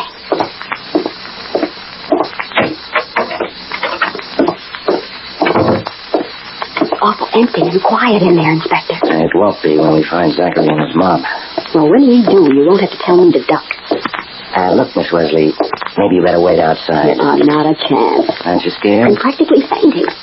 If anything's happened to Blackie, I don't want to be told about it by anybody. Hey, look, Inspector. On the floor. Is that... Blackie? Yeah. No, it's one of the gang. Somebody slipped him a clip on the chin. He's out cold. Blackie's been here. Maybe. But that's only one of the gang. There must have been a couple of them to pull a job like the vanishing train. Maybe Blackie got one of them. The chances are... Hey, don't say it. Let's go into the other room. Inspector, I think I stepped on a body. Wait till I throw my flashlight on it. Uh-oh. It's another one. Thank goodness it's not Blackie. What happened to that one, Inspector? From here, it looks like he ran chin first into a fist. No, Blackie's been here, all right. No question about that. I hope he's not here now. Because if he is, with all this quiet... Inspector. What body did you trip over now? Now, I just didn't want you to finish what you were going to say. This door's locked. If Blackie's anywhere, he should be in here. Step back. Okay. All I'm hoping is that Blackie's held the rest of that gang off until now. Only it's a pretty ridiculous hope. Oh, let's hope it anyway. Here, use this andiron. I picked it up off the door. Okay. This ought to break that door down. There. I'll put my hand through and turn the lock. There. Come on. I'm afraid of what we're going to find, Inspector. We'll see in a second. Lovely. Hello, Farraday. Blackie. I called your office when they said that you were on your way up here, so to kill time, I've been playing solitaire. What do you mean by being all right? Sorry to disappoint you.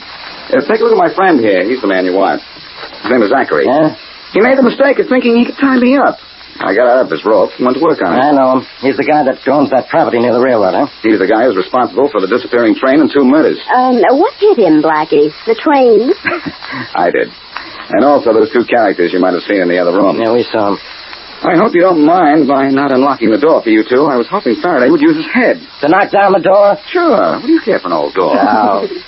Well, get these guys out of here, and I'll show you just how a train disappeared. And if you're a good boy, I'll even tell you why.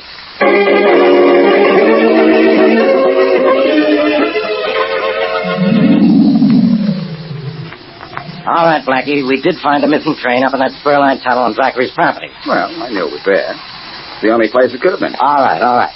But that train didn't fly from the main line here through these trees to where the spur line starts. No, it didn't, Farraday. You and Mary are both right. The train didn't fly through these trees. It didn't crawl between them either, Blackie, because there isn't room enough between them for a train to go through. These trees weren't here the night the missing train left the main line, Mary. What?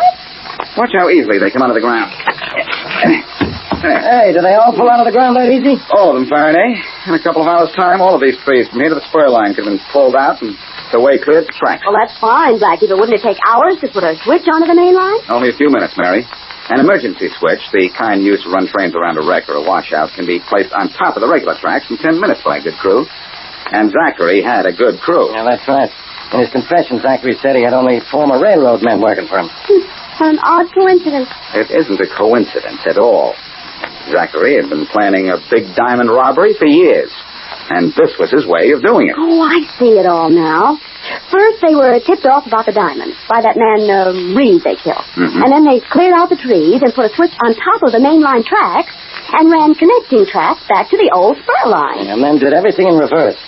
They took up the track and the switch, replanted the trees, after the stolen train was run down the spur and into the mountain tunnel. That's all very simple once you know how it was done, isn't it? Oh, very simple. Except for one thing. Yes. Mr. Zachary stole the train to get the diamond. That's right. But all I know is that a guy who thinks he can steal a train is off his folly. Oh, Blackie.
Yeah? Are you Jimmy Wells? Yeah. Well, it took me a long time, but I finally did it. Did what? Found you and Boston Blackie.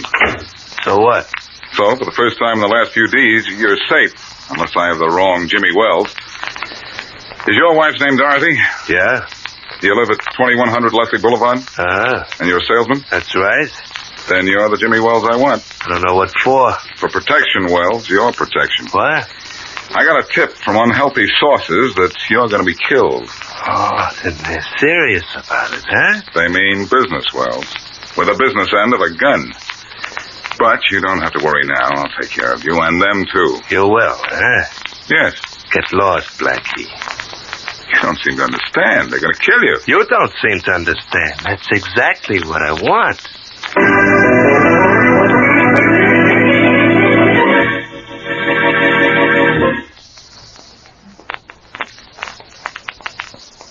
And now back to Dick Calmer as Boston Blackie. Enemy to those who make him an enemy. Friend to those who have no friend.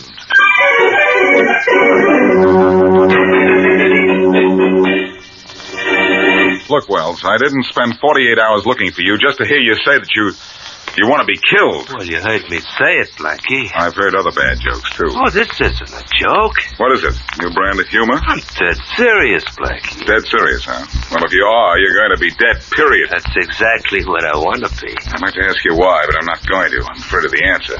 Look, let's stop this kidding before I begin to think that I'm crazy, too. You are crazy if you think I'm going to let you protect me. Well, if that's the way you feel about it, I'm crazy if I try. So long, Wells. It was weird knowing you. Goodbye, Blackie. I'll be... I know exactly what you'll be if I don't help you, Wells. Dead. But I don't think you really believe that. Oh, yes, I do. I know it's going to kill me, too. Who? You don't think I'm stupid enough to tell you, do you? You stopped them. That does it, Wells. It does what? That convinces me you're really serious about wanting to be killed. I was wondering how long it'd take you to realize that. Well, I know it now. But what you don't know is you're going to get protection whether you like it or not. Oh. I'm afraid I had to knock you out so your killers, when they come calling, wouldn't find you in.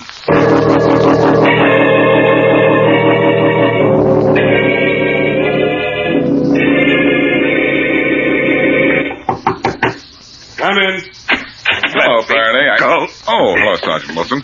Where's the inspector? Home, Blackie. At least I think he is. Let me go. Oh, come on in, you. Who's your groggy-looking friend? Well, look, will you let me His name is Jimmy Wells, and I want you to keep him under lock and key. What's he done, Blackie? Nothing, except he wants to make like a victim. Huh? Let me out of here. I want them to kill me, you understand? Now, why don't you let me alone? You got no right to hold me here. Well, now, what do you know about that? I don't know anything about it, Sergeant, except he's been marked for execution by the underworld, and he's as happy about it as if he were in his right mind. He's really been put on the spot, eh? For a rub-out, Sergeant. You better give him a nice, safe cell until I can get in touch with Farraday and find out what to do next. Well, I don't know, Blackie. Maybe I... Hold him in the next room. I'll answer that. Maybe Farraday. Okay, come on, Wells. You can't hold me. Come on in. Shut up, will you? Shut up. Goodbye, Sergeant. Hello. Hello? Oh, hello, Farraday, old pal. This is Blackie. This is all I need. Goodbye. Oh, don't say goodbye, Farraday. You can take more of me than this. What's the matter? Why aren't you at your office today? Now, why are you in my office? It's none of your business why I'm not there. Where's Wilson? He's in the next room. Look, I picked up a guy named Jimmy Wells who's trying to get himself knocked off by an underworld mob. How do you know? I got a tip through my unusual sources. This guy Wells doesn't want help, but we'd better give him protection before they give him the works. Yeah, what do you want me to do about it? Just want you to know that I want him locked up. No, you can't put that guy behind bars unless he asks for it. But hold him for a few minutes. I'll see what can be done. Okay. I was afraid when you weren't here that you might be sick. I am sick. Of you. Goodbye. Goodbye. Hey, Wilson, come on in here. Blackie, Hi, I just talked to... Hey, Wilson, where'd you get that swollen eye? That guy Wells gave it to me, Blackie. I got a black eye, and he got away.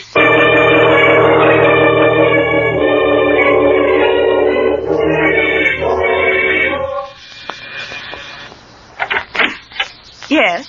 Are you Dorothy Wells? Yes, I am. I'm Walter Branch. May I come in? Why? Let's make up our mind for her, huh, Mr. Branch? I'm sure we're welcome, Tommy. We'll take up only a few minutes of your time, Mrs. Wells. Close the door, Tommy. Sure, Mr. Branch. Is your husband at home, Mrs. Wells? No, he's not. Do you know where he is? No, I don't. You're sure he isn't in hiding somewhere in this house? No. I don't know where he is. And even if I did, I wouldn't tell you. I know why you want to see him. You want to kill him. Oh, now, how can you say a thing like that, Mrs. Wells? Because you do want to kill him. That's what you're looking for him. You and this gunman of yours. I go everywhere Mr. Branch goes, Mrs. Wells. And all Tommy and I want to do is talk to your husband. Are you sure we don't know where we can, get in touch with him? I hope you never find him. Because I know what you'll do to him. Well, you do us an injustice, Mrs. Wells. All we want to do is talk, business with your husband. But since he isn't here... He isn't here. Now will you leave, both of you? I guess the lady doesn't want us here, Mr. Branch. Obviously not, Tommy. Mrs. Wells, when you see your husband, tell him we're sorry he wasn't at home when we came to call. For if he'd been here, it would have saved a lot of trouble for everyone concerned.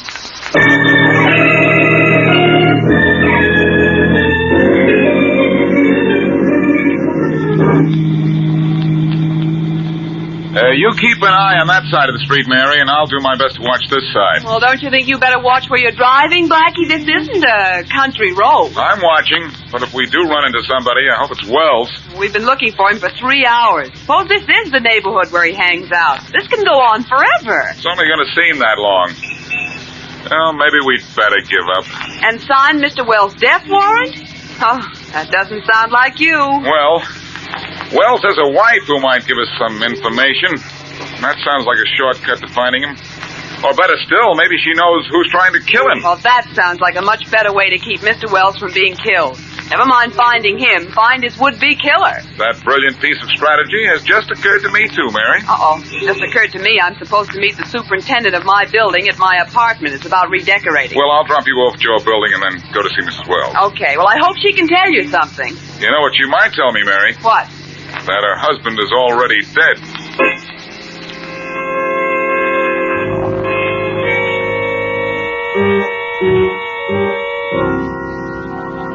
Yes, Blackie, I'm Dorothy Wells, Tim's wife. But I haven't seen him or heard from him since yesterday. Well, I saw him, Mrs. Wells. You did? But maybe I've seen him the last time. I know what you mean. He's going to be killed, isn't he? That's what I hear, and from people who usually know what they're talking about. Tell me something, Mrs. Wells. Why does your husband want to die? I don't know. Does he carry a large insurance policy? No, a very small one. As far as I know. I see. Then if he dies, he doesn't make you a rich woman, huh? No, only an unhappy one, Blackie. Tim and I have had a wonderful life together. Even during all the months he's been gambling. Gambling and losing? Yes, and heavily. Losing and not paying? He hasn't been able to. We're not poor.